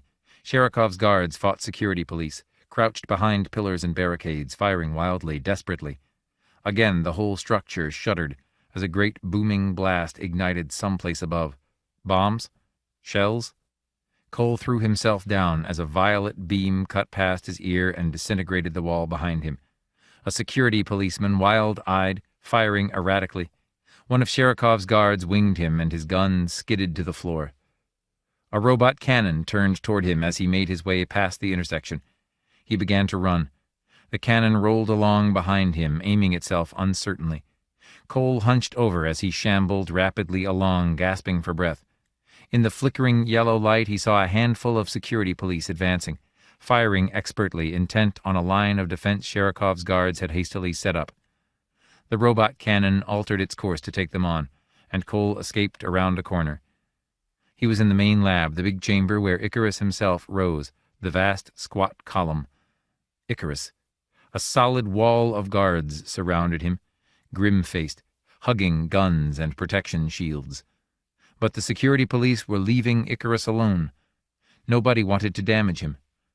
Cole evaded a lone guard tracking him and reached the far side of the lab. It took him only a few seconds to find the force field generator. There was no switch. For a moment that puzzled him. And then he remembered. The guard had controlled it from his wrist. Too late to worry about that. With his screwdriver, he unfastened the plate over the generator and ripped out the wiring in handfuls. The generator came loose and he dragged it away from the wall. The screen was off, thank God. He managed to carry the generator into a side corridor.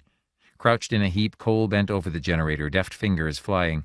He pulled the wiring to him and laid it out on the floor, tracing the circuits with feverish haste. The adaptation was easier than he had expected. The screen flowed at right angles to the wiring for a distance of 6 feet. Each lead was shielded on one side. The field radiated outward, leaving a hollow cone in the center.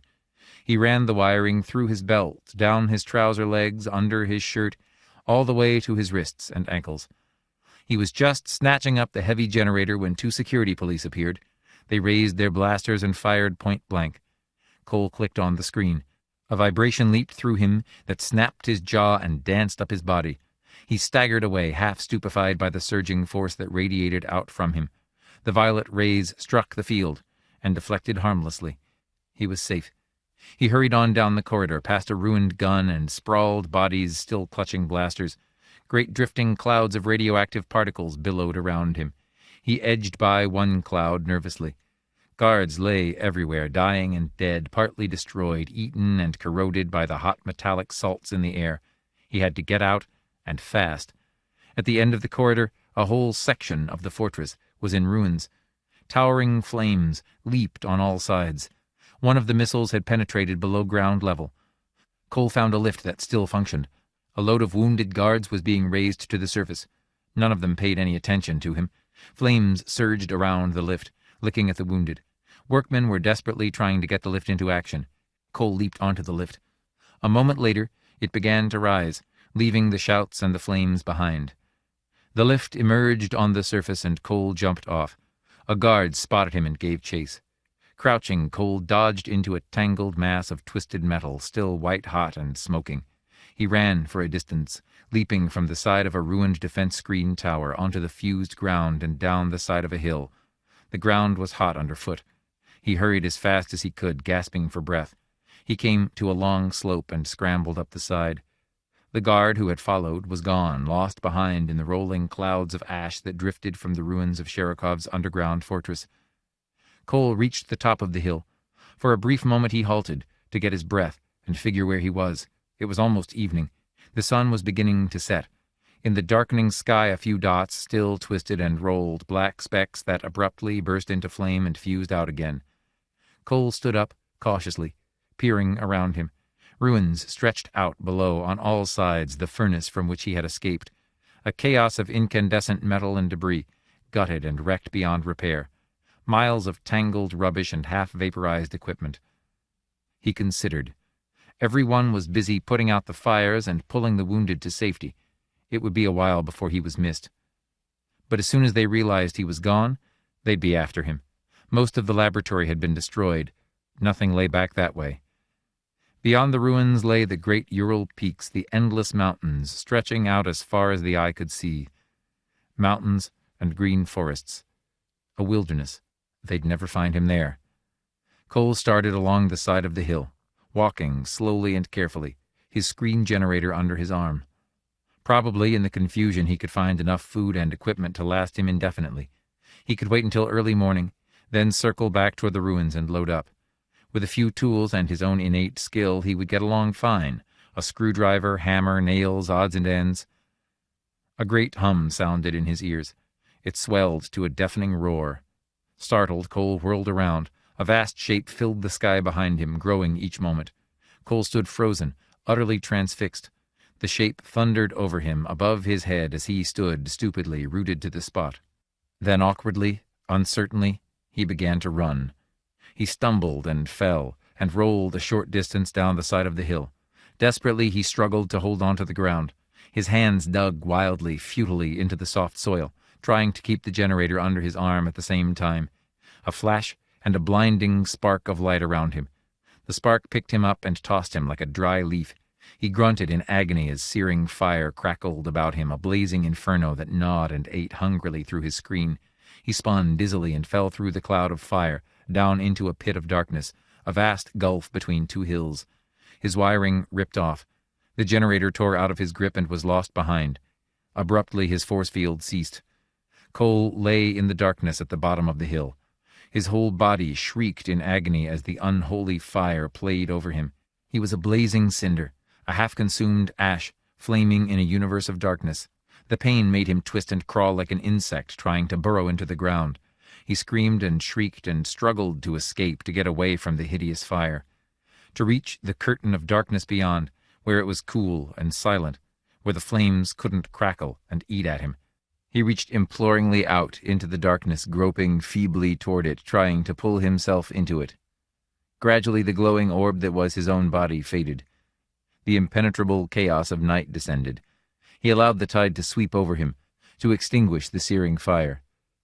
Dixon landed his ship expertly, bringing it to a halt in front of an overturned defense tower. He leaped out and hurried across the smoking ground. From a lift, Reinhardt appeared, surrounded by his security police. "He got away from us! He escaped!" "He didn't escape," Dixon answered. "I got him myself." Reinhardt quivered violently. "What do you mean?" "Come along with me, over in this direction." He and Reinhardt climbed the side of a demolished hill, both of them panting for breath. "I was landing. I saw a figure emerge from a lift and run toward the mountains like some sort of animal. When he got out in the open, I dived on him and released a phosphorus bomb." "Then he's dead?" "I don't see how anyone could have lived through a phosphorus bomb." They reached the top of the hill. Dixon halted, then pointed exactly down into the pit beyond the hill. "There." They descended cautiously. The ground was singed and burned clean. Clouds of smoke hung heavily in the air. Occasional fires still flickered here and there. Reinhardt coughed and bent over to see. Dixon flashed on a pocket flare and set it beside the body. The body was charred, half destroyed by the burning phosphorus. It lay motionless, one arm over its face, mouth open, legs sprawled grotesquely, like some abandoned rag doll tossed in an incinerator and consumed almost beyond recognition. "He's alive," Dixon muttered. He felt around curiously. Must have had some kind of protection screen. Amazing that a man could... "It's him? It's really him?" "Fits the description." Dixon tore away a handful of burned clothing. "This is the variable man. What's left of him, at least." Reinhardt sagged with relief. "Then we've finally got him. The data is accurate. He's no longer a factor." Dixon got out his blaster and released the safety catch thoughtfully. "If you want, I can finish the job right now." At that moment, Sherikov appeared, accompanied by 2 armed security police. He strode grimly down the hillside, black eyes snapping. "Did Cole—" He broke off. "Good God." "Dixon got him with a phosphorus bomb," Reinhardt said noncommittally. "He had reached the surface and was trying to get into the mountains." Sherikov turned wearily away. He was an amazing person. During the attack, he managed to force the lock on his door and escape. The guards fired at him, but nothing happened. He had rigged up some kind of force field around him, something he adapted. "Anyhow, it's over with," Reinhardt answered. "Did you have SRB plates made up on him?" Sherikov reached slowly into his coat. He drew out a manila envelope. "Here's all the information I collected about him while he was with me." "Is it complete? Everything previous has been merely fragmentary." "As near complete as I could make it. It includes photographs and diagrams of the interior of the globe, the turret wiring he did for me. I haven't had a chance even to look at them." Sherikov fingered the envelope. "What are you going to do with Cole?" "Have him loaded up, taken back to the city, and officially put to sleep by the euthanasia ministry." "Legal murder?" Sherikov's lips twisted. "Why don't you simply do it right here and get it over with?" Reinhardt grabbed the envelope and stuck it in his right pocket. "I'll turn this right over to the machines." He motioned to Dixon. "Let's go. Now we can notify the fleet to prepare for the attack on Centaurus." He turned briefly back to Sherikov. "When can Icarus be launched?" "In an hour or so, I suppose. They're locking the control turret in place. Assuming it functions correctly, that's all that's needed." "Good. I'll notify Duff to send out the signal to the Warfleet." Reinhardt nodded to the police to take Sherikov to the waiting security ship. Sherikov moved off dully, his face gray and haggard. Cole's inert body was picked up and tossed onto a freight cart. The cart rumbled into the hold of the security ship, and the lock slid shut after it. "It'll be interesting to see how the machines respond to the additional data," Dixon said. "It should make quite an improvement in the odds," Reinhardt agreed. He patted the envelope bulging in his inside pocket. "We're 2 days ahead of time." Margaret Duff got up slowly from her desk. She pushed her chair automatically back. "Let me get all this straight. You mean the bomb is finished, ready to go?" Reinhardt nodded impatiently. "That's what I said. The technicians are checking the turret locks to make sure it's properly attached. The launching will take place in half an hour. 30 minutes? Then the attack can begin at once. I assume the fleet is ready for action." "Of course. It's been ready for several days. But I can't believe the bomb is ready so soon." Margaret Duff moved numbly toward the door of her office. "This is a great day, Commissioner. An old era lies behind us. This time tomorrow, Centaurus will be gone, and eventually the colonies will be ours." "It's been a long climb," Reinhardt murmured. "One thing. Your charge against Sherikov. It seems incredible that a person of his caliber could ever—" "We'll discuss that later," Reinhardt interrupted coldly. He pulled the manila envelope from his coat. "I haven't had an opportunity to feed the additional data to the SRB machines. If you'll excuse me, I'll do that now." For a moment, Margaret Duff stood at the door. The two of them faced each other silently, neither speaking, a faint smile on Reinhardt's thin lips, hostility in the woman's blue eyes. "Reinhardt, sometimes I think perhaps you'll go too far. And sometimes I think you've already gone too far. I'll inform you of any change in the odds showing." Reinhardt strode past her, out of the office and down the hall. He headed toward the SRB room, an intense thalamic excitement rising up inside him. A few moments later he entered the SRB room. He made his way to the machines. The odds 7-6 showed in the view windows. Reinhardt smiled a little. 7-6. False odds based on incorrect information. Now they could be removed. Kaplan hurried over. Reinhardt handed him the envelope and moved over to the window, gazing down at the scene below. Men and cars scurried frantically everywhere. Officials coming and going like ants, hurrying in all directions. The war was on. The signal had been sent out to the war fleet that had waited so long near Proxima Centaurus. A feeling of triumph raced through Reinhardt. He had won. He had destroyed the man from the past and broken Peter Sherikov. The war had begun, as planned. Terra was breaking out. Reinhardt smiled thinly. He had been completely successful. "Commissioner?" Reinhardt turned slowly. "All right?" Kaplan was standing in front of the machines, gazing down at the reading. "Commissioner?" Sudden alarm plucked at Reinhardt. There was something in Kaplan's voice. He hurried quickly over. "What is it?" Kaplan looked up at him, his face white, his eyes wide with terror. His mouth opened and closed, but no sound came. "What is it?" Reinhardt demanded, chilled. He bent toward the machines, studying the reading, and sickened with horror. 100-1. Against Terra.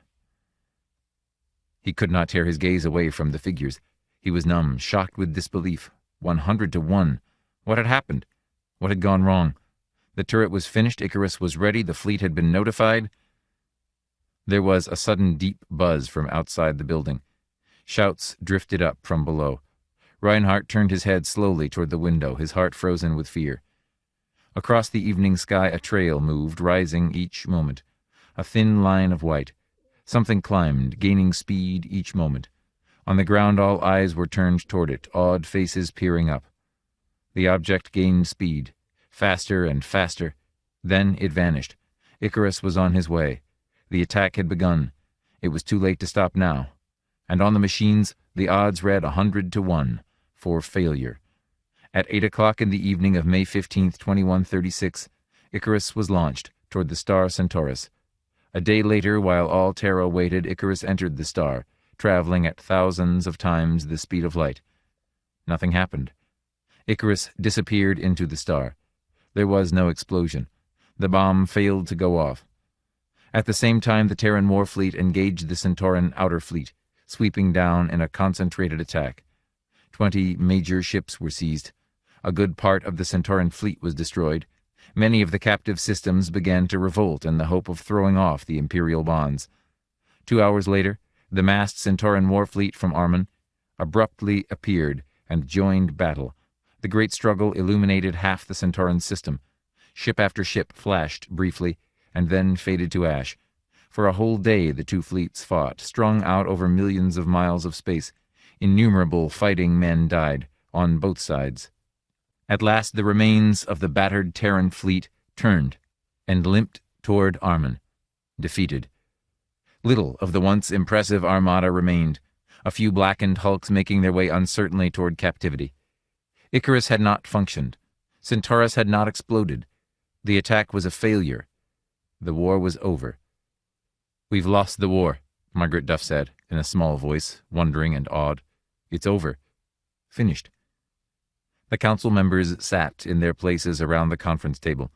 Gray-haired, elderly men, none of them speaking or moving. All gazed up mutely at the great stellar maps that covered 2 walls of the chamber. "I have already empowered negotiators to arrange a truce," Margaret Duff murmured. "Orders have been sent out to Vice Commander Jessup to give up the battle. There's no hope. Fleet Commander Carlton destroyed himself and his flagship a few minutes ago. The Centauran High Council has agreed to end the fighting. Their whole empire is rotten to the core, ready to topple of its own weight." Reinhardt was slumped over at the table, his head in his hands. "I don't understand. Why? Why didn't the bomb explode?" He mopped his forehead shakily. All his poise was gone. He was trembling and broken. What went wrong? Gray-faced Dixon mumbled an answer. "The variable man must have sabotaged the turret. The SRB machines knew. They analyzed the data. They knew, but it was too late." Reinhardt's eyes were bleak with despair as he raised his head a little. "I knew he'd destroy us. We're finished. A century of work and planning." His body knotted in a spasm of furious agony. "All because of Sherikov." Margaret Duff eyed Reinhardt coldly. "Why because of Sherikov? He kept Cole alive. I wanted him killed from the start." Suddenly Reinhardt jumped from his chair. His hand clutched convulsively at his gun. "And he's still alive. Even if we've lost, I'm going to have the pleasure of putting a blast beam through Cole's chest." "Sit down," Margaret Duff ordered. Reinhardt was halfway to the door. "He's still at the Euthanasia Ministry waiting for the official—" "No, he's not," Margaret Duff said. Reinhardt froze. He turned slowly, as if unable to believe his sense. "What?" "Cole isn't at the ministry. I ordered him transferred and your instructions canceled." Where is he?"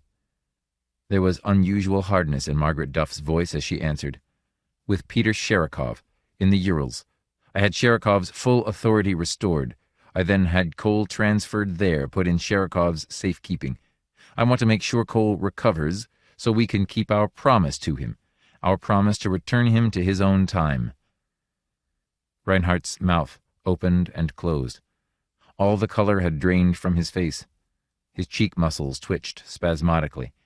At last he managed to speak. "You've gone insane! The traitor responsible for Earth's greatest defeat—" "We have lost the war," Margaret Duff stated quietly. "But this is not a day of defeat. It is a day of victory.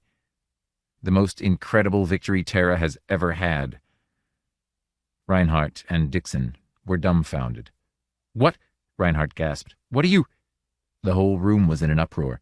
All the council members were on their feet. Reinhardt's words were drowned out. "Sherikov will explain when he gets here," Margaret Duff's calm voice came. "He's the one who discovered it." She looked around the chamber at the incredulous council members. "Everyone stay in his seat. You are all to remain here until Sherikov arrives. It's vital you hear what he has to say. His news transforms this whole situation." Peter Sherikov accepted the briefcase of papers from his armed technician. "Thanks." He pushed his chair back and glanced thoughtfully around the council chamber. "Is everybody ready to hear what I have to say?" "We're ready," Margaret Duff answered. The council members sat alertly around the table. At the far end, Reinhardt and Dixon watched uneasily as the big Pole removed papers from his briefcase and carefully examined them. "To begin, I recall to you the original work behind the FTL bomb. Jameson Hedge was the first human to propel an object at a speed greater than light. As you know, that object diminished in length and gained in mass as it moved toward light speed. When it reached that speed, it vanished. It ceased to exist in our terms. Having no length, it could not occupy space. It rose to a different order of existence. When Hedge tried to bring the object back, an explosion occurred. Hedge was killed, and all his equipment was destroyed. The force of the blast was beyond calculation. Hedge had placed his observation ship many millions of miles away. It was not far enough, however. Originally, he had hoped his drive might be used for space travel. But after his death, the principle was abandoned. That is, until Icarus. I saw the possibilities of a bomb, an incredibly powerful bomb to destroy Centaurus and all the Empire's forces. The reappearance of Icarus would mean the annihilation of their system. As Hedge had shown, the object would re-enter space already occupied by matter, and the cataclysm would be beyond belief. "But Icarus never came back," Reinhardt cried. "Cole altered the wiring, so the bomb kept on going. It's probably still going." "Wrong," Sherikov boomed. "The bomb did reappear, but it didn't explode." Reinhardt reacted violently. "You mean—" "The bomb came back, dropping below the FTL speed as soon as it entered the star Proxima. But it did not explode. There was no cataclysm. It reappeared and was absorbed by the sun, turned into gas at once." "Why didn't it explode?" Dixon demanded. "Because Thomas Cole solved Hedge's problem. He found a way to bring the FTL object back into this universe without collision, without an explosion. The variable man found what Hedge was after." The whole council was on its feet. A growing murmur filled the chamber, a rising pandemonium breaking out on all sides. "I don't believe it," Reinhardt gasped. "It isn't possible. If Cole solved Hedge's problem, that would mean—" He broke off, staggered. "Faster-than-light drive can now be used for space travel," Sherikov continued, waving the noise down. "As Hedge intended. My men have studied the photographs of the control turret. They don't know how or why, yet, but we have complete records of the turret. We can duplicate the wiring as soon as the laboratories have been repaired." Comprehension was gradually beginning to settle over the room. "Then it'll be possible to build FTL ships," Margaret Duff murmured, dazed. "And if we can do that—" When I showed him the control turret, Cole understood its purpose. Not my purpose, but the original purpose Hedge had been working toward. Cole realized Icarus was actually an incomplete spaceship, not a bomb at all. He saw what Hedge had seen, an FTL space drive. He set out to make Icarus work. "We can go beyond Centaurus," Dixon murmured. His lips twisted. "Then the war was trivial. We can leave the Empire completely behind. We can go beyond the galaxy." "The whole universe is open to us," Sherikov agreed. "Instead of taking over an antiquated empire, we have the entire cosmos to map and explore. God's total creation." Margaret Duff got to her feet and moved slowly toward the great stellar maps that towered above them at the far end of the chamber. She stood for a long time, gazing up at the myriad suns, the legions of systems, awed by what she saw. "Do you suppose he realized all this?" she asked suddenly. "What we can see here on these maps?" "Thomas Cole is a strange person," Sherikov said, half to himself. "Apparently he has a kind of intuition about machines, the way things are supposed to work, an intuition more in his hands than in his head, a kind of genius such as a painter or a pianist has, not a scientist. He has no verbal knowledge about things, no semantic references. He deals with the things themselves, directly. I doubt very much if Thomas Cole understood what would come about. He looked into the globe, the control turret. He saw unfinished wiring and relays. He saw a job half done, an incomplete machine." "Something to be fixed," Margaret Duff put in. "Something to be fixed. Like an artist, he saw his work ahead of him. He was interested in only one thing, turning out the best job he could with the skill he possessed. For us, that skill has opened up a whole universe, endless galaxies and systems to explore. Worlds without end, unlimited, untouched worlds." Reinhardt got unsteadily to his feet. "We better get to work. Start organizing construction teams, exploration crews. We'll have to reconvert from war production to ship designing. Begin the manufacture of mining and scientific instruments for survey work." "That's right," Margaret Duff said. She looked reflectively up at him. "But you're not going to have anything to do with it." Reinhardt saw the expression on her face. His hands flew to his gun and he backed quickly toward the door. Dixon leaped up and joined him. "Get back!" Reinhardt shouted. Margaret Duff signaled, and a phalanx of government troops closed in around the two men. Grim-faced, efficient soldiers with magnetic grapples ready. Reinhardt's blaster wavered, toward the council members sitting shocked in their seats, and toward Margaret Duff, straight at her blue eyes. Reinhardt's features were distorted with insane fear. "Get back! Don't anybody come near me or she'll be the first to get it!" Peter Sherikov slid from the table, and with one great stride swept his immense bulk in front of Reinhardt. His huge black-furred fist rose in a smashing arc. Reinhardt sailed against the wall, struck with ringing force, and then slid, slowly, to the floor. The government troops threw their grapples quickly around him and jerked him to his feet. His body was frozen, rigid. Blood dripped from his mouth. He spat bits of tooth, his eyes glazed over.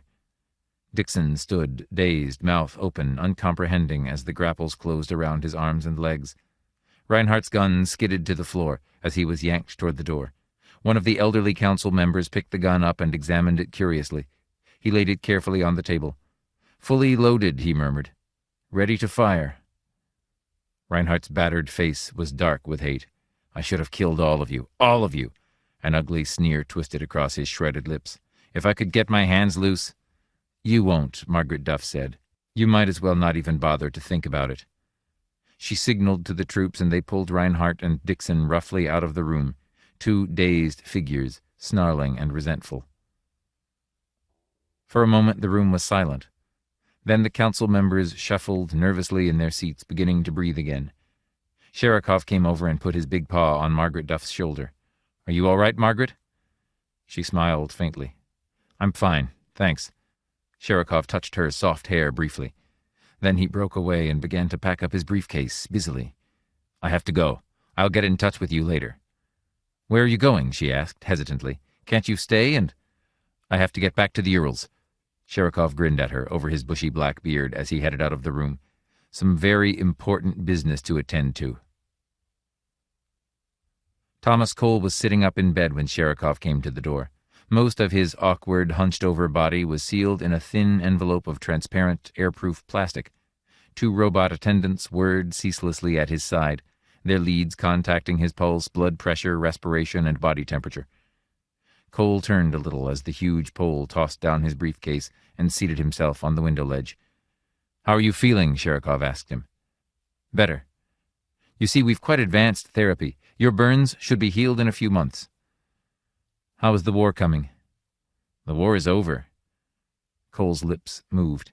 Icarus went as expected, as you expected." Sherikov leaned toward the bed. "Cole, I promised you something. I mean to keep my promise, as soon as you're well enough." "To return me to my own time?" "That's right. It's a relatively simple matter, now that Reinhardt has been removed from power. You'll be back home again, back in your own time, your own world. We can supply you with some discs of platinum or something of the kind to finance your business. You need a new fix-it truck, tools, and clothes. A few $1,000s ought to do it." Cole was silent. "I've already contacted Histo Research," Sherikov continued. "The time bubble is ready as soon as you are. We're somewhat beholden to you, as you probably realize. You've made it possible for us to actualize our greatest dream. The whole planet is seething with excitement. We're changing our economy over from war to—" "They don't resent what happened? The dud must have made an awful lot of people feel downright bad." "At first, but they got over it, as soon as they understood what was ahead. Too bad you won't be here to see it, Cole. A whole world breaking loose, bursting out into the universe. They want me to have an FTL ship ready by the end of the week. Thousands of applications are already on file, men and women wanting to get in on the initial flight." Cole smiled a little. "There won't be any band there. No parade or welcoming committee waiting for them." "Maybe not. Maybe the first ship will wind up on some dead world, nothing but sand and dried salt. But everyone wants to go. It's almost like a holiday. People running around and shouting and throwing things in the streets." "Afraid I must get back to the labs. Lots of reconstruction work being started." Sherikov dug into his bulging briefcase. "By the way, one little thing. While you're recovering here, you might like to look at these." He tossed a handful of schematics on the bed. Cole picked them up, slowly. "What's this?" Just a little thing I designed. Sherikov arose and lumbered toward the door. We're realigning our political structure to eliminate any recurrence of the Reinhardt affair. This will block any more one-man power grabs. He jabbed a thick finger at the schematics. It'll turn power over to all of us, not to just a limited number one person could dominate, the way Reinhardt dominated the council. This gimmick makes it possible for citizens to raise and decide issues directly. They won't have to wait for the council to verbalize a measure. Any citizen can transmit his will with one of these, make his needs register on a central control that automatically responds.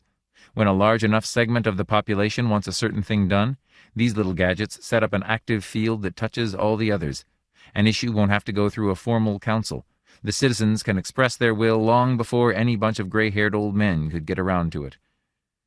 Sherikov broke off, frowning. Of course, he continued slowly, there's one little detail. What's that? I haven't been able to get a model to function. A few bugs. Such intricate work never was in my line. He paused at the door. Well, I hope I'll see you again before you go. Maybe if you feel well enough later on, we could get together for one last talk. Maybe have dinner sometime, eh? But Thomas Cole wasn't listening. He was bent over the schematics, an intense frown on his weathered face. His long fingers moved restlessly over the schematics, tracing wiring and terminals. His lips moved as he calculated. Sherikov waited a moment. Then he stepped out into the hall and softly closed the door after him. He whistled merrily as he strode off down the corridor. The Indefatigable Frog.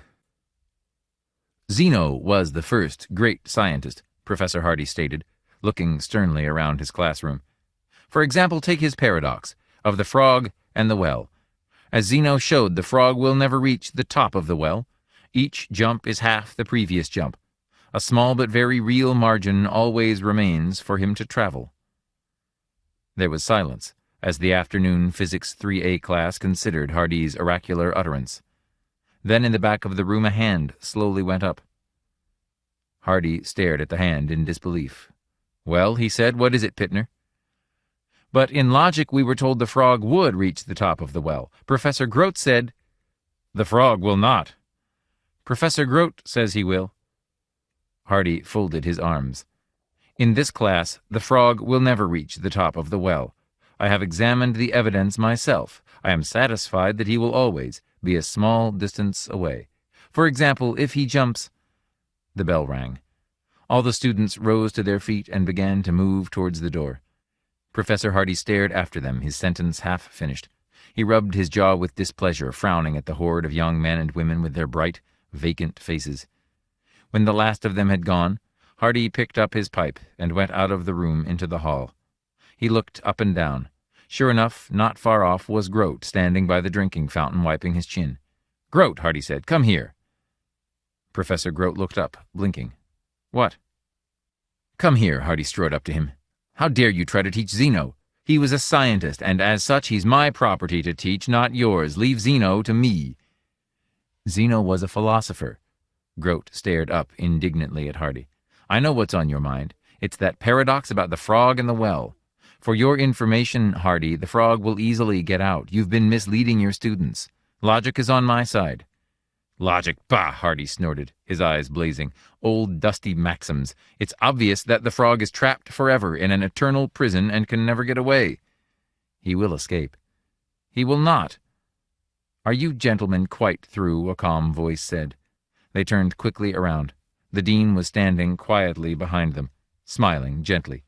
If you are through, I wonder if you'd mind coming into my office for a moment. He nodded towards his door. It won't take too long. Grote and Hardy looked at each other. See what you've done, Hardy whispered as they filed into the dean's office. You've got us into trouble again. You started it, you and your frog. Sit down, gentlemen. The dean indicated two stiff-backed chairs. Make yourselves comfortable. I'm sorry to trouble you when you're so busy, but I do wish to speak to you for a moment. He studied them moodily. May I ask, what is the nature of your discussion this time? It's about Zeno, Grote murmured. Zeno? The paradox about the frog and the well. I see, the dean nodded. I see. The frog and the well. A 2,000-year-old saw. An ancient puzzle. and you two grown men stand in the hall arguing like a— "The difficulty," Hardy said after a time, "is that no one has ever performed the experiment. The paradox is a pure abstraction."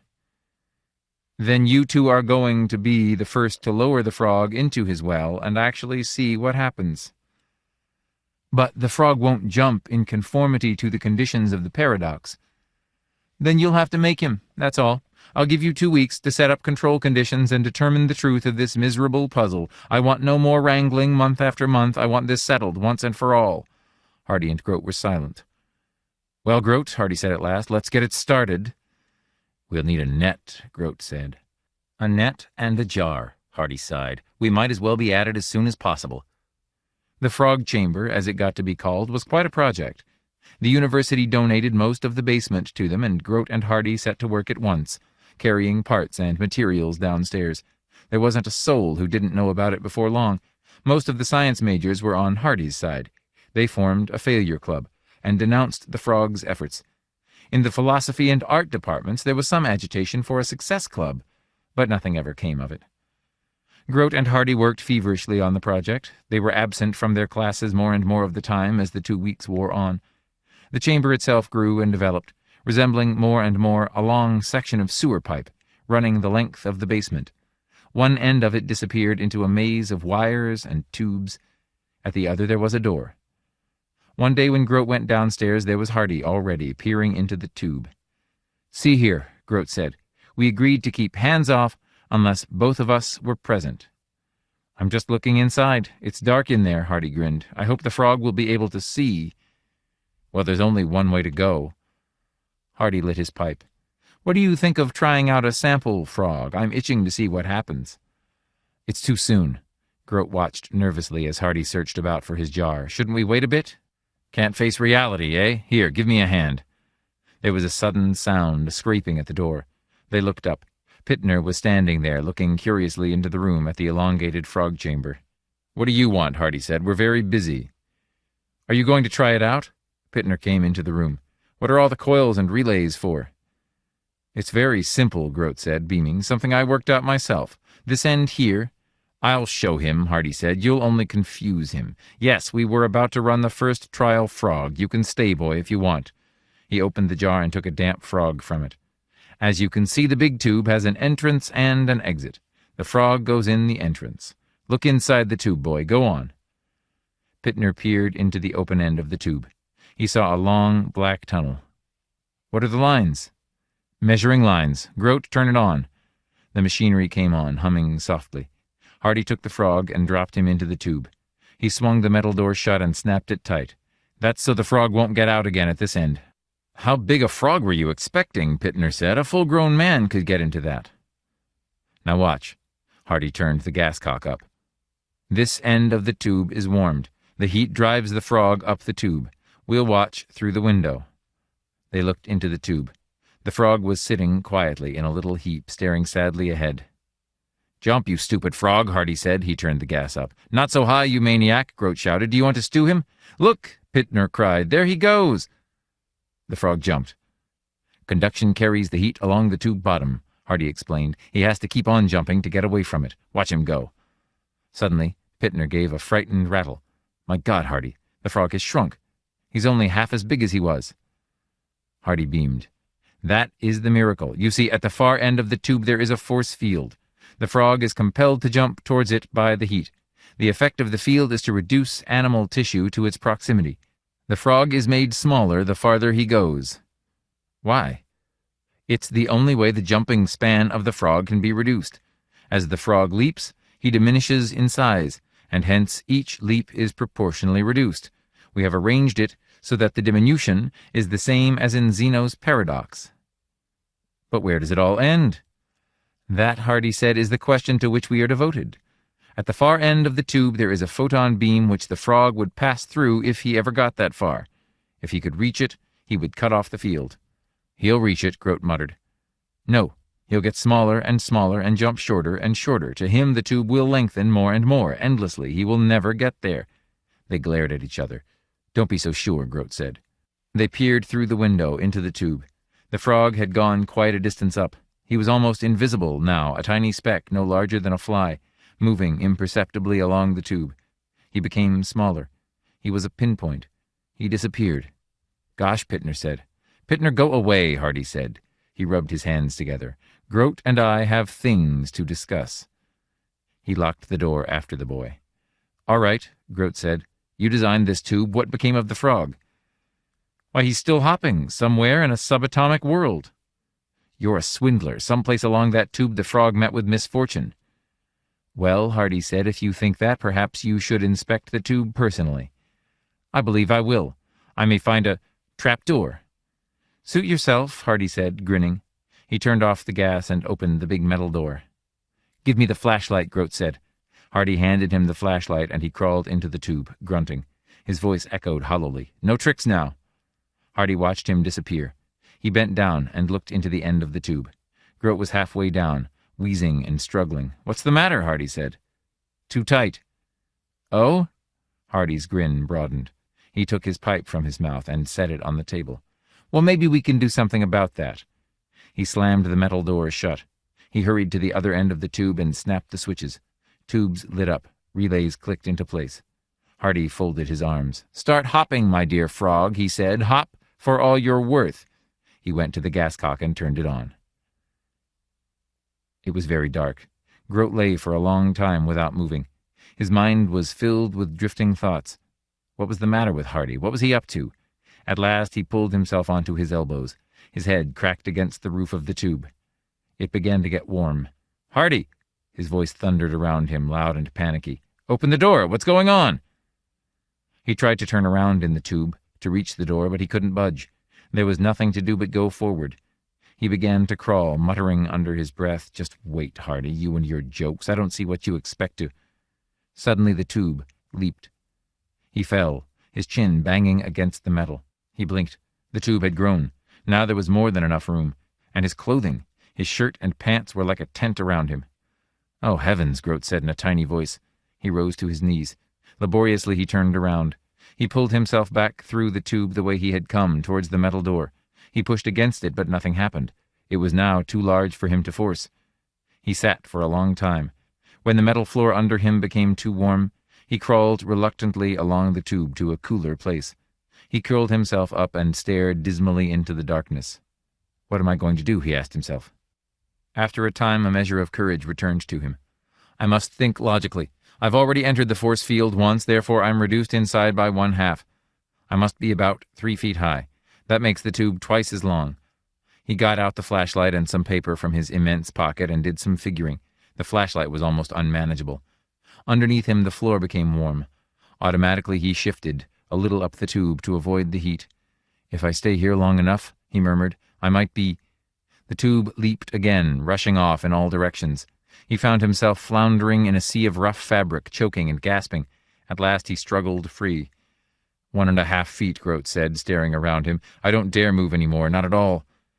But when the floor heated under him, he moved some more. 3/4 of a foot. Sweat broke out on his face. 3/4 of 1 foot. He looked down the tube. Far, far down at the end was a spot of light, the photon beam crossing the tube. If he could reach it, if only he could reach it, if only he could reach it. He meditated over his figures for a time. "Well," he said at last, "I hope I'm correct. According to my calculations, I should reach the beam of light in about 9 hours and 30 minutes, if I keep walking steadily." He took a deep breath and lifted the flashlight to his shoulder. "However," he murmured, "I may be rather small by that time." He started walking, his chin up. Professor Hardy turned to Pittner. "Tell the class what you saw this morning." Everyone turned to look. Pittner swallowed nervously. "Well, I was downstairs in the basement. I was asked in to see the frog chamber, by Professor Grote. They were going to start the experiment." "What experiment do you refer to?" "The Xeno one," he explained nervously. "The frog. He put the frog in the tube and closed the door. And then Professor Grote turned on the power." "What occurred?" "The frog started to hop. He got smaller." "He got smaller, you say, and then what?" "He disappeared." Professor Hardy sat back in his chair. "The frog did not reach the end of the tube, then?" "No." "That's all." There was a murmuring from the class. "So you see, the frog did not reach the end of the tube, as expected by my colleague Professor Grote. He will never reach the end.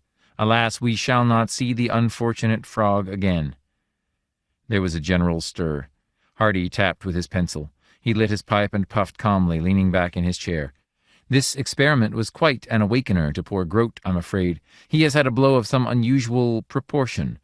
As you may have noticed, he hasn't appeared for his afternoon classes. Professor Grote, I understand, has decided to go on a long vacation to the mountains, perhaps after he has had time to rest and enjoy himself, and to forget." Grote winced, but he kept on walking. "Don't get frightened," he said to himself. "Keep on." The tube jumped again. He staggered. The flashlight crashed to the floor and went out.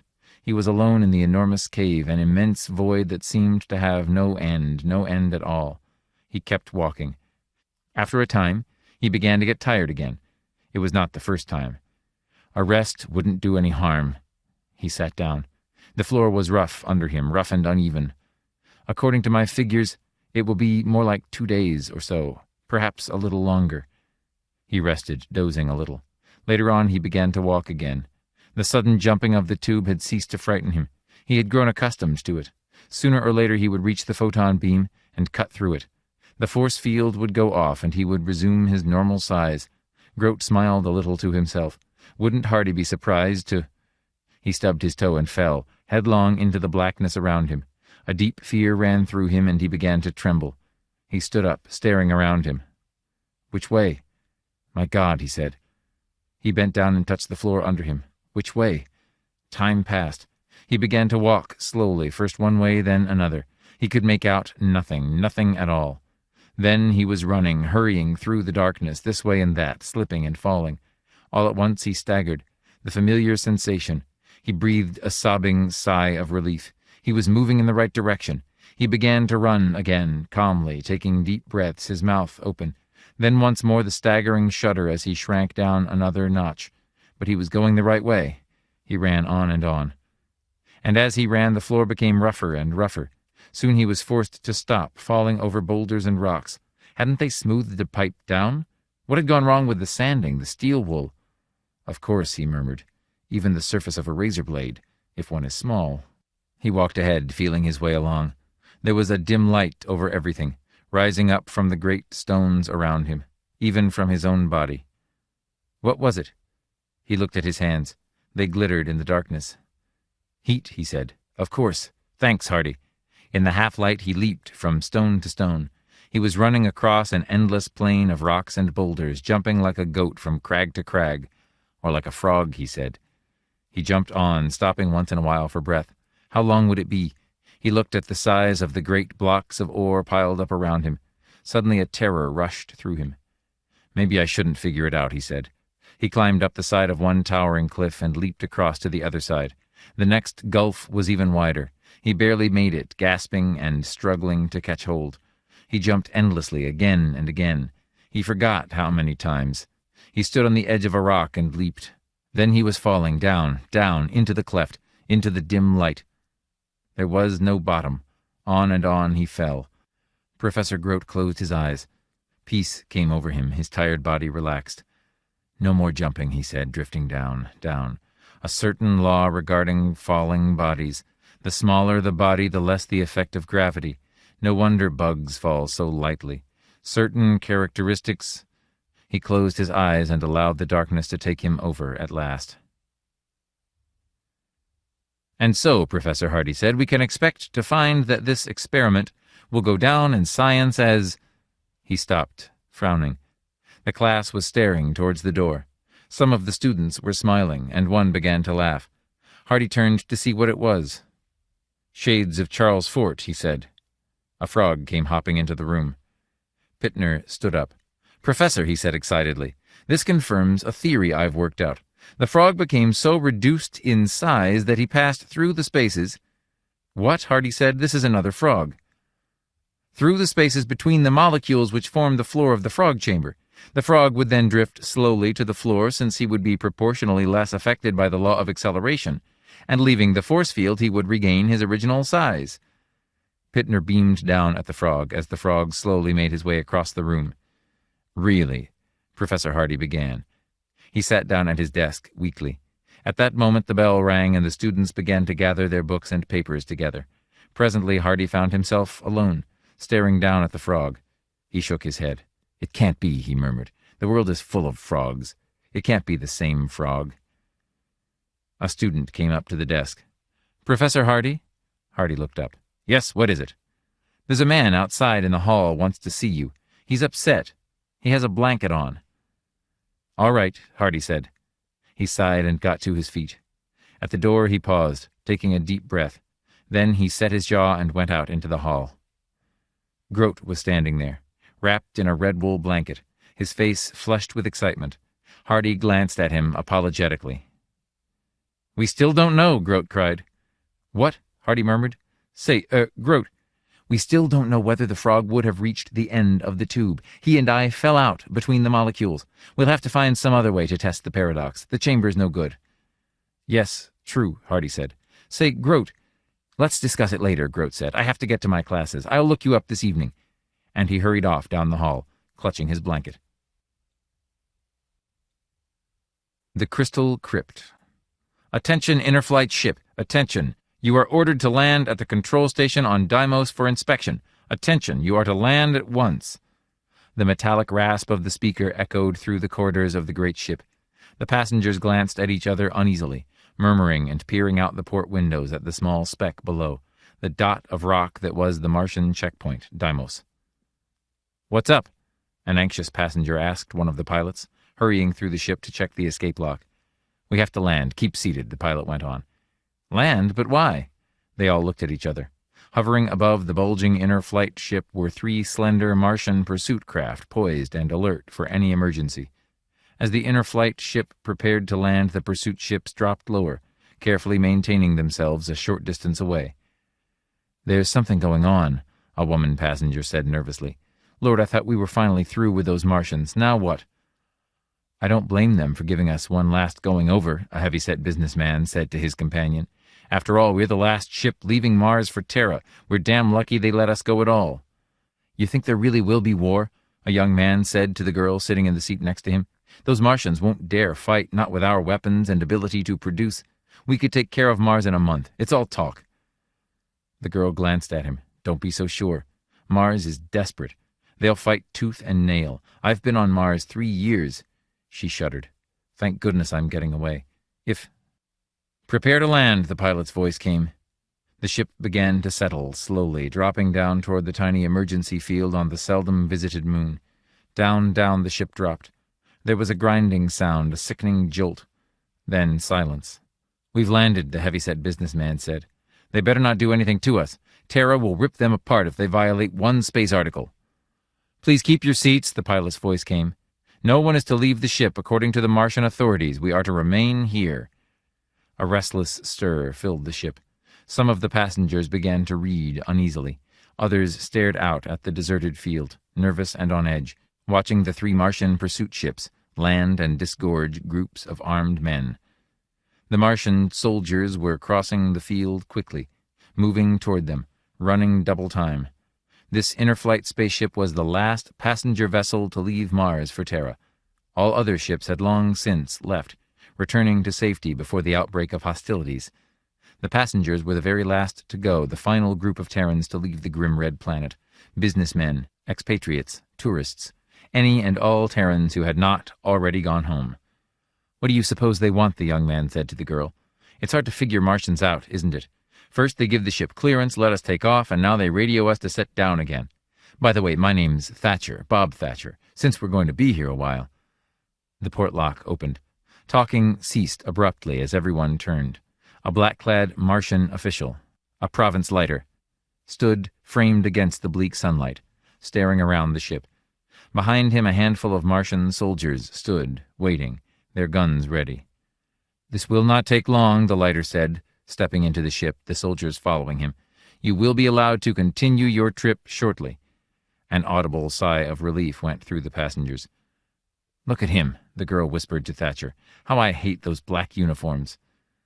"He's just a provincial lighter," Thatcher said. "Don't worry." The lighter stood for a moment, his hands on his hips, looking around at them without expression. "I have ordered your ship grounded so that an inspection can be made of all persons aboard," he said. "You Terrans are the last to leave our planet. Most of you are ordinary and harmless. I am not interested in you. I am interested in finding 3 saboteurs, 3 Terrans, 2 men and a woman, who have committed an incredible act of destruction and violence. They are said to have fled to this ship." Murmurs of surprise and indignation broke out on all sides. The lighter motioned the soldiers to follow him up the aisle. 2 hours ago, a Martian city was destroyed. Nothing remains, only a depression in the sand where the city was. The city and all its people have completely vanished. An entire city destroyed in a second. Mars will never rest until the saboteurs are captured, and we know they are aboard this ship. "It's impossible," the heavyset businessman said. "There aren't any saboteurs here." "We'll begin with you," the lighter said to him, stepping up beside the man's seat. One of the soldiers passed the lighter a square metal box. "This will soon tell us if you're speaking the truth. Stand up, get on your feet." The man rose slowly, flushing. "See here. Are you involved in the destruction of the city? Answer." The man swallowed angrily. "I know nothing about any destruction of any city, and furthermore, he is telling the truth," the metal box said tonelessly. "Next person." The lighter moved down the aisle. A thin, bald-headed man stood up nervously. "No, sir," he said. "I don't know a thing about it." "He is telling the truth," the box affirmed. "Next person, stand up." One person after another stood, answered, and sat down again in relief. At last there were only a few people left who had not been questioned. The lighter paused, studying them intently. "Only 5 left. The 3 must be among you. We have narrowed it down." His hand moved to his belt. Something flashed, a rod of pale fire. He raised the rod, pointing it steadily at the 5 people. "All right, the first one of you. What do you know about this destruction? Are you involved with the destruction of our city?" "No, not at all," the man murmured. "Yes, he's telling the truth," the box intoned. "Next." "Nothing, I know nothing. I had nothing to do with it." "True," the box said. The ship was silent. 3 people remained, a middle-aged man and his wife, and their son, a boy of about 12. They stood in the corner, staring white-faced at the lighter, at the rod in his dark fingers. "It must be you," the lighter grated, moving toward them. The Martian soldiers raised their guns. "It must be you. You there, the boy. What do you know about the destruction of our city? Answer!" The boy shook his head. "Nothing," he whispered. The box was silent for a moment. "He is telling the truth," it said reluctantly. "Next." "Nothing," the woman muttered. "Nothing. The truth." "Next." "I had nothing to do with blowing up your city," the man said. "You're wasting your time." "It is the truth," the box said. For a long time the lighter stood, toying with his rod. At last he pushed it back in his belt and signaled the soldiers toward the exit lock. "You may proceed on your trip," he said. He walked after the soldiers. At the hatch he stopped, looking back at the passengers, his face grim. "You may go, but Mars will not allow her enemies to escape. The 3 saboteurs will be caught, I promise you." He rubbed his dark jaw thoughtfully. "It is strange. I was certain they were on this ship." Again he looked coldly around at the Terrans. "Perhaps I was wrong. All right, proceed, but remember, the 3 will be caught even if it takes endless years. Mars will catch them and punish them. I swear it." For a long time no one spoke. The ship lumbered through space again, its jets firing evenly, calmly, moving the passengers toward their own planet, toward home. Behind them, Deimos and the red ball that was Mars dropped farther and farther away each moment, disappearing and fading into the distance. A sigh of relief passed through the passengers. "What a lot of hot air that was," one grumbled. "Barbarians," a woman said. A few of them stood up, moving out into the aisle, toward the lounge and the cocktail bar. Beside Thatcher, the girl got to her feet, pulling her jacket around her shoulders. "Pardon me," she said, stepping past him. "Going to the bar?" Thatcher said. "Mind if I come along?" "I suppose not." They followed the others into the lounge, walking together up the aisle. "You know," Thatcher said, "I don't even know your name yet." "My name is Mara Gordon." "Mara, that's a nice name. What part of Terra are you from? North America? New York?" "I've been in New York," Mara said. "New York is very lovely." She was slender and pretty, with a cloud of dark hair tumbling down her neck against her leather jacket. They entered the lounge and stood undecided. "Let's sit at a table," Mara said, looking around at the people at the bar, mostly men. "Perhaps over there." "But someone's there already," Thatcher said. The heavy-set businessman had sat down at the table and deposited his sample case on the floor. "Do we want to sit with him?" "Oh, it's all right," Mara said, crossing to the table. "May we sit here?" she said to the man. The man looked up, half rising. "It's a pleasure," he murmured. He studied Thatcher intently. "However, a friend of mine will be joining me in a moment." "I'm sure there's room enough for us all," Mara said. She seated herself and Thatcher helped her with her chair. He sat down too, glancing up suddenly at Mara and the businessman. They were looking at each other almost as if something had passed between them. The man was middle-aged, with a florid face and tired gray eyes. His hands were mottled with the veins showing thickly. At the moment he was tapping nervously. "My name's Thatcher," Thatcher said to him, holding out his hand. "Bob Thatcher. Since we're going to be together for a while, we might as well get to know each other." The man studied him. Slowly his hand came out. "Why not? My name's Erickson. Ralph Erickson." "Erickson?" Thatcher smiled. "You look like a commercial man to me." He nodded toward the sample case on the floor. "Am I right?" The man named Erickson started to answer, but at that moment there was a stir. A thin man of about 30 had come up to the table, his eyes bright, staring down at them warmly. "Well, we're on our way," he said to Erickson. "Hello, Mara." He pulled out a chair and sat down quickly, folding his hands on the table before him. He noticed Thatcher and drew back a little. "Pardon me," he murmured. "Bob Thatcher is my name," Thatcher said. "I hope I'm not intruding here." He glanced around at the three of them. Mara, alert, watching him intently, heavy-set Erickson, his face blank, and this person. "Say, do you three know each other?" he asked suddenly. There was silence. The robot attendant slid over soundlessly, poised to take their orders. Erickson roused himself. "Let's see," he murmured. "What will we have? Mara?"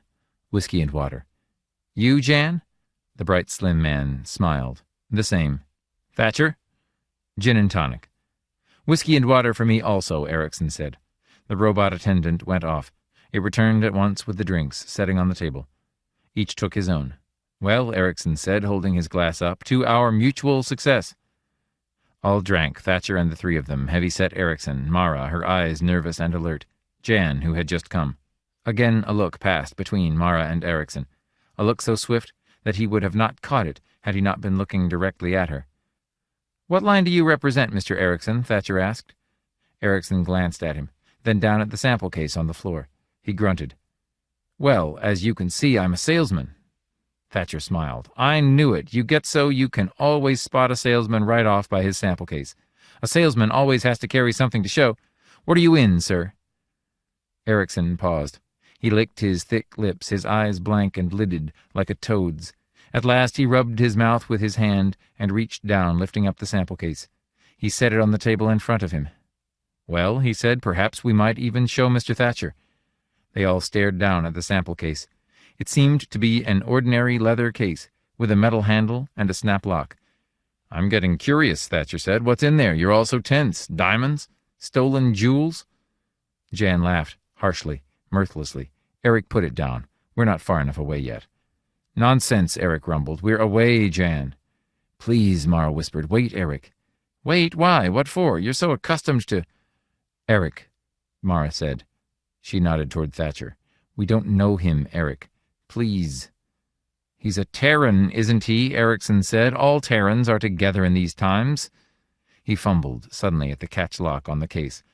"Yes, Mr. Thatcher. I'm a salesman. We're all salesmen, the three of us." "Then you do know each other?" "Yes," Erickson nodded. His two companions sat, rigidly, staring down. "Yes, we do. Here, I'll show you our line." He opened the case. From it he took a letter knife, a pencil sharpener, a glass globe paperweight, a box of thumbtacks, a stapler, some clips, a plastic ashtray, and some things Thatcher could not identify.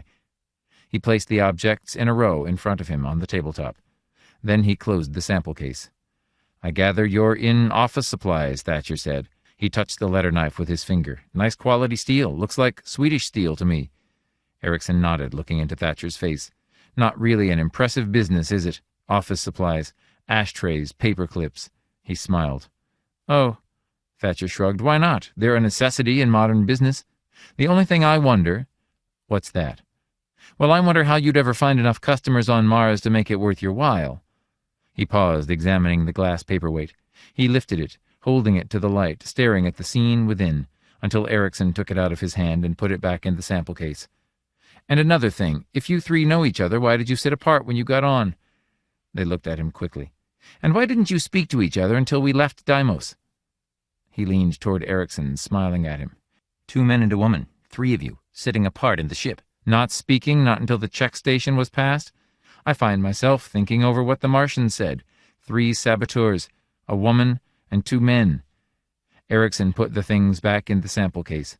He was smiling, but his face had gone chalk white. Mara stared down, playing with a drop of water on the edge of her glass.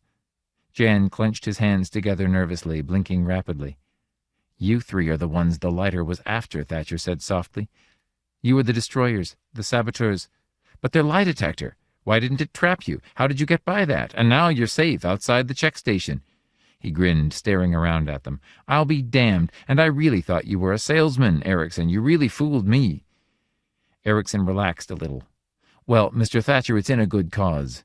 I'm sure you have no love for Mars either. No Terran does. And I see you're leaving with the rest of us." "True," Thatcher said. "You must certainly have an interesting account to give, the 3 of you." He looked around the table. "We still have an hour or so of travel. Sometimes it gets dull, this Mars-Terra run. Nothing to see, nothing to do but sit and drink in the lounge." He raised his eyes slowly. "Any chance you'd like to spin a story to keep us awake?" Jan and Mara looked at Erickson. "Go on," Jan said. "He knows who we are. Tell him the rest of the story." "You might as well," Mara said. Jan let out a sigh, suddenly, a sigh of relief. "Let's put the cards on the table, get this weight off us. I'm tired of sneaking around, slipping." "Sure," Erickson said expansively. "Why not?" He settled back in his chair, unbuttoning his vest. "Certainly, Mr. Thatcher, I'll be glad to spin you a story. And I'm sure it will be interesting enough to keep you awake." They ran through the groves of dead trees, leaping across the sun-baked Martian soil, running silently together. They went up a little rise, across a narrow ridge. Suddenly Eric stopped, throwing himself down flat on the ground. The others did the same, pressing themselves against the soil, gasping for breath. "Be silent," Eric muttered. He raised himself a little. "No noise. There'll be lighters nearby from now on. We don't dare take any chances." Between the 3 people lying in the grove of dead trees and the city was a barren, level waste of desert, over a mile of blasted sand. No trees or bushes marred the smooth, parched surface, only an occasional wind, a dry wind eddying and twisting, blew the sand up into little rills. A faint odor came to them, a bitter smell of heat and sand carried by the wind. Eric pointed. "Look, the city, there it is." They stared, still breathing deeply from their race through the trees. The city was close, closer than they had ever seen it before. Never had they gotten so close to it in times past. Terrans were never allowed near the great Martian cities, the centers of Martian life. Even in ordinary times, when there was no threat of approaching war, the Martians shrewdly kept all Terrans away from their citadels, partly from fear, partly from a deep innate sense of hostility toward the white-skinned visitors whose commercial ventures had earned them the respect and the dislike of the whole system. "How does it look to you?" Eric said.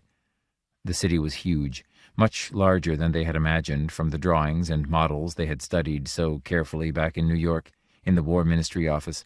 Huge it was, huge and stark, black towers rising up against the sky, incredibly thin columns of ancient metal, columns that had stood wind and sun for centuries.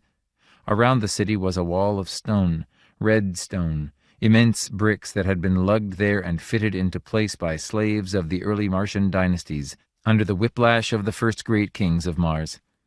An ancient, sun-baked city, a city set in the middle of a wasted plain beyond groves of dead trees, a city seldom seen by Terrans, but a city studied on maps and charts in every war office on Terra, a city that contained, for all its ancient stone and archaic towers, the ruling group of all Mars, the Council of Senior Lighters, black-clad men who governed and ruled with an iron hand.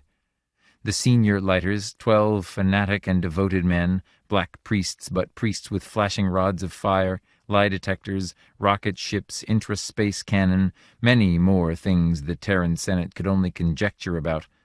The senior lighters and their subordinate province lighters, Eric and the two behind him, suppressed a shudder. "We've got to be careful," Eric said again. "We'll be passing among them soon. If they guess who we are or what we're here for." He snapped open the case he carried, glancing inside for a second. Then he closed it again, grasping the handle firmly. "Let's go," he said. He stood up slowly. "You two come up beside me. I want to make sure you look the way you should." Mara and Jan stepped quickly ahead.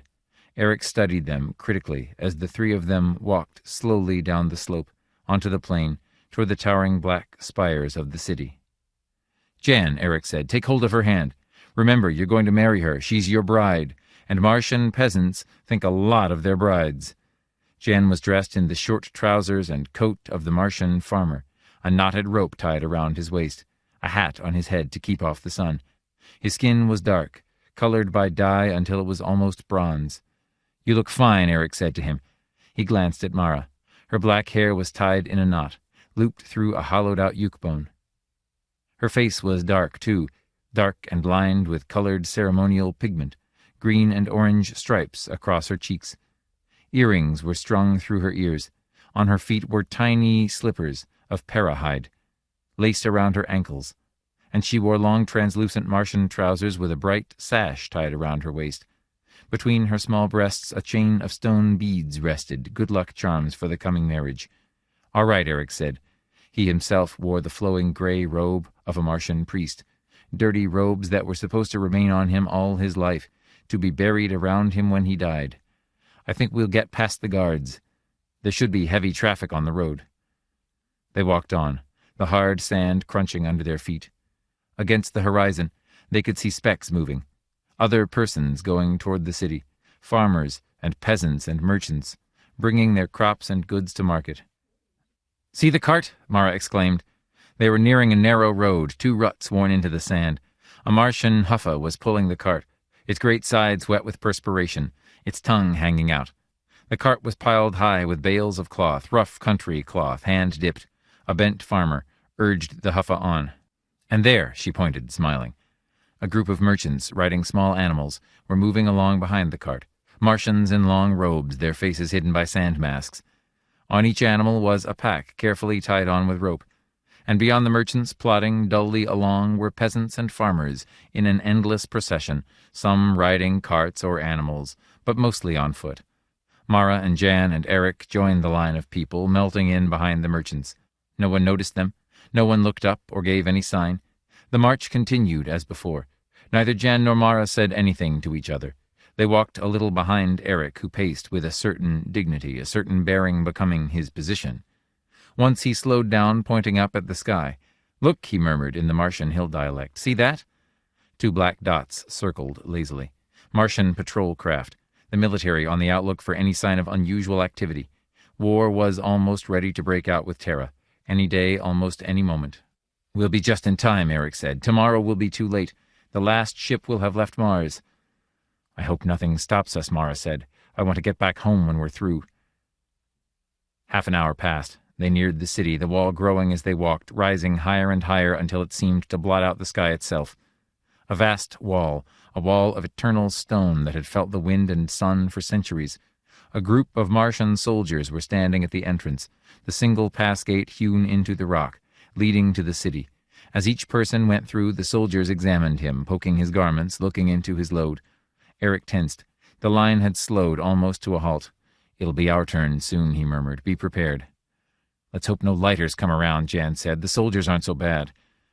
Mara was staring up at the wall and the towers beyond. Under their feet the ground trembled, vibrating and shaking. She could see tongues of flame rising from the towers, from the deep underground factories and forges of the city. The air was thick and dense with particles of soot. Mara rubbed her mouth, coughing.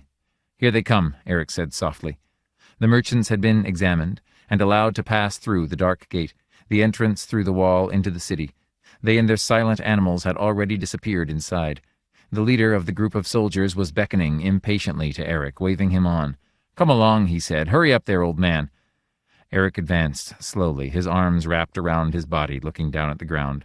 "Who are you and what's your business here?" the soldier demanded, his hands on his hips, his gun hanging idly at his waist. Most of the soldiers were lounging lazily, leaning against the wall, some even squatting in the shade. Flies crawled on the face of one who had fallen asleep, his gun on the ground beside him.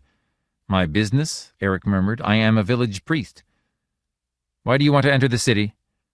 "I must bring these two people before the magistrate, to marry them." He indicated Mara and Jan, standing a little behind him. "That is the law the lighters have made." The soldier laughed. He circled around Eric. "What do you have in that bag you carry?" "Laundry. We stay the night." "What village are you from?" "Kronos." "Kronos?" The soldier looked to a companion. "Ever heard of Kronos?" "A backward pigsty. I saw it once on a hunting trip." The leader of the soldiers nodded to Jan and Mara. The two of them advanced, their hands clasped, standing close together. One of the soldiers put his hand on Mara's bare shoulder, turning her around. "Nice little wife you're getting," he said. "Good and firm looking." He winked, grinning lewdly. Jan glanced at him in sullen resentment. The soldiers guffawed. "All right," the leader said to Eric. "You people can pass." Eric took a small purse from his robes and gave the soldier a coin. Then the three of them went into the dark tunnel that was the entrance, passing through the wall of stones into the city beyond. They were within the city. "Now," Eric whispered, "hurry." Around them the city roared and cracked, the sound of 1,000 vents and machines, shaking the stones under their feet. Eric led Mara and Jan into a corner by a row of brick warehouses. People were everywhere, hurrying back and forth, shouting above the din. Merchants, peddlers, soldiers, street women. Eric bent down and opened the case he carried. From the case he quickly took 3 small coils of fine metal. Intricate meshed wires and veins worked together into a small cone. Jan took one and Mara took one. Eric put the remaining cone into his robe and snapped the case shut again. "Now remember, the coils must be buried in such a way that the line runs through the center of the city. We must trisect the main section, where the largest concentration of buildings is. Remember the maps. Watch the alleys and streets carefully. Talk to no one if you can help it. Each of you has enough Martian money to buy your way out of trouble. Watch especially for cut purses, and for heaven's sake, don't get lost." Eric broke off. 2 black-clad lighters were coming along the inside of the wall, strolling together with their hands behind their backs. They noticed the 3 who stood in the corner by the warehouses and stopped. "Go," Eric muttered, "and be back here at sundown." He smiled grimly. "Or never come back." Each went off in a different way, walking quickly without looking back. The lighters watched them go. "The little bride was quite lovely," one lighter said. "Those hill people have the stamp of nobility in their blood from the old times." "A very lucky young peasant to possess her," the other said. They went on. Eric looked after them, still smiling a little. Then he joined the surging mass of people that milled eternally through the streets of the city. At dusk they met outside the gate. The sun was soon to set, and the air had turned thin and frigid. It cut through their clothing like knives. Mara huddled against Jan, trembling and rubbing her bare arms. "Well," Eric said, "did you both succeed?" Around them peasants and merchants were pouring from the entrance, leaving the city to return to their farms and villages, starting the long trip back across the plain toward the hills beyond. None of them noticed the shivering girl, and the young man, and the old priest standing by the wall. "Mine's in place," Jan said. "On the other side of the city, on the extreme edge, buried by a well." "Mine's in the industrial section," Mara whispered, her teeth chattering. "Jan, give me something to put over me. I'm freezing." "Good," Eric said. "Then the 3 coils should trisect dead center, if the models were correct." He looked up at the darkening sky. Already stars were beginning to show. 2 dots, the evening patrol, moved slowly toward the horizon. "Let's hurry. It won't be long." They joined the line of Martians moving along the road, away from the city.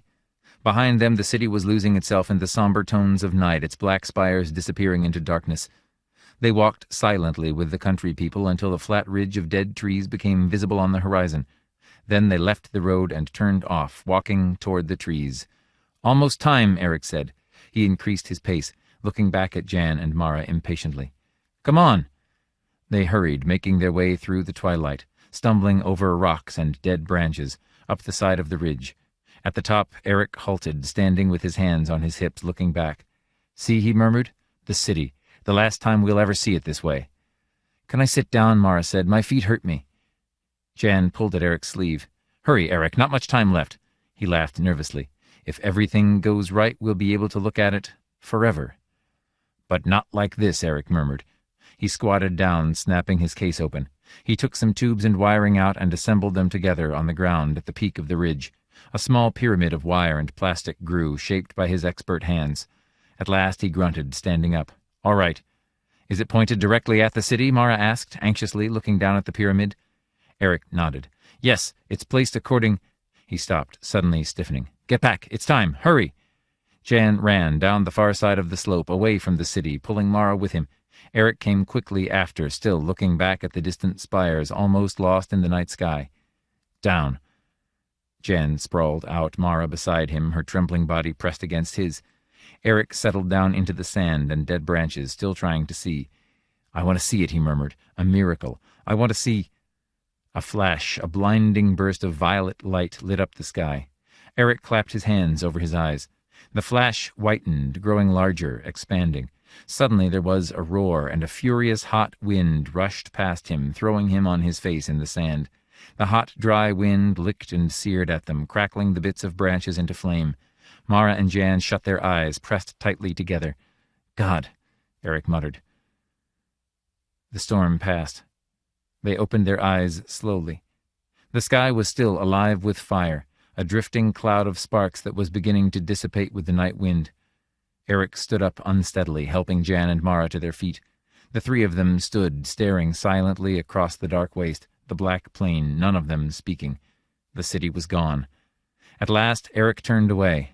"That part's done," he said. "Now the rest. Give me a hand, Jan. There'll be 1,000 patrol ships around here in a minute." "I see one already," Mara said, pointing up. A spot winked in the sky, a rapidly moving spot. "They're coming, Eric." There was a throb of chill fear in her voice. "I know." Eric and Jan squatted on the ground around the pyramid of tubes and plastic, pulling the pyramid apart. The pyramid was fused together like molten glass.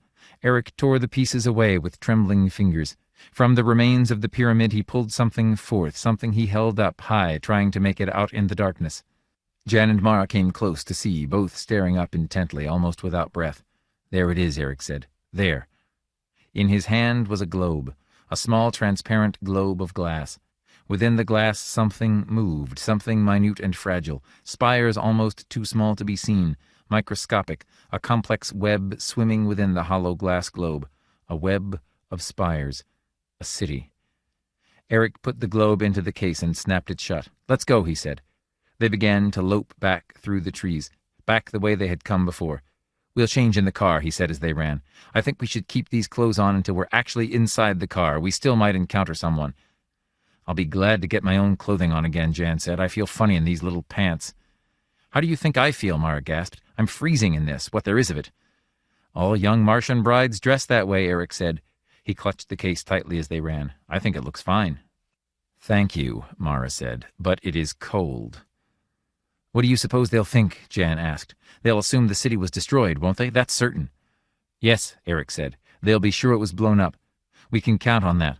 And it will be damn important to us that they think so." "The car should be around here someplace," Mara said, slowing down. "No, farther on," Eric said. "Past that little hill over there. In the ravine, by the trees. It's so hard to see where we are." "Shall I light something?" Jan said. "No, there may be patrols around who—" He halted abruptly. Jan and Mara stopped beside him. "What?" Mara began. A light glimmered. Something stirred in the darkness. There was a sound. "Quick!" Eric grasped. He dropped, throwing the case far away from him into the bushes. He straightened up tensely. A figure loomed up, moving through the darkness, and behind it came more figures, men, soldiers in uniform. The light flashed up brightly, blinding them. Eric closed his eyes.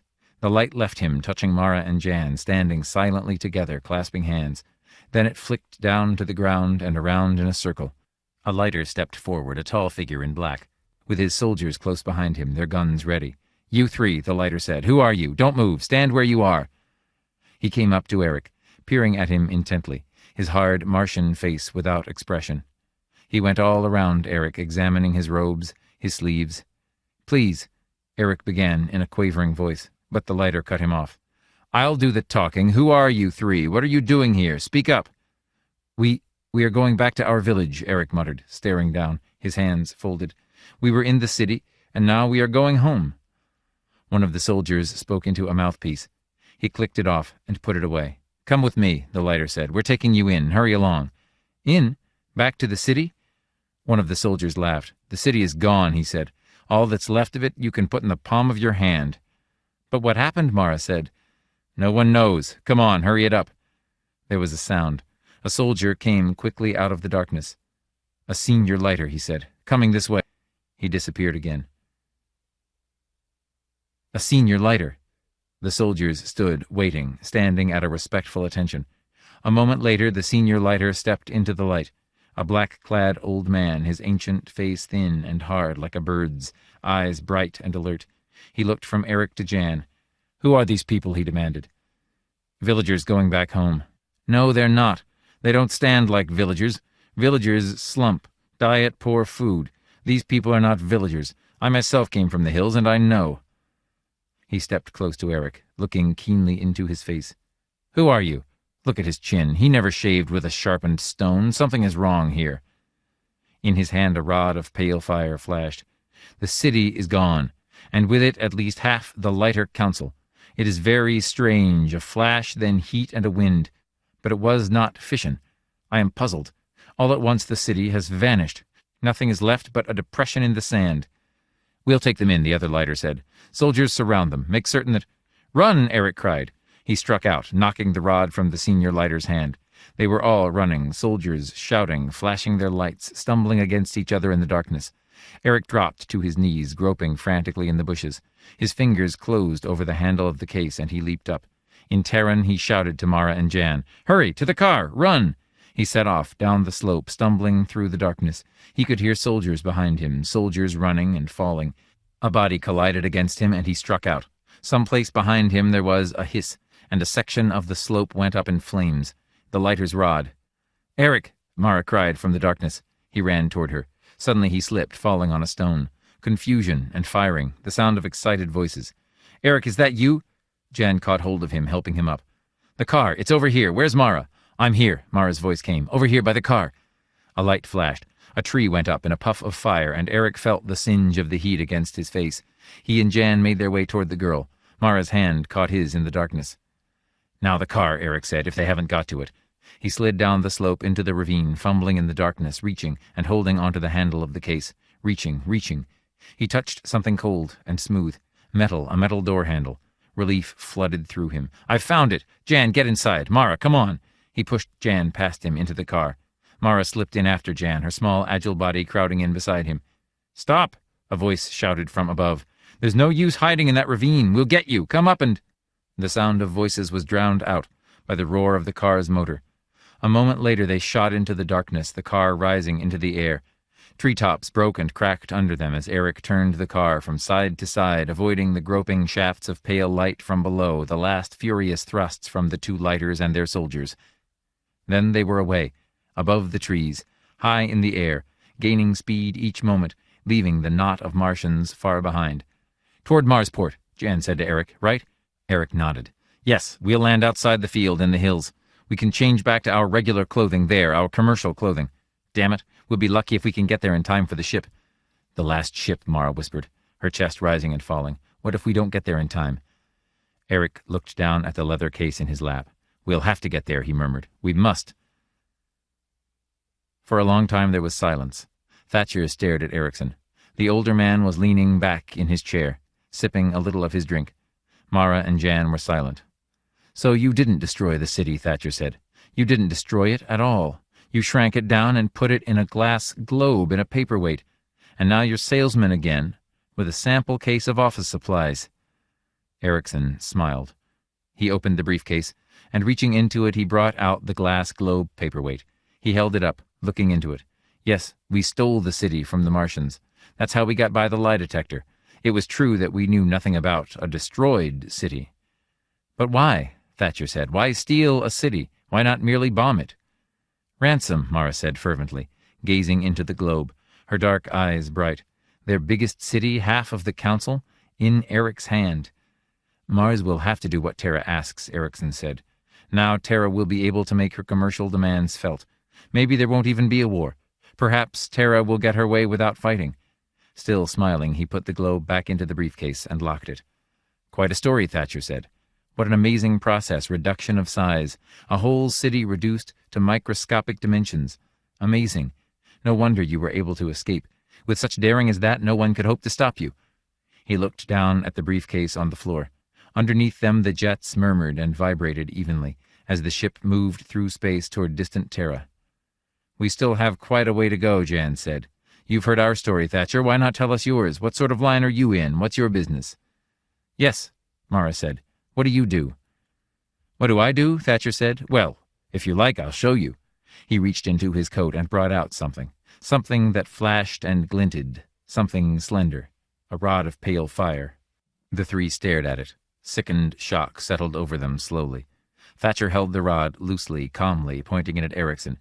"We knew you three were on this ship," he said. "There was not doubt of that. But we did not know what had become of the city. My theory was that the city had not been destroyed at all, that something else had happened to it. Council instruments measured a sudden loss of mass in that area, a decrease equal to the mass of the city. Somehow the city had been spirited away, not destroyed. But I could not convince the other council lighters of it. I had to follow you alone." Thatcher turned a little, nodding to the men sitting at the bar. The men rose at once, coming toward the table. "A very interesting process you have. Mars will benefit a great deal from it. Perhaps it will even turn the tide in our favor. When we return to Marsport, I wish to begin work on it at once. And now, if you will please pass me the briefcase." The Short, Happy Life of the Brown Oxford.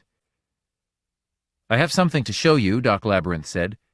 From his coat pocket he gravely drew forth a matchbox. He held the matchbox tightly, his eyes fixed on it. "You're about to see the most momentous thing in all modern science. The world will shake and shudder." "Let me see," I said. It was late, past midnight. Outside my house, rain was falling on the deserted streets. I watched Doc Labyrinth as he carefully pushed the matchbox open with his thumb, just a crack. I leaned over to see. There was a brass button in the matchbox. It was alone, except for a bit of dried grass and what looked like a breadcrumb. "Buttons have already been invented," I said. "I don't see much to this." I reached out my hand to touch the button, but Labyrinth jerked the box away, frowning furiously. "This isn't just a button," he said. Looking down at the button, he said, "Go on, go on." He nudged the button with his finger. "Go on." I watched with curiosity. "Labyrinth, I wish you'd explain. You come here, in the middle of the night, show me a button in a matchbox, and—" Labyrinth settled back against the couch, sagging with defeat. He closed the matchbox and resignedly put it back in his pocket. "It's no use pretending," he said. "I've failed. The button is dead. There's no hope." "Is that so unusual? What did you expect?" "Bring me something." Labyrinth gazed hopelessly around the room. Bring me wine." "All right, Doc," I said, getting up. "But you know what wine does to people." I went into the kitchen and poured 2 glasses of sherry. I brought them back and gave one to him. We sipped for a time. "I wish you'd let me in on this." Doc put his glass down, nodding absently. He crossed his legs and took out his pipe. After he had lit his pipe, he carefully looked once more into the matchbox. He sighed and put it away again. "No use," he said. "The animator will never work. The principle itself is wrong. I refer to the principle of sufficient irritation, of course." "And what is that?" "The principle came to me this way. One day, I was sitting on a rock at the beach. The sun was shining and it was very hot. I was perspiring and quite uncomfortable. All at once, a pebble next to me got up and crawled off. The heat of the sun had annoyed it." "Really? A pebble?" At once, the realization of the principle of sufficient irritation came to me. Here was the origin of life. Eons ago, in the remote past, a bit of inanimate matter had become so irritated by something that it crawled away, moved by indignation. Here was my life work, to discover the perfect irritant, annoying enough to bring inanimate matter to life, and to incorporate it into a workable machine. The machine, which is at present in the back seat of my car, is called the animator, but it doesn't work. We were silent for a time. I felt my eyes slowly begin to close. "Say, Doc," I began, "isn't it time we—" Doc Labyrinth leaped abruptly to his feet. "You're right," he said. "It's time for me to go. I'll leave." He headed for the door. I caught up with him. "About the machine," I said. "Don't give up hope. Maybe you'll get it to work some other time." "The machine?" he frowned. "Oh, the animator. Well, I'll tell you what. I'll sell it to you for $5. I gaped. There was something so forlorn about him that I didn't feel like laughing. "For how much?" I said. "I'll bring it inside the house. Wait here." He went outside, down the steps, and up the dark sidewalk. I heard him open the car door and then grunt and mutter. "Hold on," I said. I hurried after him. He was struggling with a bulky square box, trying to get it out of the car. I caught hold of one side, and together we lugged it into the house. We set it down on the dining table. "So this is the animator," I said. "It looks like a Dutch oven." "It is, or it was. The animator throws out a heat beam as an irritant, but I'm through with it forever." I took out my wallet. "All right. If you want to sell it, I might as well be the one who buys it." I gave him the money, and he took it. He showed me where to put in the inanimate matter, how to adjust the dials and meters, and then, without any warning, he put on his hat and left. I was alone with my new animator. While I was looking at it, my wife came downstairs in her bathrobe. "What's going on?" she said. "Look at you. Your shoes are soaked. Were you outside in the gutter?" "Not quite. Look at this oven. I just paid $5 for it. It animates things." Joan stared down at my shoes. "It's 1 o'clock in the morning. You put your shoes in the oven and come to bed." "But don't you realize—" "Get those shoes in the oven," Joan said, going back upstairs again. "Do you hear me?" "All right," I said. It was at breakfast, while I was sitting, staring moodily down at a plate of cold eggs and bacon, that he came back. The doorbell commenced to ring furiously. "Who can that be?" Joan said. I got up and went down the hall, into the living room. I opened the door. "Labyrinth," I said. His face was pale, and there were dark circles under his eyes. "Here's your $5, he said. "I want my animator back." I was dazed. "All right, Doc, come on in, and I'll get it." He came inside and stood, tapping his foot. I went over and got the animator. It was still warm. Labyrinth watched me carrying it toward him. "Set it down," he said. "I want to make sure it's all right." I put it on the table, and the Doc went over it, lovingly, carefully, opening the little door and peering inside. "There's a shoe in it," he said. "There should be 2 shoes," I said, suddenly remembering last night. "My God, I put my shoes in it." "Both of them? There's only one now." Joan came from the kitchen. "Hello, Doctor," she said. "What brings you out so early?" Labyrinth and I were staring at each other.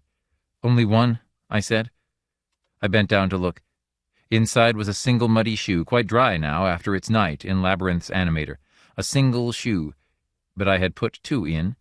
Where was the other? I turned around, but the expression on Joan's face made me forget what I was going to say.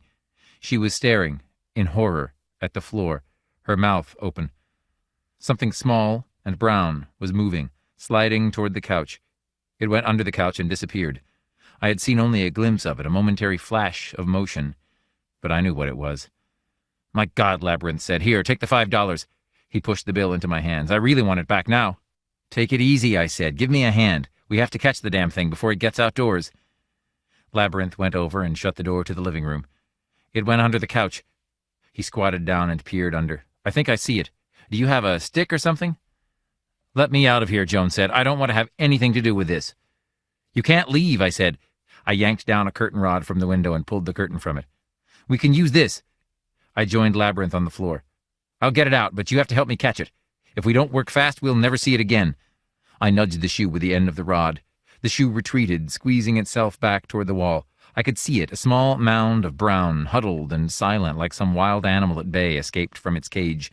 It gave me an odd feeling. "I wonder what we can do with it," I murmured. "Where the hell are we going to keep it?" "Could we put it in the desk drawer?" Joan said, looking around. "I'll take the stationery out." "There it goes." Labyrinth scrambled to his feet. The shoe had come out fast. It went across the room, heading for the big chair. Before it could get underneath, Labyrinth caught hold of one of its laces. The shoe pulled and tugged, struggling to get free, but the old Doc had a firm hold of it. Together we got the shoe into the desk and closed the drawer. We breathed a sigh of relief. "That's that," Labyrinth said. He grinned foolishly at us. "Do you see what this means? We've done it. We've really done it. The animator worked. But I wonder why it didn't work with the button." The button was brass, I said, and the shoe was hide and animal glue, a natural, and it was wet. We looked toward the drawer. In that desk, Labyrinth said, is the most momentous thing in modern science. The world will shake and shudder, I finished. I know. Well, you can consider it yours. I took hold of Joan's hand. I give you the shoe along with your animator. Fine, Labyrinth nodded. Keep watch here. Don't let it get away. He went to the front door. I must get the proper people, men who will... Can't you take it with you? Joan said nervously. Labyrinth paused at the door. You must watch over it. It is proof the animator works, the principle of sufficient irritation. He hurried down the walk. Well, Joan said, what now? Are you really going to stay here and watch over it? I looked at my watch. I have to get to work. Well, I'm not going to watch it. If you leave, I'm leaving with you. I won't stay here. It should be all right in the drawer, I said. I guess we could leave it for a while. I'll visit my family. I'll meet you downtown this evening, and we can come back home together. Are you really that afraid of it? I don't like it. There's something about it. It's only an old shoe. Joan smiled thinly. Don't kid me, she said. There never was another shoe like this. I met her downtown after work that evening, and we had dinner. We drove home, and I parked the car in the driveway. We walked slowly up the walk. On the porch, Joan paused. Do we really have to go inside? Can't we go to a movie or something? We have to go in. I'm anxious to see how it is. I wonder what we'll have to feed it. I unlocked the door and pushed it open. Something rushed past me, flying down the walk. It disappeared into the bushes. What was that? Joan whispered, stricken. I can guess. I hurried to the desk. Sure enough, the drawer was standing open. The shoe had kicked its way out. Well, that's that, I said. I wonder what we're going to tell Doc. Maybe you could catch it again, Joan said. She closed the front door after us. Or animate another. Try working on the other shoe, the one that's left. I shook my head. It didn't respond. Creation is funny. Some things don't react. Or maybe we could... The telephone rang. We looked at each other. There was something in the ring. It's him, I said. I picked up the receiver. This is Labyrinth, the familiar voice said. I'll be over early tomorrow. They're coming with me. We'll get photographs and a good write-up. Jenkins from the lab. Look, Doc, I began. I'll talk later. I have 1,000 things to do. We'll see you tomorrow morning. He clicked off. Was it the doctor? Joan said. I looked at the empty desk drawer hanging open. It was him, all right. I went to the hall closet, taking my coat off. Suddenly I had an eerie feeling. I stopped, turning around. Something was watching me. But what? I saw nothing. It gave me the creeps. What the hell? I said. I shrugged it off and hung my coat up. As I started back toward the living room, I thought I saw something move out of the corner of my eye. Damn, I said. What is it? Nothing at all. I looked all around me, but I could not pin anything down. There was the bookcase, the rugs, the pictures on the walls, everything as it always was. But something had moved. I entered the living room. The animator was sitting on the table. As I passed it, I felt a surge of warmth. The animator was still on, and the door was open. I snapped the switch off, and the dial light died. Had we left it on all day? I tried to remember, but I couldn't be sure. We've got to find the shoe before nightfall, I said. We looked, but we found nothing. The two of us went over every inch of the yard, examining each bush, looking under the hedge, even under the house, but without any luck. When it got too dark to see, we turned on the porch light and worked for a time by it. At last, I gave up. I went over and sat down on the porch steps. It's no use, I said. Even in the hedge, there are a million places. And while we're beating one end, it could slip out the other. We're licked. We might as well face it. Maybe it's just as well, Joan said. I stood up. We'll leave the front door open tonight. There's a chance it might come back in. We left it open, but the next morning when we came downstairs, the house was silent and empty. I knew at once the shoe was not there. I poked around, examining things. In the kitchen, eggshells were strewn around the garbage pail. The shoe had come in during the night, but after helping itself, it had left again. I closed the front door, and we stood, silently, looking at each other. He'll be here any time, I said. I guess I better call the office and tell them I'll be late. Joan touched the animator. So this is what did it. I wonder if it'll ever happen again. We went outside and looked around hopefully for a time. Nothing stirred the bushes, nothing at all. That's that, I said. I looked up. Here comes a car now. A dark Plymouth coasted up in front of the house. 2 elderly men got out and came up the path toward us, studying us curiously. "Where is Rupert?" one of them asked. "Who? You mean Doc Labyrinth? I suppose he'll be along any time." "Is it inside?" the man said. "I'm Porter from the university. May I take a peek at it?" "You'd better wait," I said unhappily. "Wait until the doc is here." 2 more cars pulled up. More old men got out and started up the walk, murmuring and talking together. "Where's the animator?" one asked me, a codger with bushy whiskers. "Young man, direct us to the exhibit." "The exhibit is inside," I said. "If you want to see the animator, go on in." They crowded inside. Joan and I followed them. They were standing around the table, studying the square box, the Dutch oven, talking excitedly. "This is it," Porter said. "The principle of sufficient irritation will go down in—" "Nonsense," another said. "It's absurd. I want to see this hat, or shoe, or whatever it is." "You'll see it," Porter said. "Rupert knows what he's doing. You can count on that." They fell into controversy, quoting authorities and citing dates and places. More cars were arriving, and some of them were press cars. "Oh, God," I said, "this will be the end of him." "Well, he'll just have to tell them what happened," Joan said, "about its getting away." "We're going to, not him. We let the thing go." "I had nothing to do with it. I never liked that pair from the start. Don't you remember? I wanted you to get those oxblood ones." I ignored her. More and more old men were assembling on the lawn, standing around, talking and discussing. All at once I saw Labyrinth's little blue Ford pull up, and my heart sank. He had come, he was here, and in a minute we would have to tell him. "I can't face him," I said to Joan. "Let's slip out the back way." At the sight of Doc Labyrinth, all the scientists began streaming out of the house, surrounding him in a circle. Joan and I looked at each other. The house was deserted except for the 2 of us. I closed the front door. Sounds of talk filtered through the windows. Labyrinth was expounding the principle of sufficient irritation. In a moment he would come inside and demand the shoe. "Well, it was his own fault for leaving it," Joan said. She picked up a magazine and thumbed through it. Doc Labyrinth waved at me through the window. His old face was wreathed with smiles. I waved back half-heartedly. After a while I sat down beside Joan. Time passed. I stared down at the floor. What was there to do? Nothing but wait for the doc to come triumphantly into the house, surrounded by scientists, learned men, reporters, historians, demanding the proof of his theory, the shoe.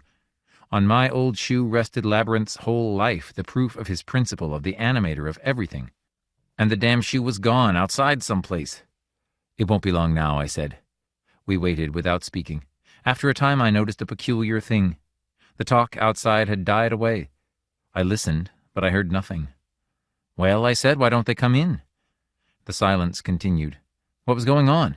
I stood up and went to the front door. I opened it and looked out. "What's the matter?" Joan said. "Can you see?" "No," I said, "I don't get it." They were all standing, silently, staring down at something, none of them speaking.